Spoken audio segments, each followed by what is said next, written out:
Ladies and gentlemen, it is time for the final day of the group stage here at the Rainbow Six North America League. I'm your host, Noah, and today, this is what it all comes down to. Teams fighting for those top 2 spots. Teams fighting to stay out of those bottom 2 spots. If you make it in the top 6, you're doing okay, though, but there's a lot on the line, and there's still a lot undecided, basically all of it. So, I'm ready to get started. 7 more games today to finish it off. Let's get going.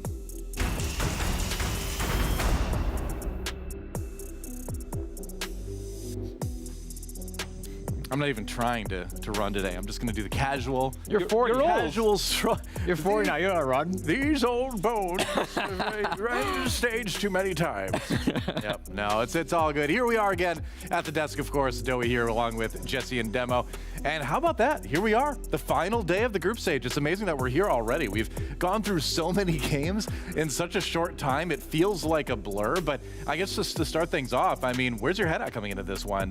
What's your experience been so far? What stands out to you in the games we've seen? And what are you expecting to see today? We'll start with you, Devin. I've enjoyed NA, and I can't believe I'm saying that because I was always, big EU person. But no, I've been very impressed with NA. I think the fact that we've had so many rosters just kind of combined together and see results in such a short period of time is incredible.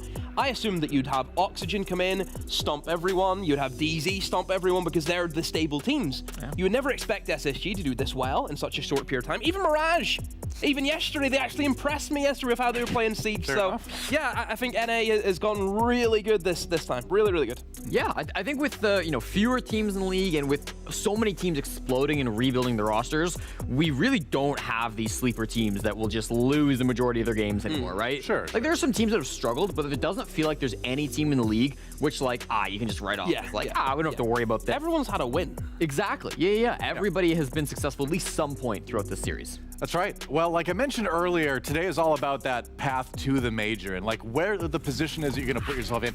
Let's look at how it works. So as you can see, we've got 8 teams here in NA. The top 6 will go on to fight for those spots in Major Phase 2, which is nice. You get to skip a lot that way. You get to avoid a little bit of early elimination, but that's not so true for some of the teams that don't do as well. In fact, the bottom 2 teams have to go down and play in the NA Open Phase 3, but still, that is a dangerous spot to be in, isn't it? Indeed. If you finish, we're in the top left box right now. We're in the final day of that. Right above the blue taco. Yes. If you finish bottom 2 there. It's like a taco, doesn't it? You go down to NA Open Phase 3, and the other Open qualifier teams have already been decided. You can look them up on Wikipedia. There's some great squads in there. Lycus, Empire, Karn & Co., Aerial Arise. Some great names down there. So, there'll be some competition once you get down to those Open quals if you finish 7th or 8th today. Yeah, that's right. And there's a lot of teams on the bubble. Let's take a look at our standings here and just talk about that, right? Because we've got 2 teams as well that only play 1 game today. That's Space Station and M80. So for them, that single game today is going to be very crucial because they've already come into this one to 6 played. Yeah. It's Oxygen at the top, as I think we expected. That team being the best in NA. We've seen that from Invitational, how good that team is, and it looks as if they just elevated themselves even further, I would say. And realistically, the loss that they had, you would say it was a bit of a blip. We talked to Fox about that. Even they know it was maybe a little bit too overconfidence with them going up against Parabellum. But we've seen the tear that they've been on. I think Space Station, Beastcoast have been probably the 2 surprising teams that have done really well that you maybe wouldn't have expected to, especially Beastcoast. I was coming in thinking, they'll maybe have a win here. And that's It'll really be a development stage. It'll that's take what I them was a while, expecting too. Yeah. But things have clicked really well. Yeah. Well, here's our, we're going to take a look in a moment at our probabilities for teams to get through as far as top 2 and top 6 goes. Thanks to Sprabunny out there, as usual, providing us a lot of stats here in NA and in Siege in general. My favorite Dutchman, giving us the stats. Your observers, Dutch, be careful. You're right. That's true. We're not casting though, so it doesn't hurt us, does it? True. Well, this is the percentage points that a team will make top 6, that is, will not be eliminated there you go. Today and have to go down to those open qualifiers, depending on how their first match goes. So you can see Oxygen, Space Station, M80, they are guaranteed to move on to playoffs. DarkZero and Beastcoast, they're almost guaranteed playoffs at this point, realistically, right? The real battle will be between Mirage and Soniqs. Parabellum's kind of a long shot at this point. They could do it, but it's a long shot. SQ and Mirage will be the 2 squads really battling out to try to make that 6th spot inside of playoffs. And as you can see, currently Soniqs do have a fair bit of a head start. Wouldn't it be incredible if Soniqs and Mirage had to play each other? decide that? Wouldn't that be crazy? Like game 5, maybe. Let's take a look at the top 2% as well. That was our top 6. Top 2 is a little bit different. Oxygen, with a win in regulation, they will lock in that spot in the top 2. But for everyone else, it's kind of up in the air. Yeah, OXG obviously play very first game today, so we'll get to see right away if they get that top 2 spot, if they get that regulation win. Obviously, even if they don't, very likely to manage that top 2 spot. And then really big battle. 4 teams having between like a 90 to 40% chance of getting in if they win that first game. That's crazy. Yeah, that's right. And our first match today is going to be extremely impactful in all of this, too. We're going to start things off with Oxygen versus Soniqs. And Demo, you actually had a segment to Telestrator for us to highlight some of the things that we might have to look at with Soniqs coming into this one. Soniqs, I think, have been the big issue. So we'll go over to Telestrator and we'll get things cooking up with them. But yeah, I think you looked at Soniqs, and we have to say, I said about Beastcoast have been surprising. Soniqs for me has probably been the biggest surpriser that we've actually had in terms of they just haven't performed to that level. My question marks are still there, which is always a fun one to see. But we're going to be looking at this round from round number 11. And it was a really strange round because it's personally something that I've never seen before. It's going to be the basement attack. And it's going to be a full flawless 5-man retake from MA. And it just kind of showcases the issues that maybe Soniqs have been having with the communication side of things. We were able to speak to Soniqs yesterday. They said that, the communication isn't where it should be. So a couple of things to pinpoint out. Soniqs were really focused on trying to get their plant position down in that corner. That's what they're going after, is getting themselves tucked in behind that metal cabinet. It's a kind of blind spot. The guys from blue can't see you. But the issue is that it leaves you in a very difficult position whenever the retake does happen. And Soniqs struggled that twice. So there's a few players I have to question. First of all, it's going to be this boy here. That Citizen jumping in through the breach. Why is he jumping in through the breach is very, very surprising, because on this attack, you need to have someone outside holding down all the crosses, and if you kind of push your way into sight, you could get killed and then nobody's on the breach. And that's kind of what happened with Soniqs. So we'll let it run for a bit and you'll see he moves in. Nobody else is outside the breach at this stage. So the communication, I don't know if that's being fed through. Maybe the planter's thinking, oh, I've got someone on the breach covering me. That maybe wasn't fed through the machine. What they're trying to achieve with that plant position specifically is you're going to be looking at this sledge hole. That's going to be in the connector upstairs in towards the bar area. You can get an angle onto the diffuser from that position. However, it's just a gunfight. It's a 1v1 gunfight, and if the enemy team knows that's what you're up to, that's going to be an issue. You look at the entire mid floor, nobody is interested from M80 in playing above. They're all just trying to group up. We let it run again. You can see them all grouping up in towards blue. They're all together. Look at them. You can see them on the screen. All of them stacked up, ready to go. This is where M80, they're communicating, they're talking to each other. They're trying to figure out, what do we go for, what do we do? And in comes the switch. Look at this. Pause it here. This guy has just been able to run all the way through blue. Nobody's on the breach. Nobody's there to cover. Citizen gets picked by him. He's in connector thinking, oh, I'm in an off-angle position. I'll never expect this. But no, M80 were ready. There's no communication. And again, I come back to this point again with that sledge hole. You've got somebody upstairs holding that, and we let it run. M80 are ready for it. In comes the sledge, tries to go for the swing. Nope, loses the gunfight. And that's it. It's an incredible retake, but it shouldn't be happening from Soniqs. It highlights the communication issues. So, yeah, Soniqs today, I want to see better from them. I think we've seen glimpses of that in the last game that they played, but we need to see more. We need to see more from today if they want to stay alive. Well, there you go. Wonderfully done. And a great point, too, because Soniqs is one of those teams, I think that were, I'd say it's fair to say there were fairly high expectations for the squad coming into it right now. Absolutely. And I mean, yeah, especially after Invite, especially after they were, one of the teams that didn't really change anything coming into stage number 1.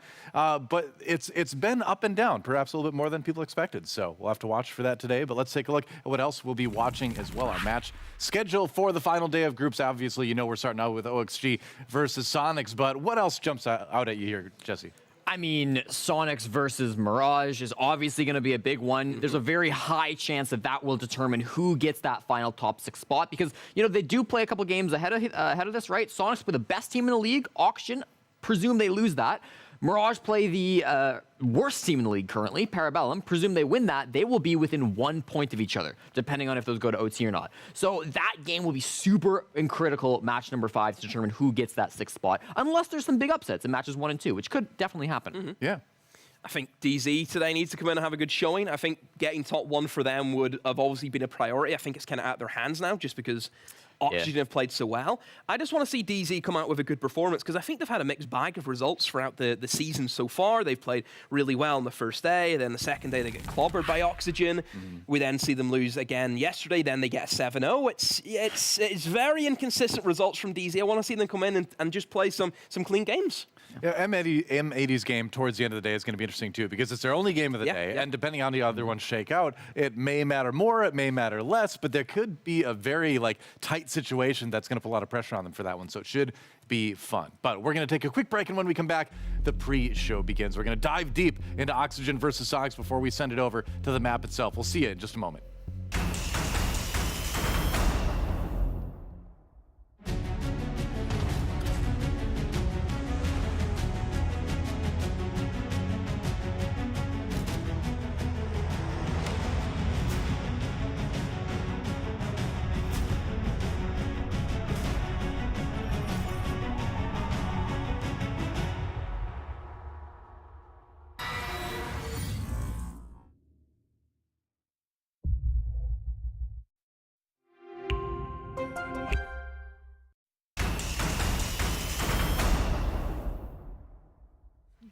Welcome back to the NAL Analyst Desk. It's time to get our day started with Oxygen versus Soniqs.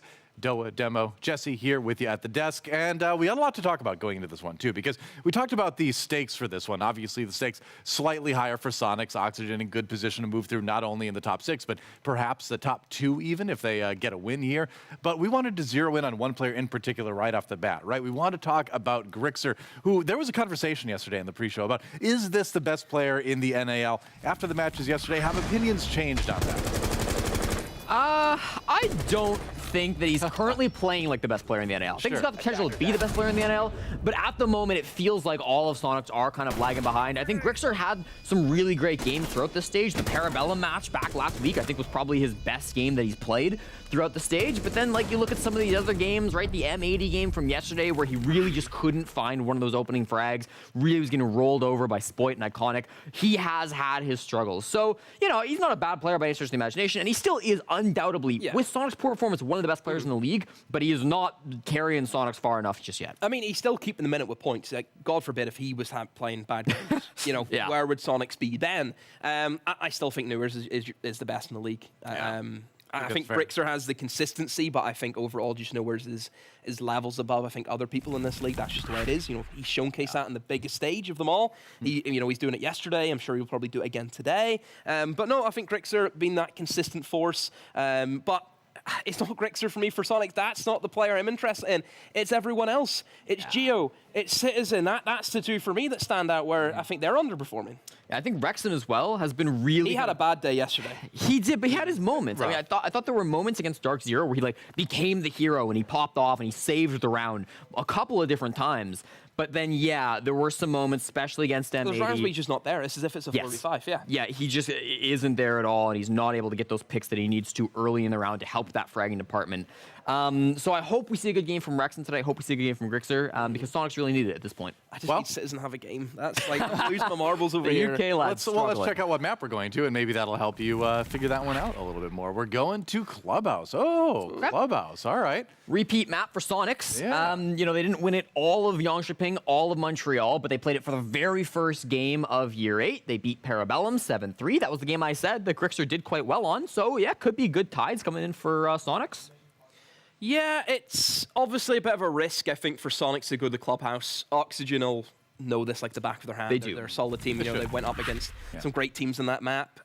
But I think for Soniqs, again, if you're struggling, you're not in a good position, go back to basics. It worked for them. Last week we kind of said, Soniqs haven't been doing too well. They went to quite an easy map in the form of Clubhouse, and it rewarded them with a win. So I think it's a smart decision from that. But again, I think it's very difficult to not look at Oxygen and just think who's really going to beat them.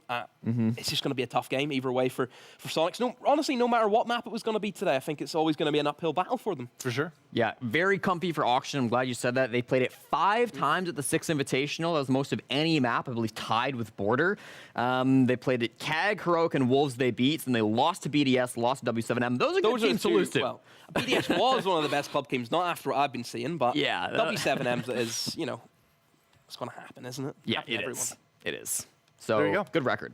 So we've got a little bit of a delay with players jumping in the lobby, so we've got a little bit more time to talk about this than we usually do in our pre-show. So my question is, what other player would you like to take a look at? Whose stats do you want to jump into the most right now? We have the choice. I'm being told.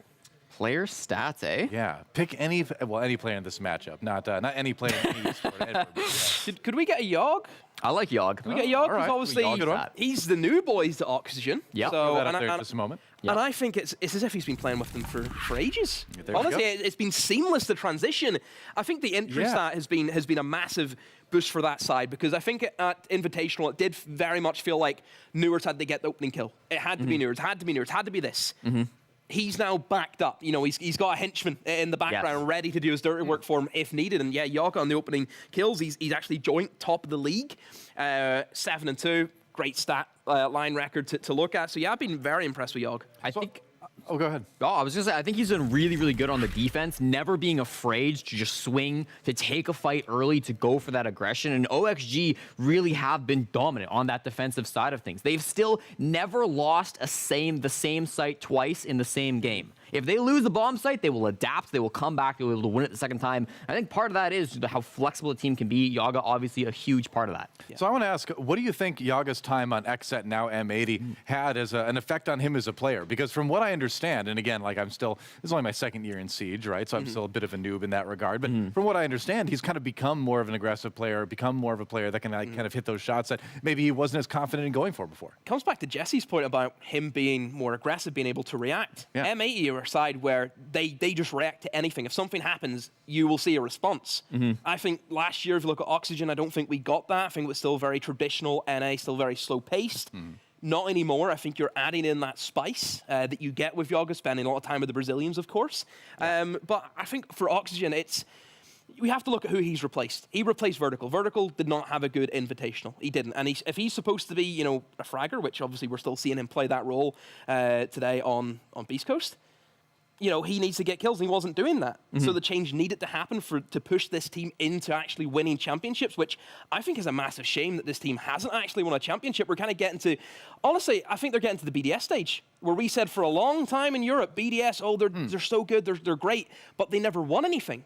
I think now we're at that stage of Oxygen, where for the past 2 years, they have been a really dominant side in NA, but they go to LAN events and they never do it. Yeah. And now I think this change, very similar to what happened with VFAC. They brought in someone young who has these good ideas, who adds that bit of spice. It's going to elevate them. So again, I'm happy enough to say that we will see this team at the major. I'm more than happy to put my chips on that. Safe bet. And For sure. honestly, with the way this team's playing again, I think top 4 finish would be realistic. I think for this team, top 2. I think they need to get into a final, 100%. Yeah.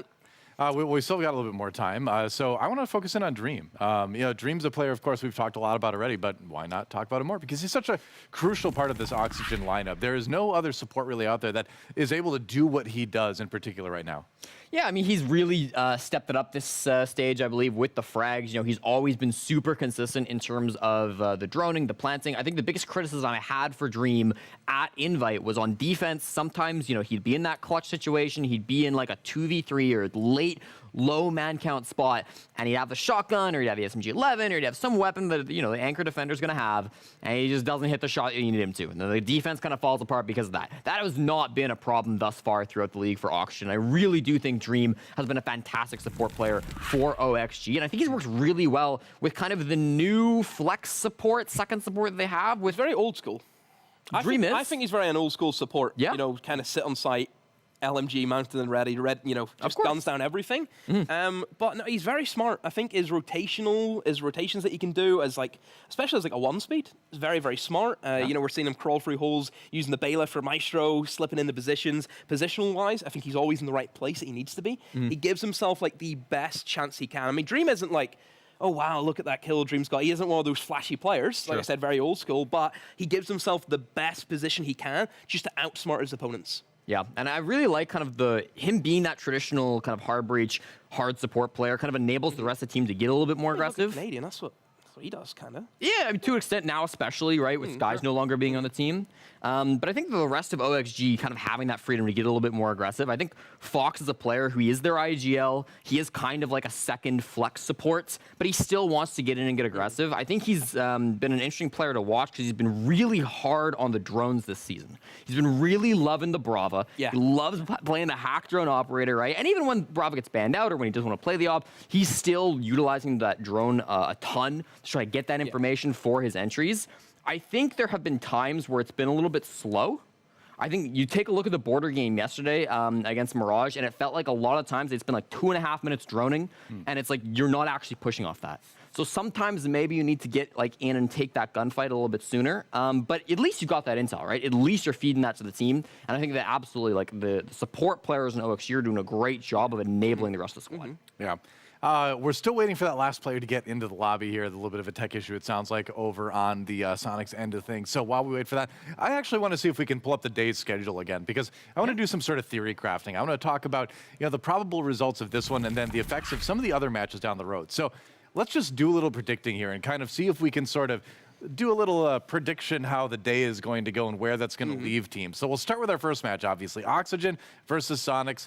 I think we're kind of leaning towards Oxygen taking that one. Yep. Of course. Agreed. All right, so that would put Oxygen through in top 2, basically, assuming they do it in regulation, of course. Yeah. Then we go into the Parabellum versus Mirage, and that one gets very interesting because Mirage, of course, looking better yesterday than I think they've looked all stage so far. Parabellum, looking like arguably the weakest team in the stage right now for various reasons.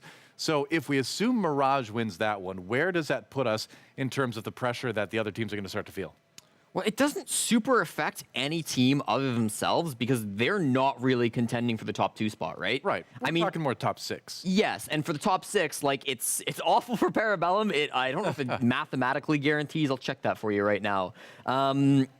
Yeah, regulation loss for Parabellum, any loss will guarantee them bottom 2 against Mirage. So that would completely lock them out and make it a 2-horse race for that top 6 spot between Parabellum and Soniqs. And then Oxygen, of course, if they win in regulation, that again kind of makes it 1 spot left that you can get for that top 2. So if our kind of expectations are aligned for those first 2 games, it really restricts what teams are kind of in the running and how many spots are really available.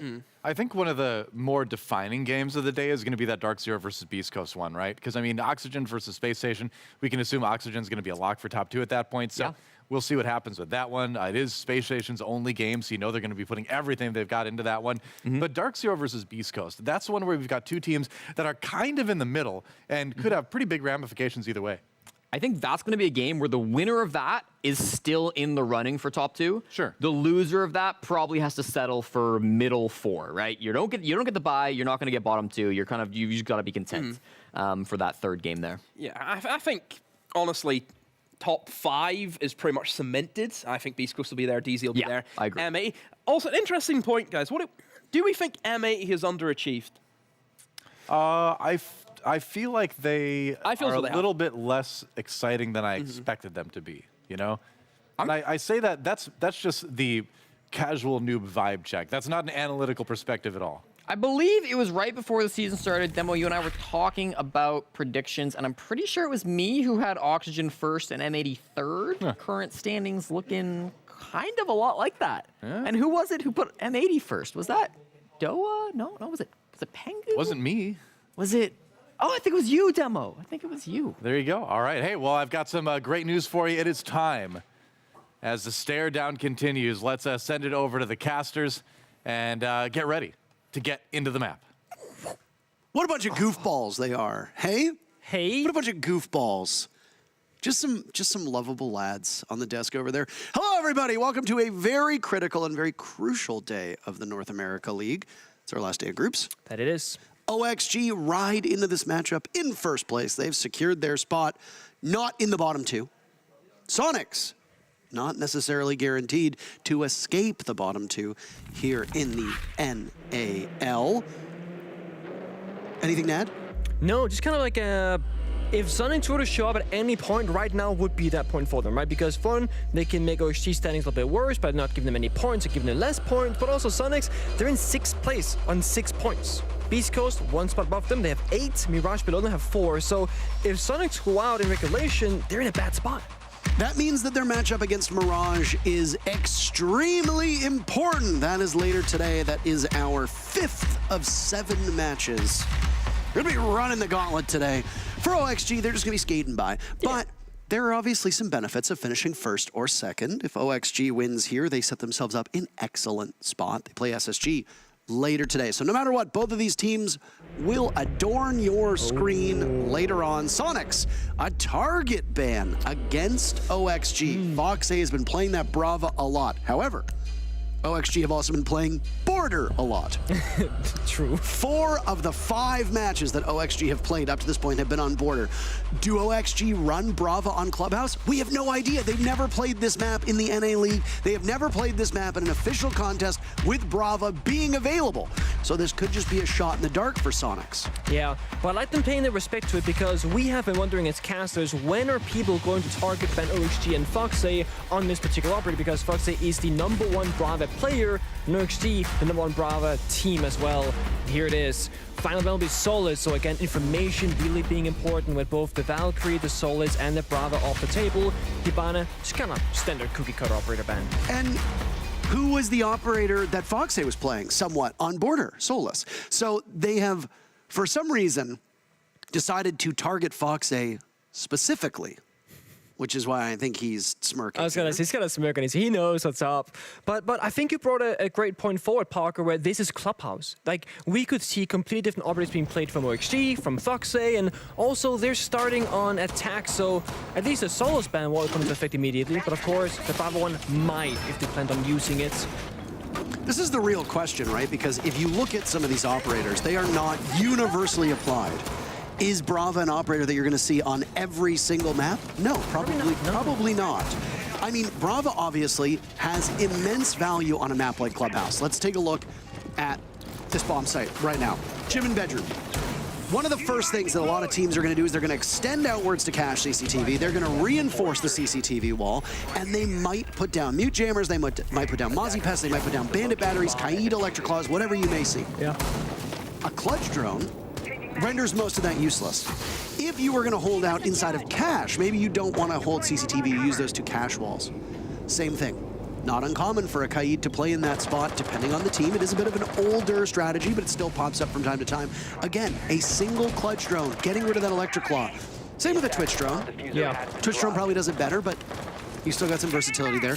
And then you can also use your secondary clutch drone over towards Logi, or even over towards Jacuzzi. One thing that Clubhouse is, wait, are they gonna rush him from, no, okay, I thought for a second there, he's about to go crazy, but actually, Dream still aggresses forward. Beautiful pre-fire. And he gets the very first pick, walking in. Geo has had a really rough start to this North American League. In fact, all 3 of the bottom 3 players right now are former TSM players. Achieved is the lowest rated player in the NA League right now. Geo's 2nd lowest, Merc 3rd lowest. So, a bit of an adjustment. I mean, also turn around and look at the fact that Bolo doesn't play. Yeah. Geo's been on SQ for a little bit, so he's not a hardened former player. Chala doesn't play anymore. Snake and Gasher are not on teams. So, True. rough start for those TSM boys finding a new squad. It was a great, beautiful early aggression from OXG. It seemed like they were thinking about fully committing, but Dream just saying, just let me handle this one. Sweat out with the 2 EMPs, denies both the exterior and internal wall of Jacuzzi and bathroom. And it's opening things up and force Soniqs close to the bomb site, but Gunner enters back. Sweater out for the count. That's the Thatcher off the board, but the breaching has already been done, so those EMPs are not needed in this round anyway. Yeah, his job in terms of utility is done, but you don't pick up Sweater to just solely be a utility player. The reason why he was sought out by OXG was because of how formidable he is in these engagements. He's a great mechanical player. Hasn't been so far through the NAL, same as well. They've relied a lot on Newers to get this done. Look at these nades. Oh my God. They're clearly not opening things up for later in the round. They're trying to get the common spots and have just not really been able to do it. Good evasion tactics from Soniqs. Blind nades, no drones to follow up, so they're just kind of guessing where the members might be located, but Yakon's main stairs is very far forward. They could start hitting the bomb site very shortly, with Dream leading the charge, and that's Jacuzzi breach. While Geo is dead, those Evil Eye cams are still going to be present, giving information. Same with the Banshees that are up providing they haven't been fully destroyed at this point. Foxay taking out Rexen, who decides that maybe a roam later on is a good idea. Down goes Dream to a team kill from Newers. Answers back by taking out Citizen. Gunner had been damaged earlier on. He needs to go for the reload. He's in a rough spot. Grixer lurking, as we've seen time and time again. Catches one, makes his presence inside a construction known. There's no coverage whatsoever. Grixer might be the hero, and indeed he is. Criticize him for not being on site all you want, but there's no call from OXG as to where Grixer is coming from, and he gets those final 3 kills. And one big question that Desk was talking about before this match is where would Soniqs be without Grixer? And just looking at that first opening round, well, they wouldn't have won that without him. It is peculiar to me that OXG chose to stick to plant knowing that the member inside of construction was running towards them. And that was Grixer. And he gets that 1v2 clutch for his team. But that was, looking top-down-wise, a 1 round for Oxygen until that clutch happened. Soniqs, sometimes, you know, you just need one man to do it all, but it's not a consistent or not a reliable way to play. I will say, however, Soniqs have had mixed results so far in this first stage of NAL, but their best showcasing, arguably, was when they played Clubhouse previously. It was a 7-3 victory against Parabellum, and I do believe that at least for the attacking side of Soniqs, so not where they are currently, but where they will be later, they seem to benefit when they go to their ABCs. The simple style of siege where you kind of go through the motions and everybody has a very clear role and a very clear job in the rounds, and they struggle more when they're allowed a lot of freedom, like when they play Border. So I do think Soniqs going to Club against OXG is a great look for them. They just need all 5 members to work on the same page to get that victory. It's the same thing that happened against OXG in their match yesterday, if you recall. On that Border game, we were watching them play. Remember, they lost that first, or they won the first round to Mirage. They probably shouldn't have won. Why? Because of the way that they worked in the final moments of the round. Yeah, the Dream Newers 2v5, basically. And now, not the same thing, but pretty close to the same thing gets done to them. Yeah. I mean, obviously, I guess we can also kind of bring up that there was actually an unfortunate team kill that happened. Newers took out Dream on that Jacuzzi breach as he entered, and sometimes it's, you know, it's a game sound thing where you hear someone behind you, you go for the flick, you hit the hit, unfortunately, and sometimes it's a teammate. It does happen, even though it was a misinput. Yeah, it was a misinput. It was a misinput. One of those, yeah. No roam here from the side of Soniqs. They're all playing downstairs on the side. Of course, they got a relatively comfortable situation downstairs with the keeper barriers, the Mossy Pass, the Warden. The only thing is, Citizens already used 1 C4, so they only have 1 in pocket. It's gonna be on Grixer, on the Warden. That's important for Plant Denial later on, of course, so for that verticality inside a kitchen that Foxy could begin shortling the buck. You know, prior to really diving into the stats, Okay. There's the running man right there. You wouldn't have guessed that Sweater is the lowest rated player on OXG. No. But he has been. I mean, I wonder if adding, there we go. It was, so to be fair, I didn't think he'd be able to make it through that. Dream's been stealing, well, quote-unquote stealing a lot of kills as a support player, right? He's really been finding his individual stride in this first stage. And Yaga coming back onto the team is going to change things up as well. Yeah, of course. He's not going to slot into Vert's roles perfectly. It might require some small tweaks and changes. So first bit of action involving Sweater, who we were just talking about, at the bottom of main stairs. Oh my. He gets out of there very quickly. He's slippery. He's very, very slippery. Soniqs right now taking a lot of damage. Rexen reduced to a tiny bit of HP. Citizen dropped to almost half. Yeah. Sweater lost some HP too, so. That's gonna say a bit of off-pace play from OXG where they kind of speed things up and slow things down again, forcing out toxic vapes, and they're kind of just fishing for gaps in the defensive side, but Soniqs, they're playing a tight net right now, not exposing themselves to any of these gunfights. Yeah. Newers will follow up on that. He's got one trapped down inside of blue by the barbed wire. He's gonna make a ton of noise. He's got their attention. Out goes a nade. Maybe try to pop them out, but the ADS will eat it. Soniqs fire back. 2 very quick kills. OXG choked out at the bottom of main stairs, watching the smoke go in front of them. Yaga taking down Grixer, traded back. Soniqs have left just Yaga as last man standing. They know he's at the bottom of main stairs. And down he goes. Yaga gets a kill. The team's clearly unhappy with the server conditions. That's fine, but Soniqs win 2 in a row. Yeah, that they do, and a very convincing second round at that. They just, again, didn't really have to do much. They didn't roam, or at the very least, they fell back very early. And then OXG, a little bit slow on the attacking roam clear, and then they did a tiny amount of verticality, just sprinted down main stairs. They hit that Moto and Church wall breach with Dream on the ace, and then they hit the blue with 2 members, but it didn't really work out, didn't win their gunfights. And Soniqs, they actually played together in union that round, really covering one another on those different angles. Neuro said, I shot you at least 30 times. I mean, we did see Fox A travel We did a couple without times, moving yeah. properly, yes. But that's the thing, like there's also a chance that what the spectator kind of shows, so there's a desync, and like what he sees might be different, because from my perspective, it looked like Neuro was like pretty far off the target, actually. Yes. Which is not common for him. Odds are, maybe with a little bit of server desync, that could be the case where he was on target on his screen, but they didn't connect. The thing that's worth noting is that we talk about what we see. Yes. What of we course, yeah. observe, what is present in front of our eyes, and we react to that unquestionably. Yeah. Like, we don't think, oh, is it possible that this happens? We just see it and we talk about it. That's Yeah. it. We try to leave speculation out as much as humanly possible, but there are times where what the server sees is not entirely accurate to what actually happens in the game. So we can call something, but the problem with that is that if we call based off of incorrect or, you know, not the full picture, incorrect information, people could then turn around and be like, oh my God, look at what just did, like Newer just like lit up this person, blah, blah, blah. But in all reality, that's not what happened. Sometimes we just, it's important to remember that not everything that you see is actually what's really happening. Just like birds aren't real. That's correct. They are government surveillance devices that are put around the world, designed to keep track of you. Yeah, that's true. Because we've never seen a baby bird. Never, ever. I mean, I've actually physically seen baby birds, but the thing that Have you touched it? That's the best part. Have you ever actually held a bird? I would wager that probably 90% of people in the West would say, no, I've never actually physically touched a bird. Yeah. Maybe 90 might be a little bit high, but 80%? Not honestly. I mean, You only need like 3 to 5% of people to dive into a controversy for it to really take off. that yeah, actually, or just like a very loud minority essentially. It looks like Jesse is an avian enthusiast. Jesse, birds aren't real.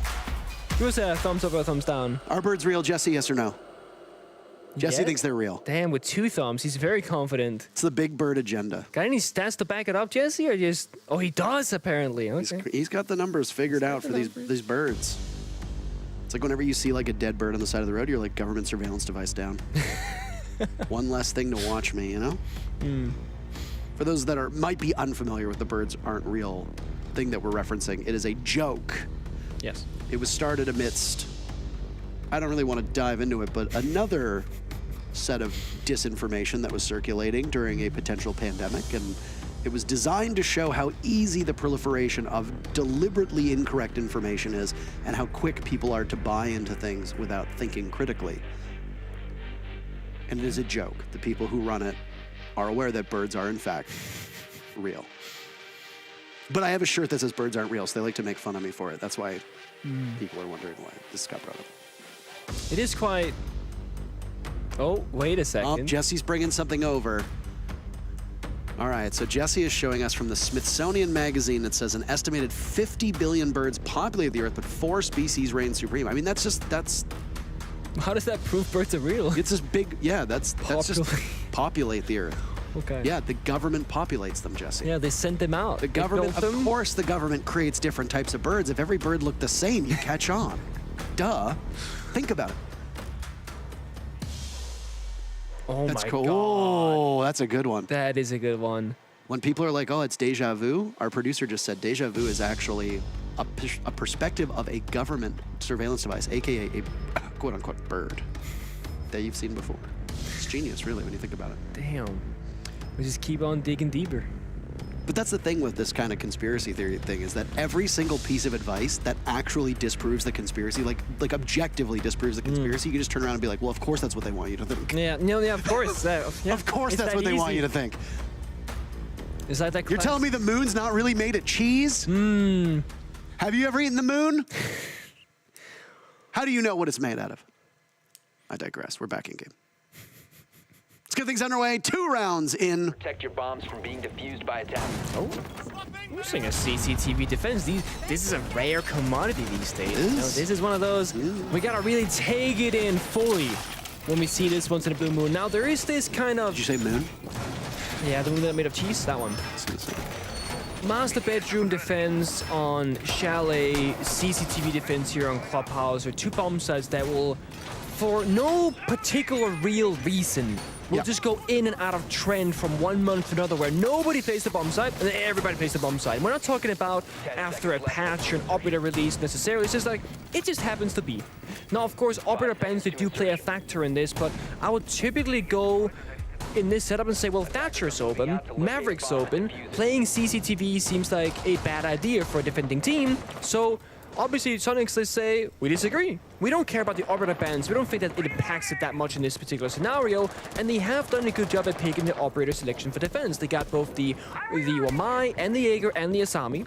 Those three operators can just lock down that garage catwalk rafters completely with those simple three operators, and then all you gotta worry about really is how the attackers are going to approach that master bedroom jacuzzi side if they want to hit that construction wall, and that's where we can see people roaming or extending out. Oh, that... Close.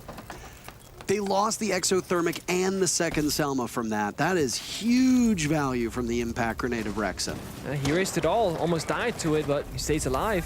I mean, again, that's immense value. No, it's worth it for sure. As it stands right now, you cannot walk in through that breach. No, you gotta vault in. And that is like the worst place to be in, and is having to vault through a breach like that. You're mid-animation, you can't really fight back, you can't just back out, you gotta turn down to vault back outside the breach again. You see Soniqs, as I said earlier, extending that roam to the office and master bedroom side, but the call might have been made that because they got that successful impact trick that they don't have to roam for their lives anymore because the breach was not successfully opened as it is that vault. I'm not gonna say something that's gonna get me yelled at by people who are gonna be like, what a stupid thing to say, but those impacts from Rexen are almost as significant as the first pick. When it comes to the bomb site, hello, Newers, silencing Grixer and Citizen. Gunner answers back, but the damage is already done, and OXG, despite having some difficulties getting that breach open, they have done a tremendous job just narrowing down the off-site players. There's still one more, but because you have an advantage, you can stick somebody in that position. Gunner doesn't matter. It was Yaga there guarding against him, and he's good as dead. Soniqs answering back. Gunner's got yet another. What is this? Who is this? Gunner has been unleashed. It's Gunner saying, I'm him! And they're already typing in the chat, OXG mental on the rocks. Look at Grixer. He's fired up. Same with Gunner. 3-0 for Soniqs. Once they've started typing in the chat, they're winning a part of that game that you can't get back. Just ask DZ yesterday. Oh boy, yeah.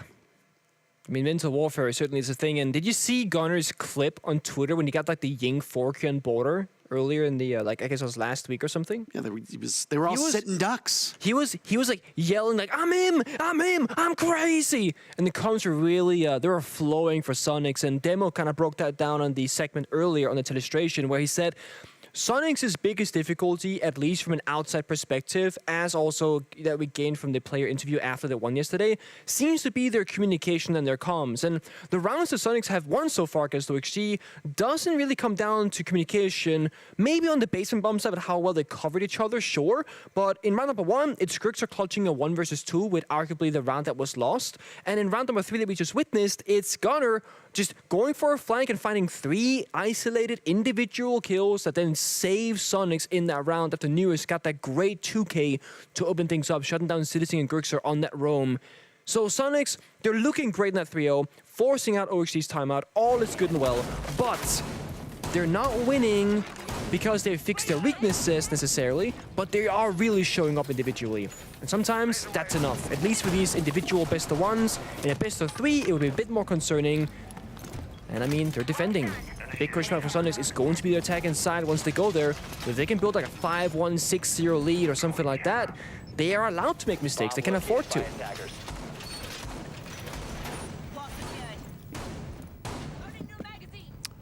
Rotation continues the same. We don't see that bar stage show up just yet. Back upstairs to Jim. Soniqs will go. They were locked out of every bomb site but this gym bomb site upstairs, and then of course bar stage, because they have recently won both Church and Cash. OXG burning their timeout is a concerning sign, to say the least. You really need to get something going right now because the guns on OXG have just been so quiet, even before the rehost, as you're probably aware that while it's 3-0, there's only one death present for most of these players. It's because of the fact that, well, there's the rehost. It's not just, they didn't just win rounds with everybody living. There was no peace treaty signed. Either way, OXG having some serious struggles when it comes to the killing department. And frankly, despite the fact that OXG have played all of these matches and are first, they haven't played anywhere near the same amount of rounds as Soniqs have. In fact, all the players of Soniqs, except for Geo, are above 40 kills. Only 2 players on OXG are above 40 kills. So, OXG, far more efficiency when it comes to winning their matchups. Not really a lot of efficiency in this game, even if they win. If they win 7 rounds in a row, that means that 10 of 12 rounds will need to be played. That's a much deeper game than we know and expect from OXG. No, it is. I mean, of course, the pressure's been building up as well. Just like this swing between the 2 members, but nobody really takes it. Zio, though, takes a ton of damage. That's a nade. Mobile charge lost. It's always scary playing on site because you're never quite safe with Mirage down below, any nade operator for that matter of the Iana. Now back in round number 1, the linchpin for Soniqs was Grixer. He was the one keeping everything together by roaming, and I like that OXG have made that change. They posted somebody up watching that hatch in construction because Grixer is still there. He's still inside of construction. He can drop through that hatch at any point in time. You put Newers in that spot, he's watching Cash, he's watching that CCTV door. Ooh. This nade might actually collect onto the remainder of Geo. Oh, it's Citizen instead. He changes course at the last minute. But Newers gets picked off by Gunner. Rexit is also dropped. He's looking towards pool table. Just narrowly missing out on Yaga. They were so close to one another from down below. Nade goes up onto the stairs. Gunner avoiding it. Hasn't died since coming back from the rehost. Swings the Jacuzzi breach. Sweater picks off the remainder of Geo. Gunner losing some HP as he'd swung that Jacuzzi breach as well, as we talked about. He's safe for the time being. Dream panicking and shooting at the wall. It looks like OXG don't really have the level of confidence to attack this bomb site, despite the numbers advantage. And look at that! They don't clear out Jim at all. Grixer is still in there, shutting down Dream. Another one will follow up. Grixer can swing onto this. He has information and drops Yaga to the ground. Same bomb site, almost the same result. Grixer looking for a 3K to put a little bow on it. He sees the barrel of the gun, but he gives his position away. Will now need to go for a reload, gets swung over. He has information. It's Fox and Grixer in a 1v1, but there's no time. He's the hero yet again. Grixer does it 2 rounds on the same bomb site. Soniqs are up 4-0. They cannot be stopped. And that's after a tactical timeout by OXG, and they do not look comfortable or confident whatsoever. They're like tiptoeing into bomb site, back out, not really playing together. Dream, Soul on the breach, walks in, Diffuser on the ground, Red's pings are going out constantly. They have nades, they have map control, they had time to clear out all those pieces of utility, yet they didn't. It almost seems like OXG, they just want gunfights, but at the same time, they don't really take them when they're presented. The Soniqs, they punish it. Grixer in particular, of course, winning 2 out of 4 rounds on the same bomb set of Jim. Phenomenal stuff for him. He is not slowing down whatsoever.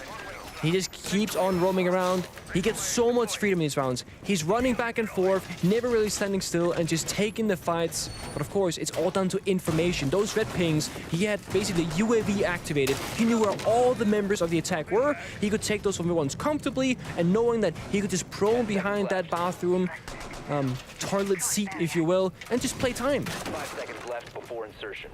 Capcan being brought now from Citizen, hoping that maybe the Gadget can get some kills on the board. Hasn't looked too hot for him as of yet, even before the rehost. It's gonna be, an early shot down onto Rexen. Of course, that's Jaeger, so that gadgetry already placed down. The barbed wire or bulletproof camera as well. It's not the biggest loss in terms of operator, but of course you are playing this round 4 versus 5 if you're Soniqs. Loading new magazine.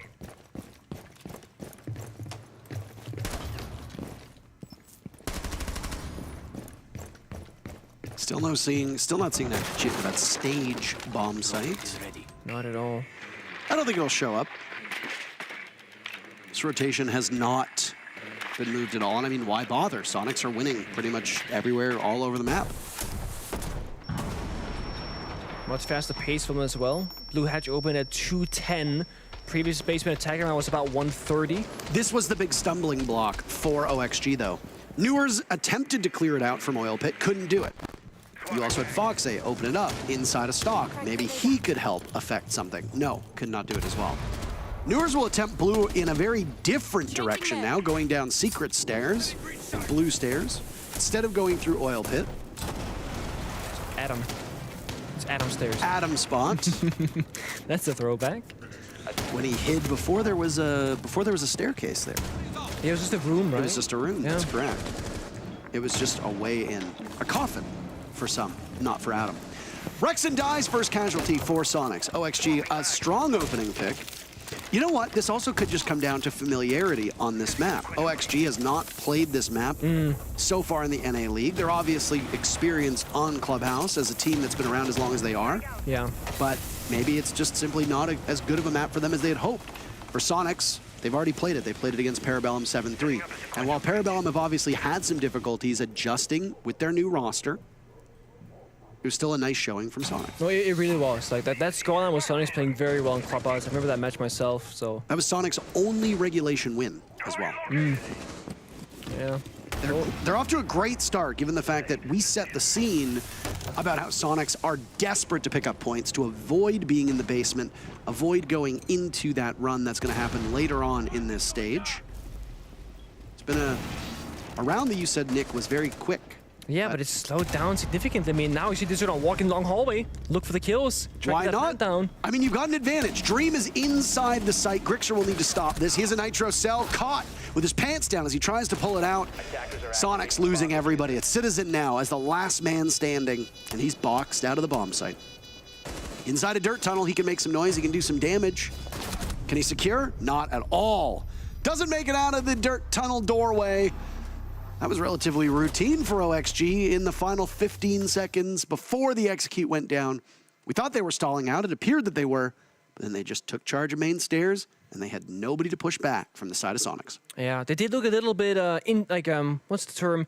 Not insecure, but they weren't entirely certain of where they wanted to hit Unsure. the side. Oh, they were unsure. Yeah, that's the word. They were unsure of like where to approach the bomb site. They were trying that kitchen hatch verticality, but the toxic babe stopped them.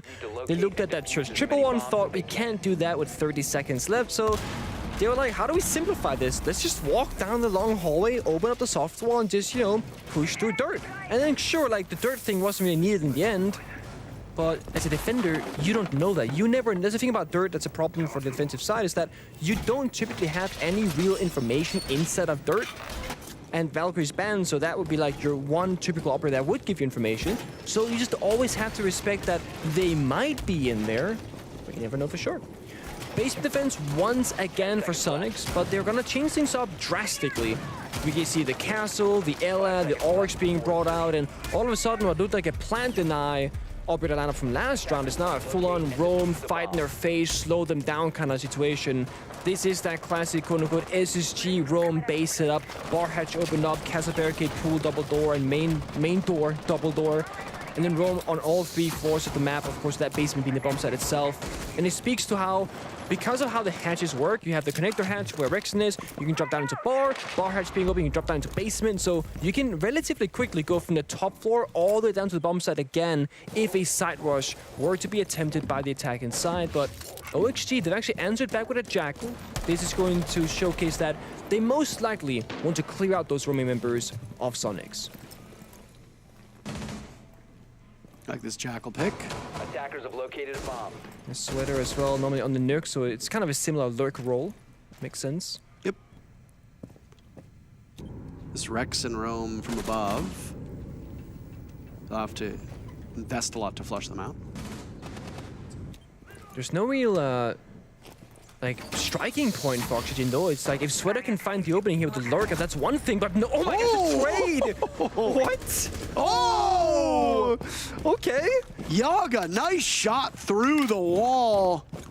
Oh my goodness. A nice display between these two teams, and then of course respects being paid for each other. Soniqs come out on the wrong end of it. That's not where you ever want to find yourself, but I mean, those are befuddling circumstances. Yeah, I mean, you know? that's not something that you can control. I mean, that happens. It was a nice shot from both members of Sweater and Grixer, and then Rexon, that was just unfortunate. They trade back in numbers as Grixer finds Newers peeking down that blue staircase pixel position. And he says, of course. He says, yup. So not as much respect maybe being paid in that one. Newers a little bit annoyed about how he died, which of course if you jiggle ping a corner you get one tapped. That sucks. But it happens. I really like this Ella pick here. Ella is not an operator we see very much on this bomb site. No. Especially not when Ella is exclusively roaming, which is what Citizen is doing.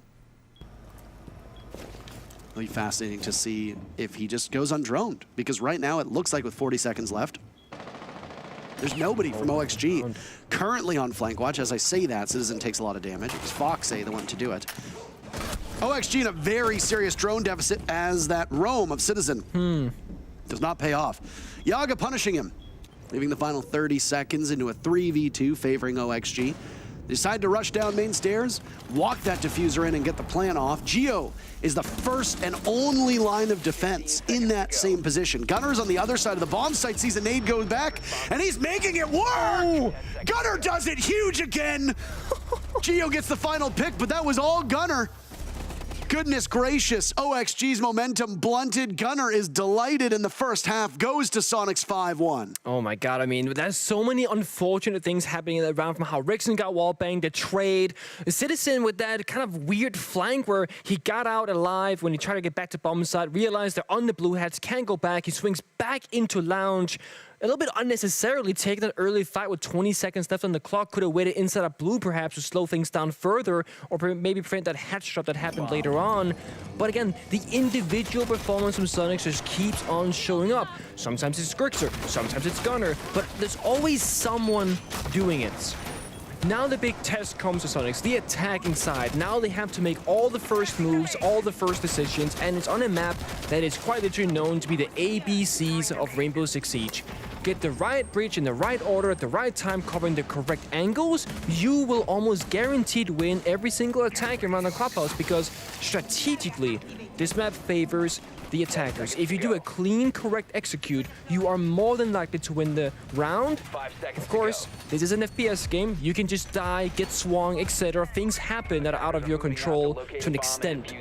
But I would definitely say that the pace will be controlled by the attacking side more often than not. It's a really good display of the star players so far as well. That last round is like a perfect encapsulation of the first 5 in regards to what these mechanically gifted players are capable of doing. And I will just say this. I try not to reference social media all that often in our cast because A, I think it dates the cast, but B, not everybody who watches this is on Twitter. They're not terminally online. So they don't see the chatter that goes on, but Gunner has been receiving an extensive amount of flack ever since SI for his performance on this team. It is nice to see him with a bounce back here. No, I mean, it certainly is, and it's not just this game either. Like stage 1 from so far, he's had some great games, like that border game earlier that I mentioned when he was playing Ying. He's had great moments, and I think for his own mental, it's been needed. Obviously, we are missing the first 2 rounds in which we rehosted. That's true. But coming into this matchup, Gunner had 44 kills and 45 deaths, so pretty much dead even, which on a flex role like he plays, and as you can see, he's now currently playing this secondary hard breach.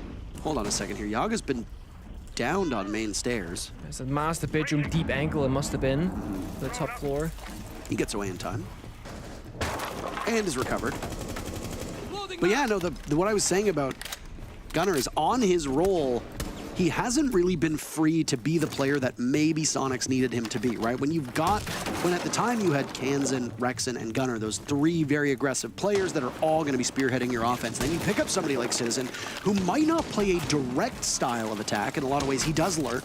Grixer's been lurking a lot too. You end up with kind of this bottleneck of where do you put a player, and Yeah. it can take a while for somebody like Gunner to adjust to new roles and settle in there. Now, obviously, there's a system that Soniqs uses. It was good enough to get them, what, top 4 in Yanshiping? Yeah. This could be. Oh, Gunner getting the read.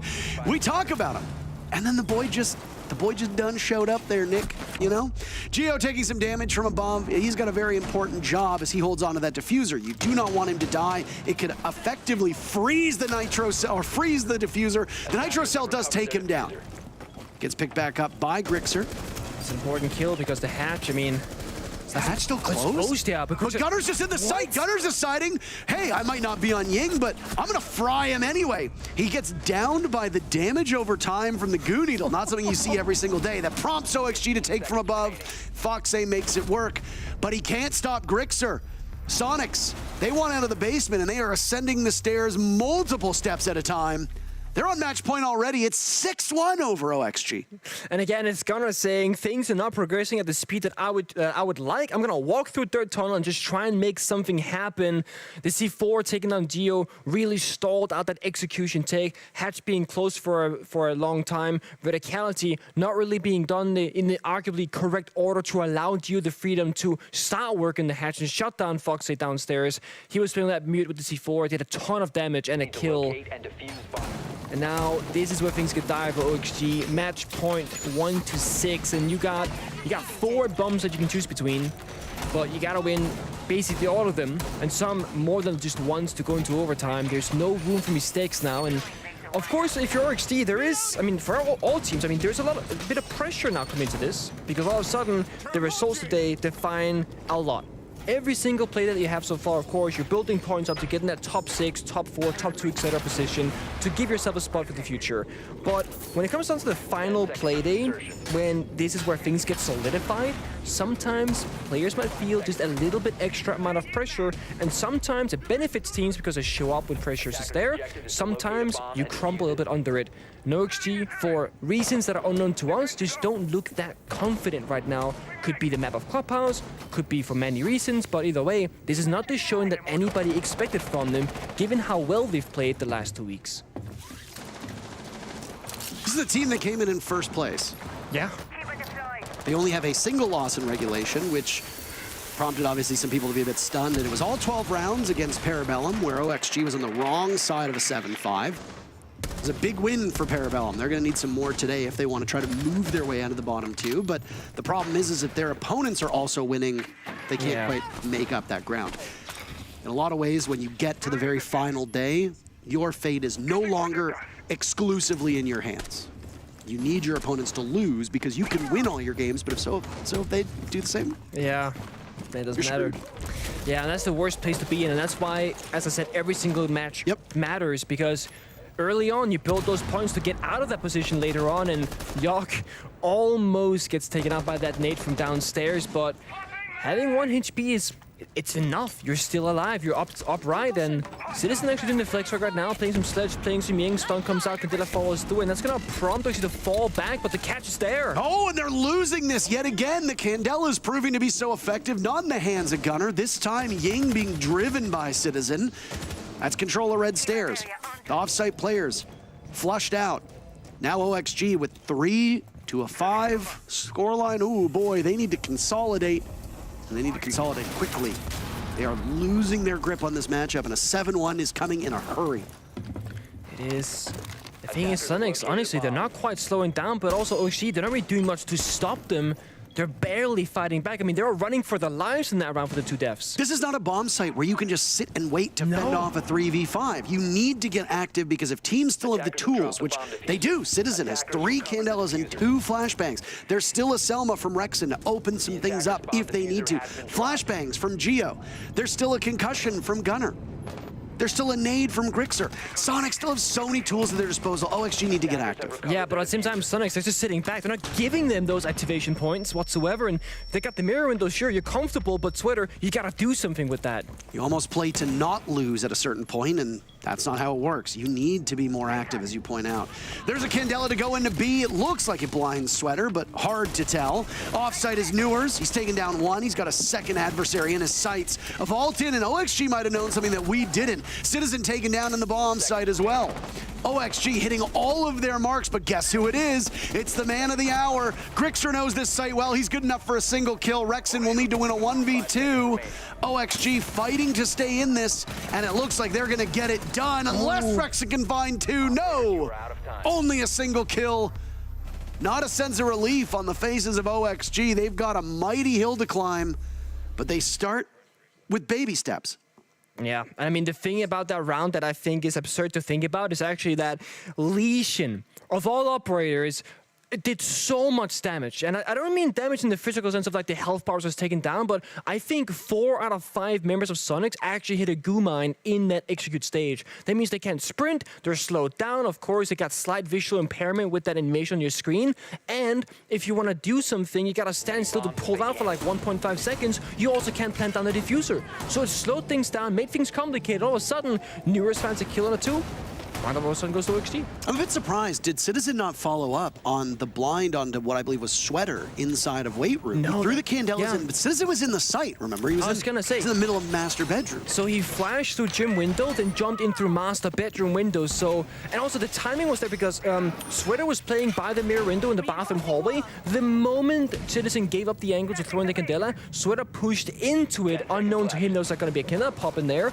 But Citizen was like, oh, gym is clear, no one's reacting to it. I'm gonna go into master bedroom instead. So a lot of like unfortunate timings for some, lucky for others, but a mismatch for Soniqs because they only could really approach the bomb side from the window jump-ins. And as we know, whether it's a Frost or a Goo Mine or just members holding the jump-in ready to take down that kill, it's not the best way to go in. You want to go in through a door if possible, the bomb side breach, but of course, the mirror window being there and Sweater being on it stopped them from doing so comfortably, and that was enough for Oxygen. It was a close round regardless, came down to a 1 versus 1.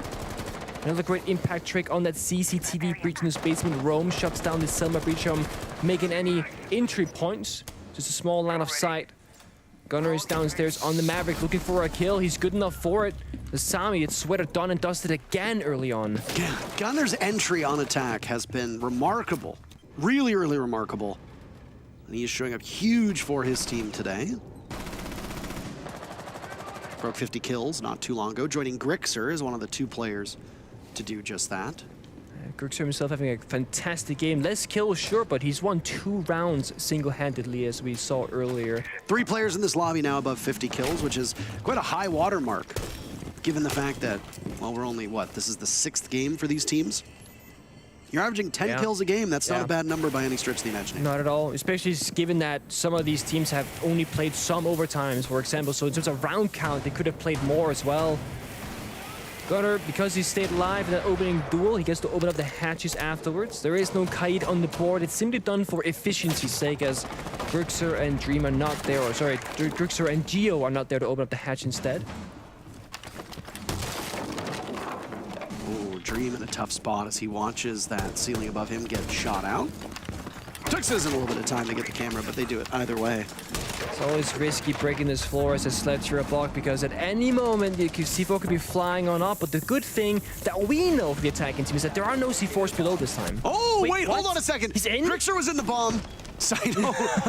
Okay, and now he's dead. He must have gone through dirt, surely. I mean, there's no other way in. I don't think there's another way for him in. Nice shot by Gunner, absolutely assassinating Yaga. Almost gets another. The smoke will obscure the position of Dream. OXG are fish in a barrel at the moment.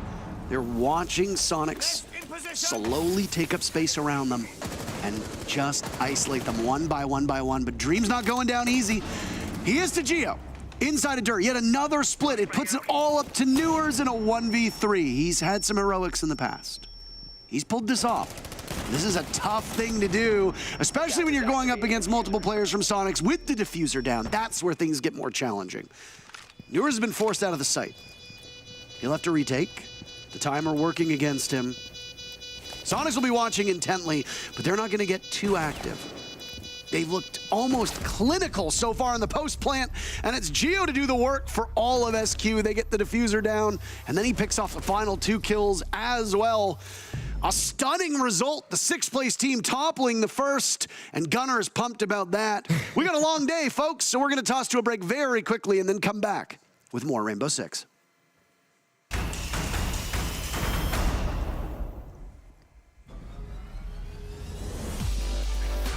Benny Boy getting the dub.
Welcome back to the Rainbow Six North American League. Doe here along with Jesse and Demo. And standing by, ready to chat with us, is none other than Gunnar. Good to see you.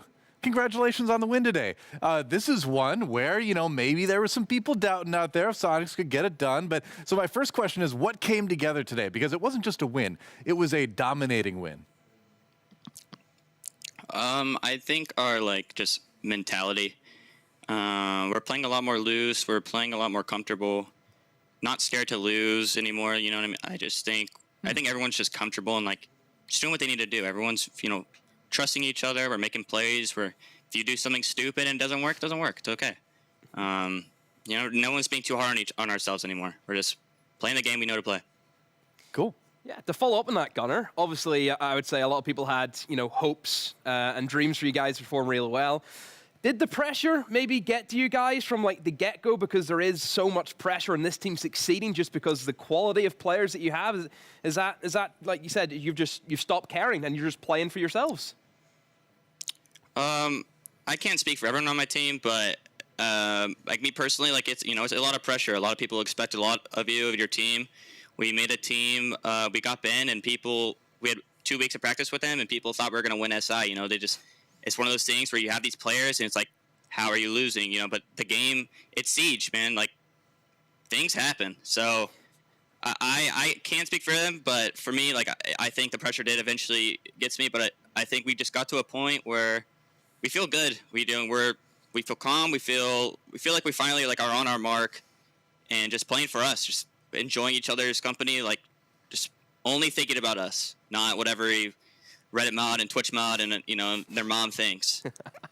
That's probably a good mentality to have. We're finally getting to talk to you guys. We haven't had a ton of opportunities since Citizen joined the squad. I know he's been on the team for a while with you guys now, but what kind of changes have you guys had to make as a team to incorporate Citizen kind of into this lineup, especially you personally with roles, but also as this overall team trying to fit him into the team? Kind of how has that evolution gone for the Soniqs over the last couple of months here? I think from the beginning and invite whatever, everyone has their own idea of how they want to play, what they want to play. So I think one of our problems was just too many chefs. Too many people want to do this. It's not one central voice. It's not it's not just, hey, let's do this, and everyone's okay, let's go. It's oh wait, I can do this, or oh wait, I can do this. But I think we're coming to a point where everyone's comfortable in their role. Everyone is happy with what they're doing and is performing. And we have one central voice. Whoever says the first thing goes. We just trust each other now. It's a matter of just trust. And even if the play doesn't work, or even if you die, it's okay. We just trust and we go. Yeah, fair enough. All right, one more question before we let you go. With the sort of mental fortitude issue there, obviously, I'm curious, what is your strategy now as you've kind of broken through this, you've gotten more used to it, you've been a pro for a longer time. How do you handle the comments online, the comments in Twitch chat, that kind of thing? What do you do? I don't know, to be honest. I've never experienced it until Soniqs, to be honest. And, it's definitely weird, but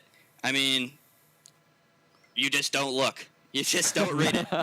That's it right there, actually, yeah. You simply don't look and you don't read it, and you just play. I just get on, I play ranked, I scrim, go do my thing. That's all I do. That's exactly right. Yes, that is the correct answer. The only opinions that matter are your teammates, right, and your coaches and things, yeah. That's it. Well, maybe your parents. Yeah, who knows? But anyway, either way, thanks for the input. I appreciate it. Great talking to you as always. Congrats again on the win today, and I'm sure we'll see you soon. Thank you. Have a good day, guys. Thank you. Well, there you go, Gunnar. And that's true for casters and analysts. Just as much as it is for players. It's a lot of times just don't look. I haven't been on Reddit in it's just 3 brain years. pollution. I listen to my dad. There you go. Yeah. You ask yourself, what is effective feedback? Yep. And then if you can answer yourself that question, it's very easy to filter out stuff that isn't. Paul's very critical of me. Paul doesn't hold back. Sounds effective. Your Paul Paul. Yep, Paul. Paul. And he says, the DJ. And he says, the little Jesse guy was good today. That's what Oh, he said. did he? But he called you little, so. That's Take that as it facts. is. That's I'll take that. Can't change that. Maybe he'll be even more impressed because Jesse has a series of highlights to talk about now. I do. I thought that we had some real drone problems, some intel issues from OXG. I wanted to show you 4 different clips with 4 different problems. This first one, a problem where they have the intel, but they lose the fight. It's this fight here, gets the kill inside of Moto, then there was a drone on him the whole time. The second clip coming forward here, round number 2, this is the same clip coming back through. There it is, round 3. There's a drone from Dream. They've got the intel, they're gonna find the player, but it's too late. They take the gunfight ahead of the drone finding the player. The third clip coming through for round number 4, they just misdrone the guy. They never check for the person inside of Gym. A third droning problem there.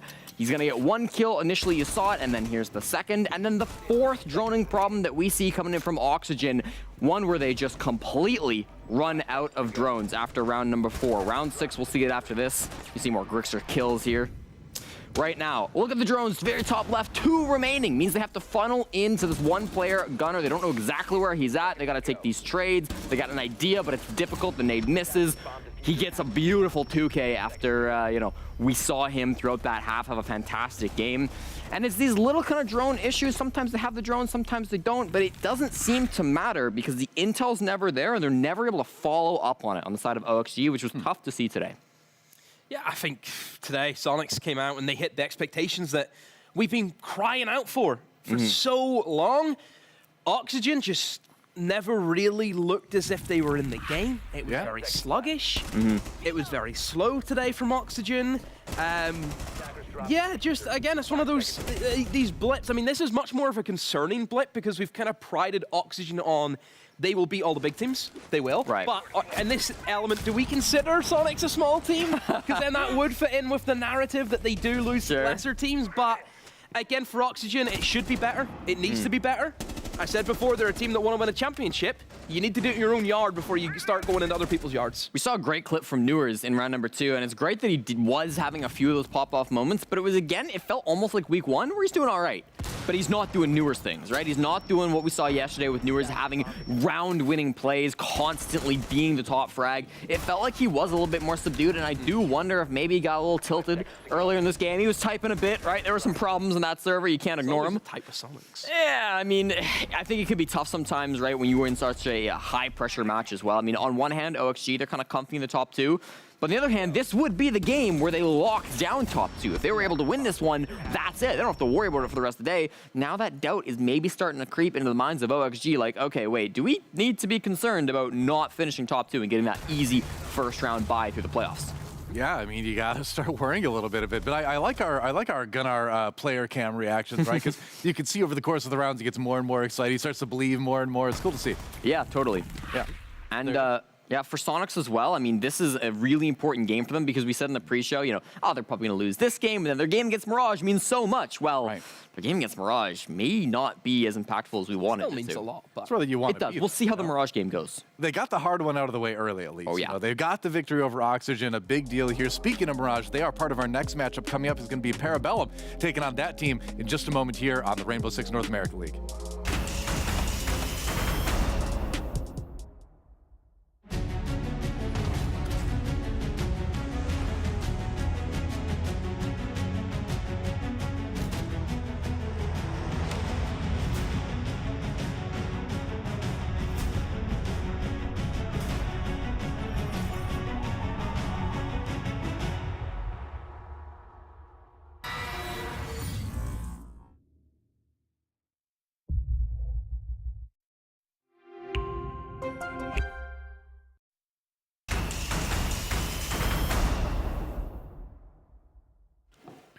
And we're back here at the Rainbow Six North America League. Your host, Doa, along with Jesse and Demo. And we're going into Parabellum versus Mirage. Currently the 2 bottom teams in the standings, but Mirage certainly showing more than just signs of life yesterday. They look genuinely good.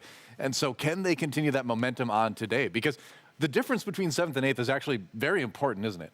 Well, it is, because 7th and 8th, they do both go down into the open quals, but they will play different teams depending on what seed they finish. And so if you're down there inside of 7th place, you have to play against Aerial or Rise, a squad who has names like Quartz you may recognize if you're old-time North American fans, Freaks on that team, Asian, Poison. If you get 8th place, you instead play Illness Esports. That's the core of Wimpy and Inrio and Giddy that has been playing in Tier 2 forever.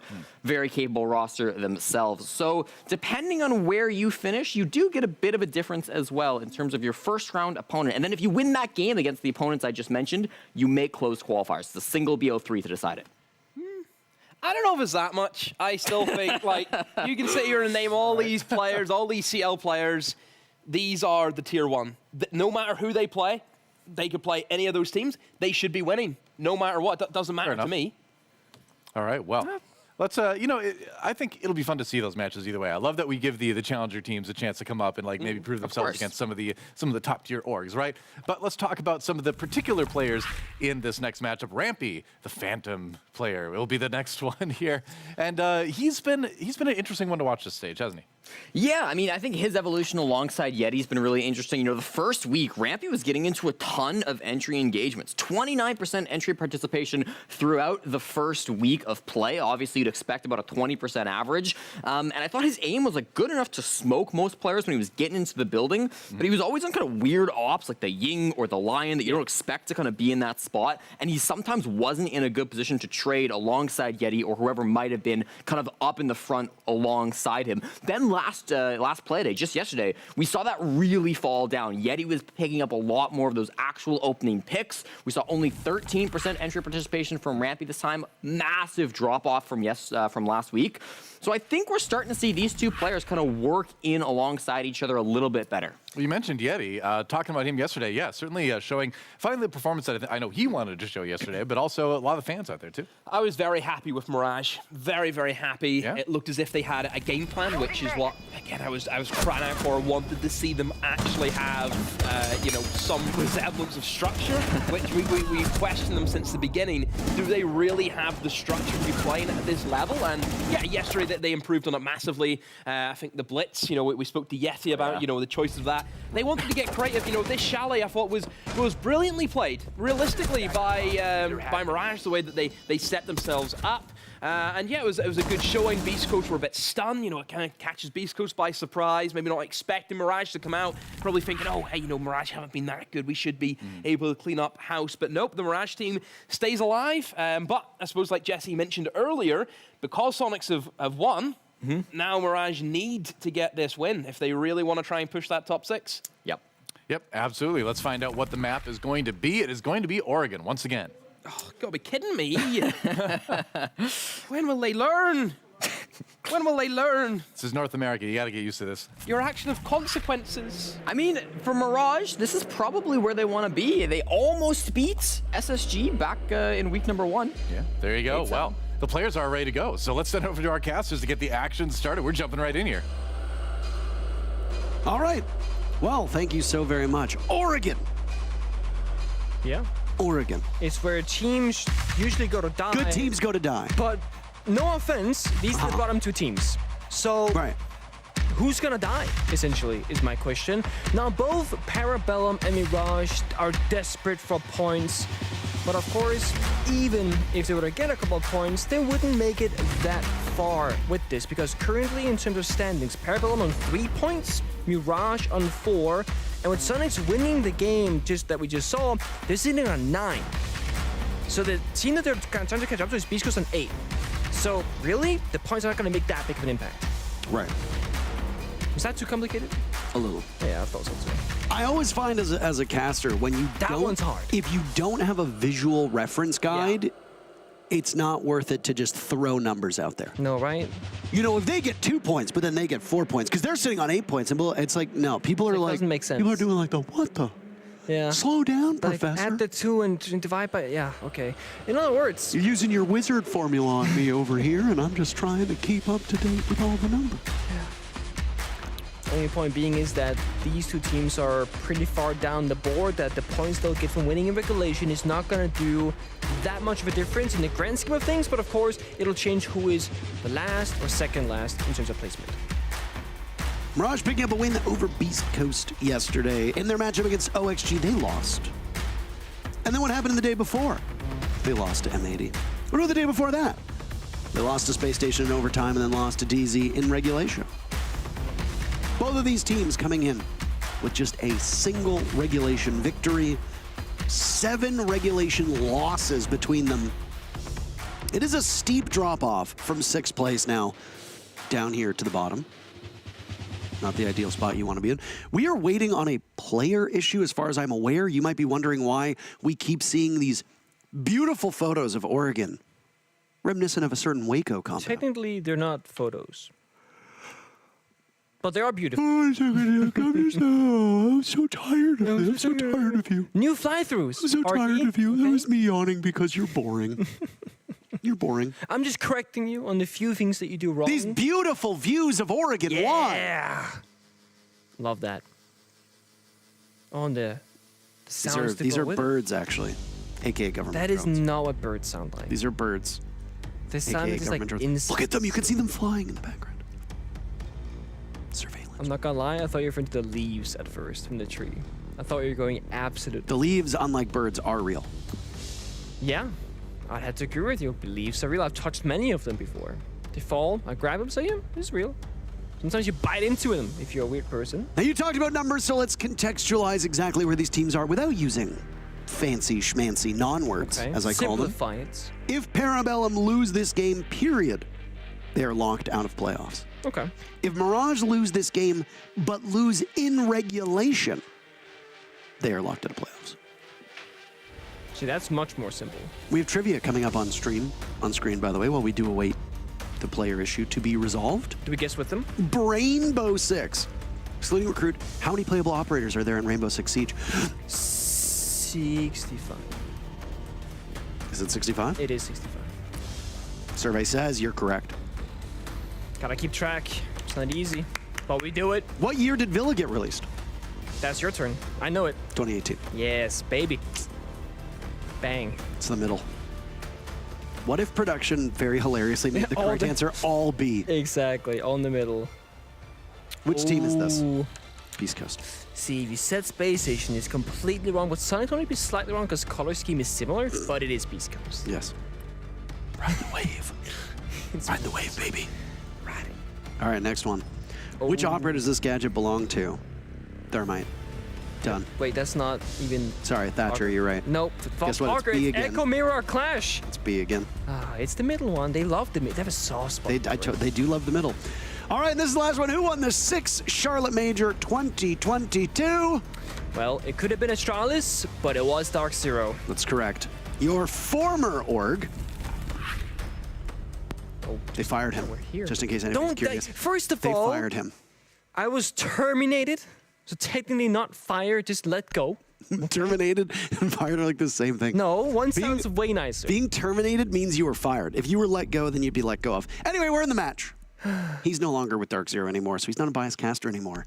In fact, would it be like one of those things where because you were let go, you now need to be exceptionally rude to them because you are a spiteful ex-employee? No, see, that's the thing. Like, Chip they were on your very nice shoulder. to work with, Uh-huh. and the thing is, I feel worse for Grant because he was let go too, and that guy, he's a grinder. So if anything, my boy. I saw a post that there were a fair number of people let go. I don't know who else was let go. It might have been more behind the scenes, but yeah. Either way, Esports orgs are shedding talent right now, be it in social media, be it in graphics, be it in content, be it in useless streamers such as yourself. I was gonna say, you call me talented because of dropping talent, No. but then you had to. Certainly was not. Oh wow. Operator bands are in. We're ready to get underway. A hugely and very consequential matchup for these teams. And some of them don't have cams. That's okay. Rampy chewing with his mouth open. Operator bands in. Flores and Dokkaby on Oregon. Okay, that's pretty normal. Yeah. Warden. I mean, see, that's where things they can get kind of That's where things get kind of crazy. Yeah, because you got the Blitz open, you got the Ying open, of course, smoke grenades to the 9 lines of side. This might force the defending team to play a mixture of bulletproof cameras, Maestro or Mirror to try and gain other sources of information. Of course, you can blind the person behind the mirror window as well, but I think the big focus here for the attack inside should be, are they going to be bringing Ying because of Warden ban? And if so, how impactful can the attacking team be at using that operator? And how much is the defense trying to do to combat it? Probably expecting that same thing to happen. For this very opening round, Skies, he is hovering after some thoughts with that attacker repick. Who gets to play Heartbreach? Who gets to be initiator? It will be Laxing on Hibana and therefore Skies on the Ying instead. And Mirage's answer so far has been a mixture of a couple of things here. Rush down, Rambi on those Goyo Vulcan canisters. Of course, the mirror from DP Fire. And, I mean, Camp Concepts from Iconic? No, oh, sorry, from... That's not Iconic, that's Hansen. I can't read at all. Iconic plays an M80, by the way. My apologies. But yeah, Captain Traps probably for the roam. Slow things down. See if you can catch any members. Mirage, last we saw them, yes, they were playing very aggressive on the defensive side, playing together with kind of like duos of two, trying to look for a 2v1 fight anywhere they can find it. Just got word from production. All Capcan traps are currently downstairs. Oh no, Fish! Almost missed down. Gets the down. Oh. On to Rambi. Yeti picked off as well. My. Fish almost got 2 for the price of 1. 4 sets of C4s, and all the Capcan traps are currently strewn about the basement floor just in case there is a rush. Yeah, so it's pretty much all for the rush/execute, expecting things to get kind of aggressive towards that late stage of the round. And I mean, it makes sense. There isn't really a roam game either from Mirage, so the Captain traps being downstairs, it seems to be very logical. Yeah. And a great start, frankly, for Parabellum here. Almost getting 2 players off the board. Also Goyo canisters on the board as well. Something else in addition to the Capcan traps. Once again, probably all downstairs. Yeah, those are all in the basement. Amaru, funny enough, in this bomb site, can go for a great entry opening, but with this particular amount, it'll be for the execute instead, as Spiker is still alive and he has flashbang, so he'll be a free gun for that execute stage. They'll be led by Skies on the Ying. There's a Nitro Cell on that hatch inside a meeting that could go up, potentially claim Skies, but Rampi's just standing there. Okay, that's a bit... I don't know what he was thinking, but Skies punishes him for that. Say goodbye. Surf for Mirage takes down Spiker, and now Fish will die as well. Suddenly Mirage is getting in. Got some picks. Parabellum still leading in numbers. It's a great 1v2 swing from Mirage, and it's what they've been doing so well yesterday. So just trying to find members and force that 2v1 for a guaranteed trade, and now they're 2v3. It's winnable for the defense. Skies will dump the Candelas down towards the back of the map. Back towards the bomb site. He thinks there's somebody over towards blue, but there's nobody there. Side by side right now with Spiff, who he's blinded in the process. The fire still lingering. Take out those Capcan traps. You cannot end up with an explosive demise. Is that the Mira sitting inside of blue? Yes, it is. Capcan trap takes out Laxing. Spiff needs to be wary of it as well. They've isolated the Mira. Diffuser going down. Spiff is the one to cover. Skies, do you trust him? You shouldn't have, because DP Fire wins the engagement, and now Skies needs to follow up with limited time, and DP Fire wins them both. Goodness gracious, Mirage. Yeti says you gotta win that, and I mean, I'd say he's correct. I was gonna say he isn't wrong. So when we saw Skies inside of Electric Box and shooting those double Capcan traps off the door, I feel like what it should have happened is he goes, Capcan traps, like speak it into existence, because surely in the chaos of that execute, someone is going to be sprinting through a doorway, and yes, that was Laxing. On the blue door leading to pillar, he was taken down, and because of that, there was not enough cover for the plan to go down securely from Skies, and that leads to a situation where Mirage needs to win out. They win the gunfight. Skies has to get off the plant in the 1v2 with 4 seconds left. Not a winnable position. So Mirage, they can just sit back in their corners, let Skies come to him, or come to them rather. With an easy pre-fire, they get the final kill. It was a great start for Parabellum with the opening from Fish, but that was pretty much the only thing that went cleanly for them. I can't believe there was no call on the Capcan traps. I cannot believe that. Laxing has been around so long. Like, you know there's a Capcan on the board. There's already been a call been made. Sky shot the EE1Ds. Yeah, he did. Or the EDDs. Sometimes, you know, it's in the frost mats. Yep. They just get you. course, when you are playing the server, there's so much happening with voice comms, teammates sharing information. You gotta keep track of where the enemies are, where your teammates are, what's happening. It is a lot to keep track of. See, if I was a pro, I simply would never die to a Capcan trap. Ish. Oh, hold on a second Just here. walks in. And there's an EE1D, not EDD, different thing. Used to give some more sustain as Spiff is just in. Surf is dead, down goes your smoke. Yokai drone? No, not present. What was that sound?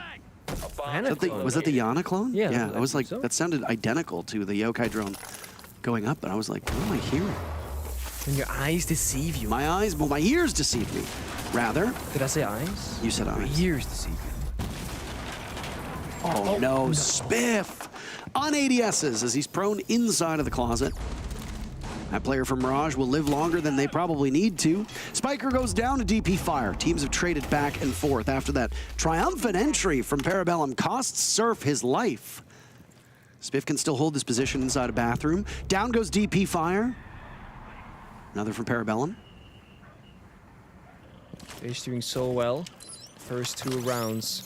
He has been doing phenomenally on the opening kill entry so far throughout the entirety of the Nail Stage 1.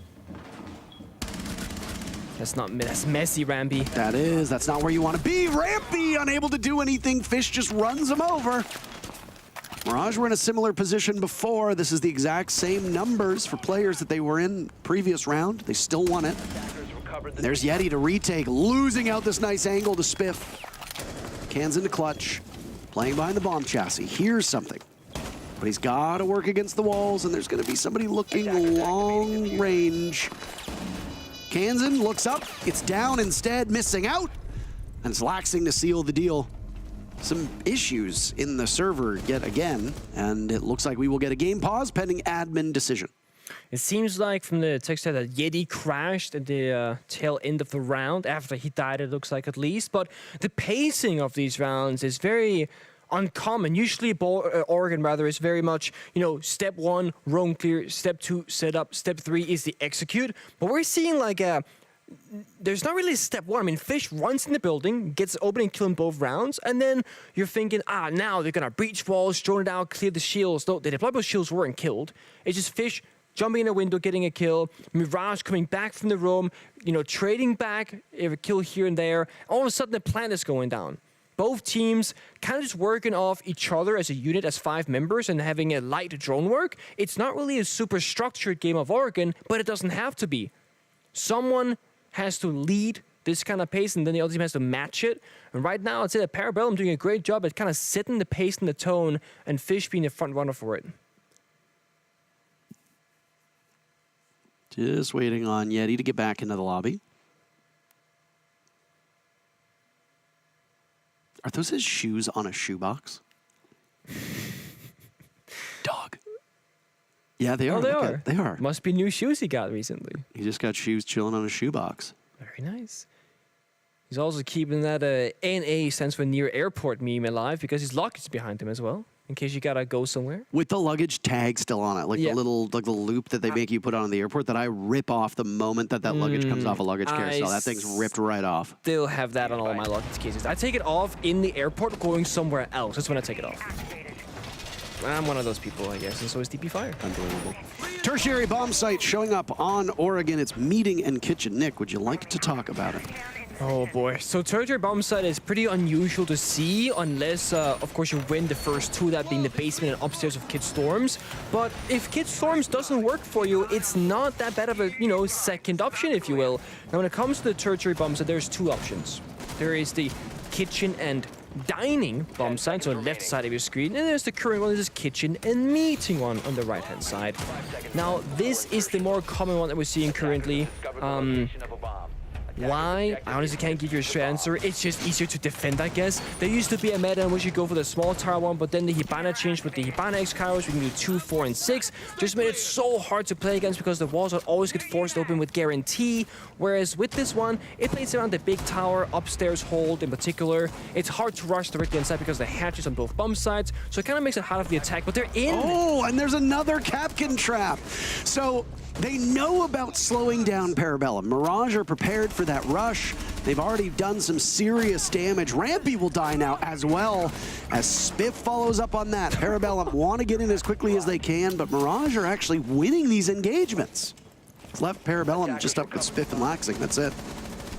A very safe spot for Laxing to plant by the mid-entry point. Spiff hitting his shots. That's a second kill, but cannot outduel Yeti. Laxing doesn't think that it's a safe spot, so he gets off plant, takes matters into his own hands, and down goes Yeti. He and Surf now will be in a 1v1. Who wins this? Oh, not a whole lot of drones available here. Laxing plays smart. So if you got 2 minutes to work with, of course, Surf might have some Valkyrie cameras. I see players from Mirage looking for them, so they have information across the map. He's got his back to where Laxing is. Laxing loves these lurk rolls, so he's very comfortable. Just sitting, just waiting. I bet you there's gonna be a camera like inside of a meeting or something, because with Surf being completely careless around happens outside of the map, just playing this mirror window and holding the hatch above, it kind of signifies that Info is on one part of the map, he holds the other. So Laxing has to make the first move in this case, and with the drone setup, he cannot make the decision comfortably with information. Oh, it's shut down. Back to that guessing game in the 1v1. He can pop up right now. Losing the Banshee. This Valk of Surf is relatively comfortable. Laxing will try to reposition during the flash, but so is Surf. This is a game of cat and mouse. It's being well played by both, but now the Banshee going off, they know Laxing's inside a kitchen. Surf will creep up, maybe a little bit more hastily, making a lot of noise. Laxing sticks it, Surf gets him the moment that he pops up off the diffuser. Mirage excited. They take the tertiary bomb site after that prolonged standoff between the two teams. Honestly, Laxing doing a good job there, recognizing that meeting was not a plannable position. He probably guessed there was a Valkyrie, maybe they were spotted early in the round, so he forces Surf away from the area that is without information for the defending team, where he gets the mirror window control. But the thing is, the post plant, not great. Surf gets close enough so that when Laxing gets the diffuser down comfortably, he has nowhere to go. Either he stays by the diffuser case, and he is completely known as to where he's going to be standing for a pre-fire, or he runs away like he tried to, but if you're sprinting, you can't shoot back, so you can't really win the gunfight. Mirage, they win the round, and then they take a timeout? Is that correct? That's Mirage's timeout? That's what it says. That is correct. It's confirmed. Okay, so this is not very common where we see the winning team pull the cord. Yeah, but very odd. when you're getting rushed on tertiary bomb site, when things are getting very chaotic, when the pace is very hard to predict, this might just be one of those guys, they're playing this style of siege, expect the unexpected, be ready for it, keep bringing the Capcan, for example, and try and predict and prepare for the rounds to come for Parabellum. Build up that lead for Mirage so that when they go on the attack inside, most of that job for them in terms of round win has already been accomplished, because the attack inside is typically the most difficult in Oregon, depending, of course, on what team you are.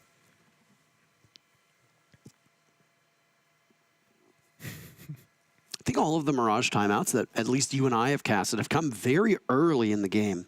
I have to go back and look at every single one of the team's info, but... No, I mean, yesterday was after round number 2, today was after round number 3, and I can very quickly, hopefully, find the other one. But no, yeah, so far stats support that statement, Parker, that they do call early timeouts, whether they're losing or winning, essentially. And of course, every coach has a different style, every team is gonna want different things, but I do personally like the concept of find the problem early, fix the problem early, and then that's that. And then if another issue arises later, there's a chance the enemy takes a timeout as well, because they're not the ones winning, etc. Then you get a second chance with your coach to kind of refocus again on what the changes might be needed are. It's very curious to see. Now, of course, some timeouts they this do is this is something else. This is right a here. rat angle and a half. This is something else. Oh, it was actually decently close to getting a shot. The question is whether or not the van blocked it. It looked like it might have. Yeah. Yeah. Remember going up the van to the master bedroom balcony. Parabellum bringing in the Valkyrie now, maybe to find the Capcan traps ahead of time. Oh, Where's the Valkyrie camera? They found some so far. Yeah. The bad news is that they probably will still find some, Nick. It's just they're not going to find them the way that they want. Yeah, that's the thing. Again, Spiff and Fish, the injured players for Parabellum, doing a really good job of getting in the building, you know, staying alive, not running into traps, and also just either finding kills or taking map control quick. That's exactly what you want from your injured players, but the injured player is only as good as the supportive work of the team from the back end, because the drone work has to be supreme for you to comfortably run around the map, unless you're just taking absurd risks constantly, which of course is not ideal. Meeting in Kitchen, by the way, is one of the most defender-sided maps, or defender-sided bomb sites on these maps right now. Another surprise. Yes, very surprising. Again, sitting at 9 of 11 rounds won by the defense. That is really, really good. Oh, does he drone out the black box area? I don't think so. Think he did. Now, that could be a problem later on, but Jackal is on the board for Laxon, so he could just scan out Yeti if he finds the right position. Of course, Ramby's there for support. Didn't you talk about rat angles, by the way? Mm-hmm. Hiding in that box spot. They keep on coming. That's a rat angle. Now, does Laxing... No, also doesn't do it fully. Not yet.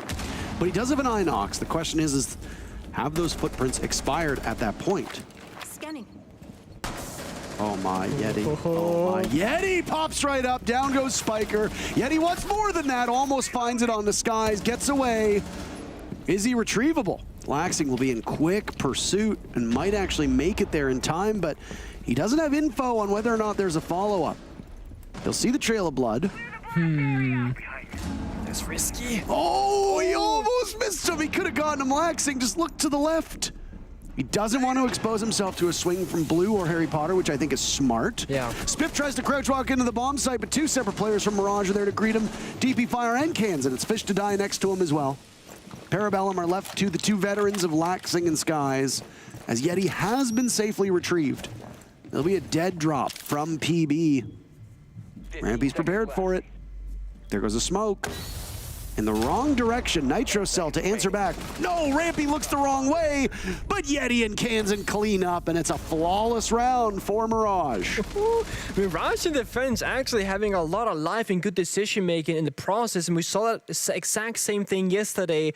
The only issue for Mirage right now seems to be their attack, but if they can start on the favorite side and rack up these rounds, that could just be how they start winning these best of ones. Now, if you're Yeti hiding that black box position, you find the initial kill onto the IQ, you have a tough decision to make because you have three options essentially. Stay on that black box corner, let them come to you, but you're probably gonna die.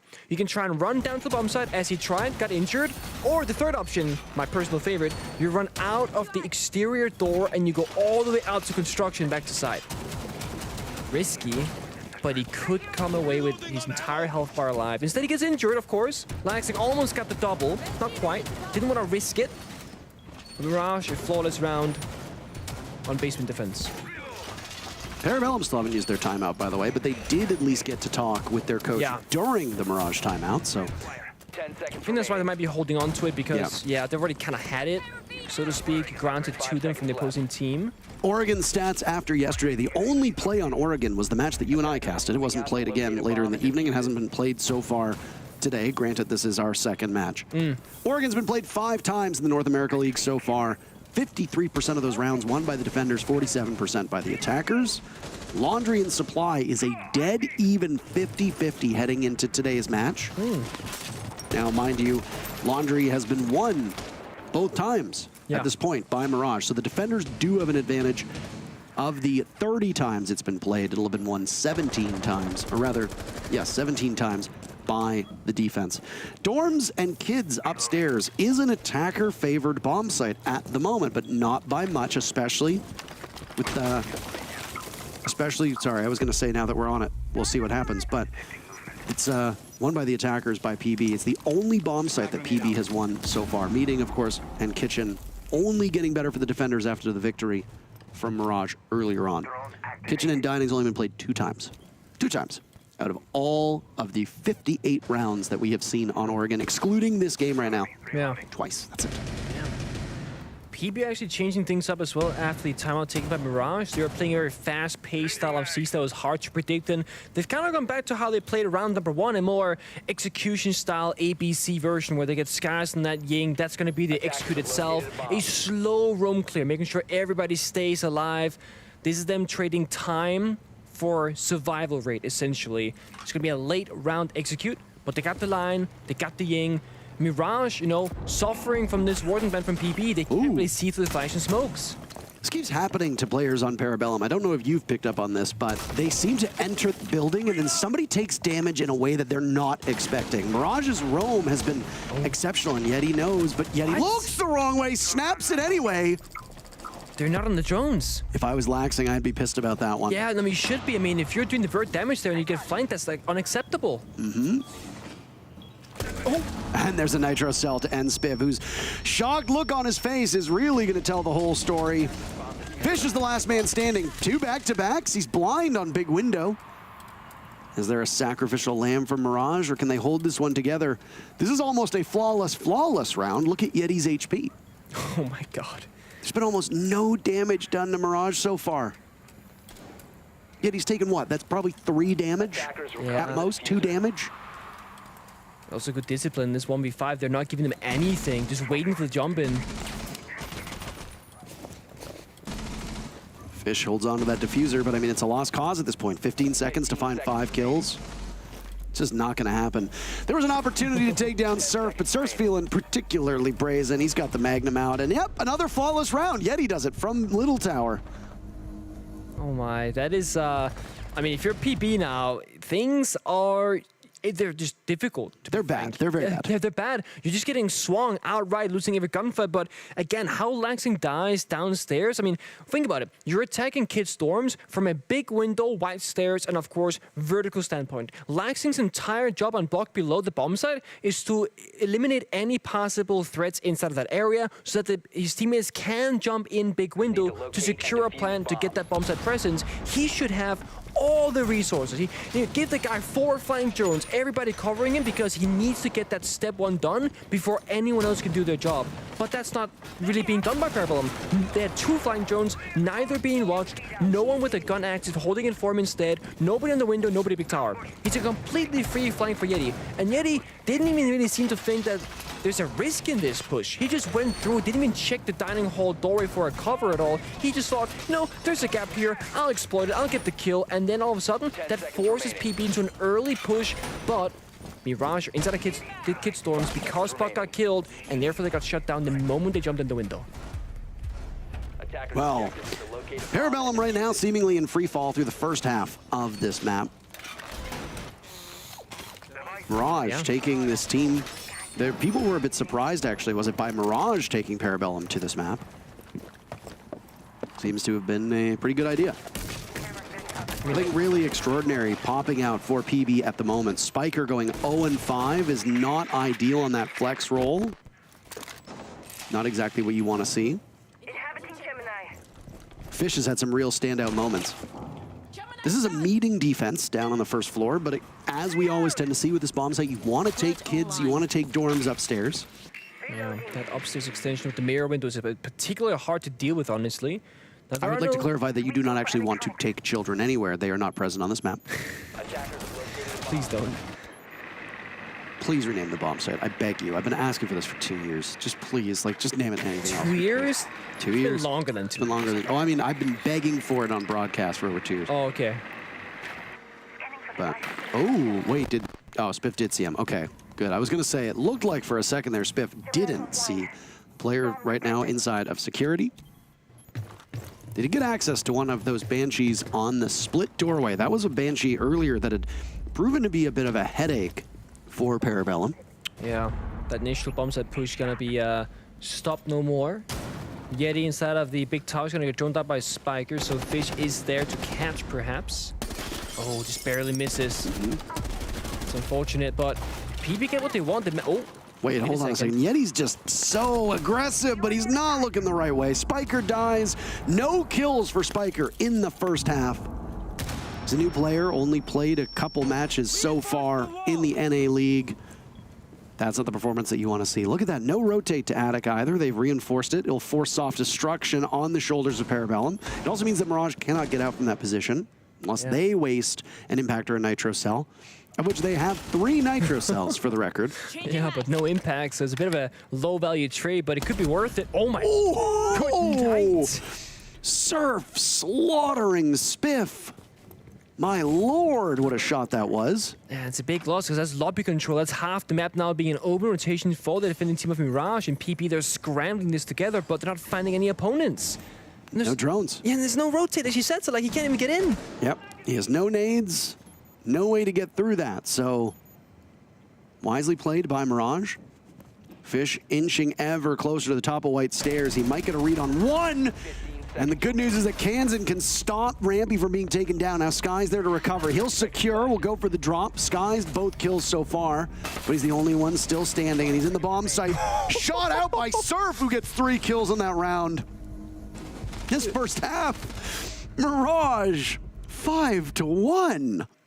I remember when we had that segment in NEL where Jacob said, you know, X person running into bullets, into like super bullets or whatever in Small Tower. But like that round is like literally that, but like in complete reality. Surf is just shooting a wall and 2 separate members, they're sprinting into the pre-fire. Like Surf isn't even looking for these kills. He's just wall banging for the sake of it. It's paying off. All right, well, first half in the books. Mirage dominating in pretty much every single category. Dominating in first bloods, dominating in kills, dominating obviously in rounds. 2 flawless rounds, in fact.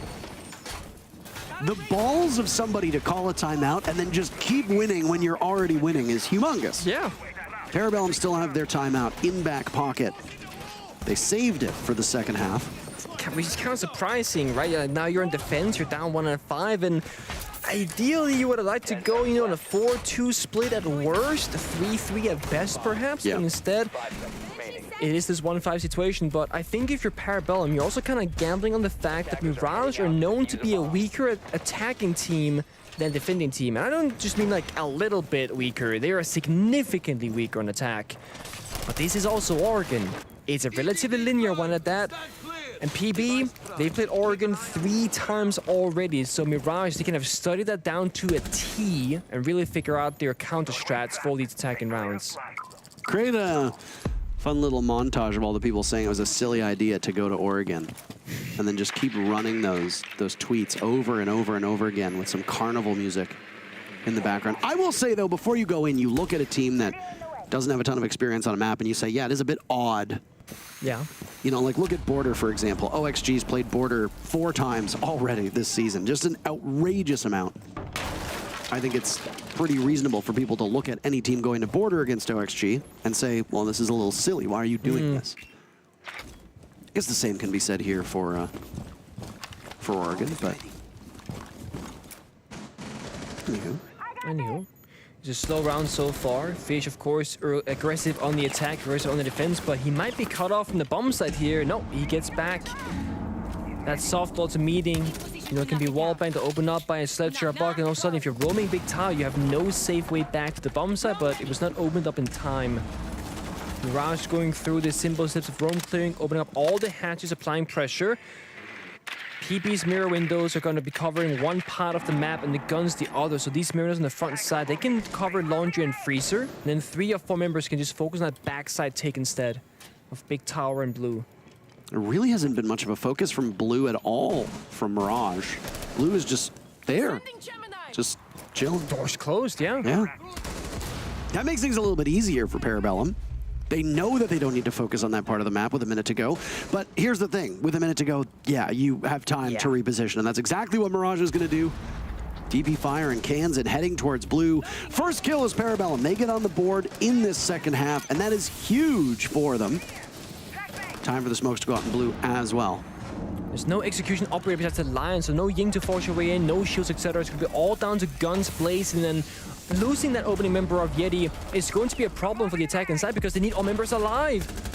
I don't know if it's drone work, I don't know if it's intel, what's going on here. There's only a single drone on the board, it shows, for Mirage, but they're getting punished for this. They've lost Rampy, they've lost Yeti. DP Fire now the one to encroach upon the position of these defenders as Spiker looking for kill number 1.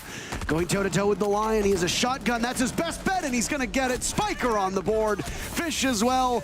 And Surf is the only member standing, denying a flawless round, but swung on by Spiff. And Parabellum deny Mirage match point. Very important that because now they can avoid that match point situation like you mentioned and kind of take some risk and still gamble these rounds, but they need to do it cleanly.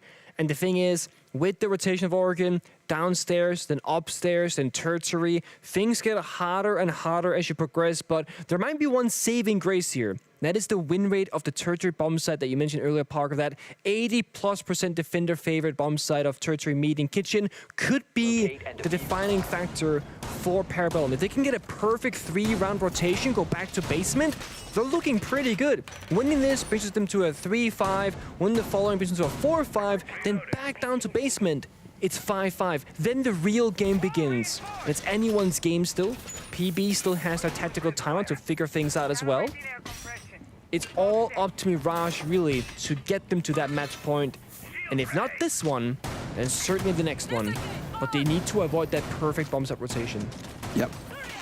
Even a single victory here for Mirage sends the entire rest of this matchup for Parabellum into a really, really bad spot. I'd like to remind you that PB still have their timeout, though, so if they lose this round or the next, that they will very likely end up calling that timeout.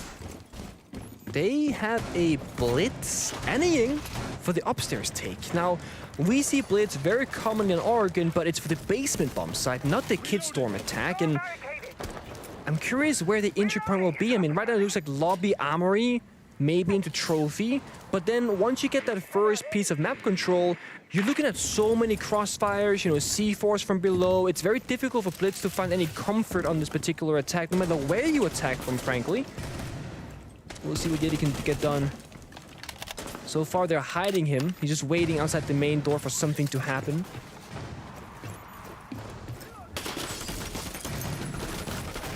Yeah, where are they going to pull off this execute from, and how quickly is the Blitz going to get into the bomb site? That's the real question here. Vanas is phantom pressure, open every window and door, keep them guessing where the attacker's going to be coming from, and then throw in a Candela somewhere and keep them guessing.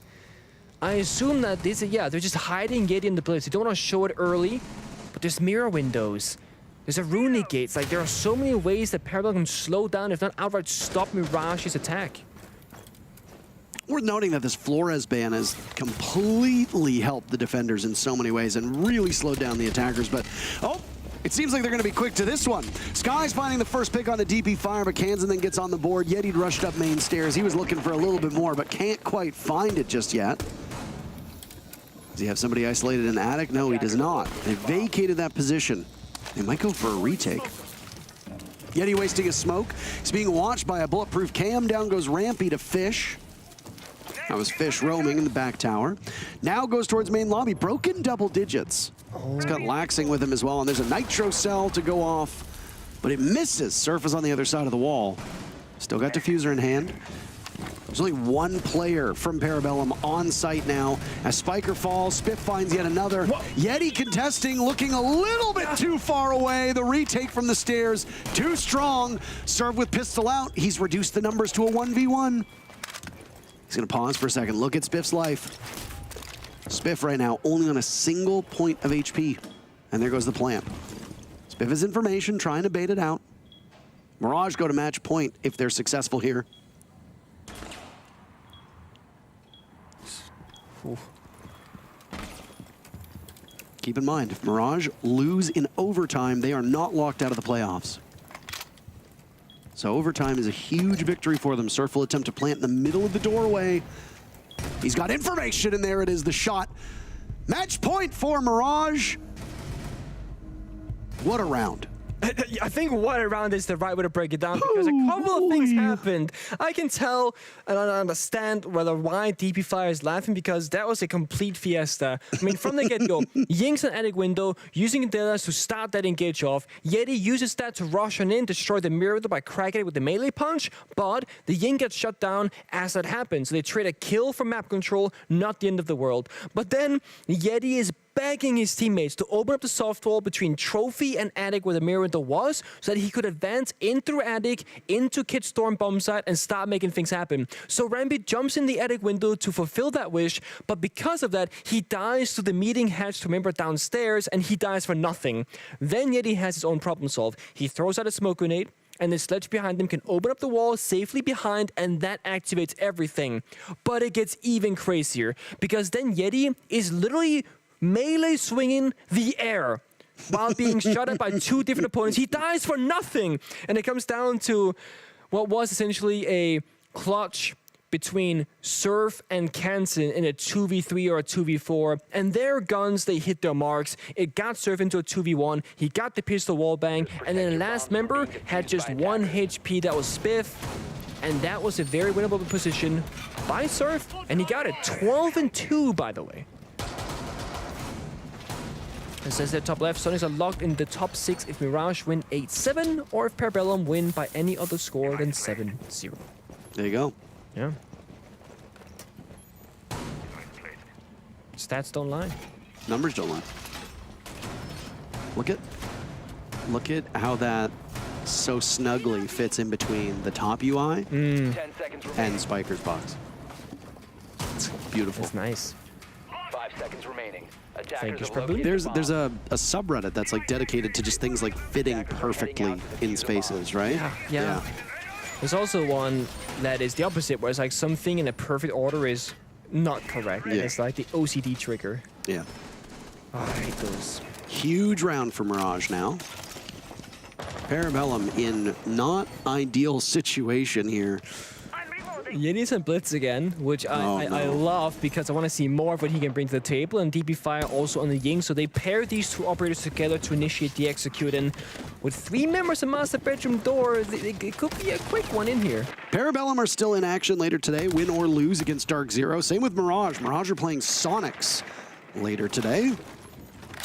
But again, you get to a point where your fate is not necessarily in your hands. We focused a bit on Spiker not having any kills, but he wasn't the only one.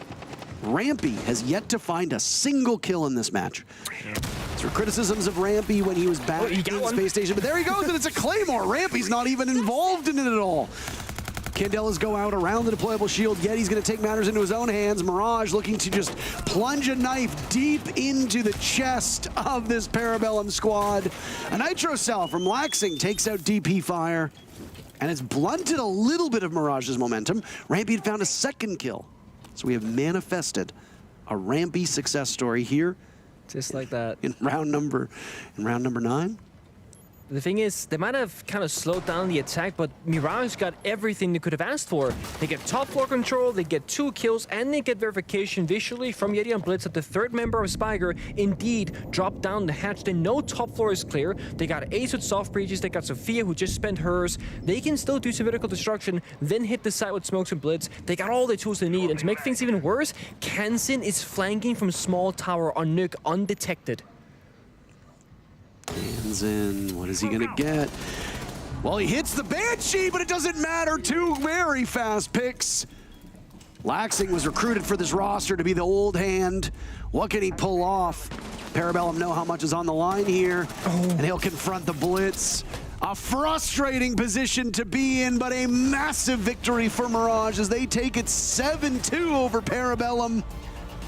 Amazing stuff. We'll be right back with more Rainbow Six.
We are back here at the Rainbow Six North America League demo. Jesse and Doa. I thought I'd put myself last for once, you know? Ooh. I'm nice that way. You know what else is nice for Mirage? Getting another win. The second win in a row. The twice win in a row. I speak oh my gosh.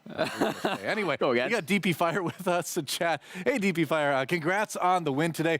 The transformation has occurred. Mirage has sort of like emerged from their cocoon and they've become a beautiful Rainbow Six butterfly. From your perspective, what was the difference? What happened to suddenly kind of unleash this version of Mirage that we saw in the second game yesterday and then today? I would say the main thing is like our mentality. Losing those first 4 games in a row, it's really just a whole learning process. Like, losing sucks, but if you don't get anything out of it, then you're more of a fucking loser. Sorry. But yeah, we learned a lot from those first 4 losses, and it really, like, we just channeled that loss into like just pure rage, and we started to figure out like what went wrong, what we needed to fix, and like we really hammered it home because these games like right now are do or die, and if there's like no option to not fix them, so it really was just like a wake up call for us and like a learning space. Fair enough. You guys say that you're angry. I mean, that's what the play style feels like, where it's in your face, it's aggressive, blitz, ying, the whole shebang. You guys did it yesterday. You're sticking with it again today. Is this the recipe that is working for you guys at the moment? Coming from Astralis, my old team, we had a play style where it was always in your face, and it worked a lot. So what like I'm trying to introduce and like what like Yeti and stuff, like we all are pretty aggressive players, and introducing like that play style of just being like outpacing your enemies, it's been working for us. So we're gonna like keep testing the limits on that, and I think that's what's really helping like bringing our attacks together. DP, I'm glad you brought up your former team, Astralis, because it's been a rough couple of months for you. Your career's been pretty turbulent through the last little while. So I wanted to kind of dive in and kind of ask you about how this process has been for you, leaving Astralis, kind of taking some time off of Siege, not playing on a Tier 1 competitive squad, now joining Mirage. How was that for you, and how have you grown as a player throughout this time? So I'll start off with like the reason why I got dropped was complacency, which I agree with. They had every right to like bench me and explore other options, because I did get complacent, and after like reflecting and looking back after like the big break I had, like I do love this game, and like I'm here to fucking win. I keep swearing, I'm sorry, but you're fine. Yeah. Like it's been a weird process because I've never been removed from a T1 team before, and this is only my second T1 team ever. I mean, I guess if you count Disrupt, it's 3, but it really was the same team. But it's been a fun process, playing with a new group of guys who have like just as much passion as you do. Like, it's fun playing in a new environment. So I'm curious, one more question before we send you on your way. Now, obviously, you're on a team with Yeti, and I feel like that involves some sort of inspiration for people to kind of like get more into the fitness side of things, the physical fitness side of things. So can you speak to like what Yeti's effect on the team has been in that regard? Are you working out more? Are people going for runs? Like, has anything changed there? I think most of the people on this team do work out. I do a few home workouts here and there. I don't go to the gym. I should.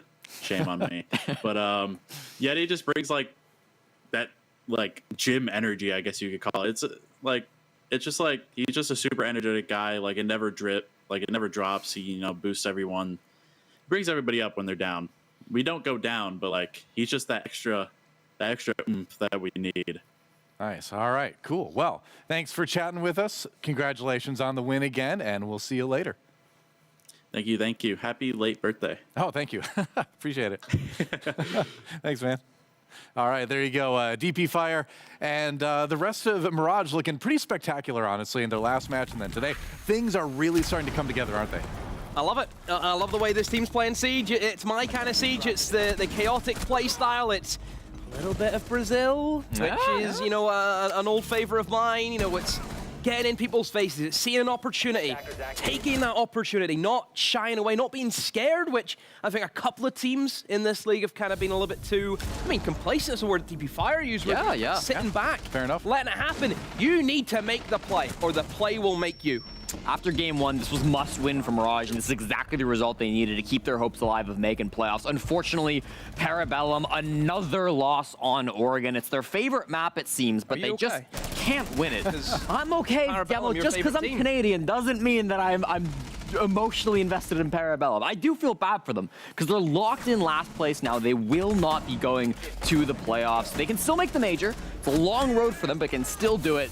It's tough that they couldn't find a win here for the fourth play on Oregon, though. It's certainly something to look at. We have to question, why are they going to Oregon again? Yeah. We have to. They have not looked impressive on it previously. The attacks especially were the biggest issue. What side did they start on, Jesse? I believe it was attack. One does wonder, don't they? Yeah. Yeah. Well, I mean, if anything, at least Parabellum's going to have, I don't want to say more practice, right? But they've got a match coming up today where the pressure is going to be essentially off because their results at least are kind of already determined. And then from there, you try to do the best you can, I suppose. You still want to make the major, but if any team in the league right now is in that sort of rebuilding, growing phase, it's certainly going to be Parabellum. Yeah, and maybe they can use their next game as an opportunity to test a new map. Yeah. Try something they haven't, played before. There's plenty of options if you want to play a new map. Well, we're going to explore some options on the Telestrator. I don't know if that means Jesse's going to, put some new things like daggers and stuff like that in there. But we're going to find out in a moment. We're going to step away for just a second, and then Jesse will grow our brains by at least 3 sizes, guaranteed.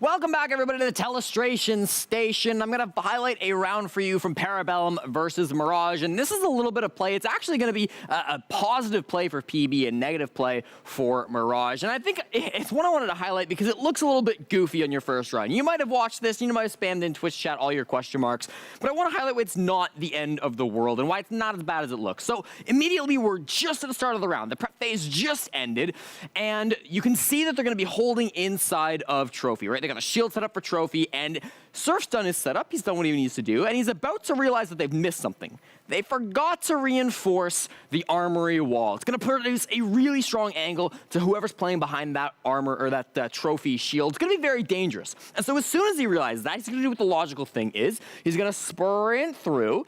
He's going to see the wall. He's going to get to it. He's going to reinforce that wall. And then he's going to sprint back to wherever he wants to be playing, right? He wants to very quickly get this done. And usually I think that would be the right idea. That would be what you want to be doing. But unfortunately for him, there's a player named Fish who's going to be doing his absolute best to imitate fastest NA talent member, Jesse J. Chick, that's me, in getting into the bomb site as quickly as he possibly can. You can see 2 seconds out, he's already got his pistol in his hand. He's playing a 3-speed operator, and you'll see when we play just how fast he makes it into master bedroom. We press play now. Surf, he's getting done with the setup. He's getting to where he wants to play, looking for drones. And then he looks through the wall. He's like, uh-oh. That's not reinforced. I gotta get to that. I gotta reinforce this. And already look at Fish. He's over the balcony. The door's shot open, and he's inside of Master.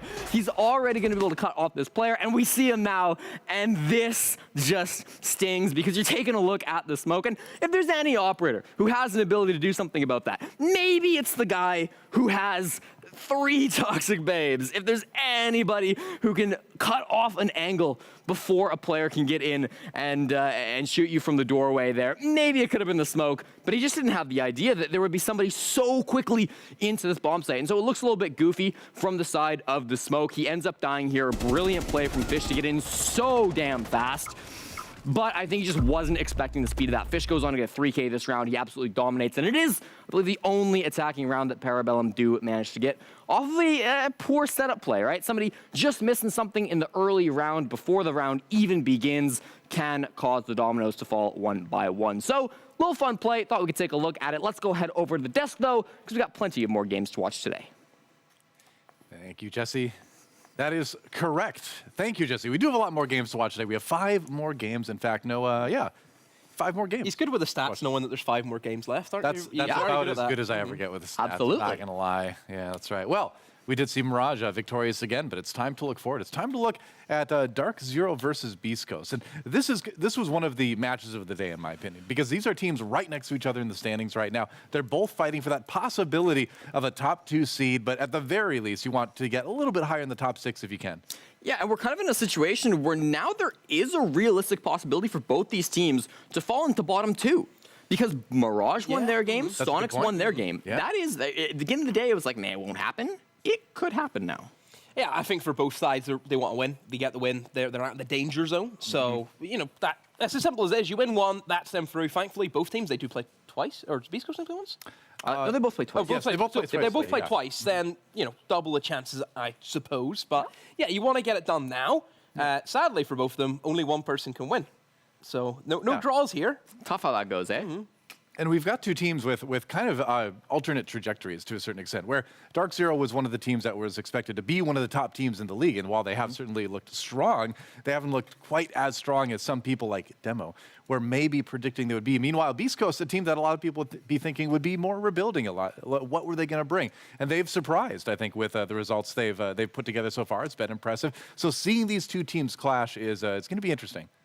It will, and I hope that we can see some strong plays. I think Gavin has been a player for DarkZero who has really been underrated. I don't think we've talked about Gavin enough. We've got some great stats. He's a for you here. WIP, work in progress still. He You is, have to remember. but he has been growing and building, and I think he was super underrated last week. His stats were kind of rough last week because his defense kind of wasn't having a big impact. But on attack, I thought he really did step it up, both against Mirage and M80. And then yesterday, he went +4 against Soniqs in a loss, best from his team, and he went 9-0, a flawless game against Space Station Gaming. Gavin is very quickly developing into a top player for DarkZero, and I think it really needs to be talked about more. Yeah, he's very hard on himself as a player. Yes. Speaking to him at Invitational. Yes. The guy's having, he's just... Something could go wrong, like a minor thing, which has no effect whatsoever in the game, but because he did something that he wasn't happy with, it eats him alive. And that's the mental side of this game that I think for a younger player, you will have to overcome. You will have to establish that, hey, look at the bigger picture. Right. That's something that you shouldn't be worrying about. So I think, Gav's very, very tough on himself, but no, he's a great young player, and he's only going to get better, which I think is a great thing for DZ is to know that, hey, we haven't even hit our ceiling yet. I think that's a good point to bring up, too, because a lot of times in pretty much every e-sport, and honestly traditional sports, too, you see these star players come up out of high school, college, or the amateur scene like we have in esports, and it's the mechanics are there, the game sense is there, but it's usually the mental fortitude that needs the most work with some of these players. So as long as orgs are prepared to support that, then you can see a lot of success. But let's see where we're going for the map here between DarkZero and Beastcoast. It's going to be Cafe. Oh, boy. Run it back. Yes. This plays in quite interestingly to kind of what you asked Canadian yesterday, Doa, where you were kind of saying to them, like, oh, how do you really take anything from a 7-0? What are they actually going to take from a 7-0 that they're going to learn from? So I think it's kind of interesting that they're going back to it. I mean, you can't hate it. 5-game win streak for DarkZero on Cafe. Yesterday it was 4-game, and they got a 7-0 over Space Station. They should be very comfy on this map. Yeah, I mean, it's you literally can't get more comfortable on a map than win streaking and then having your latest game be a 7-0. So yeah, that's kind of ultimate comfort for DarkZero. If something goes wrong, it's kind of an aberration to their bell curve, right? Or I mean, their curve just goes straight up like that. Not a curve at all. No, well, it's an upward line.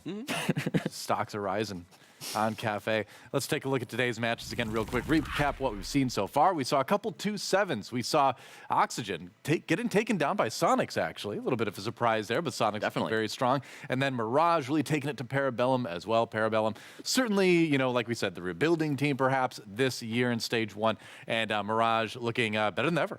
Stronger every game, it seems like. Absolutely. And, top 6, these teams really are playing to lock themselves out of the bottom two. Very likely, if you win this game, you are 100% guaranteed gonna make playoffs. So it's a big game for these two teams. And for DarkZero, all they need is overtime. Even an OT loss would get them to that playoff position, top 6. So yeah, some fantastic opportunities for these teams to lock down their chances. That's right. Well, it is time to get into the map and see who can take it. See who can take possibly one step closer to that top 2. It's time once again to throw it over to our casters, Pengu and Intero.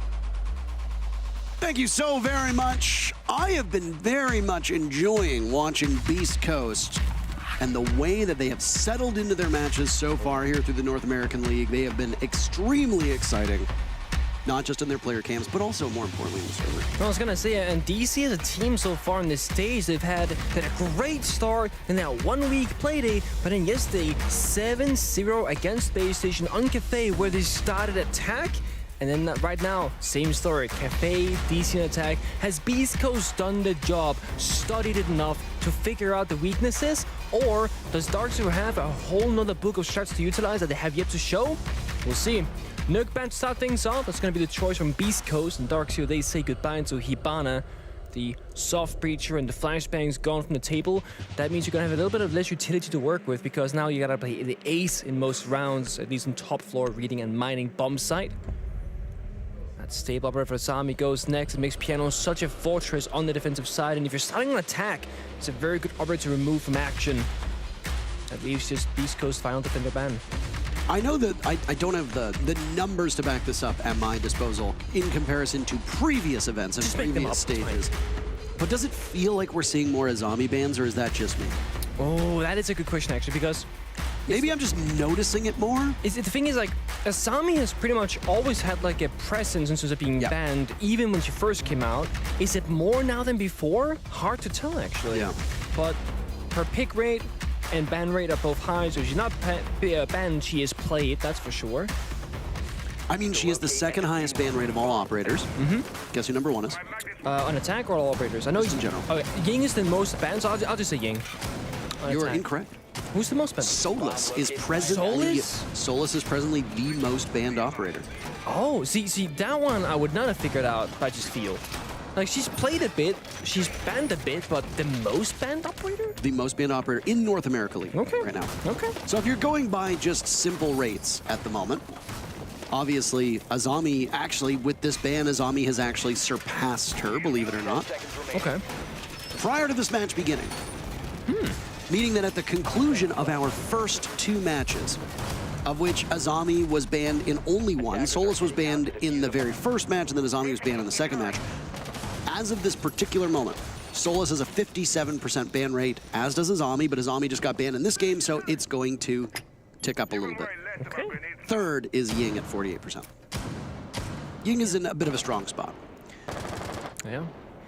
Speaking of, if not banned, then played, Pambusu in the very opening round does bring the Ying to the table with Canadian on Capital. So these are not super common operators on Cafe of all maps, but they certainly have a place where they can be utilized, be the site execute to take either Piano, Cigar, or maybe the bomb site itself. It's reliable utility on a map like Cafe where the rooms are not that big. Those Candelas will most likely blind everybody within range. Hold on a second. All of DZ is lined up cocktail side right now. Oh, okay, they're going to the roof. I was like, are they going up top, or are they just going to go through the windows because they've got a Ying on the board? No, I was thinking the same thing, that they could just go for a fast one, but they're gonna...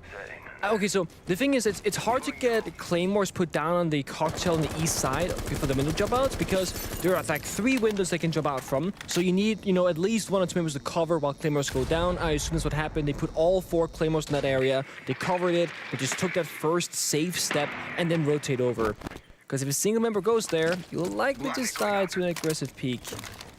It could still be, though, a fast one. Window repels Skylight and Ying and Capital. They can make a lot out of nothing.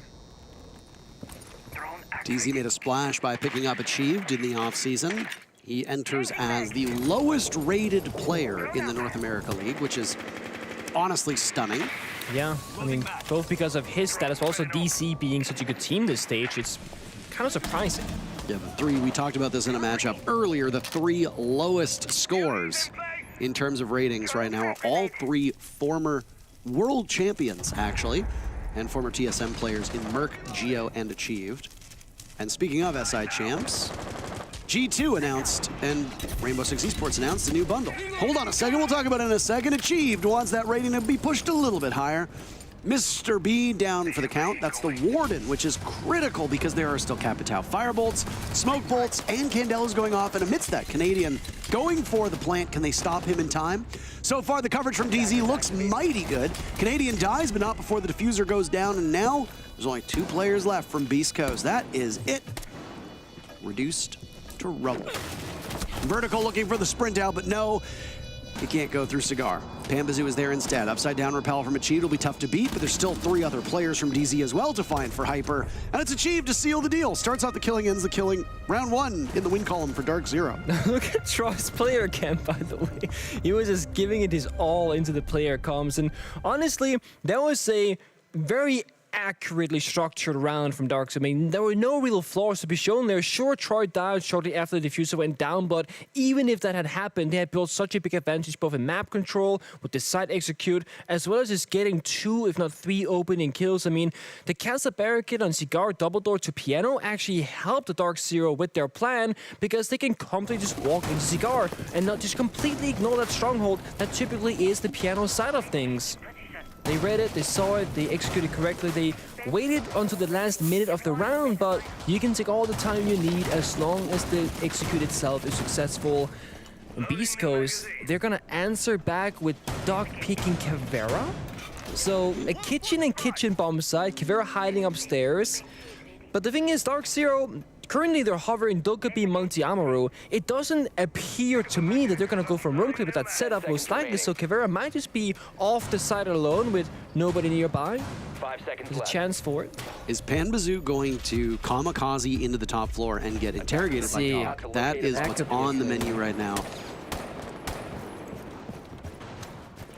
Here's what I'm gonna do, so that they can edit this deceptively. Absolutely that's gonna happen. There's no way that's happening. Oh, Sanui. Now you can supercut it. Oh, God. Now you, clever editors out there, can go and supercut it. I am right in some way. He drones into place right now for DarkZero on that bottom floor, but where is the Amaru of Pambazoo? There we go. Over by delivery. Yeah, again, it's DarkZero waiting for something to happen, and I will say Beastcoast actually very patient, both in round number 1 and 2, not really moving many muscles. They don't have to, they recognize that they have their preferred areas of the map, but it's a relatively straight attack for DarkZero. Yeah, they're going for that delivery side. They're also going for whiskey side. Here's the one thing about a Cav, though. If a Cav does not get spotted and comes for a retake, her pistol has one of the highest damages in the game at that close range. It can be anywhere from 1 to 2 shots on a down per player. When you're playing at this level and you catch 3 players off guard, you can very easily narrow those numbers down, and Doc is waiting for his opportunity to strike on that Cav. Beastcoast losing hat. And, I mean, Doc wins it. All right, doesn't have the pistol in hand, but instead, long barrel on the SMG, gets the kill and immediately gets away. They know that there's a Cav on the board. Taking Achieved out. Still got the Monty up, though, for DarkZero. Yeah, the Monty here is the big important part because he's gonna push around the map and also just create a safe area. You know, he can check the brown staircase, Caveira's not there, phone call went down. They can sort of figure out either Doc went back up top floor or down the red stairs.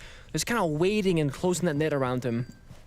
Haven't found him yet, though. They think he's inside a dining train area, and they're almost correct because he's right next to that area in mining. Might have burned those logic bombs from NJR's Dokkaebi a little bit too early. Yeah. It would have been lovely to have one for the execute. Yeah. Now the flank is a problem. Drones might be watching it. Only 3 are dead so far for DC. They got plenty of info at their disposal. I think the toxic ganisters go out, though. Yeah. Every single time one of those toxic babes gets thrown out, they don't need to wait till the tail end of the round to worry about that. Mr. B's used all 3 of them. 30 seconds left. Doc still looking to strike. Right now on brown stairs. He might actually see the Monty from the side. Yeah, there's an opportunity here. Doc needs to go. Ooh. Doc absolutely needs to go, and there it is. Snaps on the Canadians, say goodbye. Picked off by NJR, but it might be a bit too late. The main focus for DZ was that shield op. Unfortunately for Beastcoast, every time that they seem to take an engagement, they get rushed by DZ. The DarkZero goes up 2-0. That when Doc walks down the brown stairs and kills Canadian on the Monty, that should be a round. That should have been curtains. Yeah, that should be it. Over. But DC, they play the 2v1 so well on the red staircase. One member shoots a Rooney. The second member strikes from that, the closet? The generous, what do we call the coat? The coat room is what we call it. Swing some coat. Yeah, Coat the check? Coat check. Coat check? Just, Where you- just where you- coat for short. It's where you check your coats. Yeah. Check them in, check them out. Take them off, take them on. So the isolation, the 2v1, the guarantee the kills, and then the side mirrors of Beastcoast seemingly playing too passive, kind of letting that fall apart, and then they find themselves in a crossfire again. Canadian sure is cooking something up with these operators, and I have to say, DC only played a single defense round yesterday because of that 7-0. So Beast Coast, they should have the most amount of success right now when they start defense because they can expect some of these things to be happening, whereas DarkZero's defense is a little bit more unknown to them. So far, it's DC in the driver's seat. Couple of different attack pick options. Canadian going from the Monty to the Amaru back to the Capitao. And Pamasu again back onto Ying just like in round number 1. So there might just be that many different pocket variations from DC that they can keep Beast Coast guessing as to what's going to be coming. And that's the thing, once you play a fast-paced, heavy execute round, then next round you go into like a Monty, you take it very slowly, it's very difficult to adapt to as a defending team because you don't know what's going to happen. So now you got Beast Coast kind of guessing or just blindly making these decisions. Okay, early C4 goes out from Mr. B, doesn't find anything. Good attempt, however, but now they have no utility. All they have left are 3 toxic babes, there are no impacts, there are no C4s, and had also taken a fair bit of damage early on in the round. Hap has honestly been the win condition on a lot of these matches for Beast Coast, dropping double digits in a ton of his games. And just, so far, slow start. But, I mean, there have been struggles across all of Beast Coast. Hyper also on 0 kills. Mr. B on 0 kills. Smoke canisters tossed out by DZs. We almost hit the halfway point in the round. Or rather, now we almost do. Almost now. Hold on a second. 10 seconds. Almost now. You just want to be right. I want to be right. That's 5 seconds. 5 seconds. Almost. Hold on a second. Hold on. Now. There we go. We're at the halfway point of the round. Such an accurate call. Oh my god. We nailed it. Toxic canisters in response, and there are Candelas to boot. Canadian using all of those bolts from the crossbow. So far, there's been no blood spilt until Achieved gets killed by Vert on the run out. NJR has the Claymore there to tie it back up in a 4v4. Beast Coast taking some damage. Both Hyper and Hat are a little bit weak. Now it's Gavin to die to Mr. B. He gets on the board. Still looking for Hyper and Hat's first kills. Playing that Humidor. Just as the red drop will come in, that shotgun should be very, very potent. Is he blinded out? That's the real question. A drop behind him, still stuck in that position. The smoke trapped in the Humidor right now. Hat knows this, he's got information, but he has to choose his moment right. Gets some damage done to the Capitao, but not enough to secure. Final 30 seconds, Nick. Pamazoo yet to die in the bomb site. He's taken down by Mr. B, but he wasn't the only one in the line of sight there. Canadian finishing off Hat inside of that Humidor. He's not gonna get a single kill. 3v2 favoring Beast Coast right now. Yeah, DC not able to one that a 2-step execute, but neither worked. It's like there's no urgency. There's so much time. There's so little time left. And there was just no fire in the belly of either of these teams. I mean, I suppose it's more important that DZ be the team to land the first punch, as they have the diffuser. They need to get that down. But Beast Coast finally get on the board, in large part because DZ were not quick to adapt. No, I mean, they had that first fake execute. I think they were hoping that Beast Coast was going to be acting more than they were. Only one member made a move. I think that was Vert jumping out a window and then trading with the Claymore. So it's like, that's the only thing they really sacrificed to the first step execute. When the second step came through, that was, so the first step was Capitao, smokes and fires. The second step is Pambusu on the Ying, so his smokes and his Candelas. The moment the first Candela was tossed on out to extend that second attack, someone else from DC died immediately. And that changed the call. Canadian probably said, guys, we can no longer do it. Things aren't caught the way they should be. We got a red hatch instead, try and work Cigar, drop down that corner hatch, but that also did not work. work.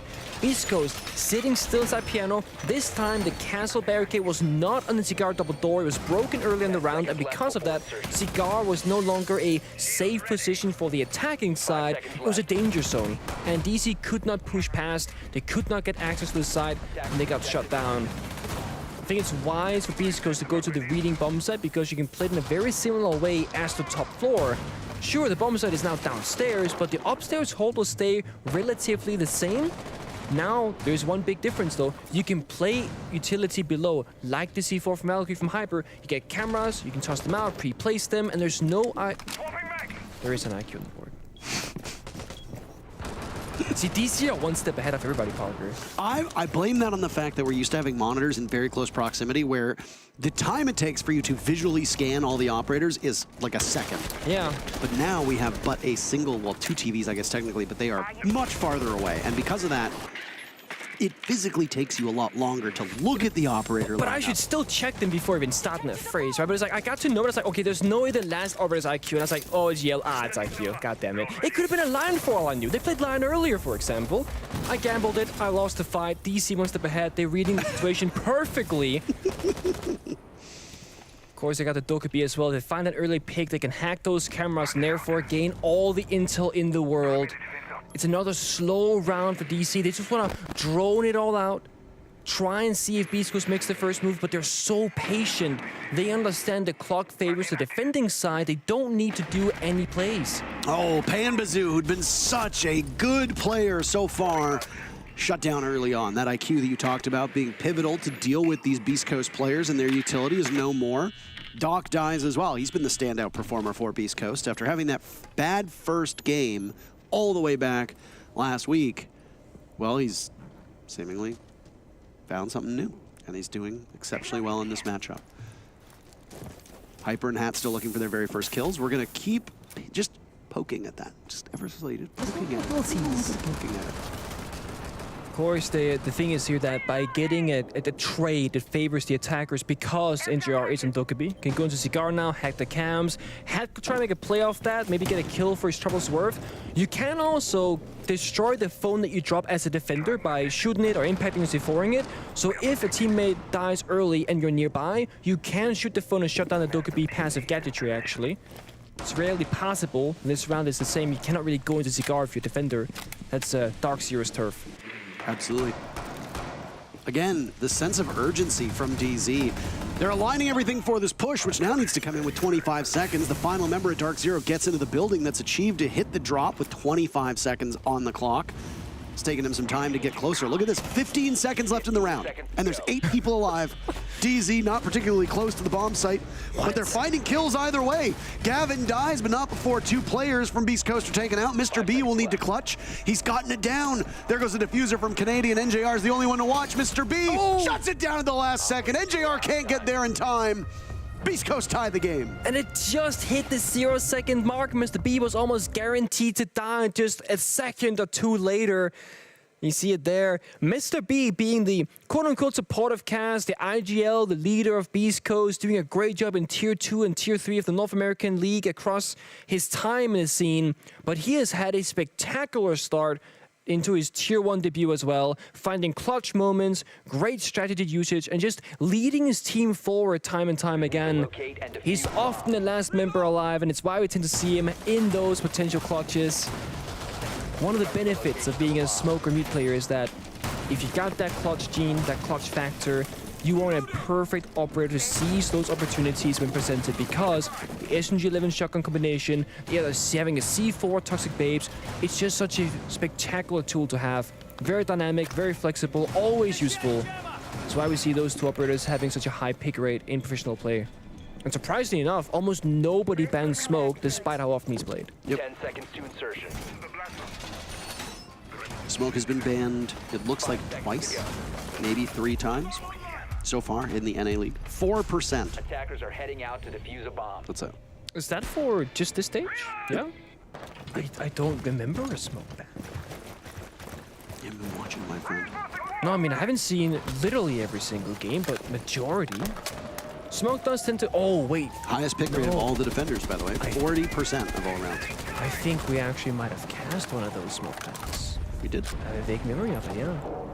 But yeah, there was this thing with whenever teams would play against Xset and Kino back then, they would target ban the smoke on him, for example. But then you get Mute, same operator basically, but slightly different gadgetry. Do you remember who it was that we do. casted? It was Parabellum versus Space Station on the second day. Oh, Bad Bangu. I wouldn't have guessed that. I'll be honest. You've been a bad boy.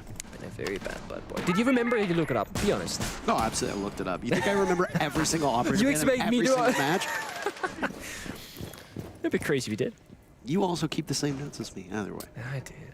The most played defending operator has a 40% prevalence rate. Just in case you were curious. Okay. So 40% of all defending rounds has a smoke present in it, for those that don't understand how those numbers work. Yeah. That also makes a lot of sense, to be honest. Again, you can play my bomb side, and especially against the Monty. It's one of the very few direct counters that can really stop Monty from pushing around. And if you get stuck in the corner with a Toxic Babe nearby, then you're going to take a lot of damage as Monty doesn't move that quickly. And speaking of how quickly you move, DC, again, they really lack the urgency. And sure, they got them 2 rounds out of 4, so it's not all bad for them, but the last 2 rounds in particular, the clock has been the biggest adversary for them. Yeah. I think it's going to be the same for this one. Well, they're finally getting into position right now. Achieved having what might be the start of his best game so far since coming onto this DZ roster. DZ play a very defined structure, so it does not surprise me that it took him some time to get used to it. There are certain teams that have a system that they want to fit into, and a player might need some time to get acclimated to that. I mean, look at Space Station. They picked up Canadian and they won USN, but they had some struggles before that. DZ the same. DZ did not look like world beaters the moment they picked up Canadian, but they have certainly adjusted since then, and they've won a major with him as their IGL. It's his 3rd major championship on a separate team, which is very, very impressive. There's an air jab that goes off, and nade lands into the lap of Mr. B. DZ with the very first pick here in round number 5. It happens again very late with 30 seconds to go, but the diffuser's going down, and there's a vault in. Pambazoo has the coverage this time. Canadian continues to soldier on, shield on his back. Didn't even take a single point of damage out of that one. Hat searching for his first kill, same with Hyper. They're both boxed out of the bomb site right now. Hat over by White Stairs. Phone ringing, they know exactly where he is. All the while this is happening, it's like Canadian is leveling up. The Monty just sitting in the bomb site, doesn't even need to move. The supporting cast from DZ present as Canadian brings his shield back up. Now it's Hyper taking some damage. Hack picks up a big kill. He gets Canadian and Pambazoo. How did this happen? DZ need to get to the diffuser. Down goes Hat. That's achieved covering from above. He's magnificent in that position, and it allows NJR the final moments to just get towards that diffuser and pick up the final kill. DZ answer back after losing 2 to Beastcoast. The worst DZ can do in this first half is draw, as that's their 3rd round. It's a great spot to be in starting, attack on Cafe, because this is a map where most teams, they thrive on defense, right? Sure, Mir and Asami at Ben, but you still got Intel operators, the Pulse, the Valkyrie, the Solus, etc. So you can still play a very good defense, but just in an information and utility-oriented way instead. And that bomb site attack just shows why Bug is such a great vertical operator compared to Sledge for very specific bomb sites. By opening up the soft wall inside of Train itself and the wall on the bomb site, he could see all the way through 2 layers right here, all the way down to the diffuser. That's why the post plant was so successful. Even if every single member died but achieved, he could probably clutch that 1 versus 3 single-handedly because his position is such a superior one at that. The only real way for Beastcoast to win that is if you run up a staircase and you challenge Achieved at the same time, or you hit a nasty kill through the floor on the bird, but that's difficult to do, and there wasn't that much time left. DC keep changing things up though. 1 round Monty, 1 without. It is very bomb site dependent, as we can tell so far. And Beastcoast, they have the same couple of operators at their disposal. They tend to pick time and time again. The Warden, the Castle, and the Smoke being the stable 3, with the Aruni and the Wamai kind of being the flexible operators.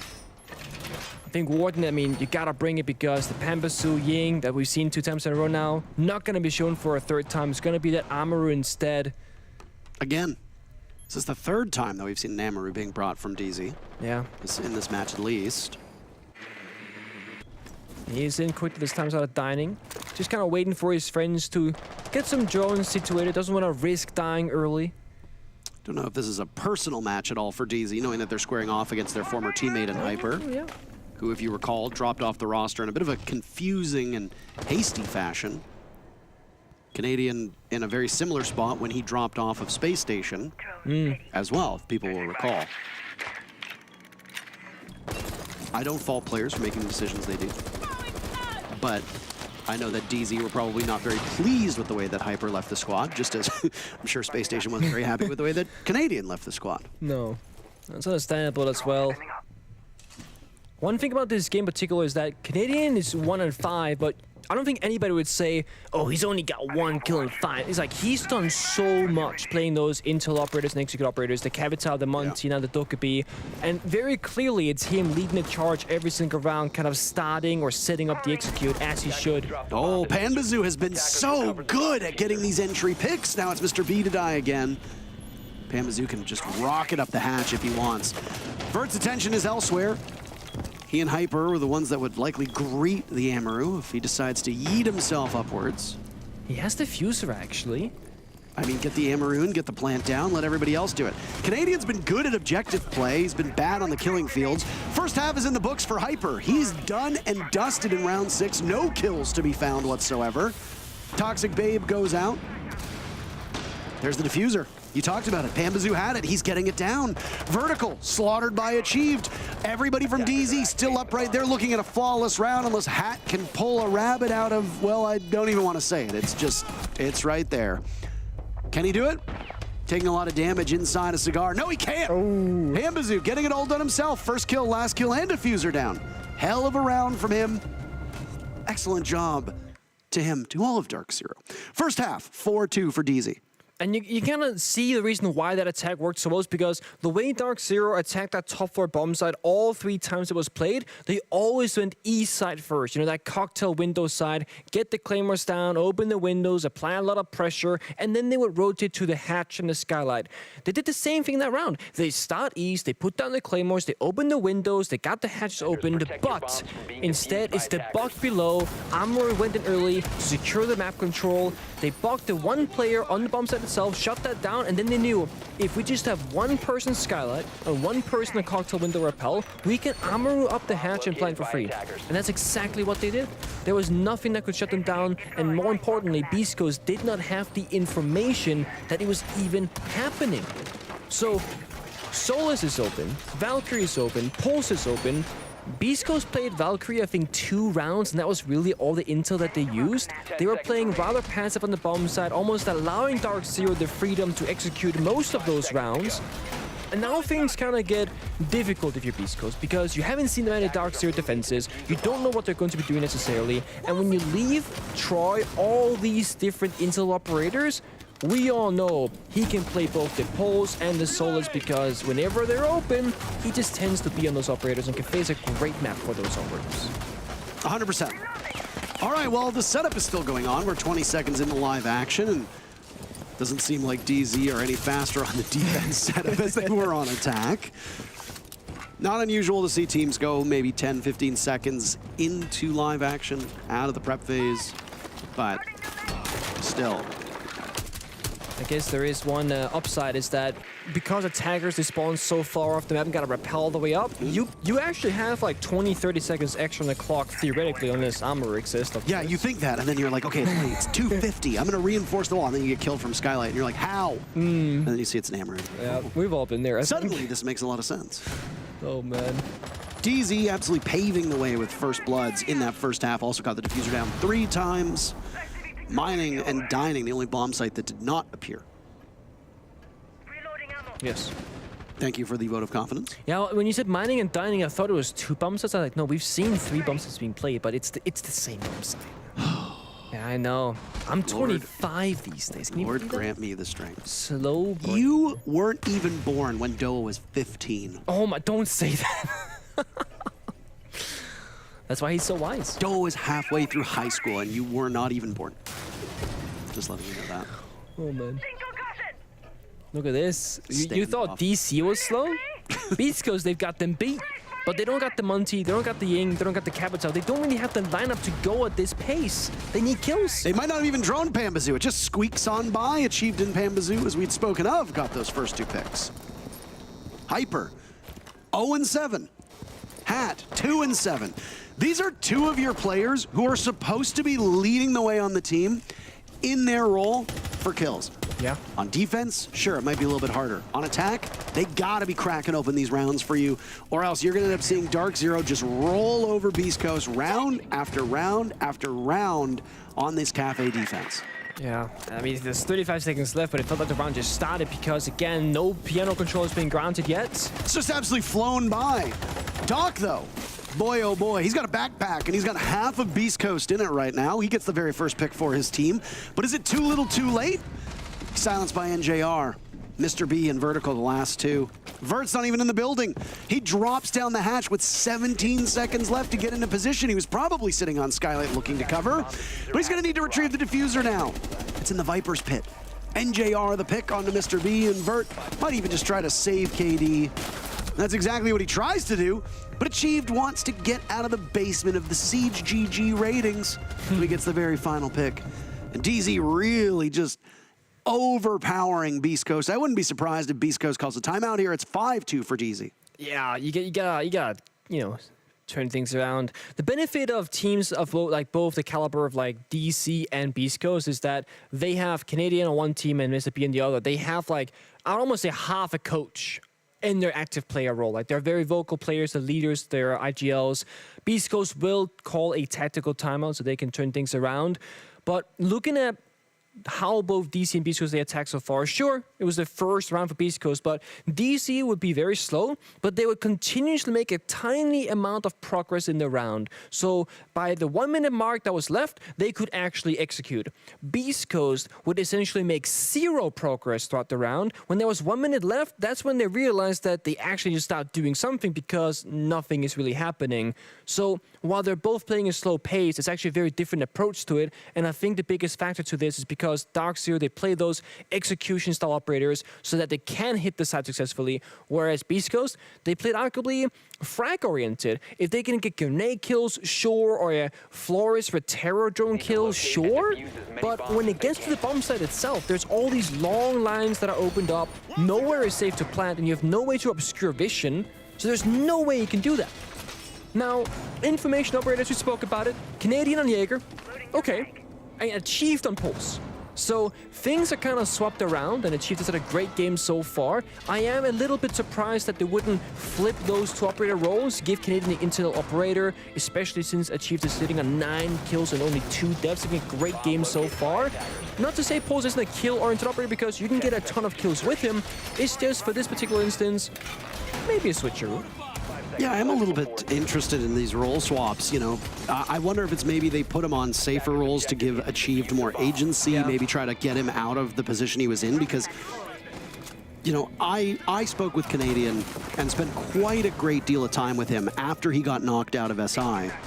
I spent pretty much every day, actually, after he got eliminated and DZ got eliminated. I saw him every day in SI and spent time going to brunch, getting lunch, dinner, etc. And he told me at the time, which I guess is no longer a secret, he's like, I want Achieved. Okay. It's like the first thing he said. He's like, I really want him. He's like, you know, he's like, if we're going to get anybody off this free agency, he's like, I think Achieved would really fit our system. I think he's an excellent player. I think he'd really work. So they went after him for a while. It wasn't just kind of like, they're like, well, we need to make a change. Who are we going to pick up? Well, look at all these people on free agency. Oh, maybe we'll get Achieved. Yeah. This was deliberate. So the fact that Achieved has had some struggles early on adapting to this DZ system suggests that I don't think Canadian was wrong, but sometimes you need to make some small tweaks. Gunner on Soniqs is a good example of that. You know, you bring over Gunner for a reason. He might not fit that Soniqs system wholesale. You need to make some small tweaks. Maybe it's to your system. Maybe it's the way that Gunner plays. Today, Gunner had an excellent game. Yeah. Today, Achieved is having an excellent game. We are still only 6 matches into this North American League. Yeah. Very little time for teams to find success with these new players. It's gonna take some time and some games until they get comfortable. That's a very important note to make, for sure. And the big question is not how good are you when the season starts, it's more how good are you when the season ends. And I know it sucks that you lose a couple of games early because of roster changes, but it's about the bigger picture, long term. Of course, majors, invitationals, that's the primary goal for teams. But to get there, you gotta do well domestically in the leagues online. And Hat opens things up for Beastcoast as Gavin off the board, but it's, well, my operator-wise, not the biggest loss, but Achieved still looking for that C4 kill. Beastcoast needs something to kickstart their offense, and getting that first blood. Getting one player from DZ off of your back is huge. They've now got another target acquired. It's achieved. He gets droned out. Canadian lurking down below, expecting to get droned from delivery, but there's nothing there on the bottom of White Stairs. Achieved has retaken a position almost identical to where Canadian just was, and there's 2 heartbeats that were spotted on that sensor. Canadian looking the wrong way. Hat is just at the bottom of Brown Stairs, and it seems to confuse the team captain. Achieved in hot pursuit, but Hat is better. Hat has come online. This is what we talked about. The reason why you pick up players like Hat, like Hyper, is so that they can start off this round strong, so they can start off this half strong. Everybody from DZ has been eliminated except for NJR, who eats a flashbang to the face. We'll have to contend against the last 4. Nice shot on the Hat, but it's vertical to seal the deal and give Beastcoast a much-needed round on attack. It seemed like Beastcoast had a full read on DarkZero. I mean, Hat was downstairs way early in the round ahead of the execute. He was expecting Pulse to be lurking for information and someone to make a play off of it. And sure, it was the White Stairs focus for a Chief. Lincoln and said, hey, drone me over, or scan me rather, towards the Brown Stairs, Red Stairs area and see if I can go for a flank. I think Solis might be a better operator for that kind of playstyle because the range is much further and the Pulse is mostly used for C4s because of that limited range. You want to act upon the information, not necessarily make decisions off the information. That's a big difference. Now, things are swapped up, and not just a little bit. Maestro, Solis, and Valkyrie. This is like the most amount of intel you can possibly dream of, and it makes perfect sense that the other operators, Goyu, I'm gonna count Valkyrie in this, Goyu, Valkyrie, and the Mute, they all got C4s.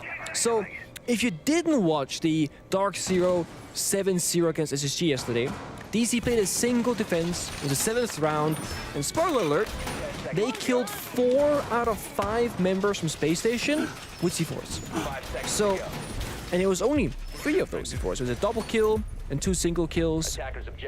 Might be looking for the same thing here. So if Beastcoast attacks the upper part of the map, so Cocktail, Piano, Cigar, verticality is going to be a threat. If they go horizontally, well, then verticality is going to be a threat as well, but from above, with those vertical holes leading to the bomb site.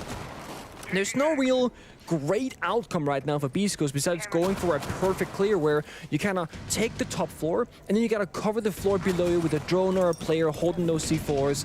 It's perfect to have IQ. Hyper made an excellent choice picking that operator because they gathered the intel with the drones in the prep phase. But Hyper most likely gonna spend the entire round on the scanner, just looking for C4s, looking for cameras, and kind of guiding his team into the unsafe areas, then making them safe and holding on to it. Nomad plays perfectly into that as well. Step by step for Beastcoast, and you can see it already now. Hyper just kind of mapping out all the cameras.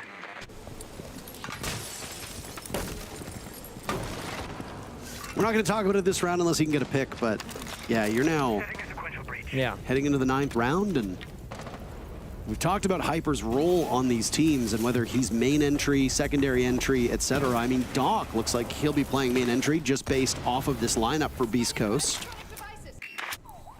Yeah, I think this also could be a case of if you go 0-7, give him the IQ, right? Let him be, quote-unquote, very useful in another area, because if he can't find the kills, he can't find the openings, he can now allow other people to do it. And there's the first pick. It goes to Gavin, traded off by Vertical. Beastcoast have found some renewed life, looking a little bit stronger on this attack than they did on defense. Hyper's the first to die yet again. Yeah, and oh boy, it's worse because it's the IQ. There is still information on the board. Sure, most C4, actually all C4s of Gavin being dead now has been sped, but there's still Valkyrie cameras alive because Gavin's watching one. So they didn't find all the pieces of information. We do have time though, a minute left, and verticality has already been started to shut down the bomb site. The Evil Eyes inside can shut down the default plan, but it's easy to destroy from above, and Vert finds NGR from the holes as well. Oh, Vert doesn't find just one, he finds 2 from the same spot, Nick. Canadian firing back, down goes Vert. That's what you get for doing what you do best. Hat in the bomb site, Canadian softening up through the wall, looking for a kill, cannot find it, does more damage to Hat. He's got so many bullets. Problem is both Canadian and Achieved are miles away. But wait a minute. Hold on. The old man can shoot. Recovered their diffuser. He's leveling these Beast Coast players. And the old man can shoot. Recovered their diffuser. He's leveling these Beast Coast players. It's just Doc in a 1v2, and he's getting spam marked. Canadian sees him, but Doc is simply better on the read. He's Achieved of intel as now he drops, time running out. Doc has to commit to this diffuser plant, but he bails off at the last second. He's against a soft wall. Achieved could very easily stop him. He doesn't know that he's committed to it. So now Achieved needs to sprint in, and he picks it wrong, but the hip fire gets him anyway. DarkZero secures at worst an overtime loss. Disabled the diffuser. Really well done from DZ there as Canadian completely loses his mind. Literally role-playing what he did in that round on Maestro, gunning down opponents. Beautiful. The real imposter of that round was the air jab, because it forced Dog off the plant, which would have been successful. There's like a second or two left, but he feared for his life because it went off. That's a frustrating round to lose if you're Beastcoast, and I think the faces kind of tell the story. That should have been theirs, and because it wasn't, they're staring down the barrel that is match point. Need to locate and defuse as many bombs. Well, as they go up to can. Cocktail. For some reason, DZ are allergic to that bottom floor bomb site. Honestly, with how dynamic DC is choosing to play Cafe, I think they should be allergic to it, because you can't do that much down. I mean, you can roam up, but there's not really a lot of verticality. It's hard to get back to the bomb site. You can't support your roamers. The information that you get by playing these info operators doesn't do anything. So I think playing reading, mining, not reading, mining, dining and mining, the reading bomb site, and then top floor is just, it's the way to go. It's not like Beastcoast playing in the kitchen bomb site found much success. I mean, they lost both times. 5 seconds left. So it was a nice way for the analysts to dive into the rhythm of a particular map. Where are they going? Why do you go to certain bomb sites over others? Why do you opt for one team will go to kitchen twice and the other team will literally never go to kitchen? Yeah, that's the beauty of different playstyles, right? Imagine if every single team did the exact same thing. It all came down to those like tiny like gunfights and small decision making. It would be so bland. I mean, I do enjoy that though, but the only problem that presents is that Rainbow Six has so much going on across the map at all times that you're gonna miss a lot of those little micro moves because the game won't be played on a macro level. At that point, it's just a micro level. And if somebody decides to open up maybe even a couple pixels of a wall that gives you a better vantage point and you don't catch that, then you'll be like, whoa, they just did the same thing. Which is not the case at all. First kill from the round is on to Panbazoo. He's been involved in the duels on both attack and defense more often than anybody else. That's his role, you expect it. And despite the scoreline, Panbazoo on attack was excellent at getting those first picks. And on defense, he's been okay, but not as good. I hate talking about it, but imagine Hyper was like 8-8. It's 6-3. Imagine Hyper was 4-8. Let's even do that. Fair. Yeah. I mean, Beastcoast, they're fighting so much in these rounds, and it's so close time and time again. But those small things, I hate saying it, but it has to be spoken of. I mean, I think it's worth noting. When you have somebody whose role is largely designed around getting kills, and that player is not only just falling short, but just isn't doing their job. 0 kills. That's rough. I mean, the thing is that Hyper has still provided value through utility. Of course. You don't need to be the best aimer in the game. I mean, a lot of people would not consider Canadian and even probably the top 50 percentile of aimers in all of pro play, but he's a multi-major and multi-world championship winning IGL. Yeah. Achieved is taken down vertical, by the way. That was one of the hottest players for Beastcoast, and now Mr. B falls as well. While we've been consumed with talking about Hyper, we haven't really been discussing how poor Mr. B has been as well, but look at Hat. Hat picks up 2 very fast. It's him and it's Hyper. What was a 4v2 is now a 2v2. You have to test their mettle. Gavin softening up Hyper. Is Hyper able to walk away from this with a kill? He's toiling over by Cigar, does some damage to Gavin. Hat wants this. He's getting ever closer, but Achieved is spotted on the flank. Hyper will swing. He gets his first kill and breaks the goose egg.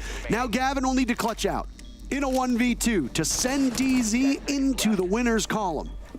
No diffuser in hand. They have to go for kills, and Gavin fries them. Ice in his veins. DZ allow Hyper a single kill, and then they say, but we're gonna win the match anyway. A nice parting shot to their former teammate of Hyper, but DZ walks away with all 3 points. Oh, and it looks so good because they had the read for the 2v1, but they line up. The pre-fire from Gavin finds the member who was healthy of Hat, and Hyper had just 1 point of HP. Oh, demoralizing loss for in so many rounds for Beastcoast, but a very close game despite the 7-3 scoreline.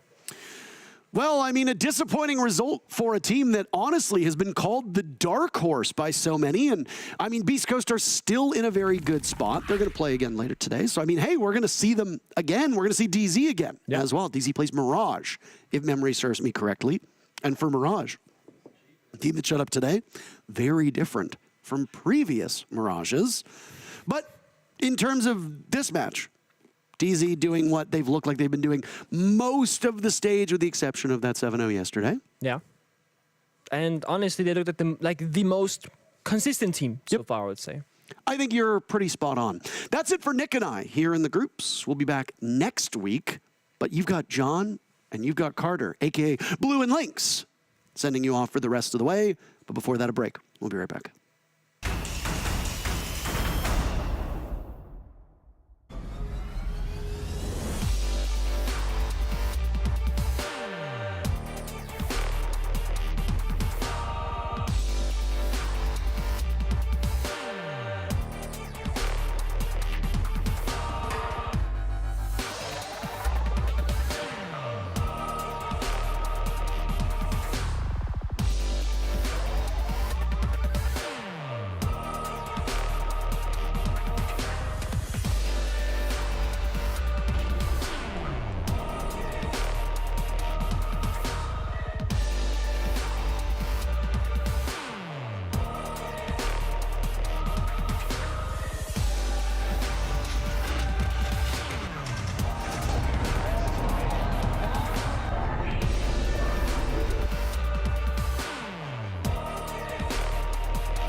Welcome back to the Rainbow Six North America League demo. Jesse Doa here with you, and we have none other than NJR standing by to chat with us after DarkZero's win over Beastcoast.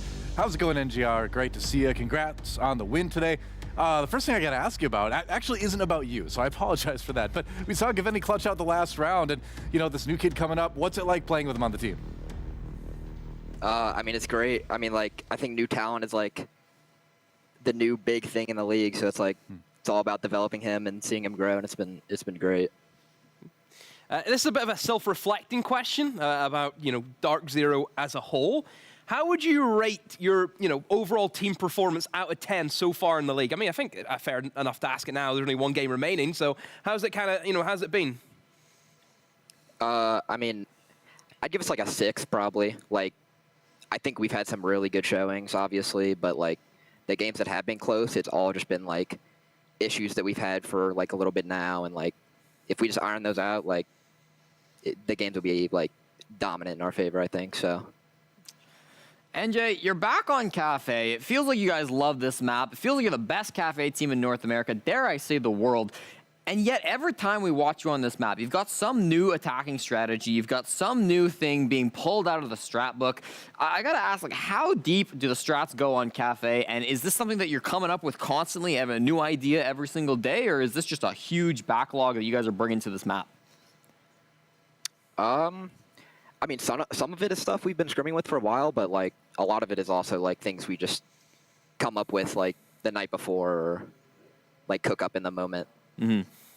Wow. Okay, that's actually kind of surprising, and that kind of speaks to the chemistry that the team is kind of feeling right now too. I suppose if you can come up with something like that, implement it right away. I suppose the map being the same kind of helps make it be a little bit more comfortable, I suppose. But my last question for you before we let you go here: last year, I don't know if you remember, but last year in Stage 1, it was DarkZero taking home the win at the Charlotte Major.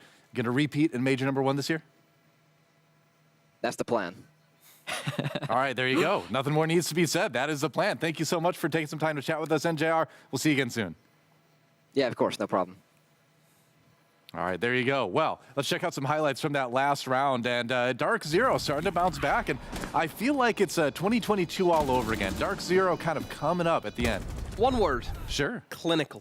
Oh, yeah. That's what DarkZero are right now for me. They are the best team in terms of executes. I've never seen a team where, like, if that diffuser goes down, you know they've won. That's how good they are, and I think it speaks a lot of volume because we've seen a lot of teams this league where, yeah, they've been able to get that plant down, but they have lost it.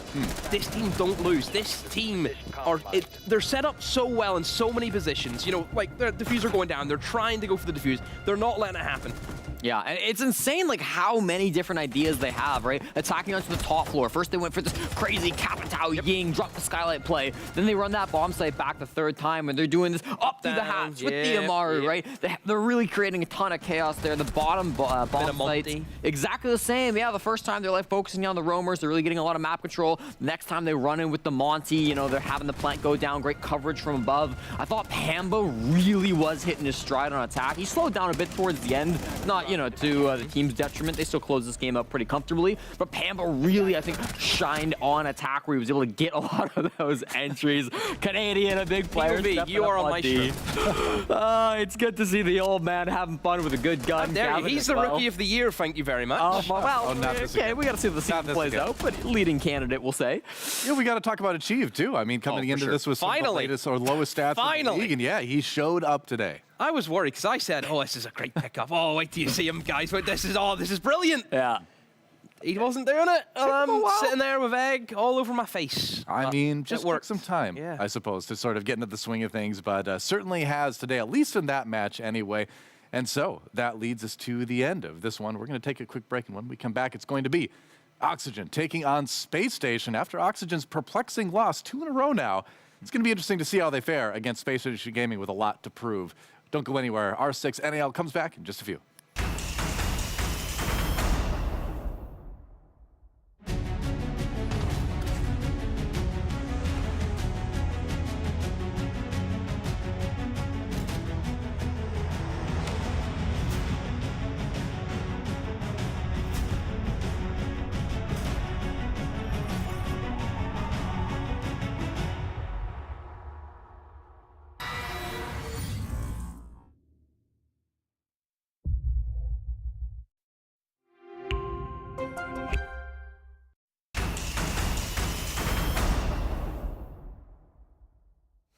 Moving on at the Rainbow Six North American League DOA demo. Jesse here with you at the analyst desk, and we're about to dive into Oxygen versus Space Station Gaming. We talked about this, we teased it before the break, but Oxygen, I didn't think I'd be saying this stage, but they're 0-2 in their last 2 games now. Yeah, and what was supposed to be an easy top 2 finish for OXG coming into the day, they'll lock it down, is all of a sudden in a very scary situation. Obviously losing the first game today, and with some of the other results that have gone down, they're now definitely in a dangerous spot. Still up there with 12 points, but they're at the point where if they get a regulation loss in this game, our statistician Sprabunny has a 1% chance of finishing top 2. Shocking. That's not very good. Demo. I mean, I don't think that'll happen. I think they'll come in and they'll get the job done. Oxygen are a team that we know do better against the bigger sides. Obviously, we can sit here and argue until, you know, the chickens hatch that Soniqs are a big team, but they haven't been showing that, so you would consider them a lesser team. Both losses Oxygen have had has been to you know, a bottom 3 side. All the big teams, they've been able to go in and stomp. Look what they did to DZ.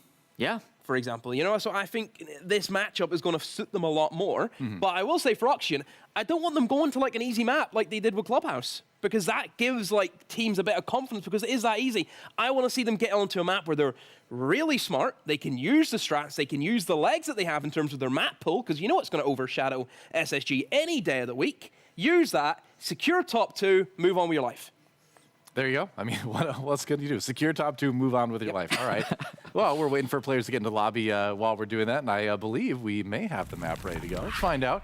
No, we're going to talk about Merc. It's a good map. And Merc, yeah, I mean, Merc was it was a little bit rough for him in the last game, if I remember correctly. Yeah, tough time for Merc. I believe these are his stats just from yesterday, and you can see the EPS 82.69 KD ratio. Not nice at all, because he was struggling hard yesterday. There were a couple of times where he was just getting caught either on drones or with his phone out, answering a Dokkaebi call. It just felt like his positions were always getting caught off guard, especially against DarkZero. It really did feel like he was struggling yesterday. He's a player that we know to be a top fragger in North America. I would love to see him stepping up today, because we can't have that repeating against OXG. He's a hit or miss in terms of the entries. He's 15 to 14. So sure, he's still positive and you're getting 15 entries, but you're losing a lot of those duels as well. And even if he does get the entry, he gets traded right away.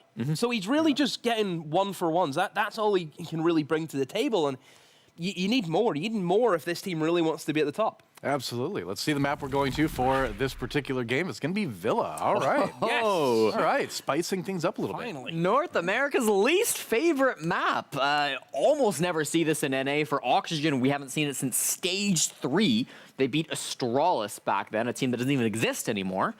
But a lot of that core is now on this new SSG team. So maybe you can pull back to that VOD. It was a long time ago, and a lot of different players, so probably not. But at the very least, there is some experience here for Oxygen, even if it is quite a bit in the past. One thing that surprises me is that Oxygen had the choice to go to Border, which we know they love. Oh, yeah, you're right. But they've decided to ban that and go to Villa. I mean, it's a bit of a strange one, because you would assume a strong Border team, they'll happy enough to play it. They'll try and hide the map pool for the best of 3, but no, they're bringing out Villa. Might have caught SSG off guard. This could be bad for Space Station. part of it too is like sometimes this is when you use those map picks to kind of throw not only your opponents off, but the other teams in the Like you league. They said, got to start to secure wonder with first. their prep too. Secure the first. That's what you need to do. Very important game today. We'll find out if it works out or not. It's time to throw it over to the casters. It's going to be Blue and Lynx to take us home on this one. Thank you very much, Doa. Once again, it's a pleasure to be back for the final day of games this week and the end of the group stage. Lynx is with me once again. Lynx, it's time to get ready for this matchup. Bit of a rough go of it over the past 2 days for both of these teams. So how do we expect this matchup to roll? Well, rough would be a little bit of an understatement for what SSG went through yesterday, if I have to say so myself. But definitely OXG suffering a very shocking loss. Not only a shocking loss to SQ, who have been very weak coming into the NAL, at least from what we'd expect, but a very weak loss for OXG at 7-2 to SQ. So absolutely both these teams not having anywhere near the results we would expect them, even if they were to end up losing a game. But with all that in mind, the fact that we're not going back to Border in Oregon, and we've got the first time Villa played this year for the NAL, I'm just happy about that personally. Absolutely throwing expectations out of the water a little bit because of the fact that we haven't played this map in such a long time. I hear Jesse talking about, I think for OXG, it goes back to like 4 or 5 months ago now is the last time we saw them play onto this map, so it has been a while. We'll have to see who has it more well prepared though heading into this matchup, as we are going live right now with the bands. Let's get ourselves into it. If you're just joining us, OXG up against SSG as SSG tries to rebound from a very tough matchup yesterday. Also, important to note, we have a birthday in the server. Happy birthday, Merc. I didn't know it was Merc's birthday. Yeah, I saw it on Twitter earlier. We had your birthday earlier in the week. We had Doa's birthday yesterday. Now we have Merc's birthday today. And, well, let's hope he doesn't lose on his birthday, as that'd be very unhappy. But also, if he wins, as Jesse, I believe, brought up earlier, a victory for SSG, a regulation one specifically, will land them in first place over Oxygen and secure their spot in the top 2. However, if Oxygen obviously closes this one down, the reverse ends up being true as well, and Oxygen will be able to lock in their top 2 positioning if they're able to win this matchup in any way, shape, or form. Bands, as you can see, are already well rolling through at this point. Ying as well as Brava are 2 attackers. Azami is a defender, so no real surprises here so far. Looking at the 3 defenders, and that's going to stay the same way, as Valkyrie is our final defender to be banned out. I think OXG are in a really interesting position with how they've used Brava, is because they were by far and away in the first week the team that used Brava the most compared to any other team in the NAL. And as a result, teams have routinely picked Brava to ban against OXG. But I wonder if that's really all that concerning for them, because Brava, obviously being a new introduction, is not going to be completely critical to their attacks as of late. I mean, they can fall back on things they were using as little as a month ago back at SI when they got top 3. But also, Brava isn't a must-pick operator anyway. You can base strats around her, but even those strats might not completely collapse if you don't have those clutch drones in hand. So SSG and many other teams spending an entire ban slot on Brava might honestly hurt their potential chances more than OXG, because they could have, say, on Villa, banned a ranged hard breach like Hibana that we often saw banned on Villa for the majority of 2022. But now that they've chosen to ban that Brava, I doubt OXG, once they get to attack, will be at all bothered by having to play Ace or Hibana instead of the Brava.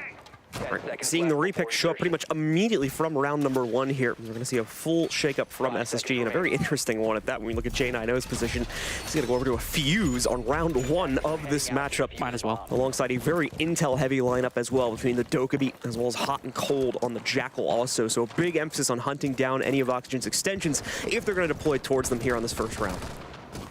And of course, Fultz bringing that Ace, that ranged hard breach that's now available. We'll likely see either the Hibana or the Ace the majority of the rounds. Likely not both at the same time, but we will see at least one of them.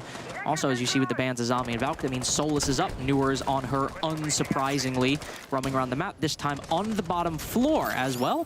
The side is Kitchen and Dining, not AVG or Trophy Statuary like we might expect. And the Solus also inside of the site. First Dokkaebi call goes out, but not much follow-up from SSG just yet. They're still outside the building at the moment, gathering that intel, save for Hot and Cold, who is making his way inside. Forrest seemed to have done so as well, and they've certainly tracked down his position, but it's only because he's taken down the Dokkaebi. Response kill does come back in from SSG a few moments later, though. Sweater unable to maintain his position after finding that first kill, gives it up.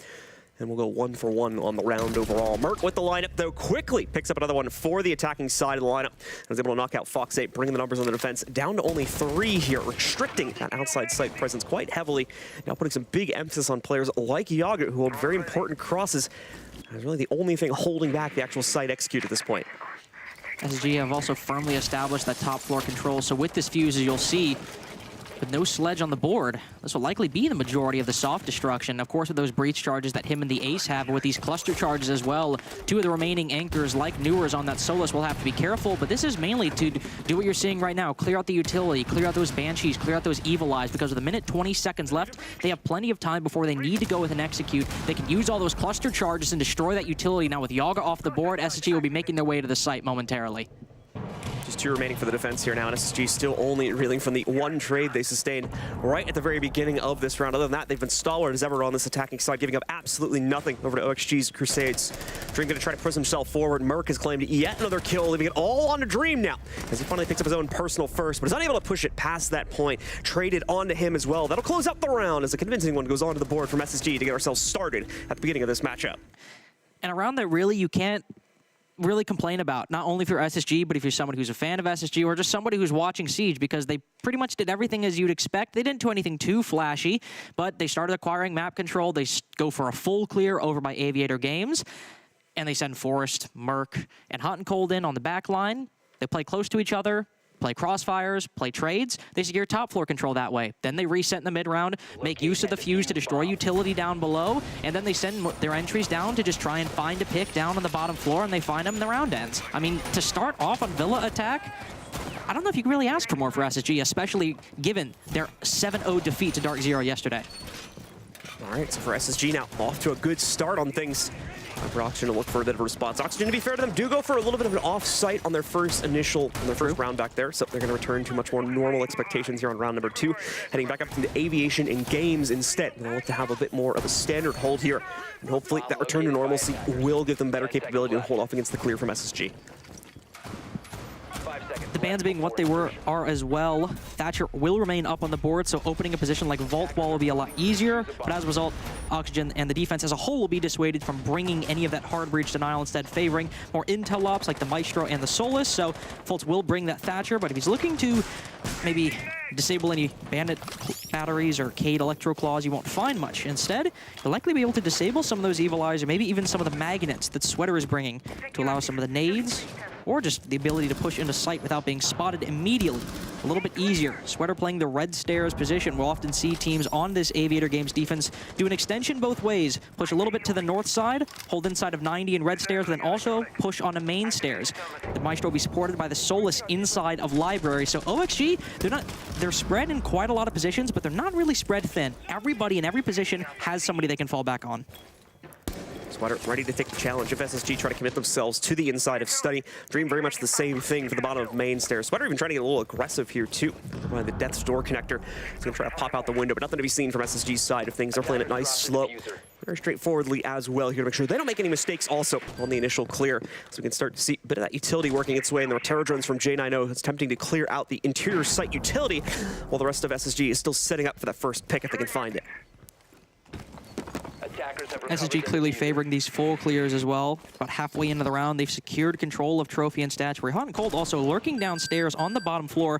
They'd be looking to push into that library position later on in the round. Sweater ducks back in the site as a prox alarm goes off, triggered by Merc, and SSG will move into 90 as well. This is the benefit of none of that hard breach denial. He even pushed further into Books. Foxay completely taken off guard, and Merc takes control of the site. Moves it about Merc, going to try to push that control even further as he approaches the gun vault, and unfortunately Sweater's not ready for the challenge. Goes down without a single bullet fired in response here. OXG down to 3, but down by only 1 player that Newers will now make up with a bottom to top angle. J90 takes back that control for the attack, however, as he trades it right back onto Dream with the plant going down in the process. No interruption on that. Fultz slams it on the ground, and Yaga and Newers now the timer flipping against their own favor, but Newers, the greatest set here, finds another opening pick to bring it all onto just Yaga, or rather just Newers now. Unfortunately, as Yaga is lost as he tries to work himself up the stairs as well here. Newers will spot 1 player behind the mirror window, very quickly dashes back behind the wall to avoid being traded by that specific player. The timing is perfect to try and find Hot and Cold, but Hot and Cold just a little bit too fast getting around that corner there. Newers unable to find the first of 2 kills needed here, and quickly running out of time to get back onto the counter defuse. He does find the first of 2 kills needed and can start the counter defuse process, but here's the problem. Hot and Cold with the skeleton key should be able to find the winning angle, and indeed will take him down with that shotgun to claim a second round now for the attack. that was another good round that shows the benefits of this new SSG roster. Before, they were very structured but very slow, and this new roster has the best of both worlds. We see a very slow but very methodical and clean early round. They don't even get any picks for the first half of the round, but they secure the majority of the map. They take trophy and statuary, they move into 90, but with the addition of players like Merc, they have a lot of in-round playmaking potential that we saw when Merc just sends it up books, realizes that Dream is pushed all the way on main stairs. He might not be able to actively contest that books angle. So he pushes up, makes the gamble, it pays off, and then he gets control of site, and SSG don't waste any time and immediately execute afterwards. These have been two very clean attacking rounds from SSG so far, and I hope maybe we'll see OXG contest some of that map control a little bit earlier on in the round, even if it only amounts to just shooting some drones and then falling back. So SSG, firm stance being put out over the first 2 rounds here. Oxygen, once again reeling from that, will go for a reattempt of their Aviator as well as game sold. Hopes that things fare better on the second attempt. Away from that, though, you're going to see quite a bit of an emphasis on the extension over the statue as well as trophy there. At least 1 Melusi Banshee, 2 reinforced walls, and a few pieces of utility aside from that, alongside 2 players currently maintaining positioning on this part of the map. We'll have to see if it maintains that way, or if, once again, SSG going to put too much pressure on this part of the map early on to force these players back before we're even down on that first minute mark. SSG are in those. Let's see how they go about this clear. Soften that stat that popped up as well. Despite Soniqs' mediocre group stage so far, there's still a chance they could place second today, but they have to bet on SSG not winning an OT. And if SSG can keep running up these attacks, they might be in danger of an SSG win in regulation as well. If OXG don't have anything to say about SSG's clinical attacks so far, but in the first 45 seconds, we will see OXG take a much more aggressive stature over inside of Trophy and Statuary. 2 different players, one all the way inside of Astro and 1 in Statue, basically functioning as a bridge back to the site for that very forward defender. But Hot and Cold has a powerful angle on board. He can cut them off. Force takes off 1. Yager the Solus not down up above, but down below. Now with the opening pick, SSG, ooh, with a second as well. Might as well just take the W in the early round. Very well played there by Flourish, just getting the easy cross in there to knock out a second member of the defense. Lines it up perfectly as he rolls across the window there. Terror drones once again are starting to enter the interior of the site, clearing out that utility and opening up a pathway for the rest of the attackers to carve their way through.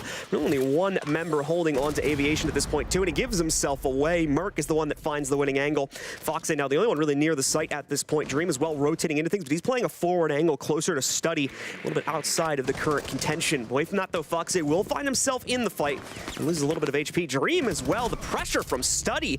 Oxygen just cannot deal with it, unfortunately, and Dream falls victim to the upside down rappel on the very top of the Study window. Foxy, now all that remains, not even a single player traded so far, and it'll stay that way as Fultz seals the deal on a perfect round. Now 3-0 for Space Station as they're looking to make up big time from their loss yesterday. Gotta be a timeout from Redeemer and the OXG coaching staff at that point, because these rounds have not even been close. Even if nothing has happened for the majority of the round, the moment SSG gets to that execute stage, things seem like wraps for OXG, that they simply do not have a chance. We will have that timeout button come through, because Villa might not be as defender-sided as when it was introduced in the pool about 4 years ago, but it still isn't this attacker-sided to lend SSG such an easy time on their clear. And we're in a similar position to yesterday as well in that SSG DZ game, because we said, okay, SSG maybe get a little bit more aggressive, stop DarkZero at the door, and then they were immediately shut down whenever they tried to do that. Now OXG are at the same tipping point. They did try to go for that aggression, and they were cut off by Force down below as each one individually peeked an angle he was holding outside of Mudroom. So if they are going to get aggressive, we'll need to see a different way, or at least need to see a different look from OXG to try to get 1 defense on the board. So halfway through the first half, now Auction are going to try something a little bit different here as well. They finally rotate to a different site after trying out both the kitchen on top of the 2 attempts on Aviation and Games. Trophy looks like it's going to be up next for them as they go to the other side of the second floor here, hoping for a better setup. And once again, the more open layout potentially gives them greater capability to win out some of these gunfights, and overall slows down the pacing from SSG enough to where they might be able to control things a bit more prematurely in the round. And so their setup as well, I think pretty much exactly what we need to see for this specific site. The Legion's going to be an interesting addition for Sweater, but works perfectly fine when you consider his free roaming nature that he's probably going to exercise over the course of this round here. Those goo mines spreading out quite a bit will serve great informational purposes, as once again Oxygen has also struggled a little bit to figure out where exactly SSG are making this play from, and oftentimes have walked into a few of their own deaths because of that. I think that Legion will especially be good because if SSG try to clear trophy and statuary as they did kitchen and dining, the two sites, while being on different floors, are on the same part of the map. They sent one player up 90 hallway, one player in through maps, and then did hot and cold back on main. Having those goo mines could allow you to play one side of the location while having intel on the other, and maybe even one other person inside of 90 or one other person over by main stairs. And with this Mozzie as well, you'll get intel from the Legion and intel denial from the Mozzie. So while you might not want to hold on to Aviator games like it's basically the site, both these operators and the addition of them will make this a little bit easier by denying intel for SSG and giving intel for the defense. At least in the beginning, though, SSG don't seem to be going for the full clear like they have in the past few rounds. Only Merc right now on that Aviator game side, while the majority are all the way over by trophy and statuary, likely looking to open up a few key angles early on, then maybe allow for a lurk by either Merc or hot and cold during the mid-round. Slow pickup so far, so initially the plan is working out for Oxygen, but once again, still very early days in this round. Plenty of time still for SSG to make all of their impact heard. Oxygen, though, remaining quiet as the grave on the inside of their own personal setup, yet to be challenged on any avenue. So we continue to wait for SSG to set up the first move as they're lining up for some pressure into study. We do have Foxy waiting on the other side of that spray. He won't oblige it, won't try to peek directly into it, and thankfully gets well too far away from this nade to become a victim to it. Still has problems as he approaches the 90 angle as well, as Forrest still maintains the rappel in this direction. And Foxy has a lot of pressure to potentially fend off here, but that second phone call even going to roll in against him now and give away the fact that he's rotated towards the bar door.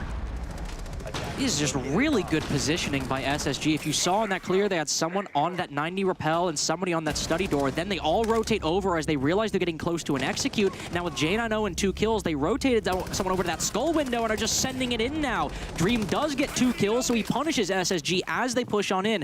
Good positioning, but still an execute that's definitely been the hardest for SSG to persevere through, as now they finally go into this late round at a man disadvantage. Unfamiliar position for SSG, but once again, these are Titan players as far as the North American scene is concerned. They're going to still look for a way out of this one. The Legion helping out hugely here as it catches Fultz to the bottom of those stairs. Immediately, J90 going to try to overwatch for his teammate here, giving him the time he needs to back up, take out the barbed wire, maybe reposition to a different part of the map as well. We have immediate overwatch to the Astro area from Oxygen now, as they've got at least one member positioned on the inside. They're going to try and spot it out with the drone. They will see the rotation from the Legion. Was the player watching Solarium just a few moments prior, or rather Astro just a few moments prior, and J90 will follow it through. Nicely done on the yellow ping as he evens us back out again into a 2v2 now. Another one even picked up as well by J90. That's a quad on the round as he's pretty much just taking command of everything here. Foxy, of course, with the full red ping intel as he's playing things from down below. Nitro in hand. Okay, now Could make a big impact, but indeed, as you mentioned here, they seem to have an inkling as to the situation. They'll plant in an area where Foxy's not going to be able to make serious impact on this plant, more than likely. And as well, they get away from that. They hear the tape rip. They're not going to take a chance on that one. J90 gets out of dodge. That was the best hope Foxy had, was to make an impact there on that one. Time is getting low. They do need to secure the plant here and now. Thankfully, I don't think that'll be too much of an issue. And indeed, they get it. However, the planter is left out on his lonesome here. Fultz not available to assist when Foxy goes for the rush. The clutch suddenly alive and well for him. Just needs to pick up that final kill. Fultz is going to go for it, though, and he'll shut it down for SSG instead, as they still maintain a perfect game so far, at least, at 4-0.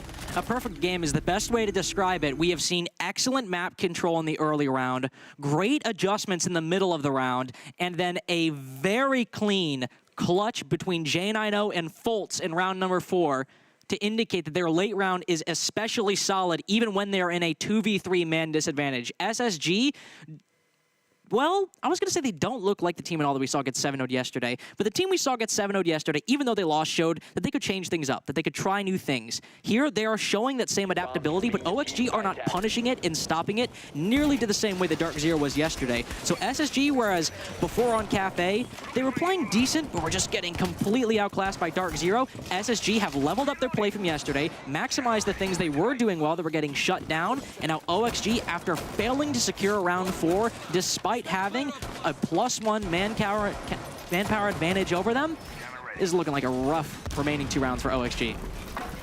So let's see now if OXG can get their feet onto the ground. Unfortunately, ball has already been utilized, so no capability for them to bring that back out here, reset themselves, and try to figure out what's been going wrong. They've already used that just a few rounds back. It's all on their ability to adjust in the mid-round here now. the bomb. Gonna have a fun little repick come out from SSG as well. Forest, of course, on the blitz. Not the blitz. So we'll see what exactly this yields in terms of a chaotic execute here. Everybody very quickly moving over here towards the kind of pantry entrance as well. So could see some very quick follow-up from SSG if they feel the confidence to do so, though starting to look like that's not going to end up happening. But we see better positions starting to form for our players. Going to split things up and go for a much more normal clear. They once again are not wanting to take a chance on anything. They've got the perfect game so far, so why ruin it with a haphazard attempt at the site? Gotta say, quick aside, I appreciate for Mirage, they're not playing right now, but we have a blitz team in North America now. Just a team that's incorporated the op as like an actual element of their clear and not just like a one-off. So appreciate that. Let's see if SSG are taking this as a core element or just going for a very quick, well, no pun intended, blitz. Try to secure some very quick control. They send it upstairs, and Newers, unfortunately, his keyboard disconnected from his PC as he's caught lacking inside of Master Bedroom. Sweater taken down as well as SSG secure another opening duel victory, despite Foxe fighting back momentarily. Will, of course, remove the Dokkaebi from play. So no phone calls to be thrown out. A lot of intel taken away from the attack, but at this point, already bring things down to a 4v3. They might not necessarily end up needing that when everything is said and done. Away from that, Forest and the rest of SSG still forming up to make their descent down now. I will say, one thing for SSG right now, don't have a lot to open up these vertical holes. J9O has claymores instead of breach charges. The only one who can maybe open it up is if Hot and Cold is that secondary shotgun. So they will not have any vertical angles to look through. Now that is compensated by the fact that they do have a 4v3 at the moment. They do have 6 drones as well to find these remaining players, but not having those holes means you just got to run down and take gunfights horizontally like Merc. Merc ready for this challenge as well. The pressure out against him. Claims one, has an opportunity for the second, but the shotgun wins it instead. Foxe goes 1 for 1 on that duel after losing a teammate. He's still going to be down a player overall. The plant also now going down onto the ground. Yaga, unfortunately, not with enough of an angle to try and stop this. They have intel on the pantry push, but still it finds an entry as J9O works his way out from that pantry spot. Knocks out Yaga and leaves everything on to Foxe. The blitz play seems to have been a resounding success here so far for SSG as they're looking to claim 5-0 lead over the members of Oxygen here. It's just Foxe left in this fight. Gonna try to go for the foot shot. Oh, that's so unlucky. Forest, 1 or 2 more pellets and he would have been a dead man. The Nitro hopefully finishing it off, but never mind. It's Forest on the blitz. I think it's actually 3 kills on this round on the blitz as well. So great stuff from him. Those steel-toed boots, you got to be careful and try to take down the blitz. 5-0 for SSG so far on the attacks. The tactical timeout for OXG taken now 2 rounds ago, not manifesting any benefit for the defending squad. Oh boy. Remember how yesterday when I said, when SSG, I was like, it's getting real bad if you're going to Bar Cocktail? Ladies and gentlemen, we have a living room and library defense coming out from Oxygen as they have failed to gain any momentum on Aviator Games, Kitchen, or Trophy, the primary sites. Now, living room and library, I will say, is played marginally more than it was a couple years ago, but I really mean emphasis on the word marginally in that sentence. If we're going to this site, OXG are really trying to secure anything to throw SSG off guard. But the problem here, if you're able to clear out that top floor or even just secure control over on that northern side around the grandfather clock and kitchen and dining, it's very tough to retake for the defense. We do see SSG, of course, bringing the exact lineup they need for this as well, specifically in the form of Forest going towards the OSA. That means, again, they're more than likely going to try and go for that dresser push where you have the 2 soft walls on the north end of this site. And great support for that one. And a few other angles where she can even work things as well if that direct push does not end up working out. Now, we assume Oxygen should have the setup upstairs in Gun Vault to support and kind of counter out that angle, and indeed they do. But as you've already seen, SSG has absolutely 0 problems so far clearing out these extensions, so that'll more than likely be the first task for them as they spawn out onto the map here and begin the process of the overall clear. You very much pay attention to that OSA. They end up going for that clear inside of library. Newer's trying to go for a spawn peek to get an early advantage, but SSG are not biting. They are not falling for any of OXG's tricks to try to gain 1 round, 1 measly round on the defense. Don't even know what they're doing just yet. SSG 45 seconds. We hear a Selma charge on the wall, but where did they come from? How did they get there? OXG certainly don't know. They're able to get it through the brown stairs, but OXG are left guessing at the moment, pre-firing at Ghosts, weary of the very dangerous SSG early round in this game on Villa. As of right now, SSG are pretty much on all sides. They have yet to really form a big clear, but that's a very, very good pick by OXG. But still, Merc secures the kill and recovers Forest. This is literally a play-by-play of the game between SSG and DZ yesterday. Foxe just cannot win the fight, it seems. He downs Forest, but is unable to follow it through onto a second player. Merc with a great recovery and saving of his teammate as well to now bring a very important piece, if not the most important piece of utility for the attack back into the fold here. Forest will still be able to bring those Osa shields into the site when they're ready to execute, which I'm going to be guessing is relatively soon here. A second kill now also found by Hot and Cold as they take down Yaga. Definitely one of the more interior site-focused players as well here. Noors with one response, but again, the coverage is good. J9O finds an exchange with Sweaters. He also tries to get aggressive, and now Noors also has been directly dealt with. Also, Plant going down, Forest succeeds in finding it. Dream is all that remains. It is not going to stay that way for long. SSG locks it in the perfect 6-0. One more round will lock them into the top 2 here on the outside of the group stage. Well, if any of you were hoping to see more Villa in the remaining section of the group stage, if it's an SSG game, I think you will be left waiting and hoping that somebody will dare to take them to Villa, because they are just as dominant as DZ were on Cafe yesterday. I literally cannot believe how much those series have rhymed. We have round 6 of the DZ game yesterday. They try to run out, and instead of securing the kill, the guy only gets downed. The guy who ran out died, and DZ still got the opening pick. In this game, same thing happens, except now it's SSG doing it to OXG. At this point, maybe we'll get 4 C4 kills in round 7 to end it off, just like we had yesterday. We'll start out in Aviator games, and there are 2 C4s, so unless they both get a double kill, it won't rhyme in that way. We'll just see what OXG managed to do to try to get 1 round back to have a hope at a future 5. Let's see here if it's going to take more than one for SSG to close it down. Spirits, unfortunately, probably going to be pretty low on the oxygen side of things, so we'll have to see. They'll be up to the task to at least begin the comeback, or if this is indeed just a matchup that's already lost in their minds and they're just slowly waiting for that 7th final round to be locked in for SSG. Either way, no real surprises when it comes to the overall selections here. Jackal being added, it makes perfect sense in the context of Villa, of course, because of the active roam game. He could be very, very useful for this map specifically, and that's why we're seeing not only, of course, SSG utilize him in the previous set, but immediately Yaga goes for the pickup onto him as well here. Foxe with a bit of a confidence pick onto the Twitch. Also, he by far has had the best performance in some of the more recent games from OXG, so he's kind of earned that right. You know, he's not necessarily echoing it through on this specific map, but overall, really no one from Oxygen hitting the ground running here, so just going to give it to the most capable player, which at this point, still going to be Foxe. Remember as well, if M80 are able to secure a win later on today and SSG win right now, OXG will not only not get first place, they will fall out of the top 2 entirely. Not just a seeding problem here, but they would not get a bye into those playoffs in the next stage next week of the North America League. So a 6-round comeback is what they need at the moment. They can't just say, oh, we got a game later. This is the game later. This is the last game on the board. And a minute in, it's all quiet on the Villa front. Yep, Sweater has made his way into the building. Same with the Yana as well on the bottom of main stairs. But the problem with the main stairs take, if you're just bottlenecking up, if that smoke player or anybody playing those holes inside of games are able to get a kill and get the man advantage, you're praying that they mess up after that, because it is incredibly hard to fight it back.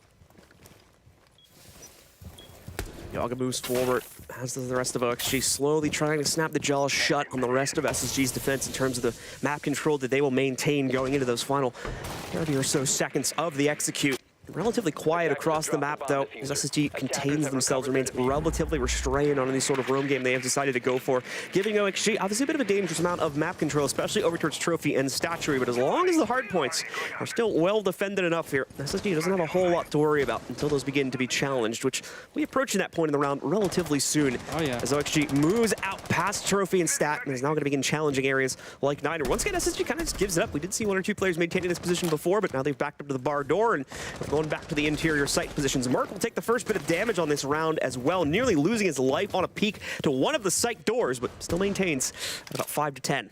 Hot and Cold has made his way over to red stairs as well. OXG spent a lot of time deciding between a main stairs take and a full clear from Trophy Statuary. They decided around a minute, and that's when they complete the rotation. But that's enough time that maybe they haven't looked at Hot and Cold. Maybe they don't know he's there on red stairs. They know J9O is in sight, and he's still gunning fools. Dream cut down outside of Study, and with less than 30 seconds left, they're basing it on a clear up books, and down goes Foxe. It's looking like a 7-0, John. And as well, you can see that stat there over at the top left. OXG would have needed to win at least 3 rounds to still have a shot at the top 2. Their chances quickly asunder as Sweater's left alone here, not going to be able to stop it. It's a 7-0 as SSG get a comeback victory after yesterday when they sustained that very same loss. Now it's them. That's the flawless victory here as they shut down OXG on the first Villa of the season. Learn from your mistakes and learn from your opponents. That was the name of SSG's game, and they took very extensive notes against DarkZero, it seems. All right, ladies and gentlemen, that'll do it. A very quick game to start things out for the two of us. We'll be back soon, but for now, we're going to throw it to a break. When we come back, we'll have your analyst desk breaking things down and getting you ready for the next game of the day.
And we are back here at the Rainbow Six North American League Doa Demo. And Jesse here with you, and we've got none other than Hot and Cold to talk to from Space Station Gaming.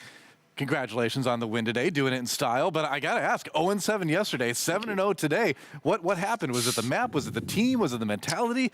Take us through that.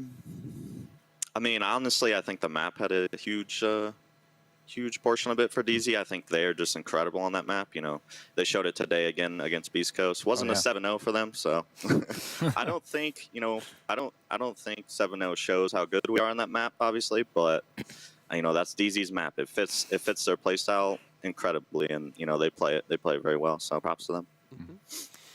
For me, Houghton, today, I think the map choice was a bit of a surprise for us because we seen Auction. They'd left, you guys left Border up against Auction, but they banned it, and then they went to Villa. Were you kind of expecting Border to be chosen, or was it Villa that you guys were actually prepped for?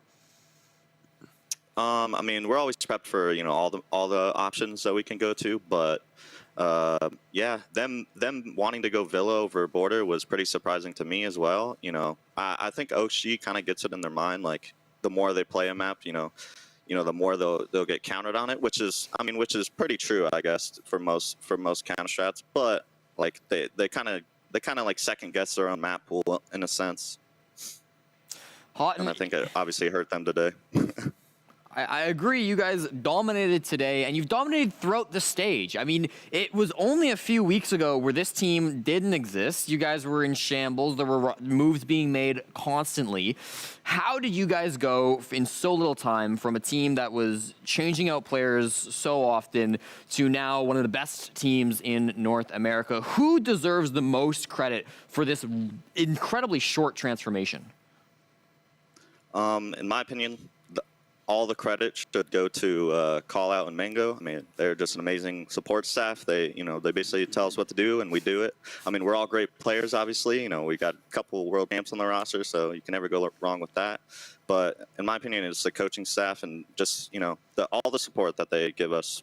Makes us good.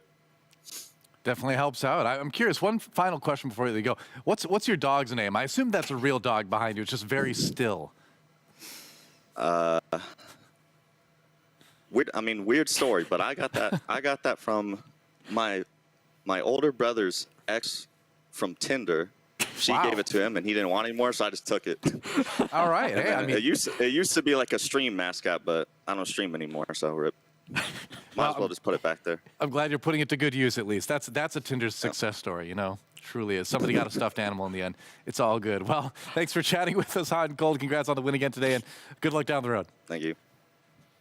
Well, there you go. Let's check out some highlights from that last game, and it's going to be short and sweet because, man, the match was short and sweet. Oh, I hate this league. What do you mean? The inconsistency is just... I have no words anymore.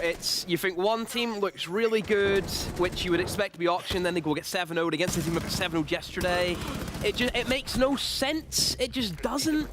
They call it the birthday buff.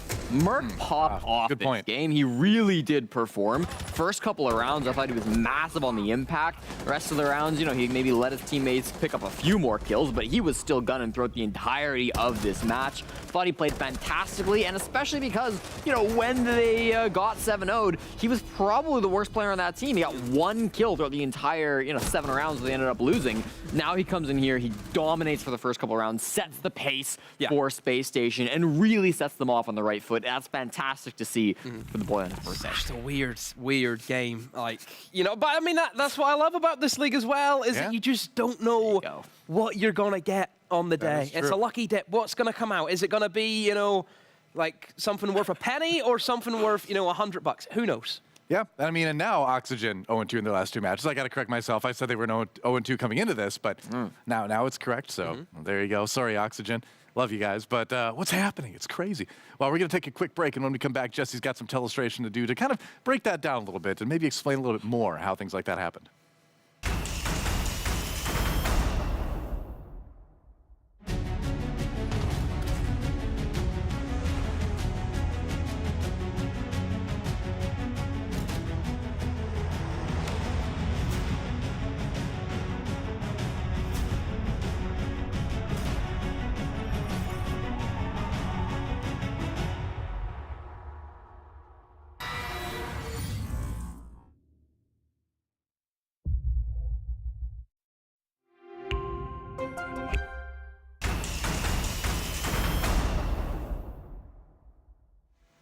Welcome back, everybody, to Telestrator Station, where we're going to watch a round from Space Station Gaming versus Oxygen Esports. And this is a bit of a quick one. This is going to be the round number 4. We saw J90 pop off, and we're going to break it down a little bit. We're going to focus on one thing in particular. We'll roll the clip here, and we'll see how this goes. It's not a terrible spot for Space Station right here, right? 2v3, definitely disadvantaged, but not awful.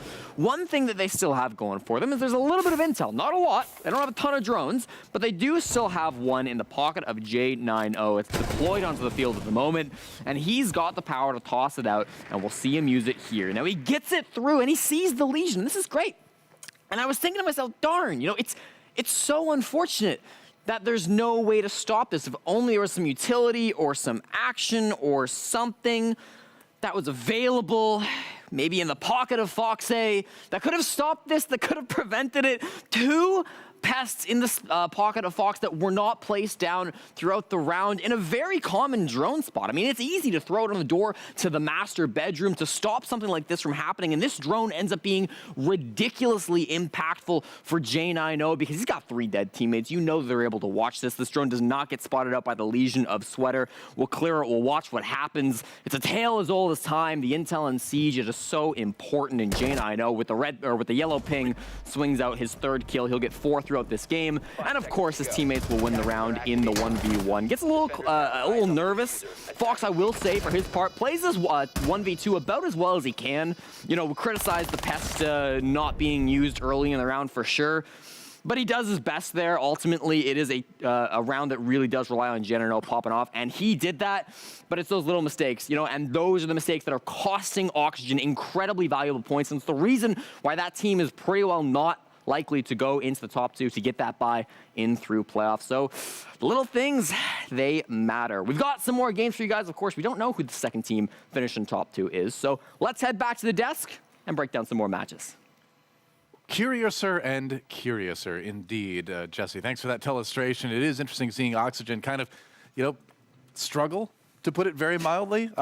They were the team to beat. Now today they're the team everybody's beating. And so it remains to be seen what shape they're in next week. That's going to be very interesting to keep an eye on. But we got to move on. It's time to talk about our next series. It's going to be Soniqs taking on Mirage. And this should be a pretty good one, right? Because Soniqs looking good. One of the other teams that was able to take down Oxygen today, and Mirage looking better than ever. They have really sort of went Super Saiyan in the last 2 games, and I couldn't think of a better situation for a Yeti grudge match, right? So this one should be a good one. Let's look at our results so far today, though. There we are. There's a lot of quick games, as to be said. There's, the overtime week that we had in the first week. That's done away with now. There's none of that. It's quick. It's straight to the point. One thing you have to say, Soniqs obviously coming in, swinging, 7-2 in auction. Nobody expected that. And that really put the pressure on Mirage, because then they had to win to keep themselves in this race. And they did that. So again, you'd probably be sitting thinking after the Soniqs game against Oxygen, wow, Soniqs in great shape, but the fact that Mirage have responded with a win, yeah, it's incredible. And also, Beastcoast, they are in the hot seat now, because there is potential that Beastcoast could drop down into 7th, and Mirage and Soniqs both finish top 6. Yeah, we entered today saying Soniqs, Mirage, these are the teams who will be fighting for that last spot. Beastcoast has entered the conversation with their loss to DZ and the big upset win from Soniqs over Oxygen. We are now at a point where there's a good chance we won't know who that last team eliminated is until match number 6. The one exception to that, if we see Soniqs get a regulation win, it will be Mirage eliminated in the group stage, and we will know our top 6. Otherwise, it's up in the air. I wouldn't be surprised if it went to the last one. Just the way things have been, it seems very difficult to predict the results in stage number 1 here. But, you got to do what you got to do. So going into this one, what do you think? I mean, I do think the Yeti factor is real. I think he's been popping off, especially in the last couple of games here. I think Mirage as a team has been looking better. Do they have enough, though, to take on Soniqs in the state we've seen them in? I need to see maps. That's what I need. I think this is so map dependent, because both teams have been very turbulent in terms of maps they've looked good on, maps they've looked not so good on. So, yeah, map selection is the big one for me.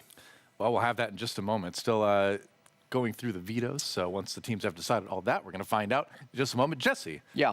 What are you thinking? I think you've got something on your mind. I think there's some big players that really need to step up and have a good time this game. I'm looking at the players who really did show up in the last match earlier today. We saw DP Fire having some great timing against Oxygen. Yeah. We saw him really performing earlier when Mirage were able to play against them. I also think Grixer and Gunner in particular. Gunner's had a Gunner earlier great today. game, yeah. Mwah! A player who has been not bad, but like not super notable, has really shown up and dominated for the Soniqs. Oh, again, Lord. eh? Oh, Again. dear, oh dear. I'm glad because we only Right? got this. We hardly saw this map last time.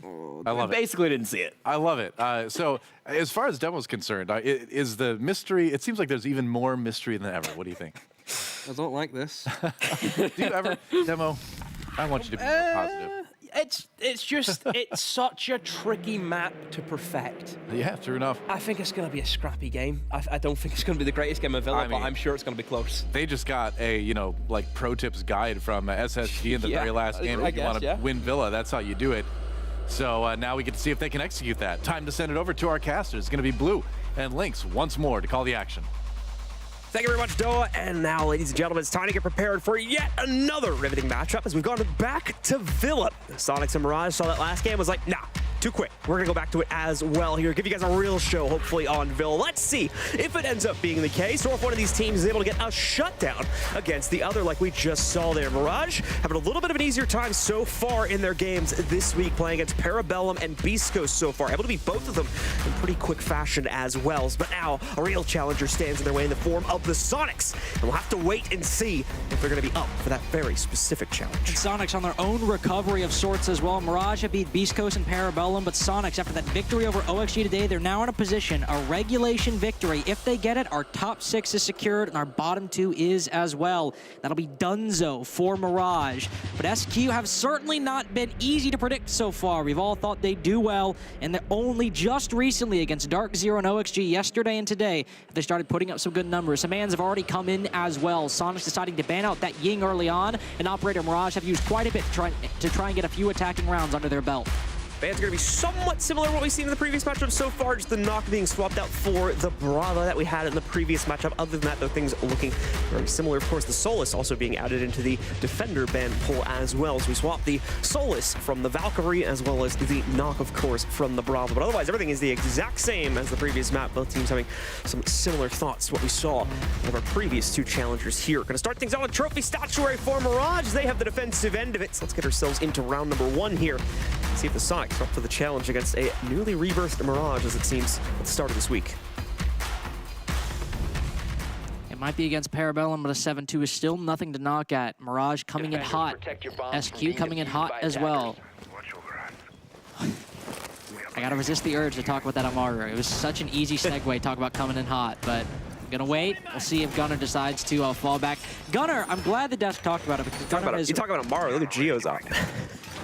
That was kind of boring. What's he gonna do? Sit at the window for 2 minutes?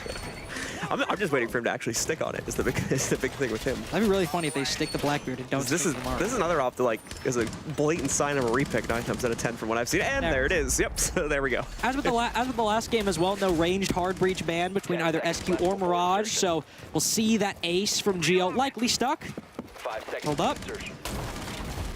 We'll stick the ace. There we go. Always got to make sure. Got to give it a couple seconds to ensure that it will be stuck. But no ranged hard breach ban means it will be played like every round by SQ on the attack, or at least when they attack sites like Aviator Games and Trophy and Statuary.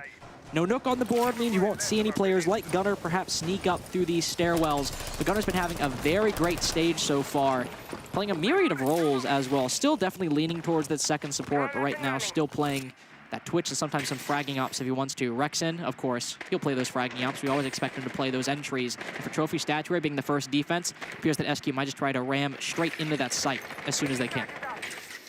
All right, see the players, they're probably going to end up rehosting after this round, so don't be surprised if that ends up being the case. But we are a little bit too deep into the current round to realistically do one, so we are going to continue to play this one out. Soniqs, of course, trying to test the Mirage defense right from the beginning of this one as DP Fire locking himself inside of the walk-in closet. Doesn't rotate to go back over towards the bathroom, of course, if he needs to escape. He has created a little bit of a different setup for himself here. Let's see if he's able to actually find a kill from this position, though. There's, of course, quite a bit of pressure already barreling down against him as the other members of the Sonics looking to take that bedroom control. It's Surf to take the first bit of actual damage, though, as I believe Gunner able to get a few shots off against him before he's able to escape back up to the top of Astro stairs. Ooh, Util Burn starting to come through, but ooh, DP Fire, Guns Rex at the moment the Ash walks in. Somebody stuck inside the bathroom window as well. He'll have to hop back out. The first foray into master bedroom, a complete failure by SQ. Grix are able to take down Yeti, but DP Fire still alive in closet. The main focus for Soniqs attack, clearing out this position, has been a complete failure so far, but they've been able to mitigate it with that kill on the Yeti. Now they have to decide. With already a lot of utility expended, they still have some remaining. They have some flashbangs and some nades as well, but only a minute 15 seconds left, and DP Fire is begging them to spend more time trying to clear him out. With that Rook armor and the Doc Stims, though the latter now completely depleted, he might end up dying, but if SQ take that gamble, they could spend another 20 seconds when Mirage will just set up inside of the site. It's going to get a little chaotic here now as Sonics really need to try and fight for that consistent map control, especially on the inside of Bathroom. Once again, Mirage have put a great foot forward in terms of defending it out so far. It's the Gemini working its way through, so it doesn't give away too much just yet. Oh, what a spot from Kansan! Just goes for the spot check on Astro Stairs and finds the head of another member of the Sonics instead. Still the potential to frag out even greater than this as well, as you've got still DP Fire maintaining and more importantly, holding back all the walk-in and bedroom pressure that would come out against him. And of course, he as well still has at least one challenger trying to work their way in through the bathroom window itself. DP Fire more than ready for this hop-in if the Sonics decide to go for it, so it's an easy shutdown and now case control as well for the defense, and they'll continue to dominate here. Everything falling to Citizen now inside of the 1v4. It's basically zero map control to play with. They gift him the bedroom, as they're pretty much just trying to trap him in at this point. We'll be able to get at least one more kill against the Mirage lineup, but there is pretty much no time left to play this. Case still down by the walk-in window, so it's just not going to happen here at the end of the day. DP Fire shuts it down, and a brilliant defense from the side of Mirage ends up closing out round number 1 for them. Like I said, they'll probably end up with a rehost here, so give us a second to quickly correct on things if that ends up coming true.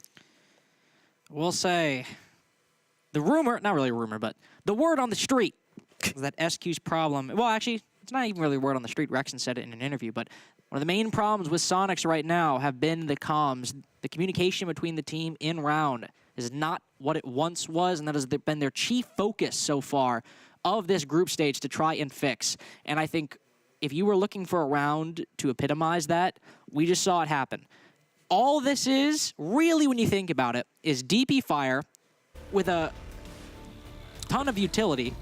Just, we want to do, actually, do you want to do this? Yeah, apparently, yeah, production, so we got to do it, so. All right. Here we go, Rainbow Six time, let's go. You guys can play at home as well. Who got the MVP at 6 Invitational 2023? It was Benjamaster.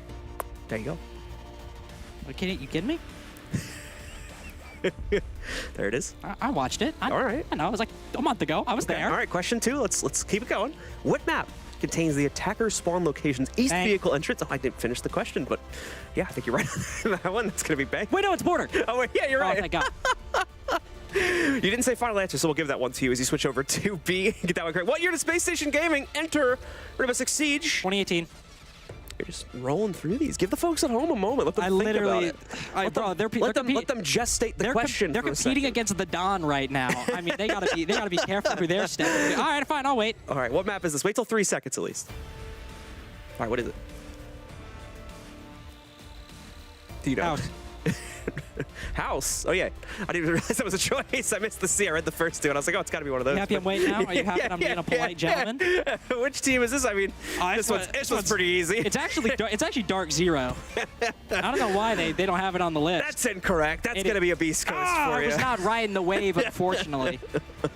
And which I see. I know. I actually have no idea who the heck this is. Really? Okay, I know. That's going to be a B. Yeah, that's Hibana. Yeah, you can see the Japanese flag. There's that like very specific logo. You don't know what the Japanese flag looks like? I got the U.S. education system backing me up. You think they taught me flags? Who coaches Mirage? That's the next question. Drip, Goddess, or Min? My 12-year-old neighbor's favorite player, Drip Boolin! He calls him Skittles Fred. And our next question here: which team is Davide Bucci on? Well, Oxygen. I don't know if we. Well, no, he was present in the 7-0 earlier. He was there. Yeah. There we go. There we go. Give you an easy one there. when was Chimera introduced to Rainbow Six Siege? Year 2? Year 3? I actually believe I entered a fugue year state when 4? this operation came out, so I'm not sure I remember this one. 4? No, I was off by year. No, year 4 is when I switched to PC. That was like Phantom Sight, Wind Bastion? No, that was just, I don't know. I got time is a blur. This would be... Oh, is this a Villa? No, it's House, silly But they boy. made House like so much bigger on the rework. No, didn't it's they? not. Oh, I mean, yeah. It literally. Come on, John. It's House. Oh, yes. It was the aim trainer. I'm not good at trivia. It's supposed to be under pressure. That's why I kept asking you the question. You know, Brainbow 6. Shout out to Brainbow. He's not a player anymore, but, you know, gone but not forgotten. Absolutely. And that'll end our trivia round, ladies and gentlemen. We're just working on getting the last couple of players into the server, so give us a second or two here. We did have to rehost, I believe, due to a server connection issue for one of our teams, but we have resolved it as far as more, and we're heading back into the game now. So just give us a moment to make sure there's no additional issues when we go live into the round, and then we'll start things out with round 2. Once again, a little spoiler alert here. If you are just joining us, we did play out the first round. It's Mirage that gave us a good showing on their upstairs hold instead of Trophy and Statuary that maintains control over that first round, as they were able to take that for themselves with great defense on the inside of specifically the walk-in closet, as well as the master bathroom itself. Also, yeah, the whole point I was going to make earlier, by the way, like, the whole setup is just DP Fire as docked with, like, some magnets. And SQ were like, they were literally saying that they were like the meme of the superhero over the red button, like, oh no, what do I do? Just not able to make it work. So we'll see if they can quickly course correct for that now. So we're going to head downstairs for round number 2 for Mirage here as they look to maintain kitchen control this time. Looking to clear the upstairs as well. I'm going to not mention the Brava, just in case they switch off. As a Zombie and Solus were banned, you all do the math at home. Who's left up? I'm pausing for the audience so they can say at home. It's like Dora the Explorer. Valkyrie's left up. And Yeti will be bringing her and those black eye cameras. Mirror also left up as well, so they'll use those black mirrors likely off the site, maybe one upstairs, one downstairs as well. And we have the Brava stuck. And there's actually a lot of electronics on this lineup that she could hack. You've got the EDDs, but you also have those black eye cameras and the Banshees. Likely public enemy number 1 and 2 in terms of utility for this Brava right now, but also might just be looking to get a default cam to set up a flank drone and free up another drone they can actively use during the round. Soniqs will likely, they'll be focused on taking that top floor. They brought the Buck and the Sledge, one for nades, but both for vertical destruction. They want to make sure they open up as many angles as possible to make players like that Mirror on the site and Surf as well down below with the C4s make their job a lot more difficult, make their positions a lot more tenuous. Soniqs still setting themselves up. Make their first real entry into the building as well, so they have a much slower rolling one on this route. Last round was fairly slow as well, but again, that was due to the disruption that members of Mirage were able to put directly in their face from the first bit of entry. Not going to see as much direct contention this time as Mirage will spread themselves out a little bit more, trying to maintain that control. But because of the fact that they've been spread out so heavily, these Brava drones are just sneaking their way forward right now, taking out quite a bit of utility. That second one, though, is going to meet an early demise, unfortunately. Oh! Tries to take the fight, but the shots just not connecting, unfortunately. A great opportunity to try and set the pacing early on here once again for Mirage, but just not going to be able to capture it. Surf got a 4K with the TCSG against Parabellum earlier today. Unfortunately, that Surf is no longer in the building, at least in round number 2, as he misses some shots, but we're not going to give him too much flack because it's still a 5v5, and Soniqs are still taking a little bit to get to the site. Not Gunner, though. Always not Gunner. He's made his way down inside a clock and knows there's somebody creeping around living room. He's found his one. He's found an opportunity. The Valkyrie's not watching, and down Yeti goes. Living control secured for Soniqs as well. They've got that upstairs, or at least they've got part of the upstairs. If they can get the rest of it, this living control will be very powerful to apply direct pressure to the site, but that's the problem, John. Because Soniqs haven't secured that upstairs control. They're facing a hell of a lot of trouble as DP Fire remains alive. And the longer they focus, again, the more time Mirage has. But Gunner down below is still doing the work. DP Fire walking right by the explosion radius to that nade as soon as it blows up as well. A few more trades going to go out between both teams. It's still Soniqs maintaining the ultimate control, though, when everything is said and done. Kansan especially still at very low HP, so he's not going to be too long for this world, and definitely not long for the active fight against Soniqs is clear. So all that pressure more than likely going to end up in Surf's hands instead here. Once Soniqs come up with enough clearance and enough intel to have the confidence to move forward with the actual site execute. Kansan feels he has the opportunity to rotate out, and he's indeed correct about that, so we'll be able to retreat all the way back to the red stairs. We'll see what type of an effort he's able to make later on once the Soniqs are able to take more of that site control for themselves. Meanwhile, for the Soniqs, starting to get a little low on times. They need to make this entry sooner rather than later. Citizen responds with one, and Rexit finds the other. Well, that's unfortunate siege timing for Gunnar right there. Could have checked the corner and killed the Cade, but looks the other way. To be fair, he left it to the pantry player, and I'm not saying he made a bad decision, but oh, that could have been it right there. At least a little bit closer. But Soniqs, again, taking so long to acquire control in the early round, and it really cost them going into the execute. They're going into that clear with low intel because of how long that's taken and how many drones have been shot. And once they secure that control, they're then going into the flood, into the site at a man disadvantage. Now, Mirage get there. Well, Mirage get their first round of the defense as a result. Wait, am I dumb? What's up? Soniqs win that round? Yeah, Sonic won that round. My brain has just... Attackers have located a bomb. I'm not even laughing at you. I think like Jesse just came by like, what are you doing? Made like one of those expressions. I can't believe my brain just melted. That was weird. Okay, so give us a moment. Okay. Never mind, we're good. Just lag, apparently. Gio thought he had a crash, but it's not going to be the case, so... The game connected to my brain? Dude, I don't know. We both just froze. Hey, at least Soniqs got that first round, though. And also, everything I said is still technically valid. I mean, they took a long time on that clear, and a lot of it was aided by the fact that Gunnar got the first 2 kills almost entirely, which is one of the reasons that Gunnar has been performing so well, is when the gears seem to be clogged for SQ, Gunnar is the main one to either get them unstuck or just brute force it to the end. Just kick those gears unstuck, you could say. Kick starts the Blowing action. the cartridge? Yeah. I could have done that a lot louder for the record, but I didn't want to make our audio. That would have been awful. Yeah, I didn't want to make our audio guy angry at me. So we're going to see potentially the hop in a second here from Gunnar. He's primed for it. Maybe waiting for the E1D or another form of utility to come out. Gio is rushing up the stairs. The flash is out. The support for Rexon follows up the shield player as well to claim the first kill of the round. DP Fire none the wiser to it as he tries to stand back, but unfortunately cannot challenge against that flash shield. Goes down to it. Gunnar as well. Snapshot onto Yeti here as he takes him down and survives his first duel, but he's got at least one more, if not 2 additional challengers. Not ready for that second fight, as he'll be down on the crossfire here. Kansan will get the finishing blow. Gio has secured Book's control, but you're not really going to take a long fight into 90 with the Blitz. That's what players like Citizen are for. SQ having a very dominant attacking round after a very slow affair previously. That still resulted in a victory, so surely if they take things quicker, they'll get a victory that amounts to 2 in a row. So, after a little bit of a tumultuous first round over in Trophy Statuary, things seeming to fall into place much more convincingly for the Soniqs roster. However, that does mean that once again, Mirage will have unlocked that second floor hold for themselves if they want to make a return for it. But before we get to that, they're going to call for attack timeout here. As obviously it's been 2 very decisive rounds in the favor of the Soniqs. They do want to try and course correct very quickly, especially considering they've now seen all 3 of their personal defenses. 2 different manners that SQ won that round as well. So I imagine Drip more so hearing something in the comms, hearing how they're reacting to what SQ are doing, that wants to kind of get in quick, nip it in the bud, and then move on afterwards.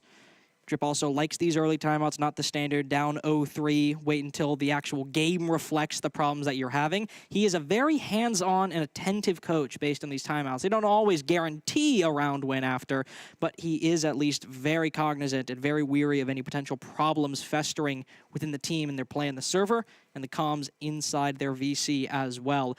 3 rounds now have gone, of course, and only one Mirage have won now is Trophy. Does appear that we're actually having people leave the game at the moment. We're going to rehost again, it looks like. Unlucky. We're still waiting on confirmation of that, but pretty sure we're going to do it at this point. As one player was like having some frame rate issue or something like that. So that's... Drip decided Mirage aren't playing. We're done today. He's pulled them out. He's like, that's it, boys. 3 rounds is enough. I've seen all I need to see. You've all lost your contracts. I will now... Not actually, of course. Yeah, that's all a bit. Yeah. I mean, you know, do I foresee or is it an alternate universe where Drip just steps in and 1v5s the entire league? He's like, I'm taking over. He's like, I've had enough. I must step in. Do the rules even let him do that? It's the big question. I'm no expert on the rule book. I'm going to imagine probably not. I'm going to say, I don't think so. That's just me. But has anyone ever tried? That's the bigger question. What if hear me out, what if I stop casting, I buy a team, and then I be the coach. Rich guy. And then our orchestra, I don't have that kind of money. That's why it's a hypothetical. You think I got that? You think I'm Mr. Beast? You think I got that money in college? No, I don't. All right, we got another round of trivia, I believe. So let's get into it, as it's time for another round of Rainbow Six, ladies and gentlemen. Let's get into it. Let's see if well, we can embarrass ourselves once again. Excluding recruit, how many playable operators are there in Rainbow Six? I got no idea, man. B. You think so? I think it's 65. Come on, John. You got to get time for the audience to It's answer. A or B. Yes. Just got me. Let's go. There we go. I had no idea what that was. Well, you did Villa get released? Oh, that one's easy. Well, hold up. Wait for the audience. The answer's 2018. That's what I think too. This was the last season I played on Xbox before I switched to PC. Was Parabellum. Fun fact: I had a ranked game on Clubhouse where I went 15 and 4, and my team lost, and that's what made me decide to switch to Xbox because I couldn't take it anymore. Which team is this? We asked you before. Do you remember? Still Beastcoast. Yep, still Beastcoast, I think. That was to test if you watched earlier. It's like the pop quiz question right there. Which operator does this gadget belong to? Come on, this is an easy one, guys. We literally just saw her play like 2 rounds ago. It's Mira. Shout out to Mira, Velvet Shell. It's the first season I really got into the game. Who won the 6 Charlotte Major in 2022? Astralis? Oxygen. There were like 4 NA teams in the DarkZero. semifinals, so like it actually could be any of these if you weren't paying attention. But it was DarkZero. Mm-hmm. I was there again. You were also there. I was, yeah. You and I. Were doing very this is a different things. throwback. Hold on, this is a difficult one. You got to be a viewer for like a year plus now to know this one. Anybody repping the set? Because it's X set. That's actually the answer to this one. I've never seen the X capitalized and the rest lowercase. Off-putting. Oh, okay. Well, this is another one I'm hoping everyone should know. What is it? Troy Jalsowski's. If you get this wrong, I'm canceling your Twitch account. Like, I'm just gonna be honest. Like the answer is Canadian, as you guys might expect. We need to like put like a wrong answer into one of these, just like throw people off. Just like we do. Yeah. We keep people on their toes. Which team has the most 6 invitational wins? Oh, it's obviously Vitality. Of course. It's G2. Vitality. How long does the diffuser take to defuse the bomb? A little tongue twister there. And the answer is 45. Was that correct Spanish? I think so. Wow. I took a couple years in high school. Very nice. Kind of a big deal. All right, another name the map. We've zoomed in on a very specific the hell? part of the map. I want to say, oh wait till a second. I think this is Bank. I think it's Bank. El Banco. Correct. I only knew that because I've seen this question before. Spanish again. So. Throw on that in. Do some stank on it. And there we go, ladies and gentlemen. There's another round of Rainbow Six. Can we get a third one? What's up? Can we get a third Rainbow Six? I don't. Is there another one in the queue? Don't know. Maybe not. I'm All right, give us a second. We're gonna see if they got another one ready. I'll just start making up trivia at this point. We had a good round of Star Wars trivia. What was in the ride home last night? There was we did have some great Star Wars trivia. What was John? What was Canadians outside of surely that wasn't an org. What was the team Canadian was on that had 3 words in it? It was a 3-word team. It was years ago. That's before I even did Siege stuff, I think. The answer was Biggity Boobop. There's no way I would have known that. That's got to be a throwback to like the first couple of years of Siege, right? Oh yeah, no, yeah. It's literally like the first year. That's like way before my time. All right, here we go. Oh, we got another round. Oh my God! Here we go. I think we had another one. Round 3, ladies and gentlemen. If first 2 rounds have gone bad for you, maybe the game's going on. We just don't even care at this point. yeah. They've actually played 2 rounds already. Where was the 6 major in 2018 held? Clearly London. We should have a London. I'd love to have a London major. I think it's a lovely city personally, but the answer is Paris. Indeed, it is. Shout out to Paris, the home of Ubisoft, I think.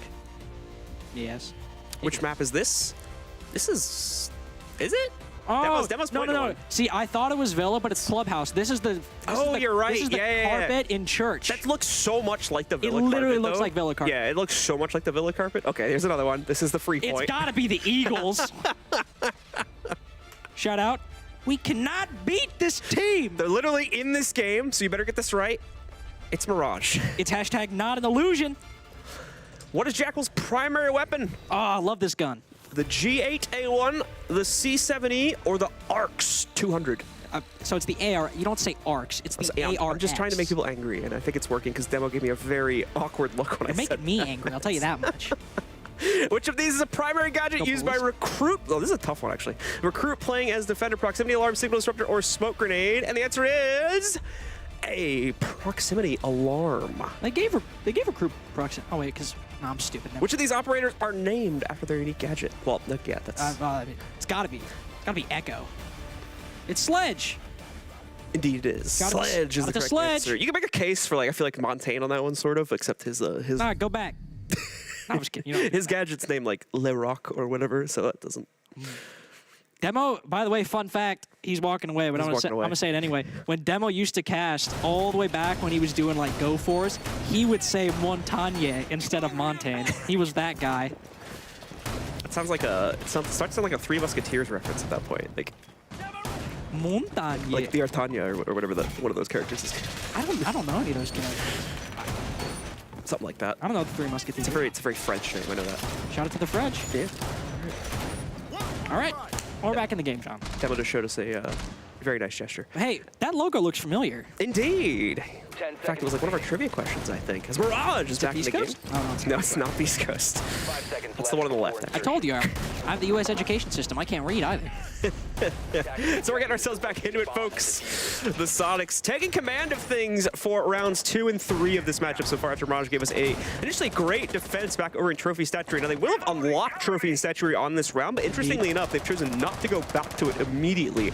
So they are instead going to go back to the AVG site, which they've already played into once, and unfortunately, the Soniqs have already taken control of that one. So that's definitely a dictation more likely coming in from the coaches. You'll note that Mirage just had a pause around the back as well, so we'll see if that's potentially going to be part of the reason why they decided to go for this one. And already Gio striking true with the positioning on his Claymore there, catching Yeti dead to rights. He tries to make a dash out the front door early on, pays the price for it with his life. And like Icarus, he cooked too close to the sun, unfortunately. Yeti falling off the board completely. It's one of the 2 C4s that Mirage have, but those black eye cameras that Yeti placed early in the round will remain. There's no Brava for the Soniqs either, so they will remain thoroughly in the defensive control. So there's no Dokkaebi either to hack Yeti's camera now that he's dead outside.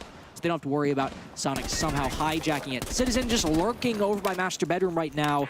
That's not where the push from Soniqs is coming from. They're very focused on clearing out this utility over Study side, and likely setting themselves up for a push up main stairs early on. If they don't find anything though, Citizen's position will become more important because he might be able to secure that early bedroom control that allow for a rotate later on. But to be sure, with 4/5 of the Soniqs roster right now, they are looking to clear Rampy off of these stairs with the nades and Rotero drones. And aided by the smoke, Mirage are not looking to give it up anytime soon.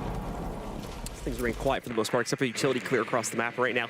Neither team able to go to blows with each other, except for Yeti's unfortunate adventure out through the main doorway. Sonic's going to begin to take some control over on Trophy Statuary side. Mainly just going to be that entry coming in so far from Citizen and Rexen, as they're able to take that initial control for themselves. Their Terror drones are moving forward as well, but Rampy seems to want to test the waters a little bit here. Further down through the main stairs, he has quite a bit of a challenge waiting for him in that department. Drone is going to be spotting out his position, so it's a good thing he does not try to advance forward here. He would more likely been a dead man should that have occurred. Nades being primed up from the attack team down below, but unfortunately not going to meet their mark this early on. 2 kills immediately found by the defense, but Rexen does get the trade onto Rampy as he takes down another one of the attacking teammates that was also trying to push the main stairs, so he goes 1 for 1 in that position. Overall, brought down to a 3v3 now, but DP Fire going on a little bit of a hunt, unfortunately, has the wrong angle. Rexen takes him down on the cross instead, and the attackers take the advantage now, heading into the final 30 seconds of play. Soniqs have to get up these stairwells quickly and gain what little intel they can gather very quickly as well. The defense will divvy it up 1 per site. Kansan watching the entry from Games. They have the intel. The player pushes on in anyway. Made his way now to the maps table. That's Grixer now felled off the board. And even 2v2, 1 pushing up Books. Mirage will double up, but now SQ will as well. 1 in Study, 1 pushing from Skull. Mirage don't have a lot of intel, but they might have the angles. Only Rexen can cover if they double swing and then win the fight. The bomb could be stopped, but neither peak. Rexen instead gets the kill. 3K for him in round 4. Now both him and Citizen.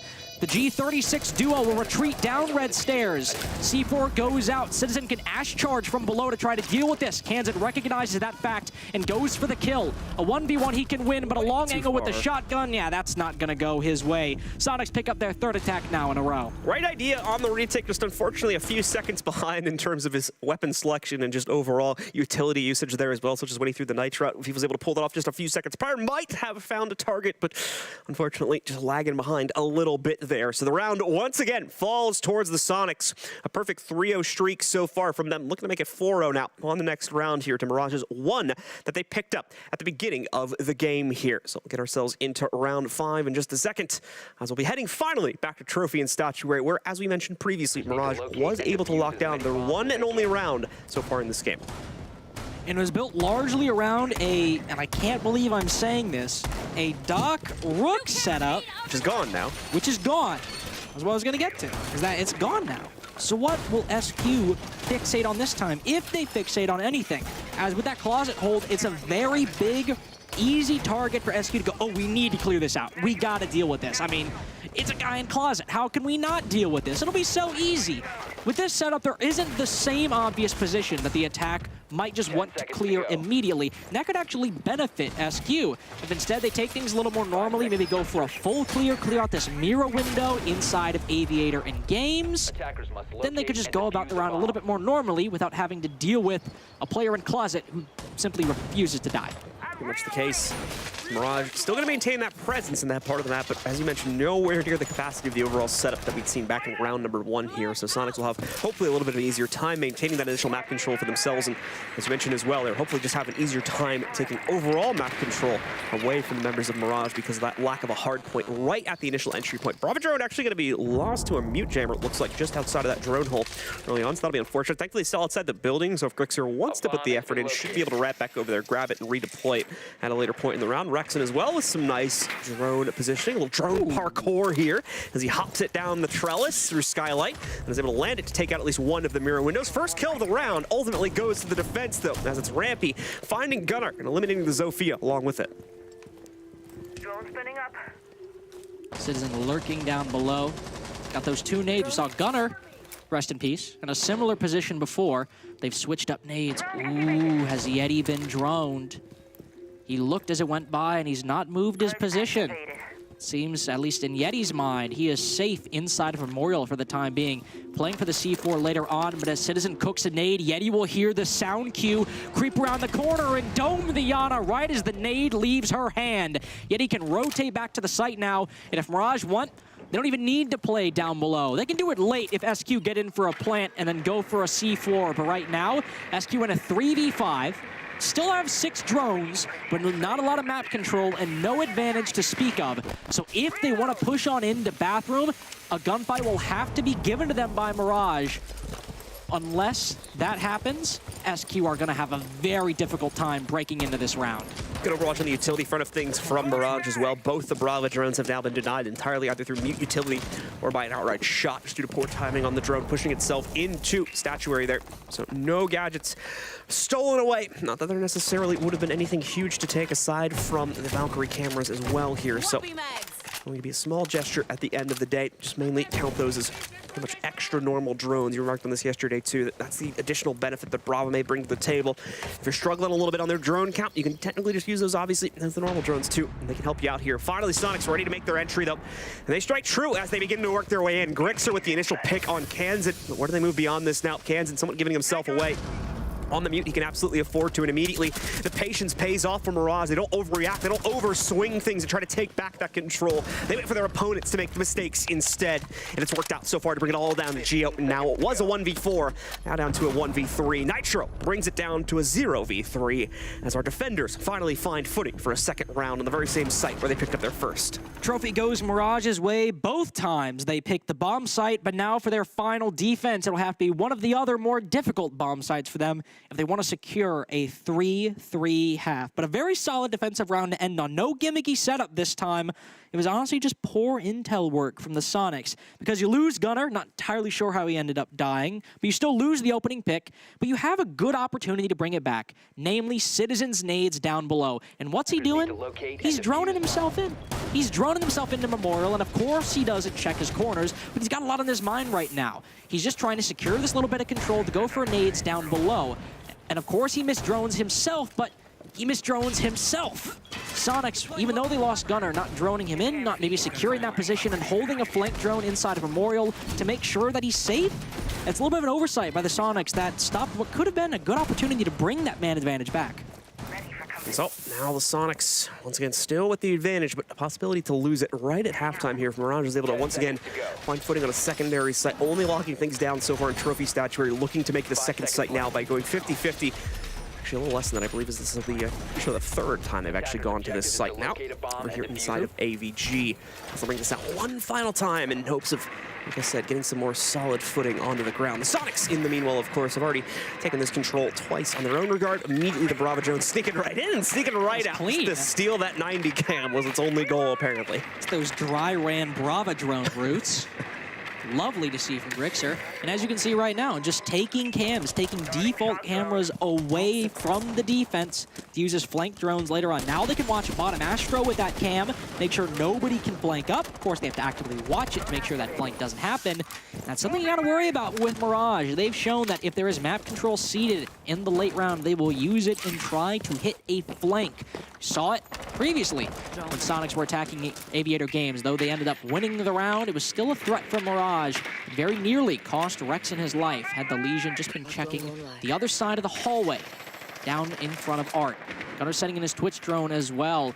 Soniqs very much wanting to destroy as much of this utility as possible, and on a full clear, when you're already going to spend a lot of time taking that map control, having these operators like Brava and Twitch to destroy or hack that utility will be a welcome sight once you actually have to get to the execute, and now you don't have to worry about ADSs anymore. Maybe you can just bank an 8 and vault, dodge the ADSs because they're hacked or destroyed, then deal with the player that can stop you from getting the bomb down in the default of this very take. TP Fire being spotted out over on red. However, he has a few pieces of utility to defend himself in the form of both of these Goyo canisters, which are now going to be popped. The one upstairs, as you can see, though, doesn't explode far enough to restrict Gunner's position entirely, so that's going to lock our defender into what was seemingly a prone position. DP Fire, though, sneaking right back up to get the dirty headshot off against Gunner. First kill of the round goes to him, as well as Mirage in the process. A Nitro up, but it's a bit premature. We do have a player nearby, but he's yet to actually push back out through the connector here, as you can see from the explosion radius sitting on the ground in front here. DP Fire is that enough of playing around with things over in Red Stairs, has successfully made a descent all the way into the basement.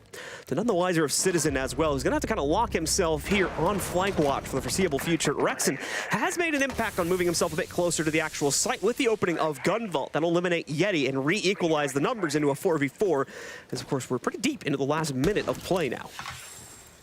Rescue still looking for a clean pathway into the site.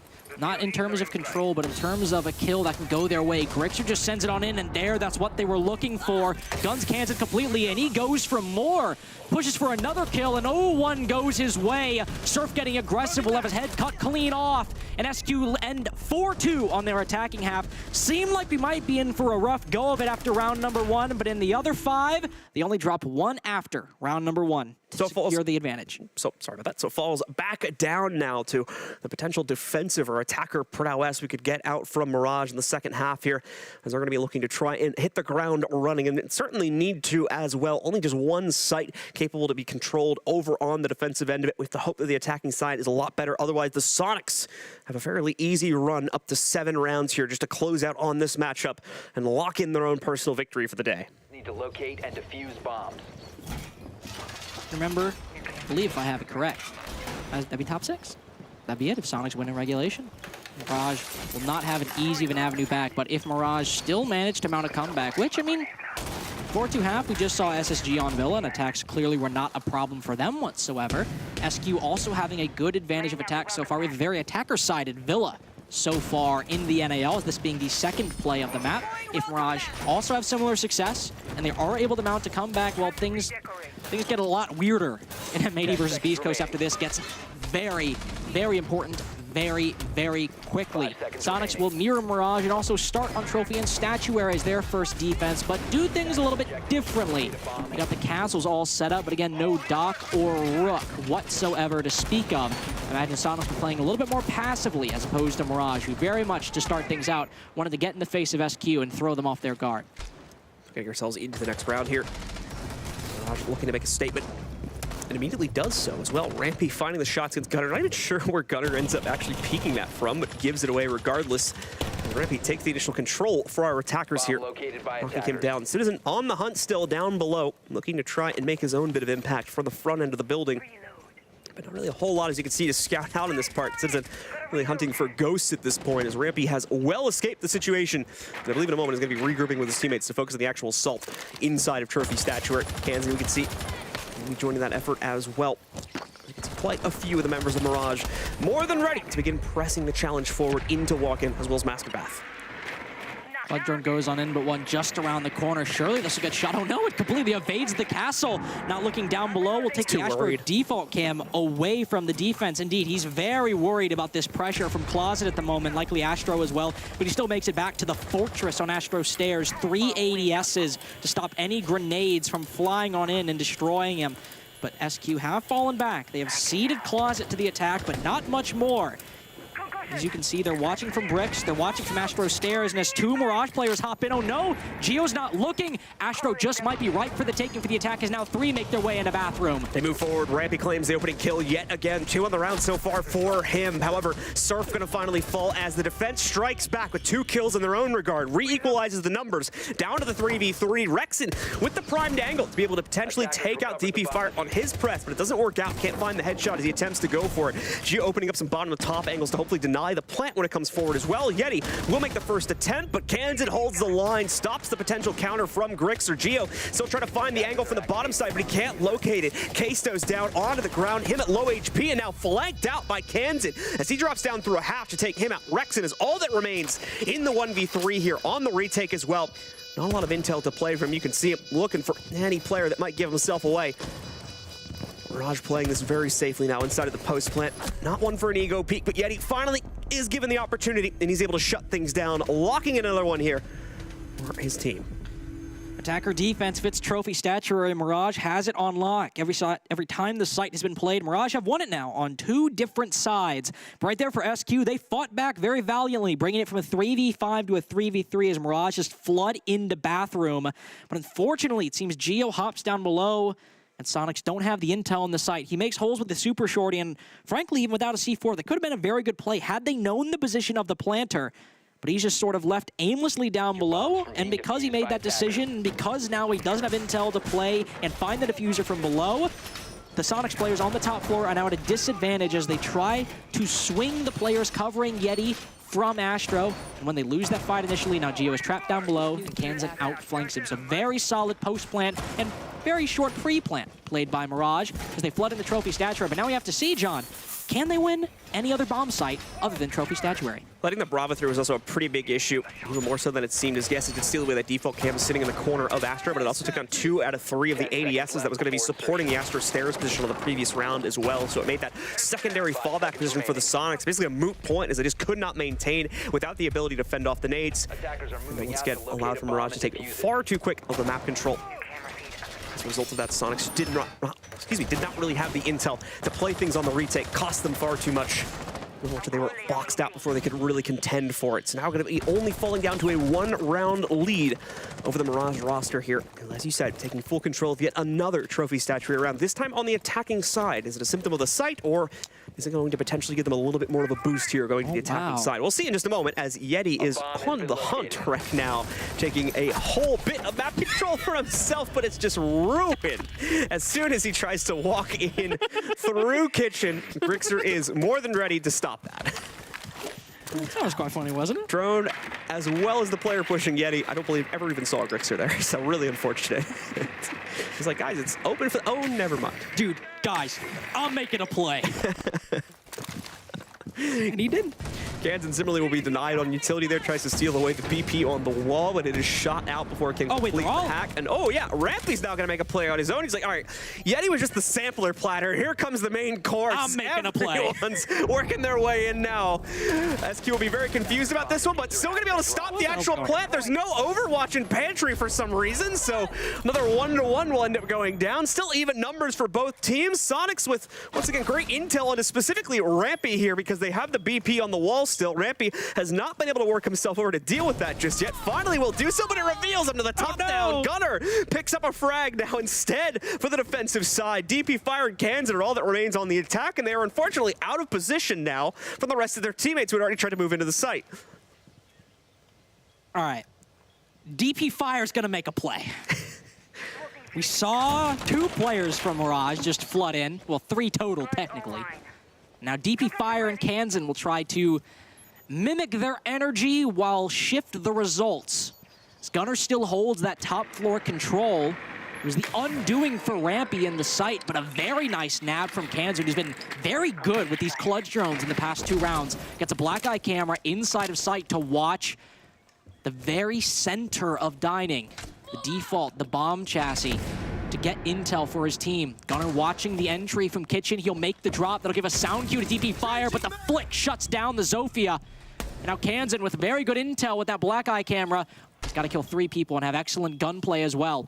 2 people he's looking at. He'll send out a flash, look the other way. Ooh, just spots him, but only loses HP in that gambit and loses his life as well. SQ answer Mirage's attacking win with a defensive one of their own. We're able to bring back the advantage. The same point it was at halftime here, now resuming a +2 advantage. 2 rounds to go as well for the Soniqs to lock down this map in regulation and gain the full 3 points from this game. That would put them in a 3-way tie for points overall between DarkZero as well as Oxygen. But keep in mind, of course, quite a few of the teams, MAD as well, just below them at 10 points, still have games to play yet later today. So those rankings are going to shift quite dramatically, even though it will temporarily put the Soniqs in a 3-way tie for second if they're able to win this game in regulation. Mirage have yet to win a site that's not trophy statuary. True. Just want to slide that one in there. Bit of a weird round right there, so don't want to harp too much on the results for that one, as they threw quite a few players at the site before they realistically should have, but... Poor Yeti. Poor Yeti. And you know what's going to make it better? Now Poor Rampy, too, man. Rampy was just off on his lonesome there at one point. Nah, see, here's the thing that, John, the main problem with what it was, because Yeti had a hot drone. He technically, if they had spotted Grixer, he'd have got that kill, that he would have had a free sight. I was going to talk about how he was, that was all set up to be Blitz. Now he's Yana again. It's all good. I was really hoping he'd stick that one, but no, he's Yana once again. And it's going back to Aviator and Games. Well, for SQ's first time on the defense. Grixer trying to get the shield down on top of the map table, too. We'll finally be able to find the position for him. With a little bit more play capability in the midst of the round. Blackbeard as well getting swapped away there on the repick. Like we said before, there's like 3 to 4. There's like 3 to 4 operators where, like, if I see them in the normal pick phase, I'm like, they're getting repicked. You know, it's Blackbeard's one of them, Glaz another one, and I think it's like Bandit if they initially pick Bandit. There was a team in CL led by former TSM player Gasher. Blitz. Former TSM player Gasher, his team would just pick random ops at attacker repick, and then they would switch during there. They would never. I mean, it makes sense. They would right? never have their. They would never have any semblance of their official lineup in the pick phase. They would just be like, "I just pick random ops. We'll just talk about it." I've never seen a team actually just do that, just straight up pick different ops than what they do, like consciously do it. It was very weird. It was also very funny, and I did appreciate it in the moment. Minute in so far, and Mirage, they haven't secured much. We see player over by 90, player by main door, but now a player at Art. And with the buck and the nades, now, as we enter the 2nd minute of the round, we might have something, might have an inkling of what Mirage are planning to do. They've got the buck to do some remodeling of the floor of the Aviator and Games bomb sites, and also the grenades down below, to either throw out through those holes or find some intel, namely on these mirror windows, but somebody's got to be watching that. Nobody looking at the main stairs means one of those sets of nades are down, and yet he's only got one left. If he can't make this work, but they're going to have to storm up main stairs at a man disadvantage, but thankfully Rampy's there to shut down only one of the 2 flankers. He played here by the Soniqs, once again capitalizing on Mirage's gaps in info that seem to be popping up from time to time here in the round. Either a lack of an overwatch or just not the best information about where a second player may be coming from after they're able to pick up an initial entry for themselves. So they lose quite a bit of their pushing prowess now. Oh no, and Kansan failing to check the ground as he tries to work himself up through main stairs, gives himself away. Will get confirmed as the final member of the team also goes down. Soniqs with a convincing win in AVG and now sets them up for map and match point very early on in the game. Just one Villa defense, hopefully on a site that isn't trophy statuary if they want to win this one, though they have to at this point unless they want to go living room library. That'd be a hell of a way to kind of put a stick in the eye of Mirage. It's not a horrible site in my opinion. Like, I mean, honestly, the fact that Mirage have only one trophy statuary, it would be really funny if Soniqs are like, let's go living room library. Let's just see if they can do it. Yeah, like you can win it. They can muster the effort. Like, it's not impossible. So we're not going to see them go for that though. I got bad news, folks. At least if you're a Soniqs fan. I'm really sad right now. As they are going to go back to trophy statuary. Wait, what? What did you say? I'm devastated. Oh, I think you said something else. I'm so sad. No, I mean, I think you have to be like hug you or something. Can I get a hug real quick? That might be a little difficult with the headsets on. You were really far side. There we go. Yeah, just shoulder hug. That was the most awkward thing ever. I'm so glad you guys did not see that. I just really wanted some help.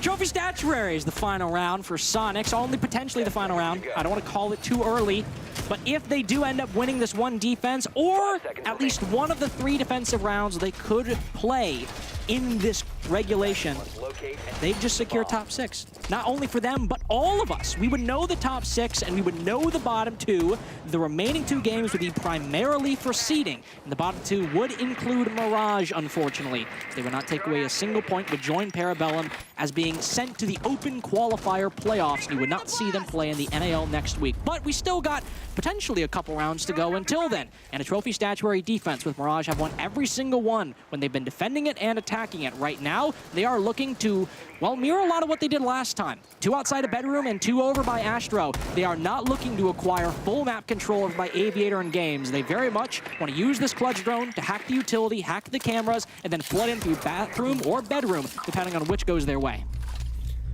Soniqs trying to continue to maintain their initial positions here.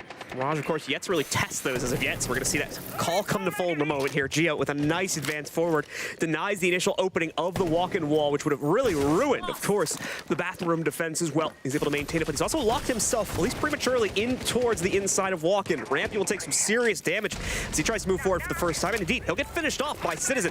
Soniqs put the right foot down this time, able to find that initial entry. Rexon, some timing, could be the end of him here, but it's not going to end up being the case. That repel over towards Astro will not end up getting the better of him.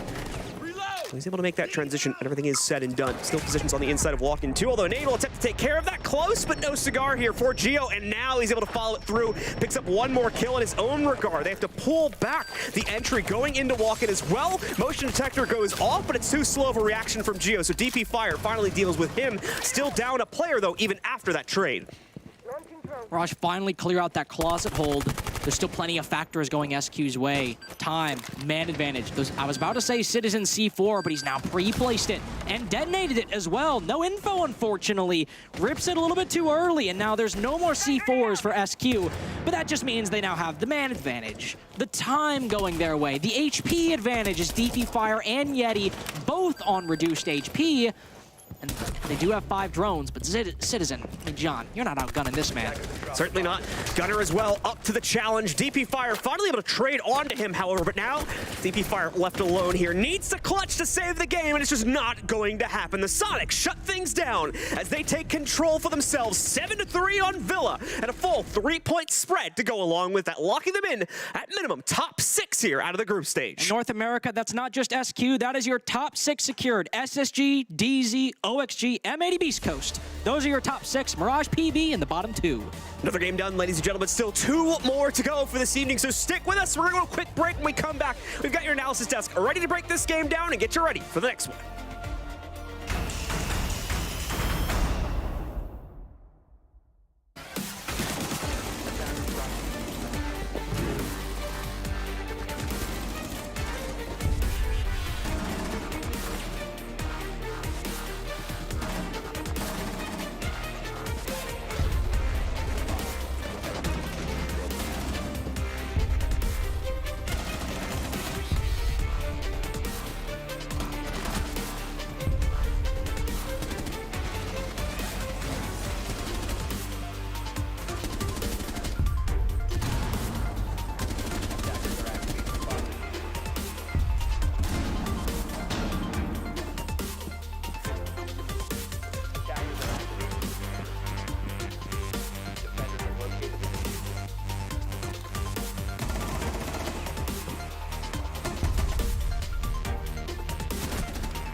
Welcome back to the Rainbow Six North American League. Soniqs, the victorious organization this time around. Doa, Jesse, and Demo here with you. We're going to jump right into some replays right off the bat. Look at some highlights from that one. It was a little bit closer, but honestly, it felt like Mirage kind of had Soniqs had Mirage's number, rather, pretty much the whole game. Well, that's a game and a half. I mean, I honestly thought that it was going to be a lot closer. Yeah. I think Soniqs were very convincing today. I think obviously they've came in, they've won 2 games, dropped 5 rounds out of today. You know, obviously we've been critical of Soniqs. They haven't been the team that we expected, Jesse, but when it matters, they've got what they've wanted. Yep, this is the final day. They needed to show up to avoid that bottom 2 spot, and they have done it, avoiding the going out in group stage. They've qualified for playoffs, and at the same time, Mirage have not. They will finish 7th in Stage 1 for the North American Blast League. They have booked themselves a date with Aerial Arise. The winner of that best of 3 will go on to the closed qualifier. That'll be a rematch for Quartz against his old org, Throwback. So I'm excited. There's still plenty of games to play. Mirage can still make the major. They just have a pretty long road ahead of them. Yeah, that's a nice thing about about our format right now, is that even if you end up bottom 2, you still have that shot. It's not even an outside shot either. You have a decent chance, and you've got some time to get ready for it too. So speaking of getting ready for things, it seems like the interview, we're not going to be able to go to a little bit of tech issues, but we are going to be able to go to a Telestration. So let's do that.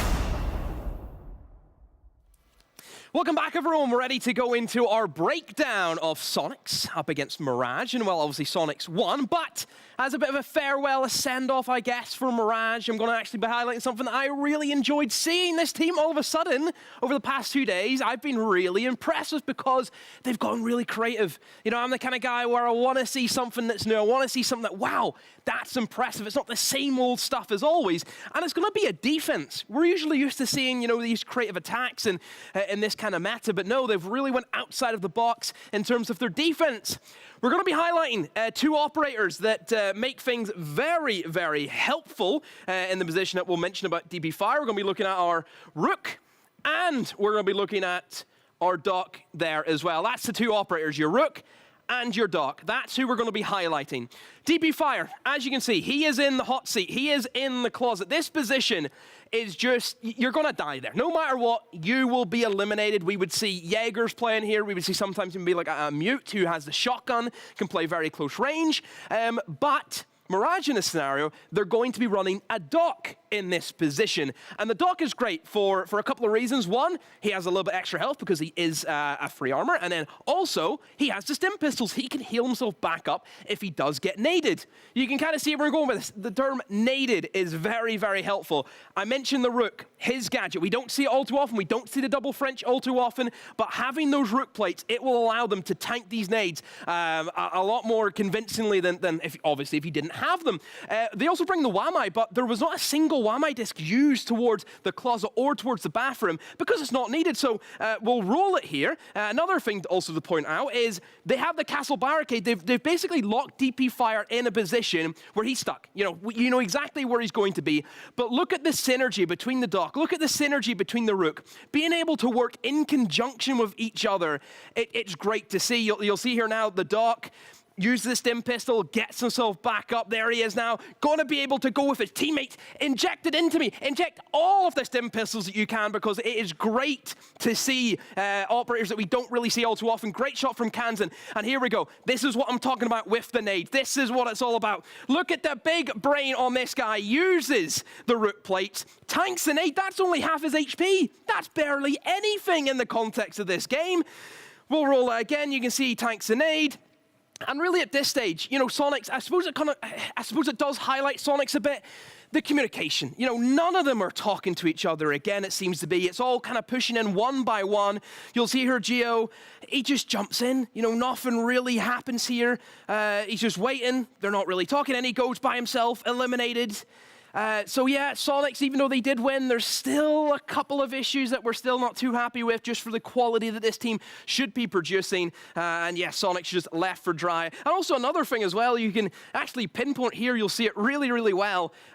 This Flores drone has been on that castle barricade the entire round. You know, that wasn't even addressed, was open up the castle barricade, put more pressure onto DP Fire. So a couple of misplays from Soniqs, but yeah, the double French. I love to see it. I love the creativity. Well done, Mirage. Sad to see you go down into the lower bracket, but with how you guys have been playing these past 2 days, you'll have nothing to worry about in those qualifiers. So we'll go back to the desk.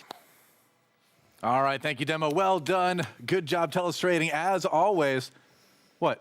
Demo, it seems you've lost your chair. Did you misplace it? Why do I not have a Where'd your chair? go? Where'd it go? How are your squatting skills? Not that good. Oh, well, I'll try it. I mean, oh,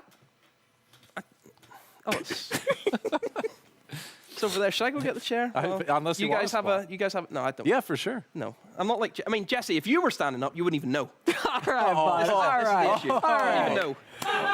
Okay, that was, Maybe I deserve that. turnabout is fair play. Maybe I That's deserve right. that. Yep. All right, bring it on back, Demo. Bring your There's a speeding bit of Pokemon. people don't see this, right? Look, there's a ledge.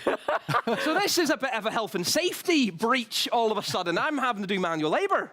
I tied up for talking. Esports. I'm not a handyman. Manual labor. This is quite You shouldn't have lost your chair. I mean, I did You not shouldn't have misplaced lose the it. chair. Come on up here. It's okay, you're a little clumsy. Bring Here we your go. Here we chair. go. Want help? Honestly, Bring your. Do you want help? Oh, you've got it. You got Oh, it. crushed Look it. at that. All Wow. that gym work not paying off. Really It's nice. good to see. Nice. Oh. All right. So, Jesse, in your opinion, did that effort to bring the chair back to the stage reflect more of what we can expect from M80 or from Beastcoast in our next matchup here today? Excellent question, Doa. I thought so. think this is going to be a big one for M80 because Beastcoast, all right. the heavy lifting's already been done for them. It's like they got True. Demo to lift themselves out of the bottom Don't two. tell me that's why you moved the chair. That- use that's a that great analogy. segue. Please don't tell exactly me. what I've been waiting for, indeed. They are no longer in danger of bottom two. Beastcoast were before the last game, but Soniqs have lifted them out. They said, don't worry, we're sending Mirage down to the bottom two. Yeah. And yeah, so Beastcoast, they actually don't have a ton to play for. Seeding does kind of matter for They're third to sixth, but yeah, they're kind of just having a good time. Yeah. Meanwhile, M80.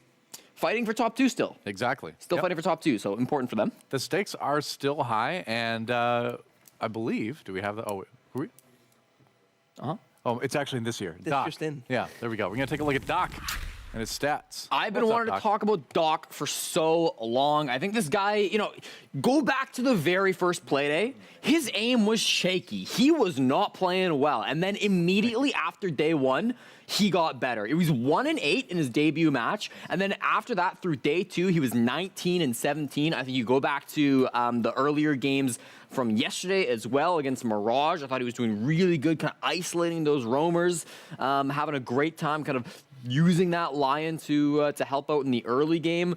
I think Doc has been a fantastic player. I think he's been really a standout that you are not expecting to be kind of the star for Beastcoast, but he has really surprised me, especially after how he started this season. Yeah, Beastcoast, I think have impressed everyone. The fact that they've got top 6, I think that's a good achievement for them. Huge. Like, you have to be realistic. Obviously, they'll be sitting there thinking, oh, we could have been your top 4. Oh, we could have been top 2. But you have to bring yourself back down a peg and really look at it from an outsider's perspective. They have done well. They have hit the expectations for me, and I'm sure for many others. It doesn't super matter, but if they do win this game, they are top 4 if they win it in regulation. So that's nice. Yeah, there you go. Let's look at our match results from earlier today, just to kind of catch up to where we're at. We've been talking about it, but let's see it. Obviously, right now we have M80 versus Beastcoast, DarkZero versus Parabellum. That's going to be one where, you know, DarkZero theoretically still, you know, a bit to play for, but Parabellum, you know, they're kind of out in 8th anyway, so we'll see what they've got. So currently, the number 2 spot is held by DarkZero themselves. Yeah. M80 could vault ahead of DZ, but then DarkZero get their own opportunity to revault M80, and they have to do it by beating the 8th place team, which you'd assume they could accomplish. But still, if you're M80, you want to win because you need to give yourself the best chance. Of course. Look at this league. Yeah. Parabellum could beat DarkZero. They really, really could. I mean, anything can happen, right? I mean, NAL, that has certainly been proven to us. Parabellum, the first win they got was against Oxygen. Yeah, big team. True. Yeah. Yep. And Oxygen, that's a whole puzzle in itself, too. What happened? What happened, OXG? Yeah, Two rounds all day. I feel like they kind of got in their own heads or Still in something like shell that. shock, You yeah. don't see such a drastic change in performance day to day unless there's some sort of mental or communication aspect to it, I feel. Maybe it's just the Soniqs. They weren't expecting to suffer that heavy a loss, and it's just carried on. It certainly You could know? be. That Yeah. could be a reason. It certainly could be. You come into, I mean, we even talked to Foxay, right? And he said one of the things he felt they struggled with was coming into some matches with too much confidence, right? Yeah. And so when you do take the L like you did at the beginning of the day, you know, according to what he himself said, it sounds like that could unfortunately be, you know, one of the factors. Yeah. Interesting. Well, at least the good news there is that they have time to bounce back. They're still making it to the playoffs. There's no change there. They're still going to be in the top 6 no matter what, I believe. Yeah, for sure. So they've still got that high chance of, you know, if they get things kind of back together, of making it to the major stage too. M80 here, if I can talk about the game, because I do think M80 are coming into this, you know, they've got to bring their best foot forward. It's an important match for them coming forward. And yesterday they played against SSG and they played against Soniqs. And I felt like they kind of had two halves on those games that were kind of indicative of their good side and their bad side. I felt like M80 attacking versus the Soniqs, their intel was absolutely gone. They had no idea on where players were at. That was an Oregon game, and it just felt like round after round after round, players in surprising spots were catching them off guard. And then, you know, the Soniqs game, it was kind of the opposite situation where their defenses, they constantly had the correct setups. They constantly had things that the attackers could not deal with. And so I'm interested to see kind of what shade of M80 we get today. Yeah, it's a tricky one. M80, I think, have very high standards for themselves.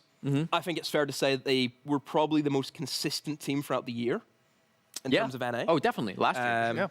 So you have to give them credit in that regard, and I think consistency is one thing that they kind of pride themselves on. I would say this stage, a little bit of inconsistency here and there, because obviously that's, you know, look at them in the standings, that's the position they're in now, is because they have dropped games that you would expect that they would put up more of a fight. You know, for example, the SSG game, I think, you know, sure, you take the loss, but I've always said it's how you lose, and it wasn't really a fight that M80 put up against SSG. I mean, how about that? Space Station Gaming claiming the top spot in NAL Stage 1 in the group stages. I mean, we knew they had the potential, of course, but just based on everything up to today, frankly, it seemed like they were going to be more of a 3rd through 6 team. Certainly playoff bound, but maybe not top 2 in their current state. Well, that was wrong. Yeah, I mean, we talked about we talked in the interview with Space Station about like maybe who has the most credit, who deserves the most credit, and they talked about Call Out. That is a top 4 6 Invitational coach right there. That's a top 2 Charlotte Major coach right there. Call Out and Mango, the support staff from Space Station, obviously putting in a ton of work to put a brand new team together and achieve such incredible results. So I mean, that's fantastic from SSG to see them bouncing back after their roster kind of fell apart after Invite. Yeah, we saw we did it on Astralis in 2022. It was also all the players gave him a lot of credit for the success, and Astralis certainly one of the best looking teams out of NA last year. And so, yeah, no surprise that he's able to carry that on. And it really speaks to, you know, what a strong coach he is and what strong support he has, that he's able to take, you know, a relatively newer group of players and get these results out of them. Not new as in Siege experience, but new as in bringing them together as a unit. Yeah, the only thing I would say, and I think a lot of people will agree with this, it happens whenever a new team forms. You have the honeymoon bounce, which is where fair enough, everything is perfect. Everything is brilliant. Give it a while, and all of a sudden, there's a bit of resentment. There's something that goes wrong you're not happy with, and yeah, it happens. So I think that's the only thing you have to be worried about from Space Station. I've been around long enough to see this happen to a lot of teams where we say, wow, totally look how good this team is. This is the next big team. And they do well for one season, and that's it. I would say Astralis last year had that. You know, they played well for one season. And then they didn't really achieve much after until Invite, and then they kind of had that resurgence. So I think that's one thing that they have to be careful of. So I think, you know, we still have to monitor that Space Station game very intensely over this year. But as of right now, which we have to live in the current times, it's going well.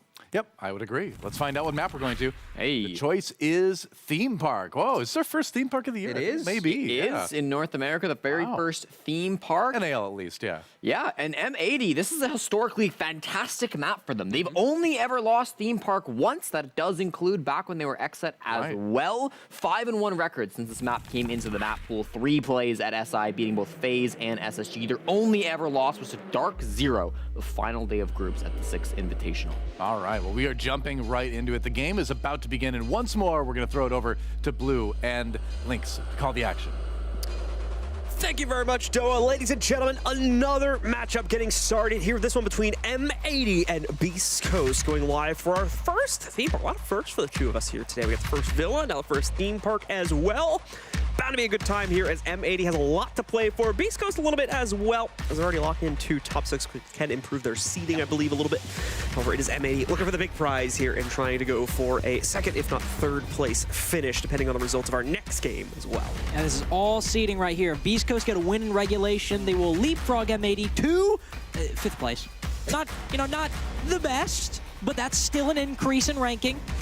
But then, of course, if they get a win in overtime, M80 likely still might have the edge over them, and then not much will change. But then, of course, things get interesting, because if M80 get a win in regulation, well, they'll send themselves all the way up to 2nd place until we see the results of the DarkZero Parabellum game. But we have the bans coming through. Beastcoast banned the Monty. Now, this is very funny, because we saw the Monty banned against Beastcoast yesterday, partially because of Mr. B's proficiency on the operator. But now they will ban it against M80, likely because, well, playing a Monty against a Monty on theme park on any map particularly well, John, it's just pretty damn annoying. Yeah. Not a good time.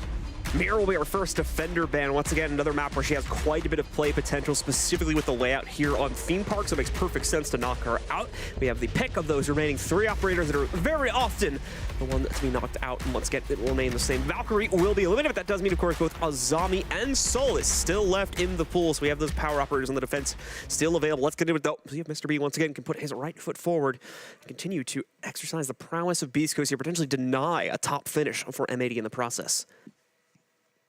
Be definitely one of the most impressive victories for Beastcoast so far amongst what has already been a very solid roster. Of course, beating SSG 8-7 earlier on in the season, beating SQ, though SQ has definitely had a disappointing season, still been decent overall, but beating M80, which still looks to be one of the best teams in the NAL so far, that would not only be a great way to end it on, even if it only gets them 5th, that's a hell of a good quality win to get, and on a map that has not been played by NAL teams so far this stage. First sight, of course, because it is theme park, and while it hasn't changed a whole lot since SI, will be Armory Throne, the bastion of the defense on theme park, and with Azami on the board, it's only Valk was banned of that triad, and Valk and Mira overall. We'll likely see Azami especially played on this site, as Azami will often play around that B-bomb chassis, trying to fend off attackers from Bottom Dragon.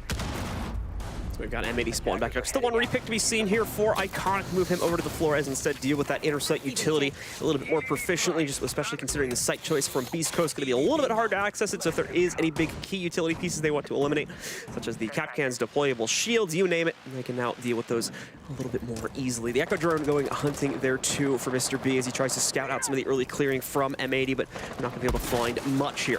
You see Gomez and the rest of M80 taking up initial positions on the roof and over on Dragon's side to begin the process of the clear. Mr. B now spawning the 2 players, trying to play things out over here towards Electrical, though. So Hat, a little bit of play lined up for himself. To be fair, Hat was about to take out that barricade anyway, so Terror Drone kind of doing the job for him, saves him at least 1 impact in the pocket, but also, of course, revealing his position, so peeling back his own aggressive potential quite a bit.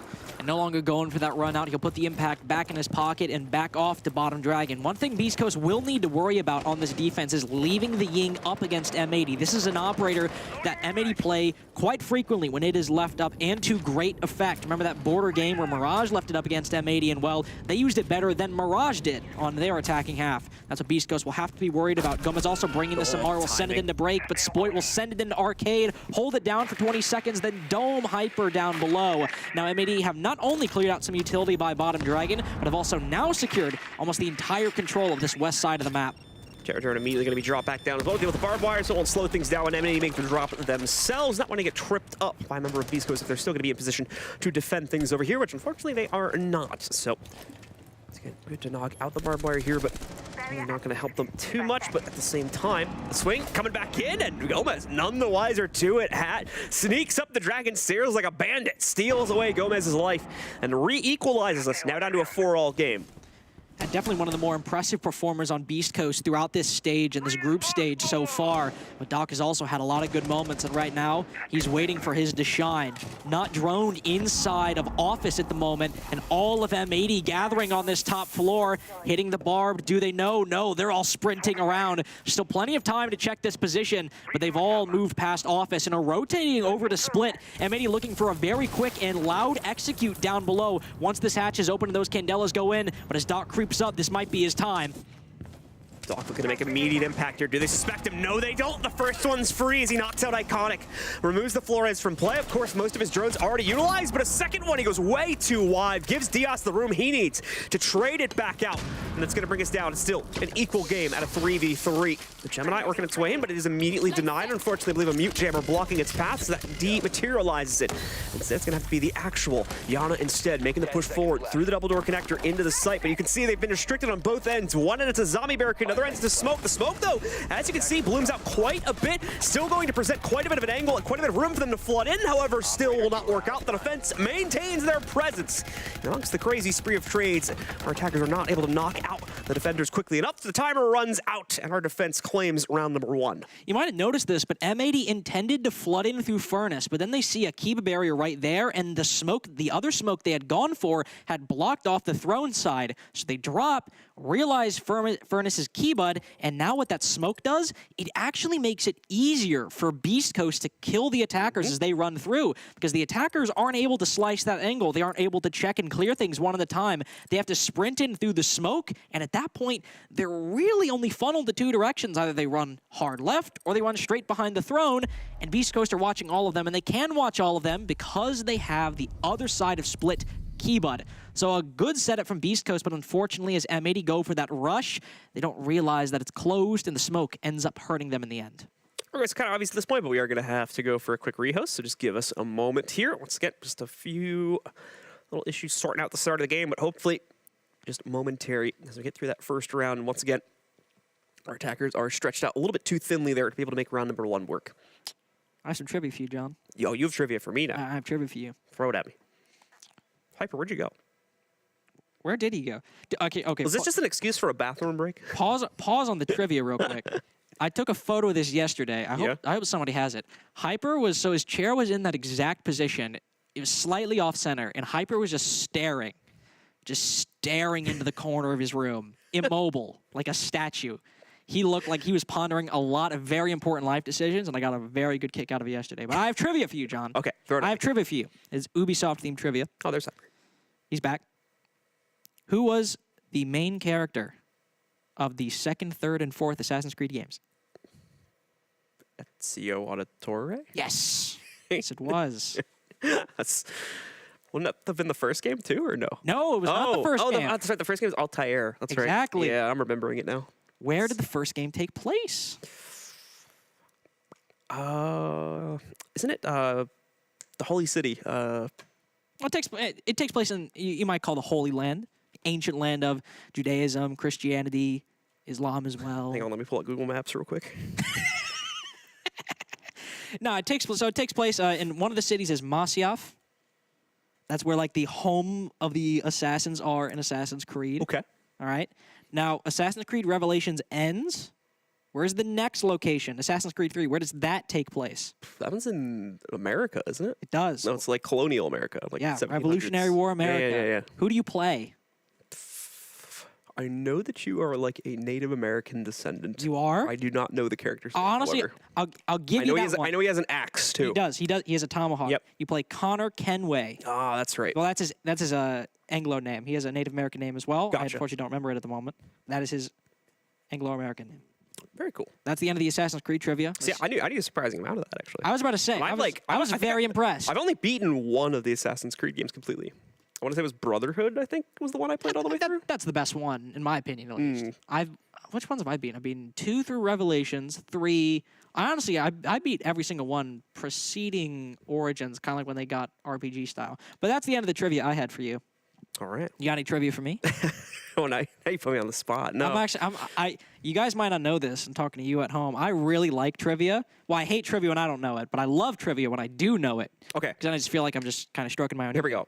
I got one. I just thought of one. The main villain in Far Cry 3, or at least the main villain that most people would perceive as the main villain. Oh, so you're talking about how Voss is the main villain for the first half of the game, but I think his name is Hoyt is the villain for the second half. Yeah, we're talking about Voss right now. We're talking about Voss. Okay, so that actor is in another very popular piece of media. What is it? Better Call Saul. Yeah, very good. Plays Nacho Varga. Mm-hmm.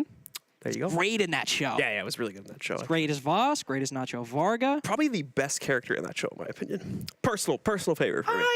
I'd agree with that. I think that's a fair assessment. Really crazy arc as well. All right, it looks like we are, I know we've been talking off topic here, guys. Apologies for that. But we are ready to get back into the game. Now it looks like we've got the rehost ready to rock and roll. So welcome back once again to the NAL as we've got ourselves quite the matchup here. M80 looking to try and secure top 2 positioning at the outside of our group stage. Beastcoast, of course, fighting mainly for seeding at this point here as they've already locked in a top 6 for the end of things here. And Beastcoast have also claimed the first round. So they're off to a good start to things as they do take control of that throne room site. Now you have to make the decision, where do you want to go? And up until about the last second, Beastcoast seemed very set on lab and storage. Then they realized, hey guys, why don't we go to the secondary site and not the tertiary site as our second defense? They'll go to bunk and daycare, stick with that Azami that has been unbanned so far. This one will likely see play more off-site, as in Throne. You normally see that Azami inside the bomb site. This one we could very well see play inside of Initiation or Office, or all the way over by Top Dragon to really try to waste time for M80. As you saw last round as well, they were sticking that Ying, and I'm not going to start talking about its effects just yet, as DS could switch away from it. But the Ying can be very effective for the roam clear, for clearing out a position like Vertical might play on Top Dragon, but whether he's extended that far or not, we'll definitely see some presence from Beastcoast inside of Initiation, Office, and Reception. All right. So Beastcoast now set up, ready for the challenge. We'll see if they can make it a 2-0 start to things. If we're getting a little bit of a break there too, of course, for anybody who is unfamiliar with Siege. Due to the fact that we had a rehost, obviously you'll note that all the player stats are at 0-0-0 right now. That's just the nature of the rehost here, so stats are going to be a little inaccurate because of that fact that we're missing that round. What a double peak. Yeah, really. Hyper, as well as another one of his teammates, Doc here, apparently taking up very early positionings to punish any attempt to ascend up through those cafe stairs, but no obligement, unfortunately, from the M80 side. They will not buy it. They do not care whatsoever. Those 2 different players are peeking the outside of Cafe. One player also getting aggressive as Iconic rappels up to the roof, but nobody bites. And M80 will continue onward with a clear of Top Dragon. They have stuck that Ying. Likely use some of those Candelas to clear out Vertical, playing over by Top Dragon. But he will fall off extremely quickly.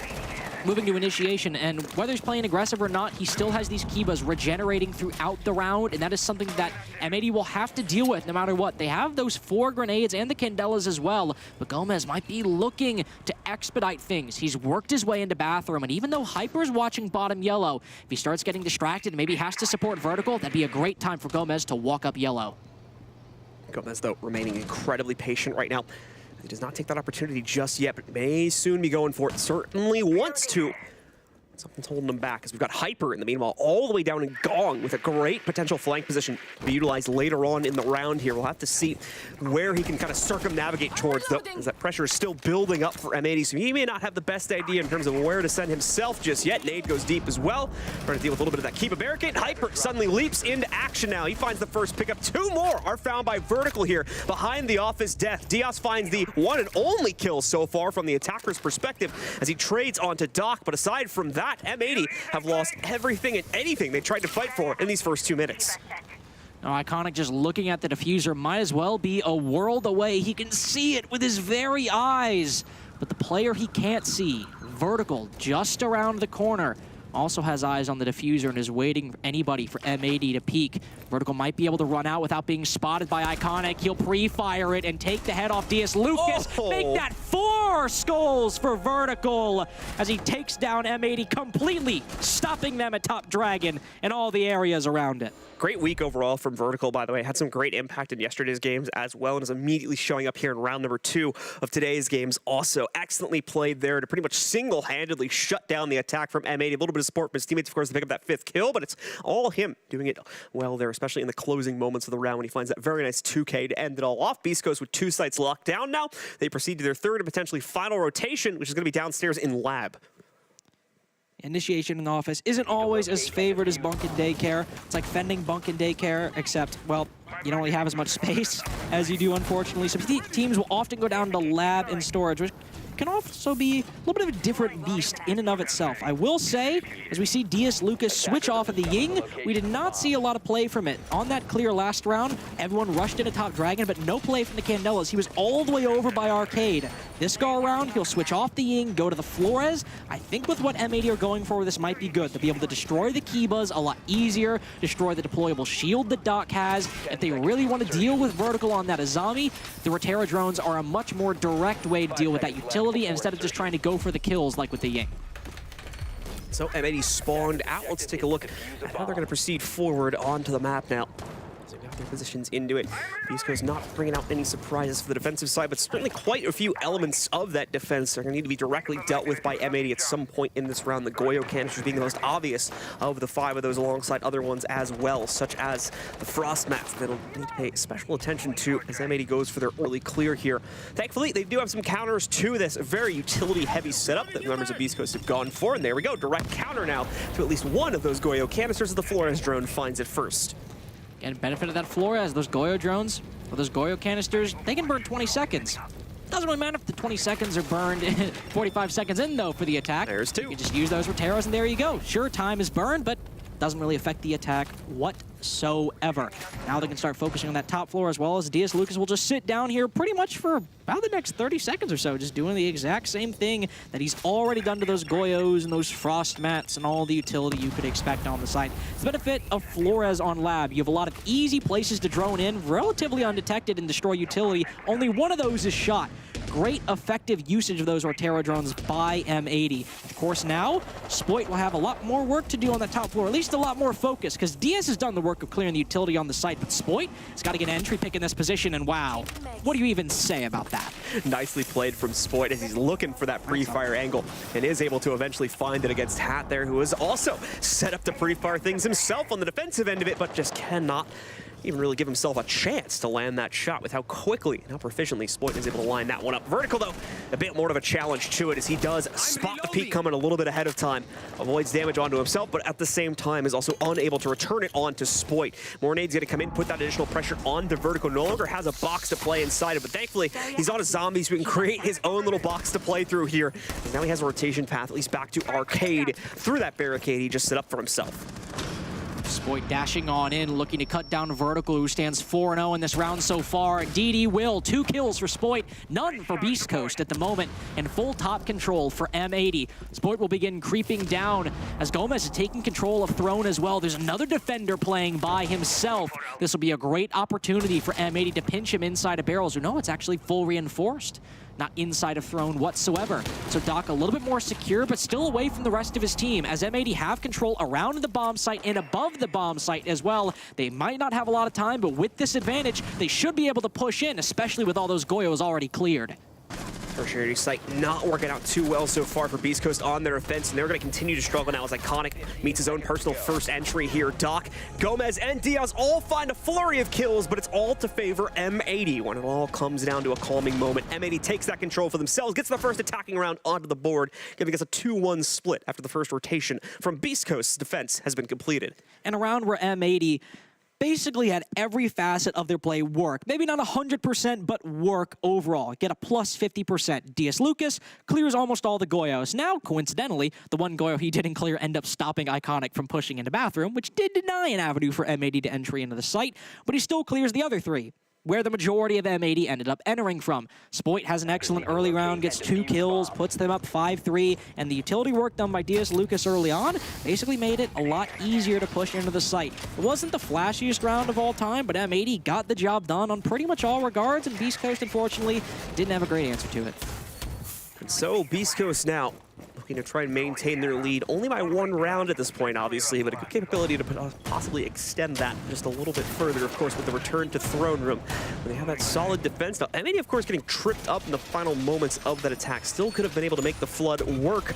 Unfortunately, got tripped up specifically by an Azami barricade that had been deployed over towards the armory side of the site that then made MAD have to flood things out directly through one of their own smokes, which really, unfortunately, sent that attack down the river a bit prematurely. So we'll see if they're able to avoid that pitfall this time around here and hopefully find better footing to maybe challenge Beastcoast a bit more directly and potentially even tie the game up. Either way, MAD now spawn back out, so let's see how they'll go about the opening clear for the second time here. With Gomez on the Amaru, normally what we'll see, even if he ends up repelling to open the hatches with his shotgun like he did last time, he'll likely send it in the break window once it's cleared and secure this early bit of control to put pressure on the roamers. Then he might be supported by somebody pushing in from Cathay, but at least Gomez will likely enter from this window momentarily. But Mr. B, and as the Echo, is playing very aggressively on that top floor and is not letting anybody take this control for free. Instead of sending the Amaru in, they'll spot Mr. B and now try to take a fight with him on the rappel. The Amaru goes in the other window to try and deal with the Echo as a Dokkaebi call goes out. Hyper now downed and finished off by Spoit, but MAD are not looking to stop at 1 kill. Mr. B is backed off, but MAD still see an opportunity for 1 more. Mr. B now in position as well, still looking to try and make that first mark. Pushing even further here now for members of Beastcoast. And tie things up back down into a 4v4, but once again, MAD have been incredibly proficient with those opening entries, especially on the sites. We've seen them eventually take control for themselves. Beastcoast still with quite a bit of a spread in their own player count right now, especially over here by the office and initiation area. There's still quite a bit to be able to take it down before anyone on MAD can focus on that descent downstairs. There we go. Vertical picks up the first of those trades, bringing it back down to a 4v4. Mr. B pushes it 1 step further, and Doc as well adds himself into it. He'll get caught mid-reload, and DS will also trade onto Mr. B. So it's equalized after everything is said and done. MAD, good stuff to be able to trade those kills back out as they were at risk of losing control of the situation. Now they've got a pretty realistic chance of making this attack work. And just in terms of raw utility, not including, you know, the size a hard breach charge makes or whether those smoke grenades can land, MAD have still a fair bit to open up these angles. If that hatch to split is reinforced, they could open it up, but it's completely soft and open, so they can drop down. No projectile denial to speak of, so we can throw in these smokes and these candelas. If they can play for trades and get the first pick as they execute and dodge these EDDs as well, which might not have been droned, they could do those. This is still a round for MAD if they can do that. Smokes are in, this time blocking off the armory side. Gomez going to spam in, hoping that someone would have been playing the corner. They could have caught them on rotate. Does not occur. The Azami still hiding in the close corner as well. We'll have to check that out, but Hat taking care of business on his own right now as he just does it from the back angle, shuts down both of the attackers. The defense maintains, and off of that, Beastcoast will keep their lead preserved now at 3-1. Fortunately, low intel for M80 as well, down to 2 drones by the end of that round, and both remaining players deciding just send it on in, throw some candelas, try their luck, and unfortunately it doesn't work today as they have to peek Hat. In this league so far, I'd hate to be anybody who has to peek Hat, especially in that situation, in the 2v2. So M80 do not get their second attack. Beastcoast instead get their third defense. Win thrown twice in a row. We will not see it for the remainder of their half, as it will be locked for the remaining 2 rounds. So where will they go? They'll go back to Bunk and Daycare, which also went their way previously. Here's a stat. Once again, we were talking a little bit about this before. M80 can still get a top 2 position in the league, but only with a regulation win. Otherwise, it'll be the Soniqs, the outside chance to be able to take control of our top 2 positioning here inside of the NAL groups, moving into the rest of the stages next week, of course. But aside from that, Beastcoast now moving away from another site that they'll lock down for themselves in Throne Room, back to their usual second site as well here, which I believe is going to be on dorms this time. Yep, Bunk and Daycare, and this was also the site we saw Vertical get a 4K with a zombie, basically holding down by himself Top Dragon, Initiation, and Office. More so Office and Top Dragon than Initiation, but still almost the entirety of that east side of the map. And M80 did not bring much utility to really deal with those Kiba barriers. They had the nades to be sure, but they ended up just flooding in anyway, even without the candelas as DS Lucas rotated over to Cathay. So what I'm looking to see is if M80 do the same thing again, but really put all their utility in that direction, or if they end up rotating. At least right now, they are very much looking to push this from Top Dragon. What I want to see is active use of those candelas, because if you don't blind Vertical and you don't minimize him, he's going to keep chucking these Kiva barriers at doorways and windows and making your attempt to flood into Top Dragon a living nightmare. And still quiet all across the map as M80 still tries to find the first bit of aggression that they can land, and they're going to look for it here in Cash. The pre-fire coming out from Spoit to try and find the position of Vertical, but so far no dice as Vertical realizes the pressure is about to boil over. So he backs up and gives the room necessary for M80 to take that initial control, having wasted out the first minute in the process. Trying to gather some intel. They have made their way into Top Dragon as Vertical is backed off, but he still remains inside of Office, throwing up those key buzz and Hyper throwing down shots. Spoit domed all the way over by the entrance to Top Dragon. Hyper playing down below that hatch, might have to be weary of the player playing on it. Right now it's all on to Vertical to stall and squeeze as much more time out of M80 as he can muster. He's got a Rooney Gates and Kiva barriers, though the ladder is dwindling. They don't regenerate forever. There's an eventual endpoint. Now the smoke canisters getting involved as well. Beastcoast are not stopping or holding anything back to stall M80.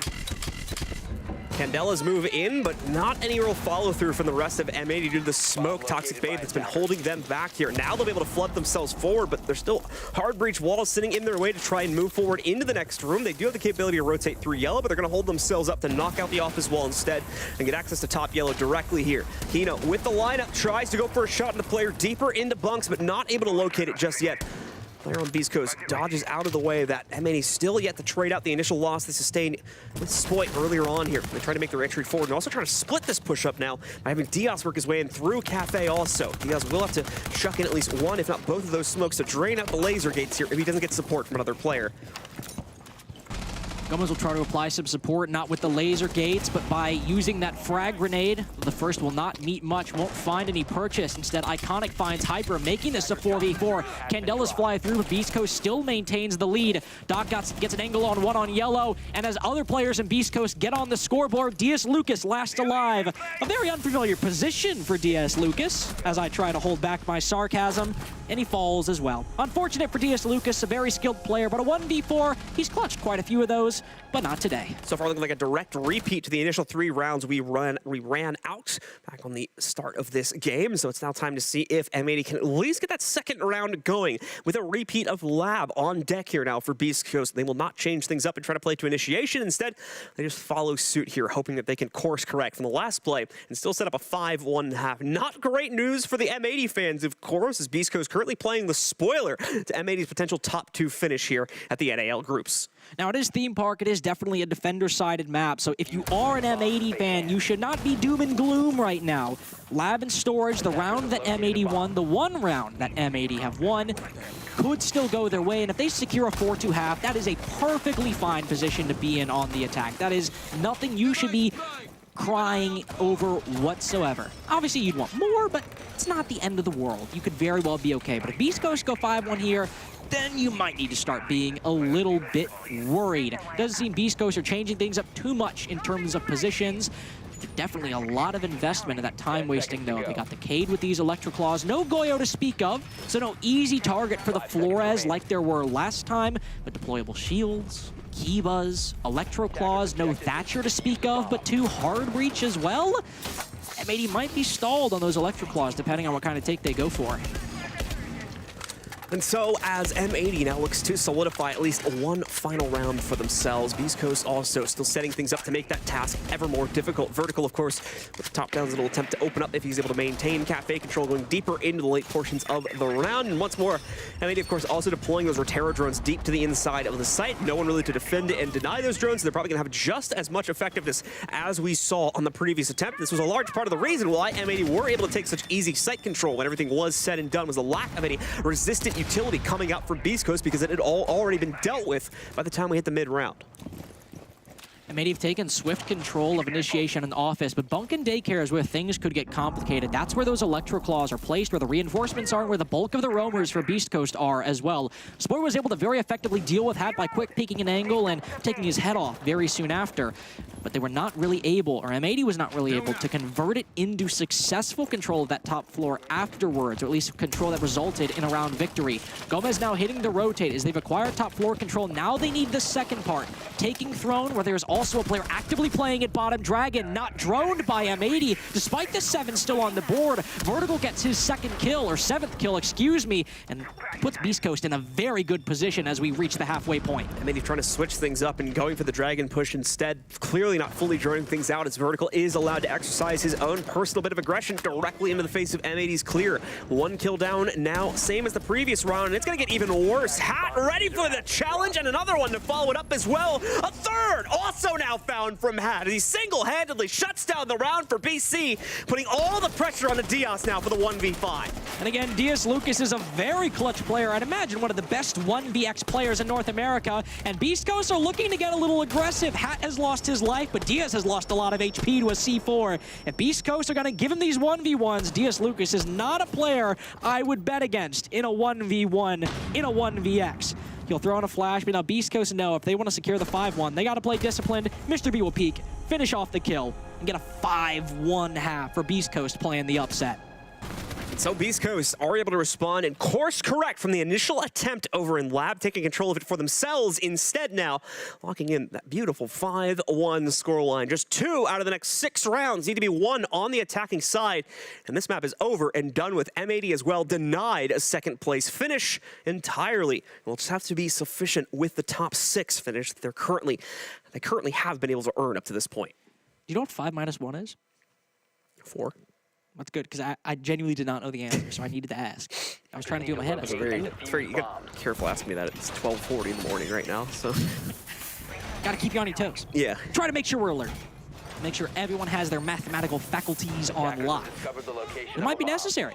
Got to calculate attacking win percentages, entry differentials, and in this case, how M80 might have a pathway back to win this in regulation, as that is what they are looking for to specifically put them over the top, the likes of Soniqs, DarkZero, and Oxygen, all at 12 points right now. If M80 get 2 points, well, we'd have a 4-way tie for 2nd place. And right now, I don't have an exact idea how that would break out, but it would still indicate just how close that final position in the top 2 is. And that's if they get to overtime. If they want to be secure for the moment in getting top 2 for that DZ game, regulation victory is what they will need. And Beast Coast, one of the key elements they will try to bring to secure match point and make that fight for M80 that much more difficult. You could say the Ying, that'd be the obvious. But, John, we got a fuse as well. What is Mr. B and the boy, Mr. Beast Coast and the boys cooking up with those cluster charges? Beast Coast certainly going to look to make things chaotic. You'll have to keep in mind, of course, it's throne room as well, so there'll be limited capability to actually make the fuse have serious impact with regards to the actual inner sight position, but could still clear out some of these extensions, especially if they're going to be delayed on opening up the hatches. We can see there's a little bit of presence from M80 on the top of yellow right now, so this will hopefully scare those players away if they were going to be positioned around here. Thankfully, no one directly in range of it, so going to find minimal impact so far as that first charge goes down, and both the defenders that are nearby unfortunately don't have to move very far to get away from the damage radius of it. Now the Legion would be pretty much just like, oh, that's kind of scary. Glad I wasn't over there. Oh, loud noise. Probably avoid that. Just gonna turn down the volume real quick.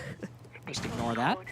Gomez playing this top dragon position will throw a Kiba right as somebody peeks that window. Vertical played this position to great effect, but the Kibas, or the Candelas, were not at all that present when M80 attacked. And it's not really a factor. Now that Beast Coast are, because he'll send it out, but maybe a little bit of a heat check for Gomez, because right as he jumps out, that advantage he gained by taking down the Ying now erased because those Kibas will no longer generate. Vertical will go for one as well. Now Beast Coast have the advantage, but short-lived as Spoit remains on that side as well. And engagements all over the map, but still even between these two teams.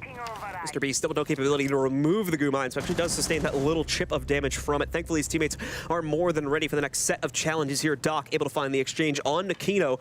Diaz and Spoit are all that remains. Hyper already with a good idea in terms of where Spoit is more than likely playing from here as well, as he does pre-fire directly into the softwall that he's behind. Just a little bit off the marker. No confidence to actually go for the full swing, though.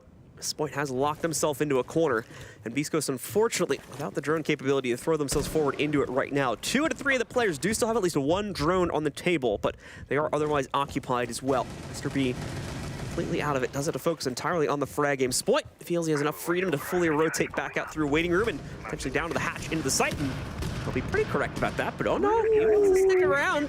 He still wants to try and find another kill if at all possible. Hopefully even things out down to the 2v2 at a minimum before he falls back. He'll hear that fuse charge, and there we go. Makes his mark known as he's able to get the better of Mr. B. Excellent read by Spoit right there, and M80 have what they need. Now, if Beastcoast go for the split push, what seems to be their only option, they can double up on these doorways and kill Beastcoast as they funnel in.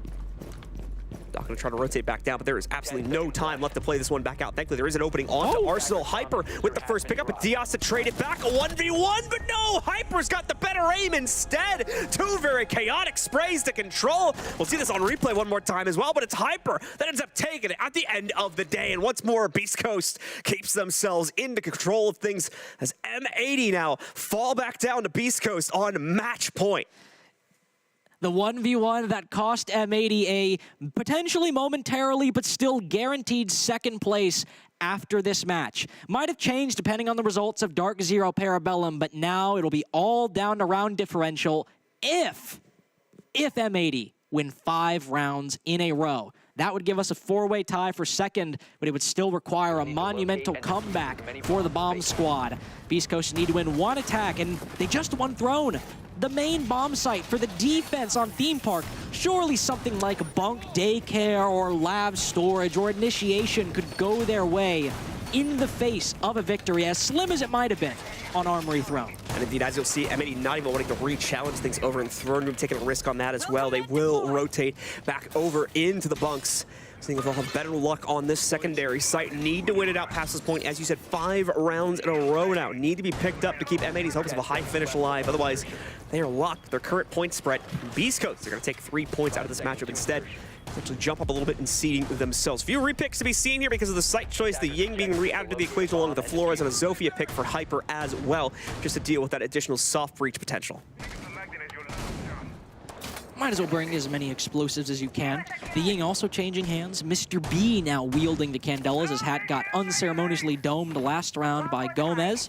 So Mr. B will say, quiet hat. I've got it on lock. I can make the Candelas work. Of course, he does have to be careful. He's sitting by himself over on Cafe's side right now. He's likely not going to get aggressive. He'll just drone it out for the time being. But Gomez was very eager to hop out of a window last time. And I love Mr. B. Mr. B v Gomez. I might have to take Gomez in that one, especially if he has the element of surprise up his sleeve. For the first minute, though, Beastcoast will just focus on clearing this utility, but instead of a full clear from Top Dragon or Cash side, it looks like this might just be a direct take through Cafe with some support over by Breakroom. So a slow wind up once again from Beastcoast. Not a team, at least in this matchup, to overpress their potential advantages at any point on this attack so far here. Still very early days on that, by the way. We haven't really see a true picture of it, but what we have seen gives good results. Able to get the better of M80. 1v1 situation is what it's ultimately brought down towards. Now just need to exercise a little bit more composure. Potentially bring that clutch potential out one final time. And this game is already done and dusted. Goes over directly into the hands of Beastcoast here. Selma thrown out a bit prematurely. Gives it over to Diaz instead, who has no problem dispatching it. Fox still trying to deploy towards it as well, as he's got it in hand right now. So trying to force the issue regardless over towards Break. And Mr. B now popping open his first window to move forward. But it's Gomez to get the opening kill for M80 instead. Spoit also follows through as one of his own. And no, Mr. B fails to spot check for the frost map below him on the arcade window. He'll fall victim to that. And very quickly, Beastcoast's chances of taking control of this site, let alone this round, are pretty much gone for. A half-baked execute for Beastcoast results in likely one more round that M80 will stay alive at the bare minimum. There's a minute left, though, to bait. Try and wait for M80 to give you some frags. Gain an advantage back, though it would take 3 kills in a row with you suffering at least not enough HP to die. But M80 know that Hat is inside of a Cafe. He's revealed his position, he gets one, but they can just play the trades. This is the easiest game in the books, and M80 are experts at it. They'll get their second round so far, but need 4 more to even have hopes at securing a point from this game. Much more consistent hold overall, showing up for M80 there to be able to, once again, take full control of the aggressive part of the situation. Really never let go of it from there. Spoit is the main credential to that over the course of the previous rounds. So excellently played by him.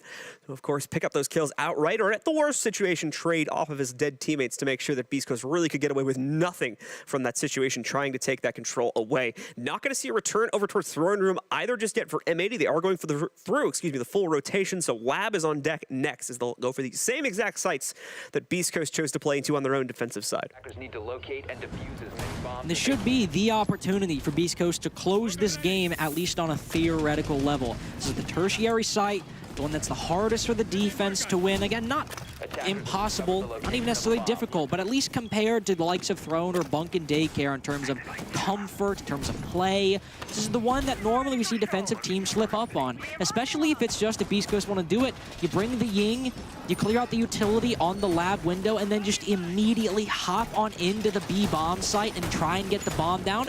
It's what they could do, but based on the lineup, unless they change a lot in a very small amount of time, doesn't seem to be what they're going with. They'll go with how M80 did this. They'll just try to clear as much utility on the site with that Flores, likely use the Thatcher as well, maybe to help the site push or to clear utility off site as well. But then also just go for a full clear, go for the slow clear, but the more thorough one in the round. So we are going to see that Flores get swapped in for Beast Coast, try to make things a little bit easier for themselves as well. A little bit worried we'd be missing that utility, but they do end up co-opting it into the overall setup.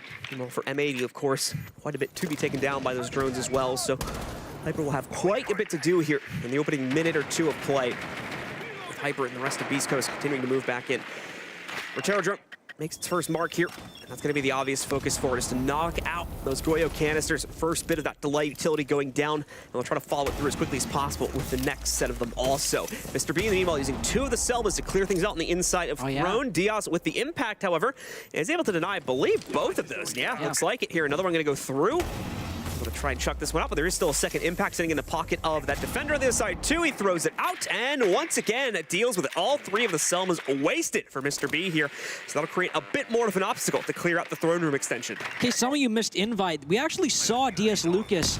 I hadn't seen another player do it, so I don't want to give whole credit to him, but it was the first time I saw that impact trick was from DS Lucas on this very site. He would sit in that corner, has the lineup on the ceiling, and you can land an impact all the way, not just on the top of that wall, but to the bottom of the wall on the opposite side, destroying any Selma charge that might land, especially on that left side of the wall if you're viewing it from maintenance. So now this is going to come down to kills. Hat will have to work yellow stairs, and likely the Thatch will have to work from break room to secure a kill, and that's why M80 have also now started to fall back. They're not playing nearly as aggressive of a posture as they were before. They've all pulled down to the bottom floor, not necessarily on the site, but all pulled down the throne and in the bomb site as well to take down Beast Coast as they try to flood in the next minute.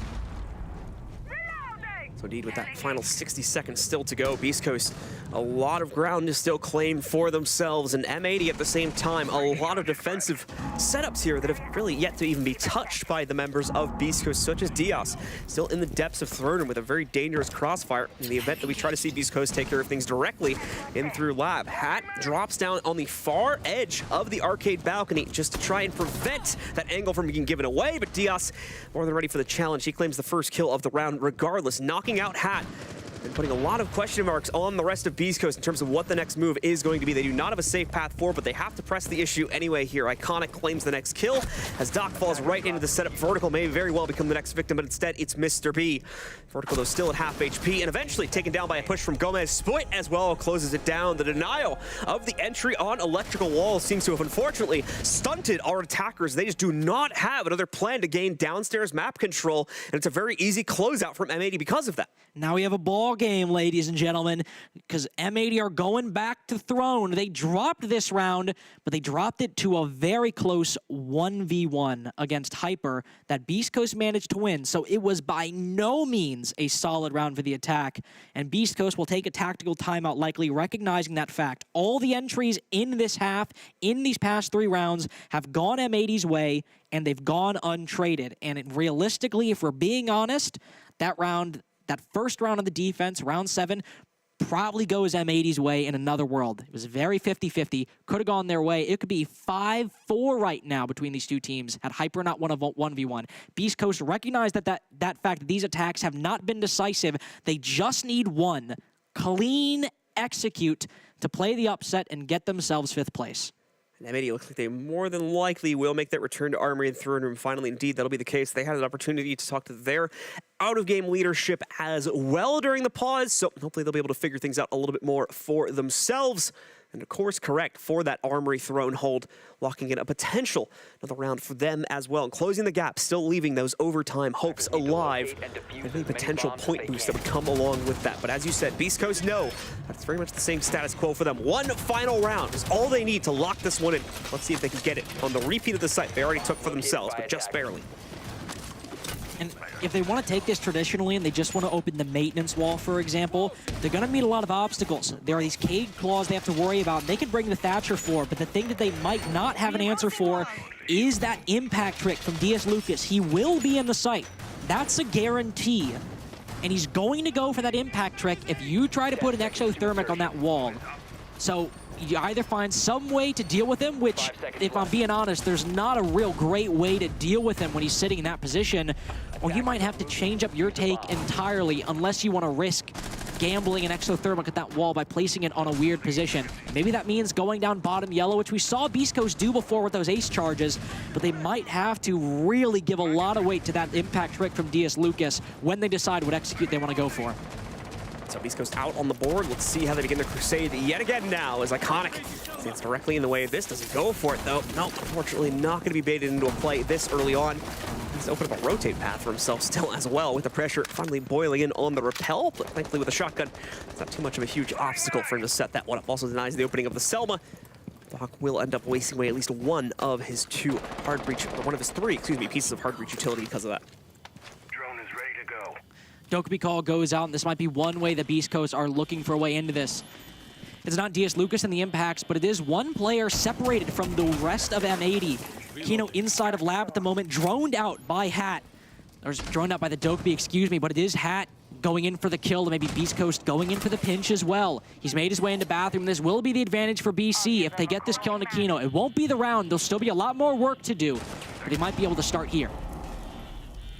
You know, with the lineup, the phone ringing in his pocket alongside the rest of his teammates too. So thankfully, the mass of players is allowing for him to kind of obscure himself right now inside of this extension because he's not playing it alone. Iconic, as you're going to see there, also grouped up here inside of Lab. Although one of those two, I believe, just rotated back over towards the site. So we are going to see this start to destabilize a bit. Hat also in the area, also so quite a bit committed to Lab right now for the M80 side of things. Slowly going to start to change those. We are coming down to the final minute of play very, very quickly, and Beastcoast have yet to really make their mark. Just been maintaining, for the most part, outside control and a little bit of upstairs as well. Now that they've been able to finally move into the building, but they've yet to really make that transition down and start to focus on the throne clears. So they're going to very much run into a lot of the same problems they had back on the first round of this half, especially now with Kino finding that opening kill, knocking out Hyper for the first one of the round. They do get one back. Vertical cuts down Spoit and Split, but these two players in Lab remain undealt with by BC. It's stalled out a minute and 15 seconds, 2 minutes and 15 at that, and finally the dominoes fall, but only on Kino. Only the Cade went down. They don't know Iconic joined him, but that does leave Gomez alone on the site. But with the low time, Iconic can hit the flank and support Gomez, who will need to get active on the site. This still could be M80 making the comeback. Gomez here still trying to maintain control, but never mind. Hat gets the better of him, sneaking back in through Dragon Door. None the wiser to the defender here. Iconic now out of the sight, but he carves his own path back in. However, it's Hat to immediately make that a moot point anyway, as instead it'll be Beastcoast taking regulation victory here over M80, denying and a set up to second place at the end of the stage, and of course boosting their own personal points by a few extra here. Now again, Beast Coast only get 5th, but that means the race for second is between DZ, Soniqs, and Oxygen. The former, the first one, DZ, they play next, and they're looking to get first. All right, ladies and gentlemen, DZ up against Parabellum in our final matchup of the day. Stick with us as we're going to go a quick break. When we come back, we'll have your analysis desk breaking down this game and getting you ready for our final matchup of the day.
Welcome back to the Rainbow Six Analyst standing desk, I suppose you could say. Doa, Jesse, and Demo. And we have none other than Mr. B joining us yet again. I'm sure absolutely hyped about the win just now. So tell me, how do you take the sort of ragtag band of misfits and various veteran levels and make the team that Beastcoast has become out of them?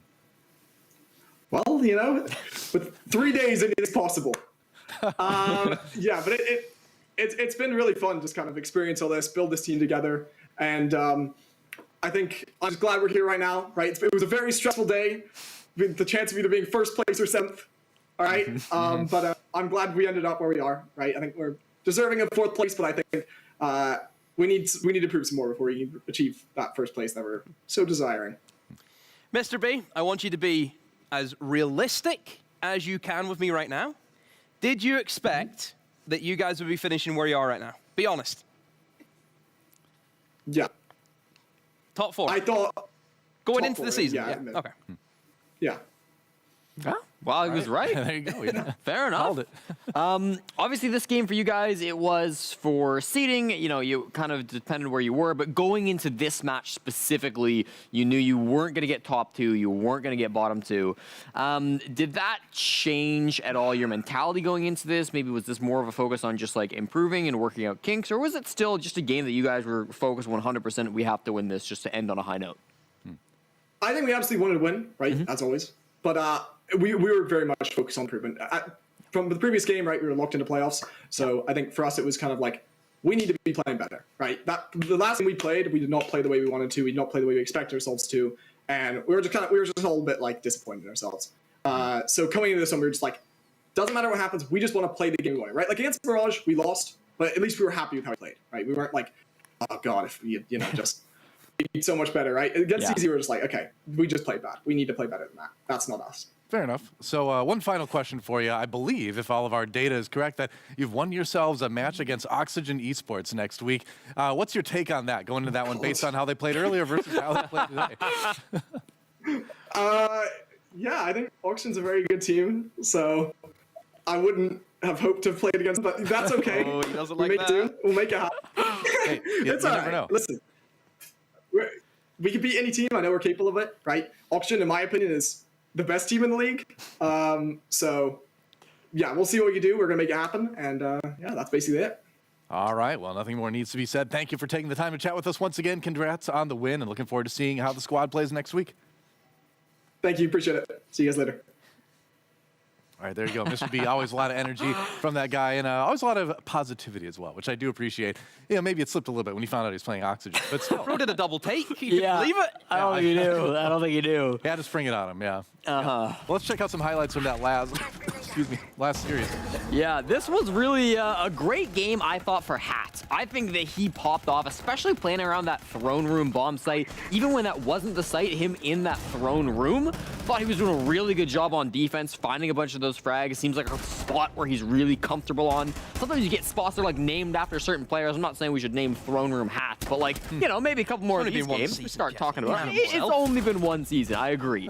But something to look out for perhaps in future seasons going forward. And I thought that, you know, Hat is this is one of the clips from him, a really talented player who has been somewhat inconsistent at this stage. You know, he's not always made the best decisions, but it's games like this where you really see him shine. You really see him start to like peek through the clouds and like, okay, this player's got a ton of potential. He's really skilled. And I think you give it a year, Hat's going to be one of our top players in the league.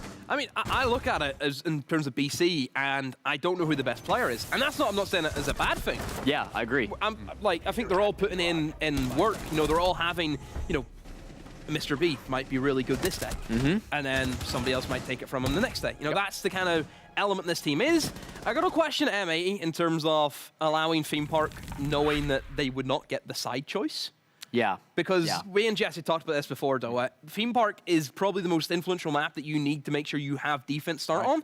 If you don't have that, you need to be hot on the attacks. And it's difficult. It's really, really difficult. And you're staring around a 5-1. You can't slip up.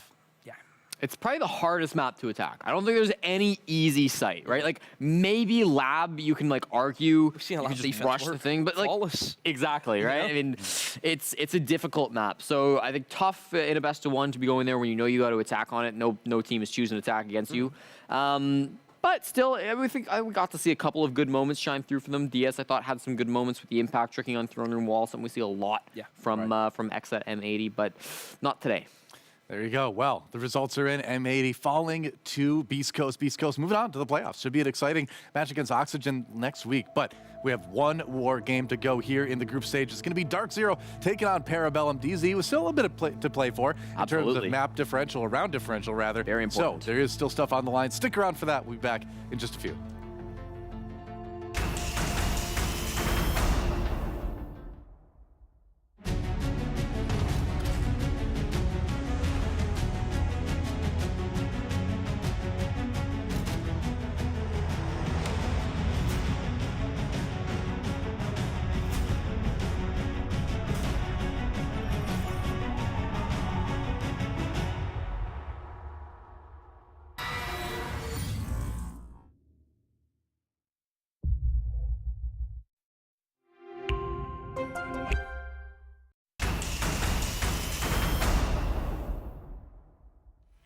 Welcome back for one more pregame here at the Rainbow Six North America League. Doa, Jesse, and Demo here at the desk, and it's time. It's time for our final match of the group stage. It's going to be DarkZero taking on Parabellum. And Parabellum, we already know they're locked in for 8th place, so there may not seem like a lot to play for here from DZ's side or from PV's side, but that is not correct. DZ still quite a bit to play for. Exactly. If you took a look at the standings, you may think, wow, DZ, they're already in seconds. They can't go down in points. How could they possibly not be locked in for top 2? Well, the reason is because they're only second because they're ahead of the Soniqs on round differential by a single round. So if their round differential dips at all, they will be losing out that second place, and we'll see Soniqs take it instead. So the bottom line here, if you don't want to think about it, DarkZero needs 6 rounds this game against Parabellum to lock in top 2, get that bye through playoffs. Otherwise, it will be Soniqs. There you go. Well, here's our results from today. As you can see,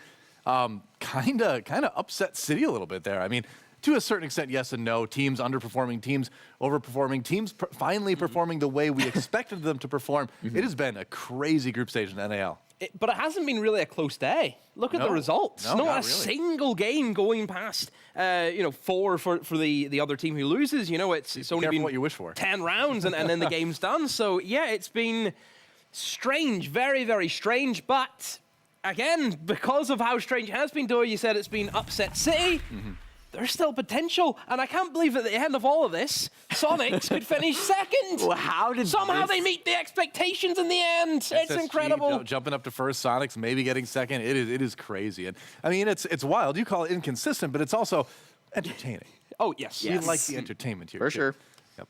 So let's take a look at some stats from one of the epic pro players we have to look forward to here in our next match, and it's going to be Spiff. Spiff. Spiff don't whiff, they say. I actually think Spiff's had kind of a rough go of things. You can see his KDR 0.82, 6 and 6 on entry, 51 cost, quite low.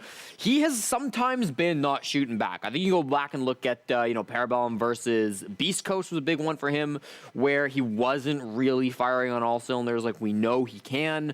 It feels like I don't know what it is, to be honest, because it feels like he's not in bad positions. It feels like he's not working with his team well. It's just sometimes he's in these gunfights where at invite, he hit those shots. And now here with Parabellum in the league, it's just not really connecting for him. Yeah, he's negative in terms of kills. And for someone on his role where he is an aggressive player who is literally supposed to get kills, that's your job. Top 4 at invite. You got to do your job and get some kills. Because then what are you?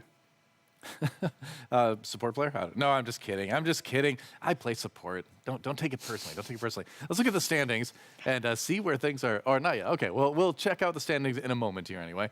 But talking about Parabellum as well, I mean, they are locked for 8th. So this is practice. This is, let's see what we can do against a good team, and let's get data that we can then take to our practice next week. So we say they don't have a lot to play for, but you could argue that what they have to play for is rounds that they can study later on, and that is a very valid thing to get out of a professional match. Just get a bit of confidence, finishing a high. Yep, that too, You can walk around saying, okay, we finished 8th, but we had some good performances. You're able to beat 2 massive teams. Well, if they do go on to beat DarkZero, that means they've obviously botched DarkZero, and then they've also beat Oxygen. And I think that in itself, you should be happy with that.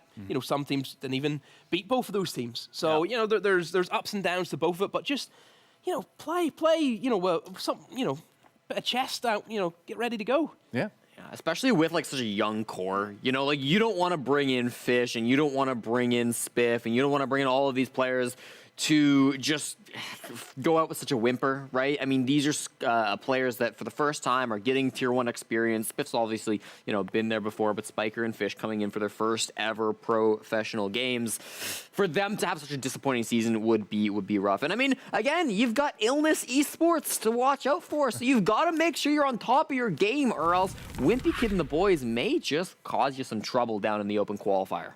Well, here's our standings as they sit at the moment. And like we said, the kind of shocking thing is that if DZ doesn't perform up to a certain level, they might get knocked right out of second, and Soniqs will take their place. Yeah, so all we can change at this point is 2nd and 3rd may flip. And keep in mind how the playoff bracket works. 3rd will play 6th, 4th will play 5th in the first round. 7 and 8, we kick down to open qual, so nobody cares. 1 and 2, they get a bye for that first round. So the loser of that 2nd, 3rd battle will face M80 in the first round. How has M80 finished 6th? Isn't that wild? That's worrying. I mean, it's almost like those European imports. I don't know. I mean, one of them sitting 3rd potentially could be 2nd. Come on.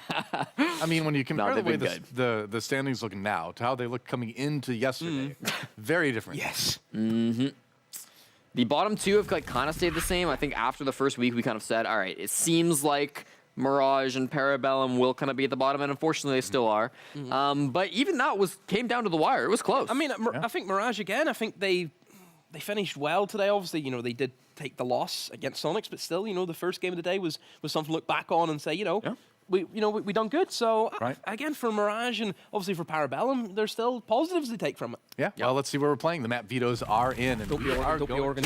Yes. You happy with that? I mean, DZ start attack. What's going on there? That's an issue. That is an issue.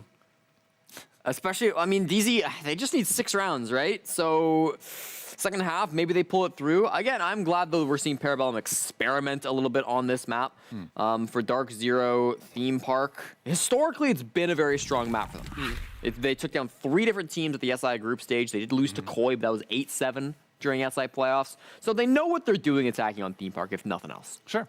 Well, sounds like the players are ready to go. The casters are ready to go as well. So for one last time, let's throw it over to Blue and Lynx.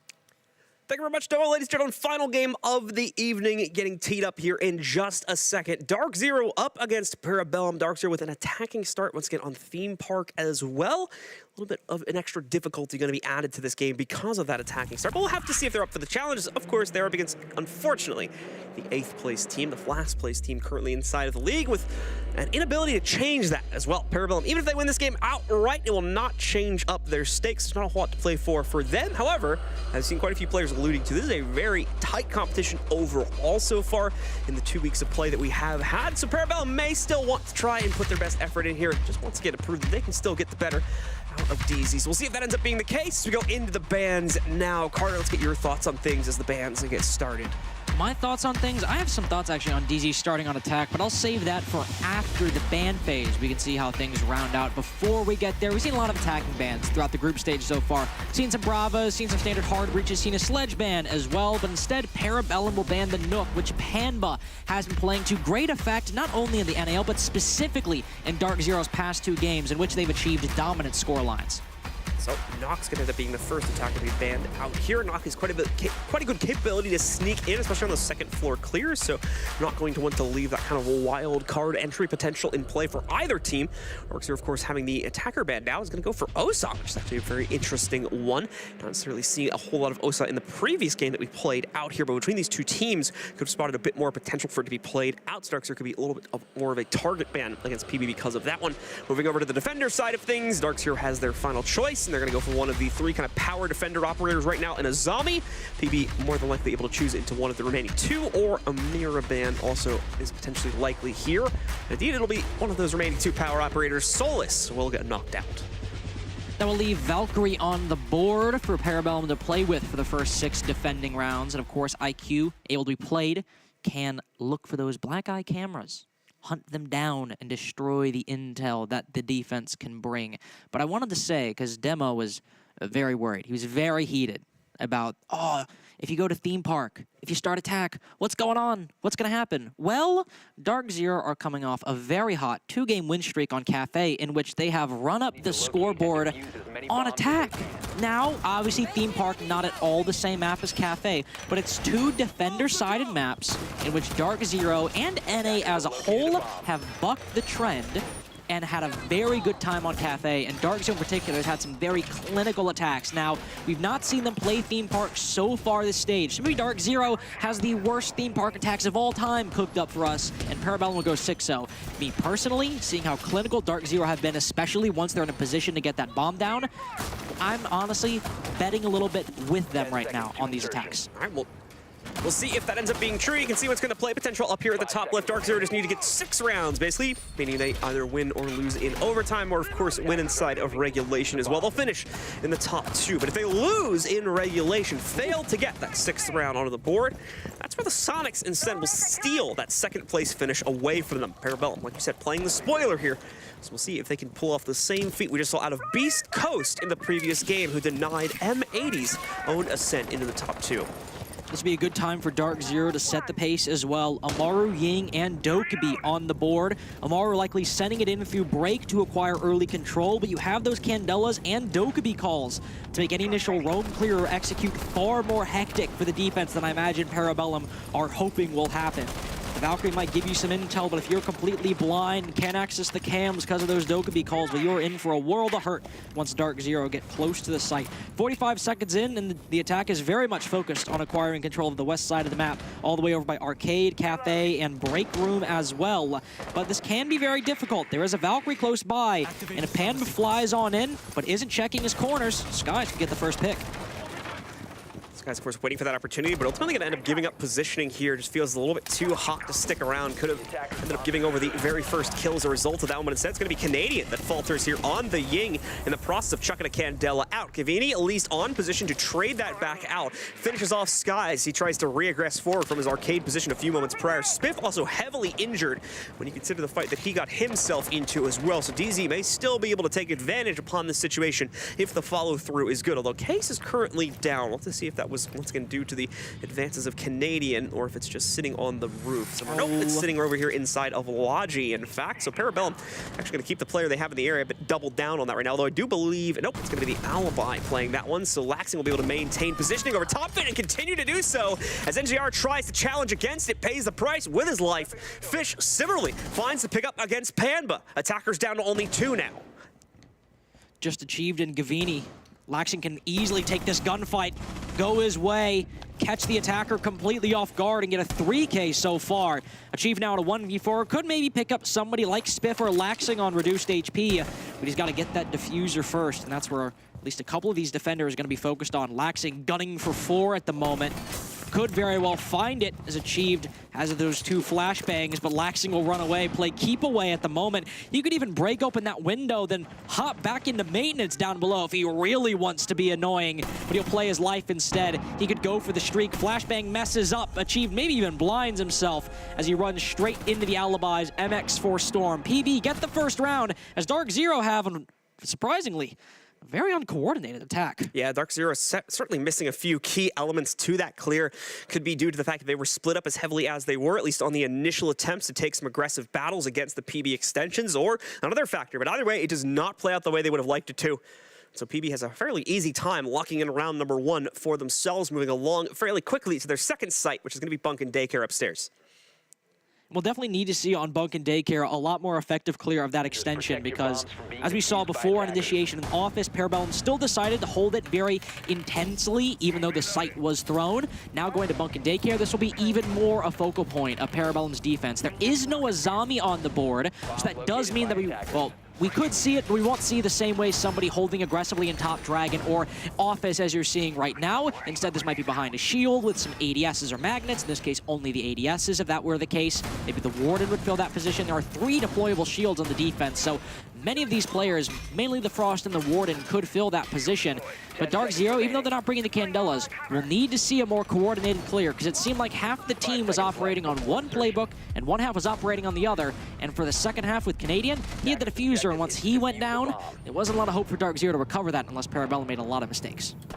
So DarkZero will quickly look to try and course correct, if at all possible, here on round number 2. PB, obviously with a much heavier spread defense, going to be potentially more abusable by BZ inside of the early round, where they attempted to do so, of course, back in round number 1, but unfortunately got beaten in most of those situations. So DZ will have to be a little bit careful in terms of where they try to throw that aggression, as PB could very well turn that situation back into their own favor as well if they're able to control it as dominantly as we were seeing back in round number 1. But it's a slow roll, as you might usually expect from DarkZero here to start things out, just throwing a few players onto the roof to open up hatchwork. Not really looking to steal any control aside from that. It's still plenty of additional drone work that can be done. And speaking of drone work, one thing we have noticed about DarkZero, especially in their game against SSG, but throughout the past couple days leading up to last round, very heavy expenditure on drones. Often by half the round left, they might be only down to 3. In the case of last round, they don't necessarily have Rotero drones or Kludge drones to rely on. They only really have those drones, and they might be able to substitute with a Dokkaebi call, but going against a team like Parabellum on a map like Theme Park, where you can rat very effectively, more effectively arguably than you can on Cafe, those drones, even with the addition of a Dokkaebi, can make things a little bit harder. Fish especially just hopping out onto Achieved does get the opening pick, but it's an advantage short-lived for Parabellum. Gavini will hop out, and it's only a 4v4. Exchange is found much more quickly this time by DarkZero. Numbers are kept under control. So PB not able to run away with things as we saw back in the first round, at least not initially. Still quite a few hard point positions to be dealt with. Ones the DarkZero are not going to be able to find a very easy access to. As you scroll on the players, you can start to see them formulating as well, such as the inside of the office vault, and on the inside of the sites themselves too, with PB already having fallen back quite a bit. Second Dokkaebi call will come through, and right now DarkZero forced to flood it through Arcade and Cafe, and all the kills will just come through, I guess. Very quickly moving on in. Laxing now the only one left. Good flood from DarkZero. Parabellum not ready for the immediate challenge. Thought the Toxic Babe and the rest of their utility would have been enough to proficiently hold things back, but is not the case in any sense of the word. DZ quickly make things up, and now tie us up at 1-1. Didn't expect them to just send it that quickly. Thought we'd, Parabellum weren't either, I guess. have a little more time to flirt, just kind of talk, ask about each other, but take it slow, And I'd take it slow. DarkZero was just like, no, we're just gonna walk on in. No, honestly, I'm calling the Uber. And honestly, in that case, it worked out, because one problem with those Arcade and Cafe clears, no matter when you do it, whether it's 15 seconds left or a minute 15 seconds left, it's going to come down to gunfights. It's going to come down to who can get the first pick in that initial bout of engagements and whether you can play those trades effectively.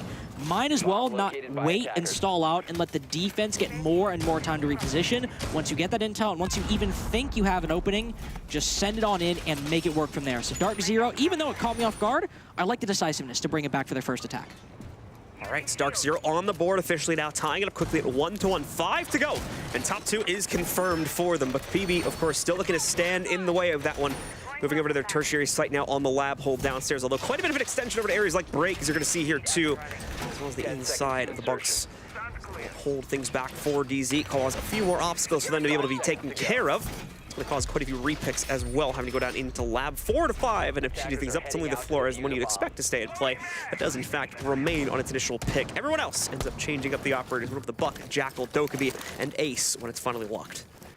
And if you're watching this game after also watching the M80 Beastcoast game, you know why that Flores was the one operator that didn't get switched, why NGR picked that and stuck with it the entire prep phase. Those 4 Rotero drones can easily roll on into lab or storage and detonate almost all the utility down there. Castle barricades, frost mats, EDDs, Melusi Banshees, Black Eye cameras really being the only exception on this lineup that can't be destroyed by those Rotero drones. Of course, NGR's got to be careful. 2 have already been shot. Parabellum being very effective at spotting those, despite the absence of a mute jammer. You can only shoot those with the guns. They are being very attentive to making sure this utility does not get destroyed for free. Full Overwatch on the drone hole as well does give away the position of Spiker, still playing onto the inside of Billiard, but he'll notice that drone eventually and take it back out with the shots from behind him there. He will have to change his position though, which means that once again, his Rotero drones may have a greater capability to sneak back in, currently being worked on, I believe, a different part of the map. In fact, NJR trying to work those in as he succeeds with one more actually going through this time, as we can hear the explosion going off in the distance. Still one more in the pocket. It'll actually deal with the deployable shield as well. So great piece of utility once again found by this one. One more still to be utilized. They're going to immediately use just to quickly get rid of the frost mats. They don't unfortunately have to go for that look down when they hop in through the window, especially if there's going to be a challenger from PB trying to stop that bathroom entry in the first place. Very good work by DarkZero. Right as we reach a minute 30 left, they clear and use all the Rotero drones, clear out most of the utility, and then also secure control of Armory and Throne. Secure that point to apply horizontal pressure onto the player's arm of the site. Achieved can now rotate up as well, use the skeleton key to maybe open up some vertical holes inside of Cafe, but DarkZero have a lot of the actual map control, or most of the map control they need to set up and execute. If they can maybe work a pick on this roamer on the top floor and Fish gets a little too aggressive, which he sometimes can do as a player, they'll be in a prime position to hit the site. Fish and the rest of DarkZero winding up for that push. Still no confidence to make it happen just yet. Time quickly running out here as there's a few off-site positions still to be dealt with, mainly Laxing running rampant over by Gong at the moment here. DarkZero not able to track him down entirely just yet. And no, they're going to waltz right past him. He'll go down, and I believe that may have been the case drop by Canadian as well there. So an even bigger mistake should that have ended up transpiring here. And indeed, he's going to have to wrap himself back over, try to work himself back in a position to pick that up. And they may just not have the time to make this happen. The sudden pick from Laxing may have very well won the round when everything is said and done, because they've got to try and collapse on themselves. Panba at least getting the trade in the case along with him, and now he's got to dash back to the site where the rest of his team is trying to make the push happen, but Parabellum more than ready for the challenge. Spiff and Spike with 2 pickups on their own. Panba and achieved all that remains. Panba, even with the glitch vision, gets that one nicely done, but that seems to be it. All they can find is Fish finishes things off for PB instead, and the defense finds their correct pickup here. They'll find round 3. And that very aggressive drone economy from DarkZero is finally starting to bite them. It was not at all a factor. Well, it was a factor, but it wasn't really a big one in their game against SSG. They ended up winning 7-0. Wasn't a big factor in the game against Beastcoast. They were still able to cruise to a comfortable 7-3. But now against PB on a map like Theme Park, that is not just a big box like Cafe, but a maze, a network of hallways and rooms, it's starting to cost them. Laxing is able to sneak by up Gong, shoot some drones, and Canadian is none the wiser. Drops the diffuser down in the hallway. Similar story happened in round number 1. The same round PB won, the same round Laxing was able to get that 4K because of a very similar reason. As they go back to Throne, this is another thing that DarkZero have to watch out for. The Dokkaebi might no longer be enough to substitute some poor drone economy. They might need to do a little bit more work and conserve some more of those drones to catch some of these PB players who are more than willing to lurk. So DarkZero starting to surface with a few issues here. They make the run back over towards Throne for the second time so far in this game. The Montaigne coming out for Canadian. And a little bit more control to the situation alongside the usual execute utility, which is going to echo forward from the previous run as well. The Ying, for instance, being added in there for Pan. We'll see what type of effectiveness it can have this time, as it was DarkZero tripped up by the off-site players more than anything else. We'll have to see if they're able to get some better management of that this time, as ultimately that could make the switch over to the Montaigne a bit of a moot point if DarkZero never gets to focus on the actual site take, such as what we saw back in round number 1. It's certainly a safer position for Canadian. Was on the Ying in the first round. He died literally immediately. And then in round 3 as well with the Case, playing a bit more of an aggressive stance, dropped the Case in sight as well this time with the Monty. Could still be at the forefront, but he'll be a lot more secure behind that fully extended shield. Could still be the first one to drop down inside of security, but it's the initial util clear for DarkZero early on. Not trying to play too aggressive so far. They will keep things simple. They'll look to acquire and establish break room control with Gavini on the rappel, but a very, very strong rotation over to Cafe side. They'll be trying to use the Monty to force their way into Arcade and Cafe, maybe avoid some of the normal gunfights that would meet them upon the initial entry, and then along with Gavini outside a break, try and pinch one of these 2 roamers on the top floor. DarkZero starts the initial push forward here. Motion sensor goes off for Skies, and he's able to fend off the first bit of pressure from Achieved as well. The Montaigne not changing up the difference here for the squad. However, they are able to course correct upon him. Canadians given the opportunity to drop the shield, drop Skies along with it. So we go back to the 4v4 as a Candela also comes in to support Canadian a little bit, as he has additional pressure being thrust on him by another member of PB. It's now 4 opening kills in a row for Parabellum, though 3 of them have been traded by DarkZero, so they're still fighting back. But Parabellum are the ones at least stopping them for a moment and getting that early victory. The Roamers have, well, for the most part, fallen back now to close to the bottom floor. But Laxing, never keen to give up his position. No, he wants to stay and fight, but no big 4K this time. He lights up Panba to 50 HP, but then he's spotted, uses the bailiff to open a hatch, and now fall back. But Laxing has been the main one for Parabellum, lurking in these off-site, off positions that will often not be spotted by DarkZero's drones. They have top floor. The attack can start making their way down, but Laxing is the player I'm looking at, joined by maybe one other roamer like Fish, to try and throw DarkZero off balance. So everything locked down to a 4v4. Once again, timing is going to become a big concern for DarkZero, but as we've seen many times in the past, DarkZero don't have much of an issue thriving on those low-timed situations. Fish, of course, still going to be looking to change up the status quo with that hatch hop as well. If he's not going to be challenged anywhere near barrels, he can reascend up to the top. Cause some serious problems here, although it looks like at least one member of DarkZero has read in. Rather, never mind, that's a member of Parabellum reading in those possibilities. They're going to go for a double pinch upon. The site is left quite weak because of that, but now Fish begins the closure here of the wrap, equalizes it to a 3v3. Plant goes down, but Fish finds another kill as well. We even had the upstairs roamers come back into the equation just yet. Gavini now reinserting himself. He gets a double pick, brings it back down to the 1v1 as Spiker is all that's left now in this situation. 1v1, Spiker dashes back out, or rather, Gavini dashes back out of the site. We'll give the reset here for Gavini, and almost looked like Spiker was going to be able to win it, but never mind. Gavini with the composure shuts it down in the 1v1 instead, and DZ takes the second go of it here in Throne. It's the power of that change to the reload system right there. He goes for the reload, but then realizes, oh no, he's going to peek. I can't just reload cancel anymore. I got to switch to the pistol, and that very narrowly costs him his life, but he still wins it. Words are hard for the last match of the day. Wins it out, switches it up. Gets DarkZero's second round of the attack, but admittedly, good round of DarkZero, good on Gavin, good 1v3. Parabellum retook that completely, and Gavin had to retake after the retake from DarkZero had already failed, or after the FQ from DarkZero had completely faltered to Parabellum. Fish and Laxing completely 180'd it for Parabellum. Retake the top floor, peek Canadian as he comes off the diffuser before he can activate his Monty shield. Then at that point, Parabellum have the game. So good clutch from Gavin, but these have been very solidly Parabellum defenses so far. So 2-2 tied up. DarkZero probably okay with the status quo of things at the moment here, considering the fact that, again, they got that attack restart. We talked quite a bit about that in the pregame.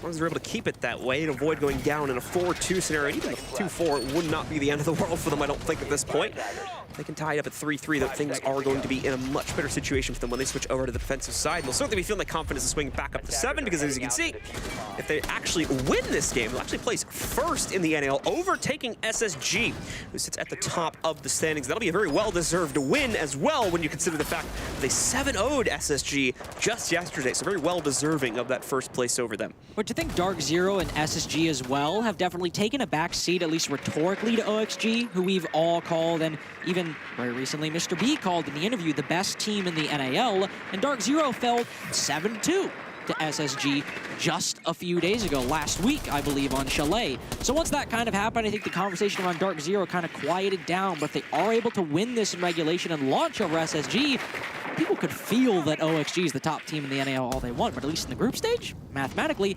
DarkZero can be the one with that crown. We'll see if they can make it work, because in terms of opening picks, they are dead last in this game against PB. That's 5 in a row now for Parabellum, who have managed to win these opening picks. They might not always convert them, but in the early round, Parabellum are very much the king. Important to note as well, the format is very, very competitive this year, basically having your next few weeks of play decided in only 4 play days. Super had a really good clip talking about this one as well, where it's just a very high-pressure situation, and for a lot of teams, they may not necessarily be able to stand up to said pressure here, so that can be changing up the standings a little bit as well. Sky scores the first kill, the second kill on this round here. He's able to take out Panba. Chief had already been dropped earlier on as well, so it's a solid lead for PB yet again to start things out here and bring it down to a 5v3. Canyon will drop down, join the clear from the west side. Gavini lurking down below. Might be the main player who could bring this back from DarkZero. Certainly won't be drones, only down to 3. The only player with 1 on the board aside from the Rotera drones is NJR with 1 in his back pocket. So Gavini might have to face check a lot of these angles, only relying on drones to watch his back, as he has to watch his front to make sure he can win this fight on Arcade Stairs. Taking down the default is good, but DarkZero right now, it might be slow, but they are just trying desperately to find an opportunity with this nade, maybe from Gavini, but definitely not the shot from Fish, who makes it a 2v5. Looking likely for Parabellum to lock in a 3rd round here with the way that things are playing out. DarkZero just guessing for entries, and unfortunately not coming out with a winner when everything is said and done. Fish fed a 3rd 1v1 now as he makes it a triple kill on this round. NJR at least trades on to Fish. He's ready for the arcade play. It seems like he is actually. Spiker gets caught out there initially, so he'll be forced a little bit further back down the arcade stairs. NJR still without the control he really needs here, has to try and force the issue forward. Spiker smartly backs up. He's going to let his teammates trying to snap the jaws shut slowly but surely here, especially with the time running down low as well. Not much of a hope for NJR to outright clutch this one down from the 1v5. Just trying to play out the timing as best as he can. The flash downstairs, we can at least make the push against Spiker, but Spiker once again smartly backs away from that when he hears the nade being chucked. So not giving him anything here, not giving any potential for a clutch away. Just some dead time for NJR to try to play this one out, and more than likely for Canadian to give some input on the team comms while all that was going on. PB closes down another one and takes the lead, guarantees a tie at halftime, and now as well with a 3-2 lead. They've won each of their sites as well at least one time. They don't have a perfect record on any site except Lab, which they played once and then won once. They will likely go back to Armory and Throne as it is unlocked due to Gavini's 1v3. Now, I will say DarkZero 0-5 on opening picks. Achieved in Canadian, actually. Those are the only 2 people on DarkZero who have been in the opening death. Achieved at 3, Canadian at 2. But they have 2 rounds. If they only end up getting a 4-2 half, there are worse things in the world on Theme Park Attack. If you go to your defenses having won 2 attacking rounds, sure, one of them was a 1v3, sure, you might be 0-6 in opening duels, but that's still 2 rounds on Theme Park, which is very much a defender-sided map, at least given the previous history. So Parabellum are definitely looking to end this 4-2 here, because their main problem in the NAL as well have been their attacks. On Oregon, on most of the maps they've played, it has been their attacks that have been the weaker side. So getting a 4-2 here is nice for DarkZero. They'll live with it. Getting a 4-2 here might be necessary for Parabellum if they want to try to win this. They take the bold choice as well of returning back over to Throne Room after initially losing it just 2 rounds back. So they're going to retry this one, feeling that it's an overall stronger site setup compared to what they had cooking in the lab back when they tried that over on round 3. So we'll see if this will yield results for Parabellum and potentially set up that 4-2 that you were just talking about, or if DarkZero is able to repeat the success they found back in the 4th round and pick it up for themselves. Still keep us even at a 3-3 overall halftime scoreline. Just a few pieces of setup still need to be deployed here for PB. That's why you're going to see the Oryx run through and set things up over towards initiation to delay the play from DarkZero. Almost a timing play lining up there for Spiff, but he backs away from the door just before Panba potentially lined up an angle against him. Panba's been one of the standout players for DarkZero, though overshadowed by NJR to be sure. Again, top player in the league consistently throughout these 4 play days. Achieved has been a little bit lackluster, definitely the lowest rated player on the roster, but he's had his moments, he's aided in the structure, and you might be in one of the lowest rated players in the NAL, but if your team gets first, doesn't really matter. Panba will open things up on the Fish. That's the first entry for DarkZero throughout these 6 rounds. So starting things off on a good note, if you want to try to end this 3-3, end this even. The rest of DarkZero beginning to hop their way in. Initial map control still need to be gained by them. That means Parabellum still has full freedom to rotate around themselves. The top yellow player going to get spotted out by that drone.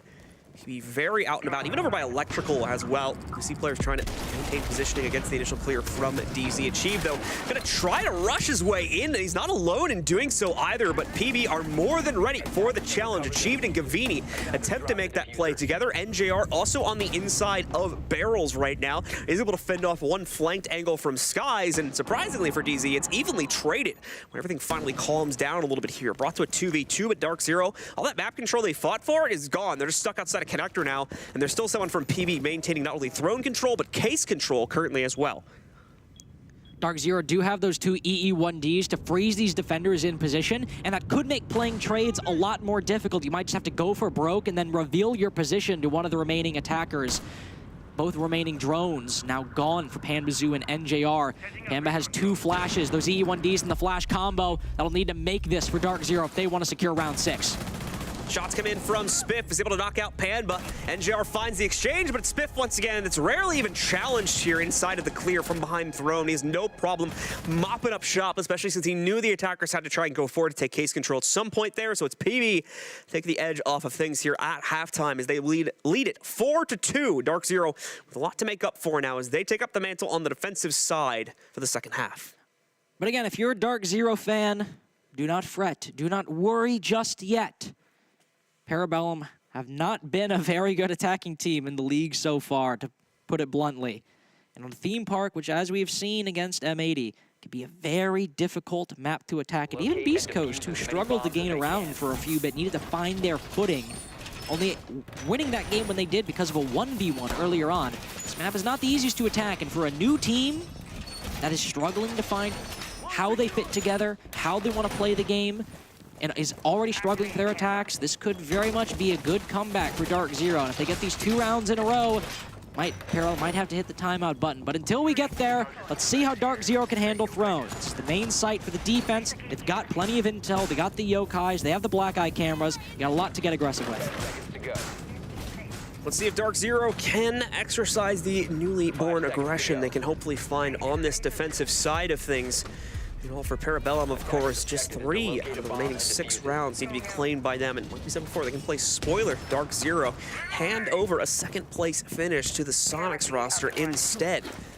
So I'm certainly very happy to find out themselves if they can muster it, but unfortunately only has the power to just watch things and hope for the best at this point. So I'll have to see if things end up playing out their way. If PB stays consistent now on the attacking side. A lot of issues to correct, though. As Carter was mentioning, it has not been the best few weeks for PB with regards to their attack. Still trying to set up, obviously, the much more difficult side of the 2 here on Siege for a new roster altogether, coming together for this season. Some very light pressure around the map. Hatches opened up, doors opened up, but at least 2 players over by Arcade and Cafe, and none to speak of looking to push cash. So Panbazoo will likely rotate over to aid the side on Arcade and Cafe. DZ, of course, need to be careful. There's only 1 player actively on the site at the moment. Parabellum haven't realized that and are in position to capitalize off of it. But that is something that DarkZero need to worry about. They'll need to rotate back very quickly should Parabellum begin to move on in. In the meantime, the attack will focus on clearing out Canadian from Arcade.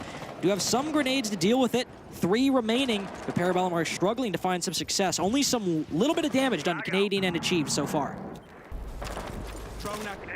So, play continues to move out here for Parabellum. They look to isolate out the first kill if at all possible. Already some good damage going on to Achieved and Canadian as well, but to follow through into the site. Panba claims the opening kill, but Spliff gets a trailer to Achieved with his knife somehow. They're laxing as well, on point for the entry itself. Finds the better of Canadian. A lot of damage sustained by PB, but they ultimately end up with a +1 advantage. Now that they take that initial control for themselves, Gavini gonna be looking to change up that status quo, though, as he still holds initiation, but is not too keen on continuing to hold, so backs up over here towards the edge of Dragon.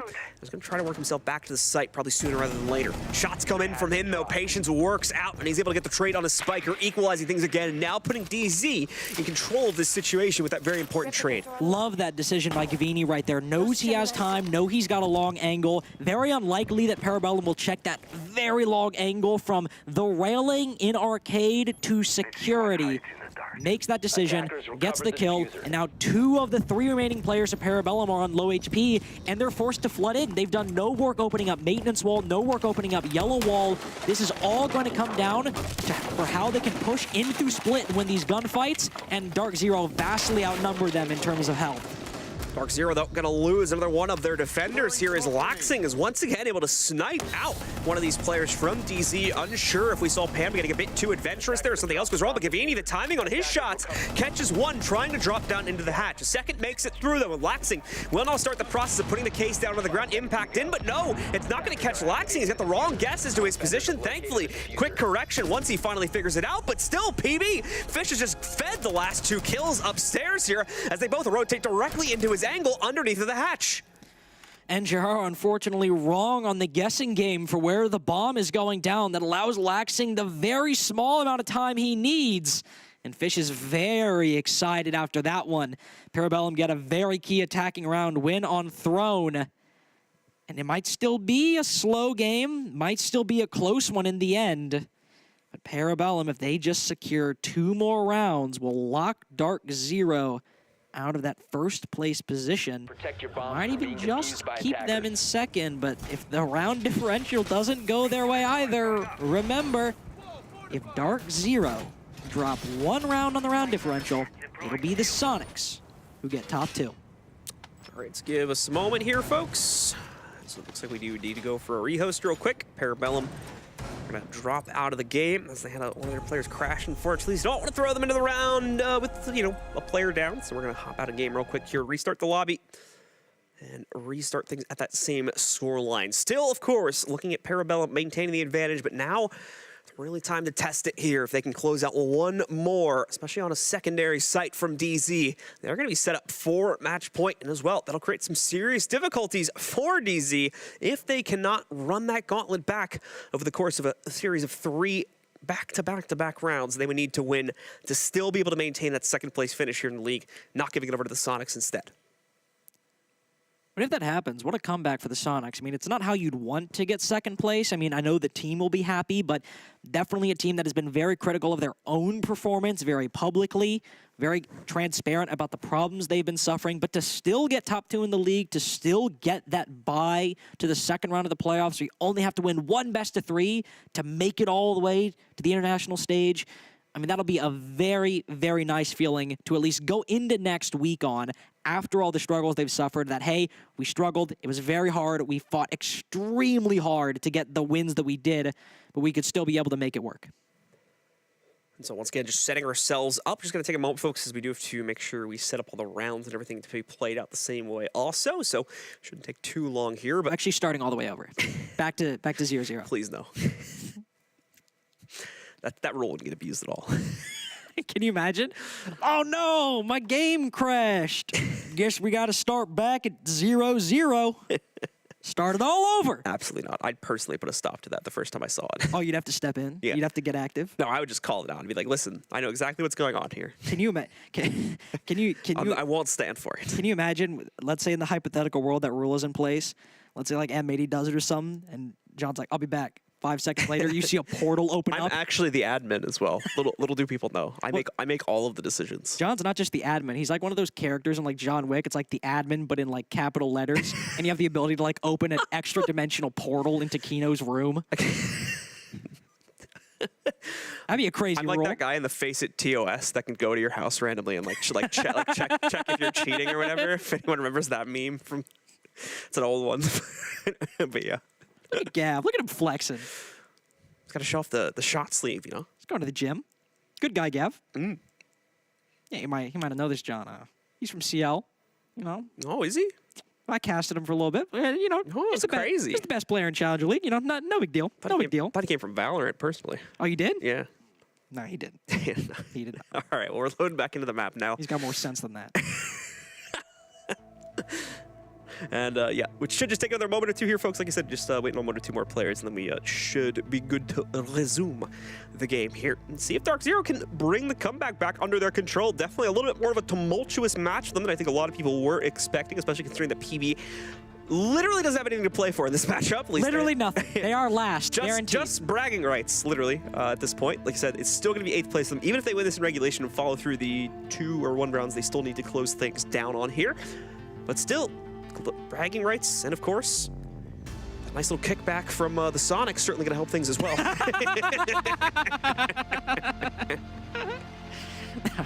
was funny. That caught me off guard.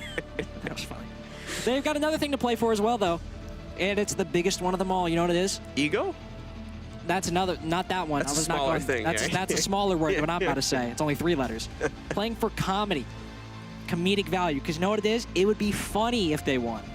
Because again, guys, they are last. They are literally 8th place. They cannot improve their position, but they can make this a very funny way to end the group stage. The DarkZero, who 7-0'd SSG, the team in first right now, could lose to the worst team in the league on Theme Park. That'd be very funny. All right, ladies and gentlemen, let's see if the comedy becomes reality here. If Parabellum wins 2 out of the next few rounds here. It's up to Bunk Daycare as DarkZero locks in another site for themselves. They need to run 3 in a row just to tie us up at 5-2. But it's important to note, DZ don't necessarily need to win this game outright. They just need to get at least 6 rounds, trigger the overtime at a bar minimum, and they will still be in position to take that 2nd place victory from the overall group stage here at Phase 1 of the NA. The new NA. The Blast Rainbow Six North America League. Can Parabellum just get 1 round in it? Just 1 round right now. It's all they need. Well, not all they need, but it'd be very difficult for DarkZero. Be very difficult for DarkZero. That's step 1. That's step 1. That's step 1 of a 2-part plan. Step 1, get a round. Step 2, get another one. Win. Get another round. that was a much better way of phrasing it. I should toss the joke off to you next time. I don't know why. Maybe it's the late hours, but my wittiness has increased for some reason. Wittiness. Plus 10. It's DarkZero now. Look to try and solidify at least a 3rd round for themselves. Pretty traditional lineup to try and play things. Although the Echo is certainly going to add a wrinkle into things as well, given that greater droning capability, which actually is a great adjustment too, because DarkZero has kind of been throwing themselves. We've seen from the first round, at least, on this defensive side, they've been throwing themselves in quite a few situations where PB is just able to easily capture those kills and take advantage upon DZ that way. But if they're going to use the Echo as a bit more of an active drone here for their extensions, then we can see that proficiency go back into DZ's hands, hopefully. And Mizzou able to use these Yokais very aggressively if DZ still want to throw them in those positions, as you said. Have the intel. Right now, Parabellum aren't looking to immediately counter some of the roamers on PB. They're getting that initial break room control that we've seen teams, whether it be Armory or Throne or Bunk or Daycare, go for repeatedly in the M80 Beastcoast game. Right now, in DarkZero versus Parabellum. The tale of many games on Theme Park throughout not only the North America League, but also Rainbow Six as a whole. Laxing, of course, with the Rotero drones as well. He's set up tent. He's got a fire roasting outside of lab, and he's using those Rotero drones as he warms himself up to clear this utility. It's tale as old as time right now as utility goes back and forth to clear out each other team. But right now, the only player inside the building for the attack is Skies. As a Dokkaebi call goes out, the Jackal has made his way to bottom Dragon, and likely will be joined by Spiff, as they'll be the main spear for Parabellum to try and pierce the defense from Cash. Mr. PB starting to make those entries, of course, moving in from Dragon's side where DZ do not have a presence whatsoever. So it'll be free map control for them to start things out. But beyond that, of course, very difficult to continue gaining that 4th free. They do have the intel, I believe, on Cavini here. So they'll know he's playing behind the half wall on initiation. still need to try and deploy themselves into a position where they can find him, as Gavini, as we've seen throughout the course of this game so far, has been one of the brighter stars so far for DarkZero in terms of fending off those more pressured situations. So there we go. Don't even need to really call the comm, as I pretty much just teed it up for him there. Gavini sets up a very nice opening kill for his teammates, but Sky is able to capture him. You could tell PB had a huge amount of focus on hunting him down, as at least 3 players, I believe, were trying to do so, and they'll finally succeed, but it'll cost them one of their own. Still a 4v4, make that a 4v3 as Skies through the vault wall will cut down Canadian, but only 30 seconds left. Parabellum have already shown that when they cut it close, they can still come away with a victory. Just look at round number 7. Flashbang will go on in, still blinds Panmazoo, Laxing put to low HP and now finished off. So DarkZero can hold down for the time being, try to get this kill on the player break, but it still goes Fish's way. Achieved loses the fight, and Parabellum in a prime position to move to the post plant.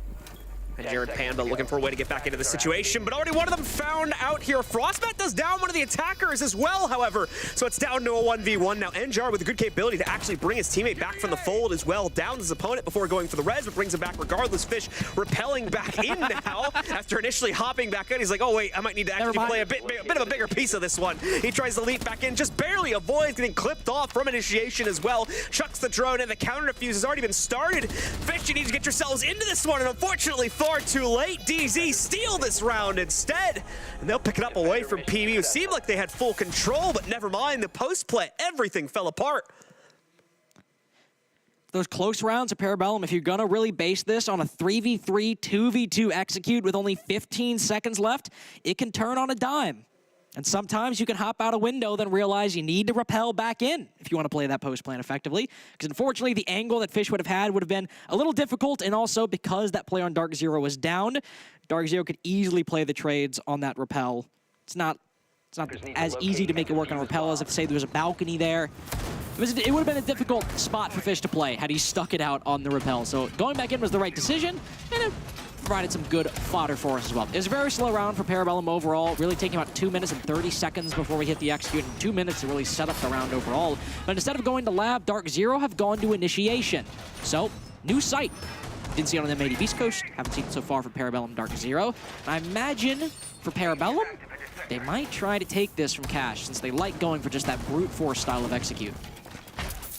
Burger lineup is going to indicate very heavy intel style of play coming in from PB, so maybe trying to build up that bank for themselves and then bring it all to blows at once.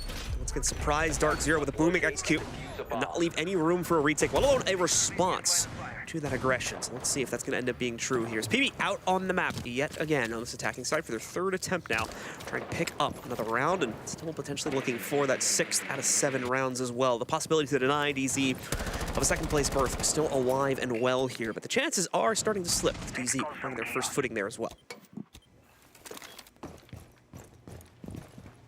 NJR with 3 kills so far, playing on the roam, looking to get a little aggressive. Ooh, sees that Rotero drone, but he can't shoot it. It's bulletproof once it hits that detonation stage, so you have to watch his barbed wire go bye-bye. Unlucky for you. Still go for a kill later on. The one thing that Parabellum have right now, it is a very slow execute. They're using Skies on this Jackal to play a similar role as the Nook would have played if the Nook was unbanned. He's got those Inox scanners to catch any feet and go for any roamers, so while he can't shield himself from cameras and cloak himself, he can find any roamers and be a solo hunter down below to try and find any lurkers. That is what Parabellum are using him for, to take their slow attacks and try to provide some lubrication for the gears and the wheels to make things turn a little quicker. Of course, they have to actually get into position because Skies by himself won't do much. They'll need to have someone play his trade. That's what Parabellum are setting up right now. They put NJR down to low health, NJR on DarkZero. Beyond that, there's nobody from Parabellum really even in the building. NJR continuing to maintain that arcade window position, but it's going to be PB that once again finds the first kill against NJR himself. Sky just waltzing into the bunks as well here, tries to make his own impact known, but it's Pan, but now striking back, not with the elimination of Skies, not just with the elimination of Skies, but Fish as well, downed out by him. Spiker to re-equalize though, finds Canadian, brings it back down into a 3v3. Pamba, the next one to fall also here. Spiff continues to isolate out the defenders one by one. Achieved nearly also found out by Spiff as well. Does he need to cool things off here? They continue to give over 1v1s from this defensive end of it, and that's allowing for PB to work their way back into the round. Whole match point. Is it gonna happen, John? Surely not. A Achieved on 1 HP. Gavin, the newest pickup, at least in terms of age and Pro League experience, the only one on full health to make this work. Parabellum like cutting it close, but now they have a man advantage. Achieved C4 could make things better, but now he's dead. It's all Gavin in the 1v3, and Parabellum have the man advantage and now control of the site. Cavini still looking for a way to rotate back into this play as well. Not really given any option. The immediate swing from Yellow is alive, and it'll take him down. Spiff score yet another kill as he nearly single-handedly dominates DZ on this round. Beautifully done. And now that sets them up for the shutdown and the denial for DarkZero in the second place. The Soniqs may very well be taking that position instead if PB can win 1 out of the next 3. 1 round. 1 round is all we need for an upset. A timeout now from DarkZero, John, because they've said... As you might expect. Hold up. Wait a minute. Something ain't right. Something ain't right. Look, he's even... Chief's even like, all right, guys, let's settle down real quick. We're not actually going to lose this, right? Like, I know we only need 6 rounds, all right, guys, now we really start playing, right? Yeah, now we need to go into overdrive. Now we go to Throne. Can you imagine this all the time? It's like, guys, just go Throne. Shuts off the mic. That was the entirety of the input from the coach. No. Sky still with a lot to say, obviously, from the other side of things for PB now. We're going to be seeing what kind of strategy Parabellum can also bring out on what very well could be the final round. Like we said, 3 attempts for PB on the attack to make it work. It's not going to be Throne, though. It's going to be Lab that DarkZero trying to descend down into. And I'm not going to lie, that's a bit of a risky site for DarkZero to try to play into here. Oh, I love this. So we're going to have to wait and see. PB could very well still be lining up for the upset. And I also want to say, just in case, even if DarkZero gets a 5-round comeback, props to PB for how they played so far. Has it been a slow attack on Theme Park? Yeah, but also kind of as you'd expect on Theme Park. I mean, what are you going to do? Get attacks in 45 seconds? This isn't Chalet. Not only that, but you're playing against DarkZero. You're playing against DarkZero, who are like, if they won... The slowest team in the world. If they won in regulation, they would have gotten first. So I'm not expecting you to get these attacks in a minute and a half. But what have they done? They have shown a scrappiness and an ability to still win out these very close rounds on attack, and also on the defense, command a very large presence in the early round on the previous half. And now they're on match point. If they win this in regulation, they might only keep themselves in 8th, but they will put Soniqs in 2nd place. All right, well, let's see now. You just need to get it done on this round, and that will be it. DarkZero will have a very sad day, as unfortunately they will not be able to celebrate. They're sent into the next stage, or the next 2 stages of the NAL. Have to work a little bit harder for it instead. It'll be, once again, the Soniqs that move forward in their place, but at the same time, like we've been talking about during that pause, DZ knows these play contentions as well. They're absolutely aware of what they are potentially risking by losing this matchup, so you can expect a bit more of a serious face to be put on for these rounds here.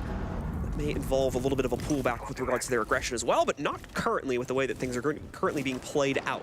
When you look at their positions across the map, still very keen on taking these early battles against PB if the angles work out for them.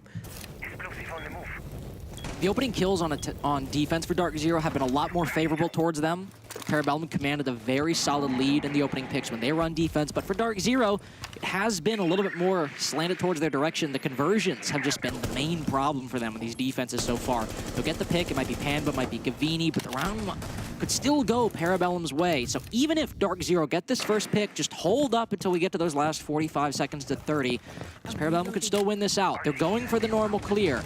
They're starting over on Cash. They're going for the full. There's one player playing aggressively on yellow. Now Parabellum will open up the angle to get to it. They'll need to start focusing on this player, trying to put a lot of pressure on that position, but DarkZero, wow, look at this. They will all move back to the balcony and arcade stairs. They are really not trying to give away an opening to Parabellum. Not taking any risks here, wanting to bring it all back to the site before Parabellum gets that first real gun duel. A little bit of a kind of sudden horizontal setup ends up showing up here for DarkZero as well, as they deploy a player into barrels and Throne alongside of that one. So moving the positions away from arcade, of course, but they weren't really able to establish any crossfire, but now going to try to play it on the, let's see, flat level of things. No, that's the problem here. The top downs now would be opened up by the members of Parabellum, already isolating out one member of the defense that's achieved going down, so he'll be eliminated from play. Parabellum also with that +1 advantage means they can start to kind of haphazardly swing themselves into a few of these positions once they properly drone them out to basically just trade their way to a win if they want to go that route.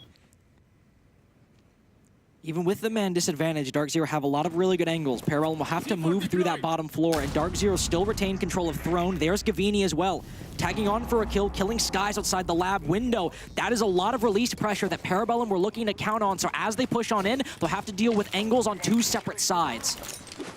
Nade's coming out for Spiker, trying to make sure that he has the cross established, and indeed he will. Another lead found, but lead lost as well, and now regained by the defense as DarkZero picks up 2 kills to the 1 that our attackers found. Time is running out. Spiff has to throw that case onto the ground, but no, NJR retakes and stops the plant. So DZ holds on. 2 more to go, and they'll lock in 2nd place.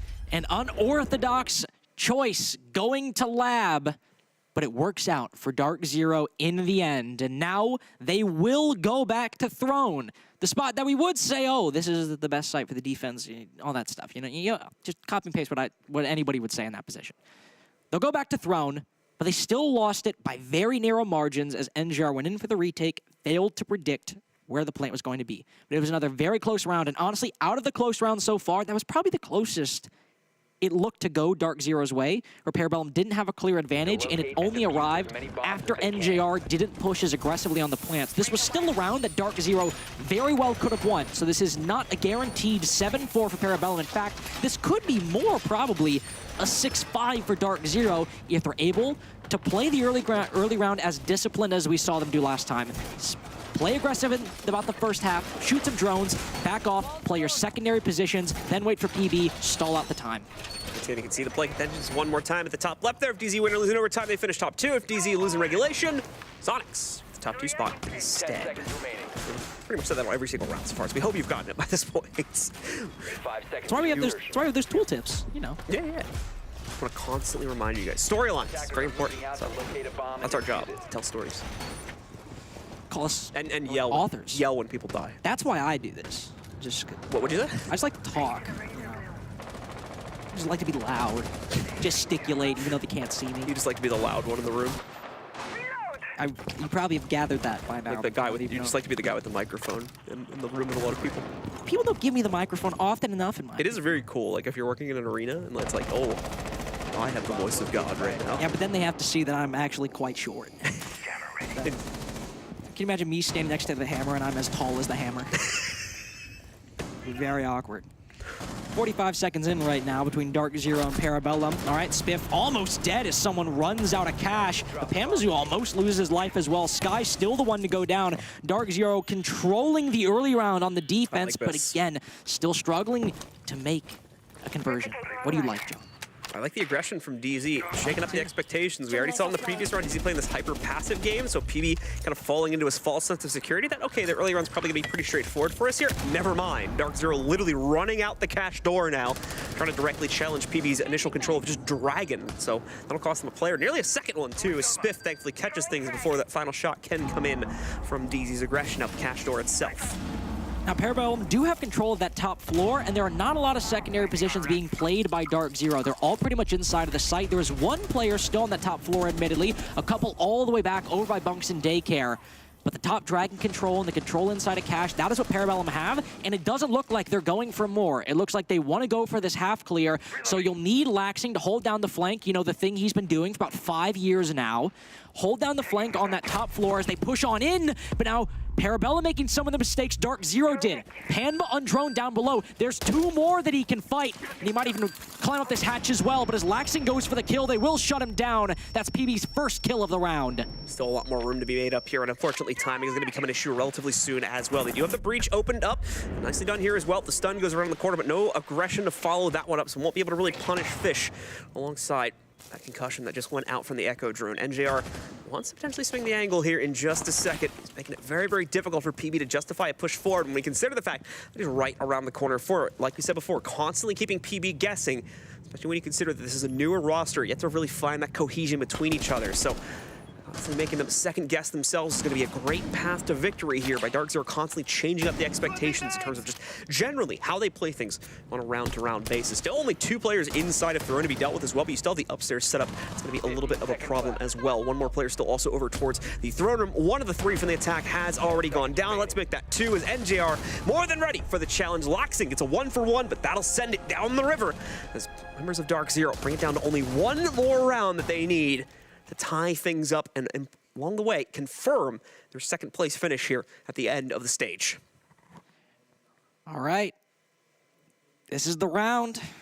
Do Soniqs get second or do DarkZero or somebody in that top 2, but not Soniqs, because they need that regulation victory.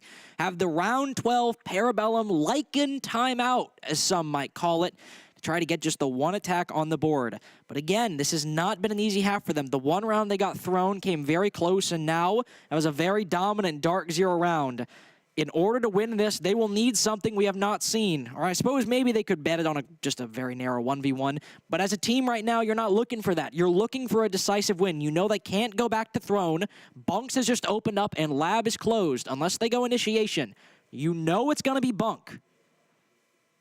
Maybe you can bring a Ying, bring a Lion, a Dokkaebi, something like that. Just blitz them, rush them completely, stop them from being aggressive in the early round by being aggressive in their face, and get that round 12, and get Soniqs that second place. All right, well, let's see if it'll end up being the case. The pause has concluded. We are now going back into it. Round 12 has been achieved now.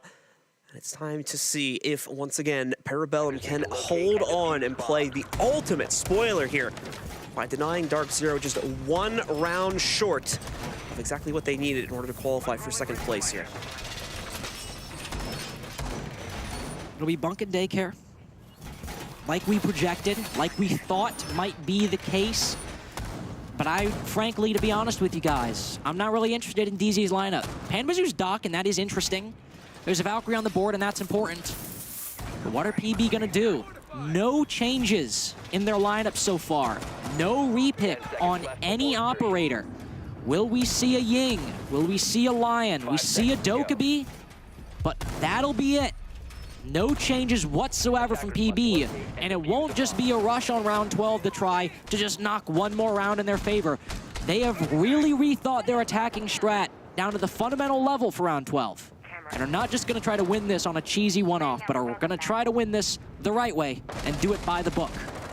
So early pressure will be working its way over to Cafe as well as Dragon's side to slowly pinch out both ends of the map away from DarkZero. DarkZero, like we said before, have been very slowly kind of modulating their own play style here, so PB don't necessarily know what to expect. They have to be extra cautious on their initial clear, which is going to cost them in terms of timing. We've already seen just the past 2 rounds, PB really struggling to try and maintain enough time in the bank to make these attacks work. So we have to see them exercise a little bit better control over that this time. So you can see them keeping an eye on the sides of the buildings, making sure there's not going to be any hop-outs or any other shenanigans deployed by DarkZero here in the opening minute of the round to try and gain an advantage. Skies has been this main player on the lurk for Parabellum. He's had middling success so far, especially since the rehost. Even last round, you saw on the Throne just running into sight, down with the diffuser. And now he's in that same position, albeit on a different operator, the Jackal. This could be good. He's got those nades that he can establish control from below. Maybe if somebody's playing aggressively, all right, well, he's dead, never mind. Now 5v4 for DarkZero. They have that opening pick. They have that advantage. And Parabellum, who are, again, just looking to brute force this through Arcade and Cafe, now are at a man disadvantage. And they're basing this on an execute that always comes down to the gunfights. They're going to need a kill in the next 30 seconds to make this even remotely in their favor. Spiker and the rest of PB still down that player. DarkZero continuing to play the very passive game, and Parabellum not finding a way to win it, it seems at this point. Overtime starting to look more and more likely, and that'll be a huge sigh of relief for the DarkZero camp if they're able to achieve it. Fish begins his push forward from the interior of the bathroom as well, though not very confidently. He has the hot drone to assist him in it. That won't find a whole lot until it reaches the top of yellow, but cash pressure also beginning to work its way in as well. And now Spiff has rotated along with another player all the way to the other side. Fish making his way up yellow. He's out of nades. A very late rotation by Parabellum. If DarkZero haven't read into this might catch them off guard. But with a player down below, if Fish ends up dying here, that could be overtime for DarkZero waiting. More damage going on to members of Parabellum here. Once again, PB not taking good care to make sure that they get themselves to the site with adequate time to attack it. PB now losing another member of their team as Panba strikes back against it. He finds a second pickup as well here. Spiff going down to it. Canadian yet to strike from the bottom of yellow as well, and they're not even going to need him. DarkZero hold the line, bring it back from the 3-6 deficit, and put themselves into overtime. In the process, locking in second place for the stage. Heart goes out to Parabellum. They gave Soniqs a good run. Obviously, it was Soniqs who were hoping and praying that PB could stop the comeback. But unfortunately for them, just one more attack on Theme Park was not within the cards today. So now DarkZero starting on the defense for our first overtime and most close game of the day on the final day of the group stage. They'll get the start on the defense, and it seems like with that being the case, and Parabellum not really mounting a particularly convincing effort on the attack, John, it seems like this might be a DarkZero victory waiting to happen, even if it takes all 15 rounds. Yep, DZ certainly finding correct footing for the situation now. After being able to course correct in the later portions of the second half, PB losing their own edge. We'll have to see if the attacking side yields them better results as they'll return to the throne room assault here. One final go of it before they get to switch back over to that defensive side. DZ just 2 out of 3 of these next rounds needs to go their way, and they'll gain the lion's share of points from this game. But ultimately, both teams now really with nothing to play for. Not even the spoiler from PB anymore. It's all about this just lone matchup here. It's all just for bragging rights at this point in terms of who took the match over who. All of the overall playoff contentions have been decided now. They get the interview if they win. True, yeah. The pop-off. Yeah. We get to see Laxing's extremely clear camera just to make sure that we know exactly how big those muscles are. We'll see how that happens. So apparently, okay, so just setting up the matchups for next week, I believe. We got the stats guy, Jesse. Yeah, Jesse over here. Give me the text message. If DZ win, they're going to end up playing the winner of Oxygen and Beastcoast next week. If they lose, they'll play the winner of Soniqs versus M80. Because obviously we have a bracket next week. We do have a bracket next week. In case anyone's wondering how we know those. Yeah, guys, it's not another best-of-1 round robin next week. We're not doing this. It's not a redo. This isn't just like a show match or something. Yep. We got a bracket next week, so that will be decided. So if you did not hear, DZ if they win, OXG Beastcoast, they play the winner. They lose, they play the winner of SQ M80. And of course, we could theorize all we want about which opponent would they prefer, blah, blah, blah. But we still got a game going on. We still got a throne room defense for DarkZero in the first round of overtime as Parabellum, well, they're not looking to go for a full clear, John. It's OT. It's been a long day.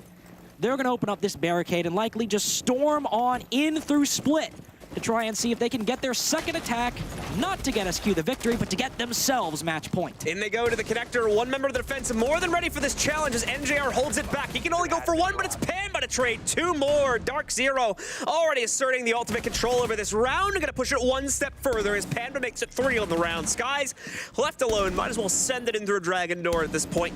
As PB unfortunately have lost their edge. Not a great capability for the clutch to happen. Definitely plenty of time, but not enough aim, unfortunately. Panba shuts it down with 1 final kill. 4 on the round for him. And DZ set themselves up for match point now. Look at dog. I was about to say, that's a cute dog. That's such a cute dog. I've seen it pop up a few times, actually, on the You know what the dog's name is? I actually don't know whose dog it is, so I don't know what the dog's name is. I'm going to call them... That looks like a lassie to me. I was literally thinking. Were you really? I mean, I was thinking. I thought lassie, but I was like, that's too generic. I was like, I want to go with something crazy. It is generic, but it's fitting. I feel. What if you named the dog Tokyo? What's the dog doing? What is the dog doing? What's the dog doing? Oh, it's laying down. down. It's taking a nap. Oh, it's so cute. I miss my dog. I miss my dogs too. I don't own any because I'm at college. My dad has some. Yeah, I was about to say. Shout out to Henry and Chase. You have my a dogs. College, you have dogs at your school. No, if my landlord found out I had a dog, I would not have an apartment anymore. They are very serious about that. Okay, you don't have a dog yet. I don't have a dog. Yeah. For legal reasons. Legal, formal, very serious. I'm friends with a deer that lives in the backyard. I'm not even lying. How did that happen? Because I'm a druid, man. What? I'm in tune with nature. What? I got animal friends. You Radagast? That's a Lord of the Rings reference. Right? Yeah, I was yeah. curious. Doa did another Lord of the Rings reference at the beginning of the other day, his Bilbo speech. One more round, potentially, between DarkZero and Parabellum. This is Parabellum's first defense, and actually, John, in all fairness, to PB, 4-2 they got on the defense. It's been the attacks that they have predominantly struggled with, but DarkZero looked a lot better on their defenses than Parabellum did on their attacks. So again, we're looking at who had the better probability of closing it out last round versus this one. I'd say DarkZero had the better one, but still, you gotta say, Parabellum, they're on throne. Let's look to see if DarkZero can secure the opening pick, something that they really struggle to do on their attacking half, and if they get it here, might be the difference maker to secure this 8-6. Montaigne coming into the fold for DarkZero as well. Obviously, first time we're going to end up seeing this one since the regulation half, where DarkZero did try to play into it one time, use it to kind of give themselves a little bit more security, mainly when clearing out the extensions. So it's going to be used a bit differently this time, as I believe they're just going to directly press it into the site. We'll see if it pays off either for PB or DarkZero, because of course Spiff, since they haven't fully explored things over by Dragon Stairs yet, he has the potential to lurk right back in, get in the way of this one. Although the drones will kill that potential pretty quickly. They'll impact it out, take down not only that drone, but an additional one as well here in Canadian. We'll rotate back out just to make sure Spiff didn't decide to stick around in a sneaky position by the Dragon statue or somewhere else nearby. One player from PB creeping up the 90 hallway will tag Achieve down to very low HP as he's playing the Thermite because Canadian's on Monty, so someone has to shoulder the burden. Fish will back up for the time being, as he knows that Monty's now looking his way. Excellent impact trick from Parabellum. I was just about to say, that'll be the main avenue they'll try to deny this exothermic. And right now, there's not only the impact trick, which will likely go out once the second exothermic goes on the wall, but there's a C4 ready and waiting from Skies. And John, there are 3 players all right there, but they only get 1. It's still the Thermite, though.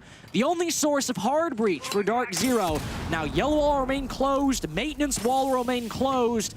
DarkZero, if they want to close this out, 8-6, I've said it so many times today, we'll just have to flood into the site, win all these gunfights, and hope the angles go their way. Panba does find a response kill to the loss of their hard breach a few moments later. Time is starting to get a little bit dangerous for DarkZero here. They've come down to the final 40 seconds of play, looking to get the better of PB's defense still. Like you said, that the flood is the only way to make this happen. And one of those remaining 4 is still going to be the Montaigne as well, so it's going to be a very slow flood at that. Yeah, we'll have to see how it all pans out. Cavini trying to open up any angle into the Arsenal side of the site to potentially give away a few of these positions, but DZ are just not finding anything. Really hoping there would have been more of an emphasis on the off-site positioning, but just not localizing it. Unfortunately, they do have to commit themselves to the inside now. Spiff with a dash and kill to take out NJR. Spiker to shut down Canadian. It'll all fall to pieces so quickly for DZ. Their 2 remaining players still on the outskirts of the site. They don't even want to commit themselves to it. The round is done for. PB have tied it back up. So we go the full distance to round number 15 to settle this matchup. All 15, boys.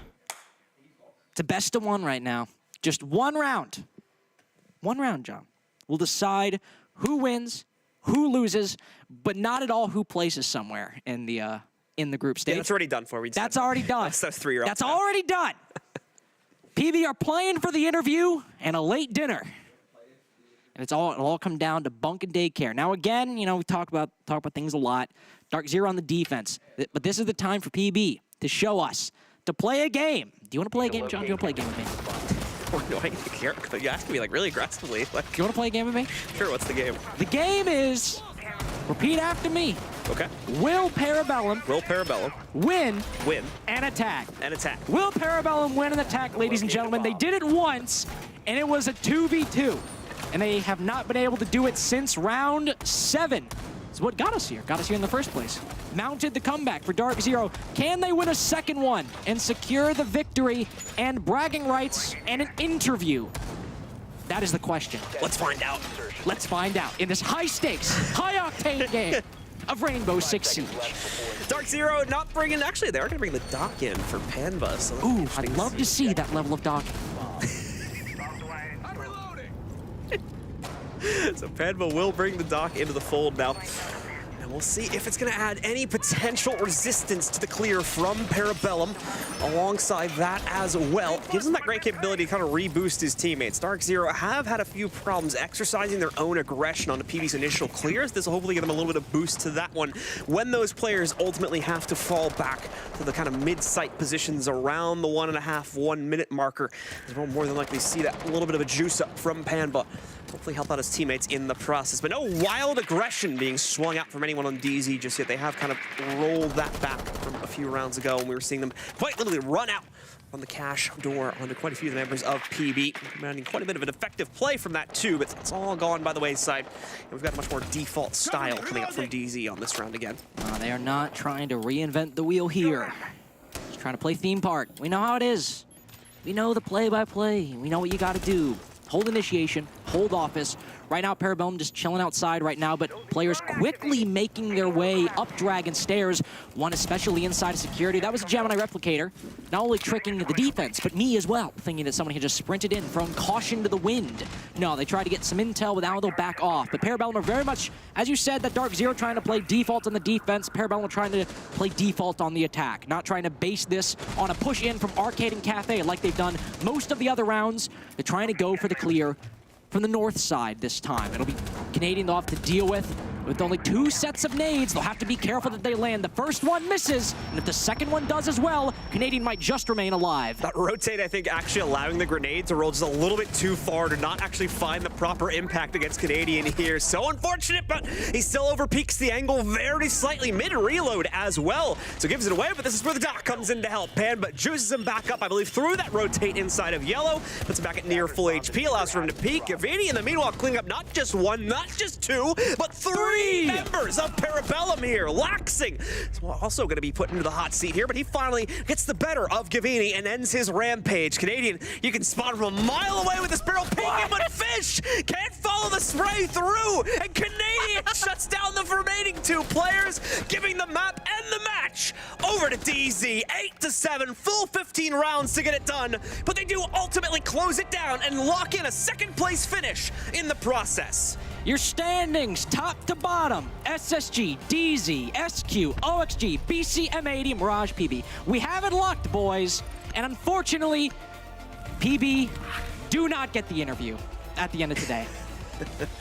That was the only thing they had to play for. By overtime, it was the only thing they had going for The only thing to look forward to from this match, and they just couldn't string it together to get on the big TV over here. But there is going to be a member of DarkZero on that TV in just a little bit, folks. But once again, another exciting day of matches done and dusted here.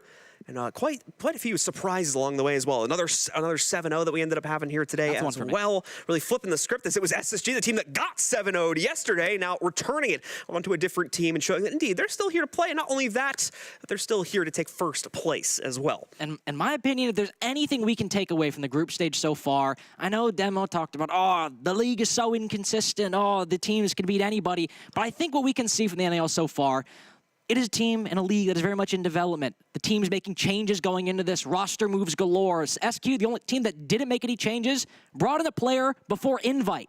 Still a very new build. So for the NAL, now as we go into playoffs, now is the time where we could see some consistency for him. All right, ladies and gentlemen, that's going to do it for the 2 of us right now. We're done for the day, so let's take it back over to our interview center with our analysis desk, who is ready to break this match down. That's right, and what a match it was. Wow, going all the way to the final round, and I mean, you can talk about, is it worth it? Is there anything to play for? But you know, at the end of the day, gamers are gamers. They want to find out who the best team is, and in a lot of these situations, they're going to play their hearts out no matter what. I mean, first place for DarkZero, that will guarantee you, in theory, an easier matchup when you get to the playoff stage. They get to play the winner of Oxygen versus Beastcoast, which you could argue is probably maybe not the easier matchup. Well, but it's what they get. Beastcoast are really good, to be fair. You wouldn't want to play against them if you're DZ. Yeah, Beastcoast are a big threat, which is why that's the disadvantaged side. In theory, it may be, right? We got some highlights to look at. Personal preference, I would say. Let's check that out when we get our interview all set up. And this one, like I said, went the distance. Yeah, I mean, it's on one hand, you could look at it like, all right, Parabellum, they had this great lead and they threw it away. They threw Soniqs' hopes of getting top 2 into the dumpster. But really, I mean, it's this kind of just the same story of like, this is an incredibly defender-sided map. Yeah. It's so hard to attack. You're not surprised that Parabellum win that first half, even though they are kind of coming into this game as the underdogs. And then DarkZero come back, round number 7. They're on the defense. They're like, yeah, let's turn it around, you know? It's only a 4-2 split, really, like, sometimes on Theme Park. It's quite weak 4-2 these days. Sometimes it is, yeah. So, you know, I don't think it was too crazy to see DarkZero pull it back. I do think, like, when it's up to, you know, those last couple of rounds, it gets scary and the mental probably piles onto DZ because they know they're playing for that bye. Yeah. They know what the goal is. But, yeah, no, it's a very strong team. Their mental withstood the test of Parabellum, and yeah, they pulled through. Still think PB will kick themselves. They will be. They'll look back and say, you know, we could have ended it on a really high note. Yeah. But, yeah, it happens. Jesse says it's Theme Park. This is generally what we like to see, but obviously the players, they'll never see it like that. They'll see it as they had, what, 3 rounds? Something like that to lock it out, and they couldn't. That's what they'll be focusing on. Not about the map, not about the side they start on, no matter, you know, doesn't matter. They will only be thinking about, wow, we could have had that. Well, it's like we talked about going into it. Sometimes, in this case, for like a team like Parabellum, sometimes you just want the data to go over then. So I think they got a lot of rounds to look at, that's for sure. But we are going to get a look at NJR, who is our interview once more. Hello. Welcome back. Congrats on the win today. You got it done. Really kind of took it to the wire. Did anything about PB surprise you in this last game? No, not really. I mean, that's kind of just how Theme Park goes. Like, Sure. yeah, every time I just go to OT. I mean, obviously, like, you don't want it to go like that, but like that's just how it seems to be going. So, yeah. NGR, obviously you guys are now confirmed first place. Is this the way that you guys wanted to kick off the stage? I'm sure it is. Obviously, you've kind of been through a transitional period. Obviously, Sky's out, and you've brought in Achieved. You know, to finish first place after having a big shift in terms of players, that must feel great. yeah, no, I mean, it feels great. I think it's the best placing I've ever had, like, in a regular season in my career. So, new territory here. A lot of, like, fuel to our fire going into this stage. Like, it feels really good. And I think most people, when looking back through the ages, would say peak DarkZero is probably when you guys were winning a major back in Charlotte. How does this current squad compare to, you know, back then when you guys were the best team in the world? Do you think that you're, you know, 60% of the kind of level you were at there, 80%, 50%? You think you're at that level again? What does it feel like right now for you guys? I think we're right around it. Like, I think got a couple, like, if we just iron out a couple things we've been focusing on, like, I think we can surpass that easily. No. Fair enough. One final question for you. Is the weekend going to be practice, or are you going to get a little bit of time off? Nah, we're practicing. All right. Season's not over yet. That's right. That's the drive of a champion right there. Thanks for chatting with us again, NJR. Have a great weekend, and we'll see you next week. Of course, you too. Thank you. There you go. So, DarkZero coming in clutch at the very end of the day and taking the map. There you go. Wow. Yeah. Locking down that first place. Very happy with that, I'm sure. They will just barely beat Parabellum, who I am actually quite sad we didn't get to interview. I don't think we talked to him all stage. I mean, maybe they should have won a little more. Was it one? Did we talk to them once? Oh, no, because that interview got cancelled, didn't We weren't able to connect that time, unfortunately. Yeah, that's right. Yep, but better luck next time. They came so close this time as well. I mean, yeah, that's the tough part. Get to the major. We'll interview as all you want. Just do that, 100%. PB. There you go. 100%. Here's our major path. Just to reiterate what everyone's been playing for in the last 2 weeks. It looks complicated, but it's not that bad, really. No, so we are moving. We've just finished the top left box. It's done. We've had our up to 10 teams. That should say 8 teams. We sent 6 to the next box just to the right. That's every team except for Parabellum and Mirage. PB and Mirage go down to NA Open, where they face 6 other teams. Really, the format of it means they just have to play 1 best of 3 to advance from NA Open Phase 3 up to Major North America Last Chance Qualifier.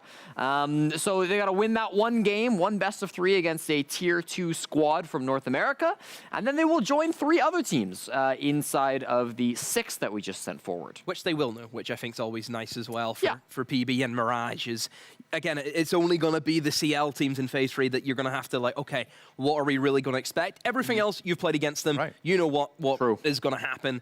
But yeah, I think you look towards next week, it's going to be the top 2 teams. It's not even the fact that, Phase 1, if you get top 2, you get Phase 2. Yeah, like, that's it. That You're huge. skipping 2 steps, which is massive. You know what, though? Let's take a look at that bracket, actually. We can judge it, see what we're expecting here. Of course, Space Station and DarkZero making it all the way to the second round. It's going to be Soniqs M80 first, and then Oxygen versus Beastcoast. Decide who goes on to play the top 2 seeds.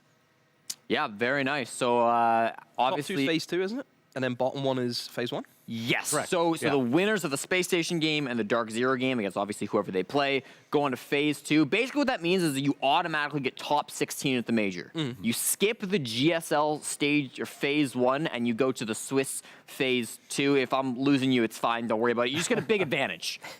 You'll get to watch it later. Don't worry about it. But I'm looking at like Oxygen's path here. I mean, they look so scary right up until this week, right? And I mean, even the first game, not too bad. So it's like, that is the team that I'm kind of on the watch out for because we know the potential that they have. The thing is like, can they summon it on a given day? It seems like it's a little bit hit or miss right now.